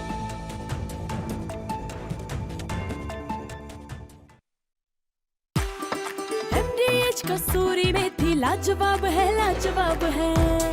स्वाद और सुगंध इसकी लाजवाब है, लाजवाब है। अगर MDH कसूरी मेथी नहीं डाला तो खाली हाथ मलते रह जाओगे। एक एक पत्ता हाथ से चुना, स्वाद और सुगंध जगाए कई गुना।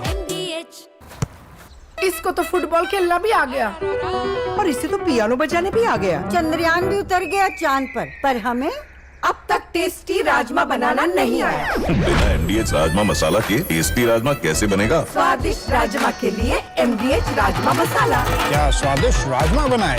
MDH। शिव प्रसाद जी को बीमारी के कारण 15 बार हॉस्पिटल में एडमिट होना पड़ा।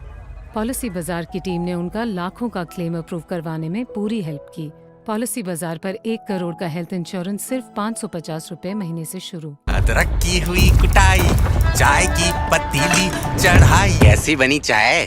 सिर्फ अदरक से चाय का स्वाद नहीं आएगा। नहीं आएगा बेटा, चाय का असली टेस्ट MDHD+ से ही आएगा। लौंग, हरी इलायची से भरपूर MDH थिंक मसाला। मसाले सच सच MDH।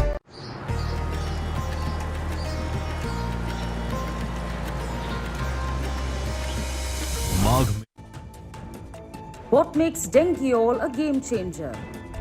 With one shot, 4 strains protected. This is Atmanirbhar Dengue Vaccine. Phase 3 trials underway in 18 states. Is the dengue dread set to be defeated?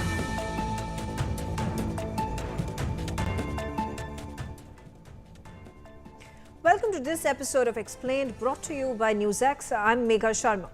Today we will be telling you about India's first ever indigenous dengue vaccine, Dengue. It is made in India Shield. It promises to change the landscape of dengue medicine. But before we dive into the science and the story behind this vaccine, let's put out some important facts and figures. To understand why dengue is so significant, we must understand its roots. Dengue isn't a new visitor. The first recorded clinical case of dengue-like illness in India dates all the way back to 1780 in Madras, now Chennai. It likely arrived via global trade routes, hitching a ride on sailing ships from Africa and Southeast Asia. However, it wasn't until 1963 in Kolkata that the virus was virologically confirmed during a massive epidemic. For decades, it remained a sporadic threat, but the real spike began the moment dengue became a national health crisis in 1996. That year, a devastating outbreak of dengue hemorrhagic fever hit Delhi and North India, recording over 10,000 cases and hundreds of deaths, forcing the government to make the disease notifiable. Between 2005 and 2025, India has seen a roller coaster of infection. In 2005, reported cases were in the range of 12,000. Fast forward to 2024 and the National Centre for Vector-Borne Diseases reported a staggering 2.3 lakh cases and nearly 300 deaths. As of late 2025, while the trend showed a slight plateau due to better management, over 90,000 cases were still reported in just the first 10 months of the year. For years, India watched from the sidelines as the world developed vaccines. But the road to a dengue shot is notoriously difficult. Unlike many viruses, dengue has 4 distinct serotypes: dengue 1, 2, 3 and 4. They are caused by aberrations in the same dengue virus. These are known as serotypes and have more or less the same symptoms and are all transmitted through the female Aedes aegypti mosquitoes. If a vaccine protects you against one but not the others, a second infection from a different type can actually be more severe, a phenomenon known as antibody-dependent enhancement. Historically, India has looked at 2 major international players: Dengvaxia, developed by a French company, Sanofi Pasteur, and Odenka, developed by the Japanese pharmaceutical company Takeda. Dengvaxia is the world's first licensed dengue vaccine. However, it came with a heavy caveat: it could only be given to people who had already had dengue once. In a country like India, mass screening before vaccination made it logistically and financially impossible. Qdenga, on the other hand, has been approved more recently in over 40 countries. While effective, the pricing for such imported vaccine often sits between $50 to $120 per dose in international markets. This is where the story of Dengue begins. The idea wasn't born overnight. The journey started back in 2006 when a collaboration was struck between the Indian pharmaceutical giant Panacea Biotech and the National Institutes of Health in the United States. The NIH had developed a speed strain, a weakened live attenuated version of all 4 dengue serotypes. Panacea Biotech took this raw biological blueprint and spent the next 2 decades Indianizing it. They refined the formulation, conducted grueling phase 1 and 2 trials to ensure it was safe for the Indian genetic makeup, and navigated the complex regulatory waters of the DGCI. The backing for this project is a masterclass in public-private partnership. It isn't just a corporate venture. It is heavily supported by the Indian Council of Medical Research. The investment has been massive, spanning millions of dollars in research, development, and the setting up of specialized manufacturing units that can handle live virus production at scale. The primary force is Panacea Biotech, led by Dr. Rajesh Jain, the managing director and titan in the Indian biotech space. Dr. Jain's vision was clear from the start. India cannot rely on the West for tropical diseases solutions. Under his leadership, Panacea, which previously played a pivotal role in India's polio-free status by supplying over 10 billion oral doses, pivoted its massive infrastructure towards dengue. Dr. Syed Khalid Ali, Chief Scientific Officer of Panacea Biotech, put the unique challenge of creating a vaccine for dengue in these words. Dengue has puzzled scientists and immunologists for decades now. People infected with it can show anything from mild flu-like symptoms to even death, explained Khalid. A lot of it has to do with the serotypes of dengue and how they interact with each other. The partnership with the ICMR, currently under the leadership of Director General, has provided the clinical backbone. The government has treated this as a mission mode project under the Atmanirbhar Bharat initiative. The investment isn't just monetary, it's an investment of human capital, with over 10,335 volunteers participating in phase 3 trials across 19 sites in 18 Indian states. Let's talk numbers, because this is where Dengue changes the game. When we compare a domestically produced vaccine like Dengue against foreign alternatives, there is a considerable difference. Number one is the price point. While imported vaccines could cost 4,000 to 9,000 rupees, Dengue is projected to be 60 to 80% more cost effective. Number two is the dosage regimen. Current international vaccines typically require a 2 to 3 series administered over 6 to 12 months. In contrast, Dengue is developed as a streamlined single-dose solution. Number three is the target demographic. Most foreign vaccines are restricted by prior infection requirement. Dengue, however, is designed to be taken both by exposed as well as naive individuals. These are also the three fundamental reasons why countries are keeping their eyes peeled to see the result of Dengue trials. While India's Dengue is a front runner, it isn't the only one using this specific scientific blueprint. Brazil's Instituto Butantan is providing fierce competition with its own vaccine, Butantan DV. Since they share the same biological DNA, the two vaccines are essentially siblings in a race for global dominance. In late 2025, Brazil's health regulator, Anvisa, officially approved Butantan DV for use in their national immunization program after phase 3 trials showed a robust 79.6% overall efficacy. For India, the competition with Butantan isn't just about who finishes the race first, but about who can scale production faster to meet the needs of the multi-billion-dollar global market in the global south. As we stand here in 2026, the final results of the phase 3 trials are being meticulously analyzed. If the data holds, we are months away from a reality where dengue season no longer carries a sense of dread. What makes dengue a game changer? With one shot, 4 strains protected. This is Atmanirbhar Dengue Vaccine. Phase 3 trials underway in 18 states. Is the dengue dread set to be defeated?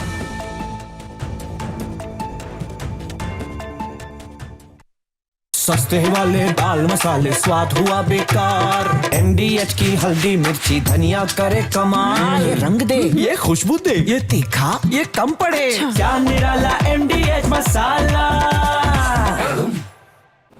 Imtiaz जी के father को बीमारी के कारण अचानक hospital में admit होना पड़ा। Policy बाजार की टीम ने हॉस्पिटल पहुंचकर लाखों का क्लेम अप्रूव करवाने में पूरी हेल्प की। पॉलिसी बाजार पर 1 करोड़ का हेल्थ इंश्योरेंस सिर्फ 550 रुपए महीने से शुरू। अब छोलिया हो या लोबिया, सफेद चने या काले चने, सब कुछ मजेदार बने।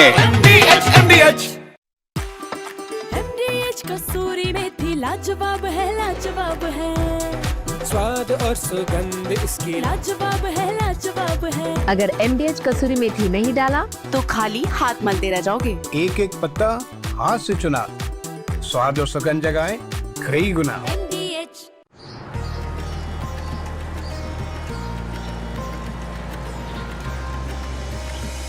माघ मेले की भव्यता और पवित्रता का एक बार फिर विश्व देखेगा नया स्वरूप।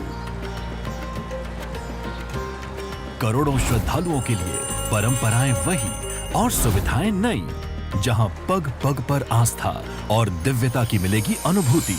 जब संगम की रेती पर संत महात्माओं की होगी उपस्थिति, 6 पावन पर्व स्नानों में अखाड़ों के संतों का समागम, पूरे विश्व में माघ मेले की महानता का होगा वर्णन। यशस्वी प्रधानमंत्री नरेंद्र मोदी जी के मार्गदर्शन और माननीय मुख्यमंत्री योगी आदित्यनाथ जी के नेतृत्व में माघ मेला 2026 आस्था की लहराती पताका, विकास की नई गाथा, काम दमदार, डबल इंजन सरकार।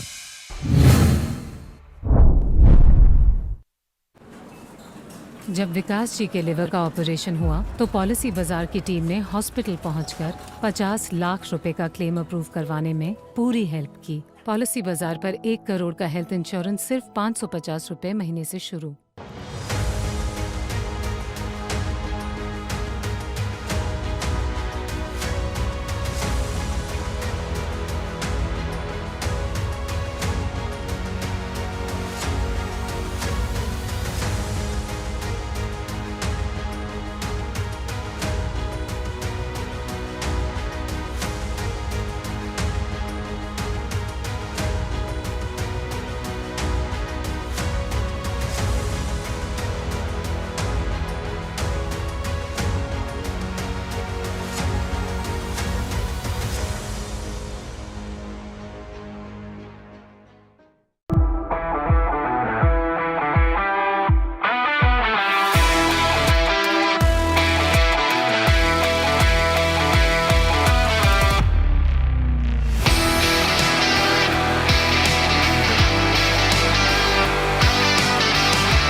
Welcome back. You're watching Newsx and I'm Megha Sharma. Big breaking development coming in. Russia's foreign ministry has now reacted with fury after the US boards and seizes the now Russian flagged oil tanker Marinera.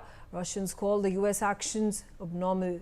Aditya is on the telecast with me. Aditya, the US vessels had been chasing the Russian oil tanker, which at this point of time has now been seized after hours-long chase. Russia has reacted, of course, condemned the act. What happens next?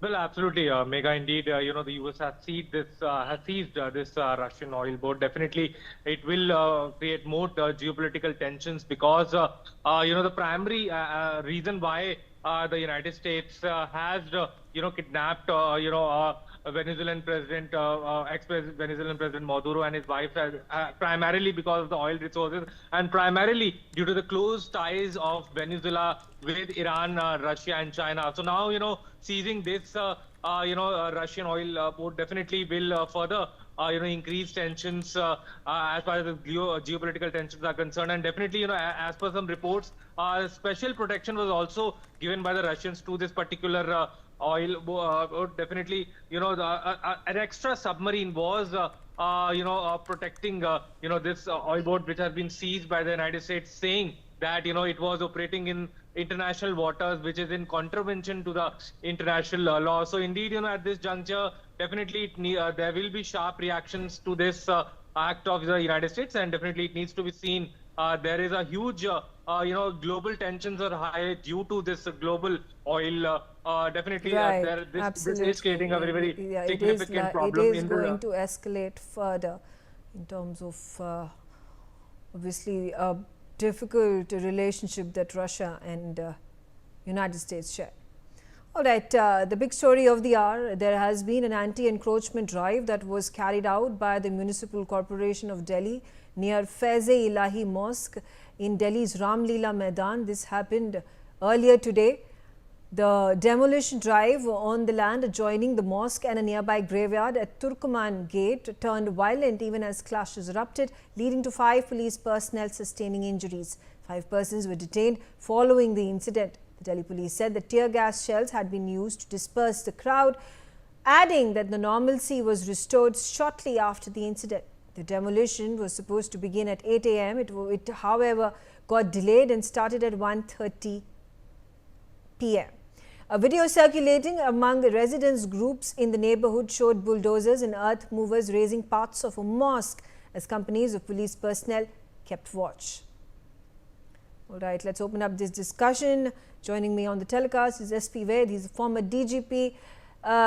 Sir, with regards to this unfortunate incident that has taken place, a lot of confusion and chaos, perhaps because, in one of the reports it's being said that, there were rumors that were floating, videos that were being circulated, that the mosque itself was being demolished and the graveyard was being demolished, and people came out in large numbers, and these rioters destroyed public property and even attacked the police and the MCD officials. Not just that, there has now been justifications that have been given by certain political parties in the opposition, saying that because there was a rumor that was spread, and since the people were being misled and told that there's a mosque that is being destroyed, it was an obvious reaction to what has happened to the policemen, meaning that the stone pelting was an obvious reaction and people should not be surprised. How do you react to this?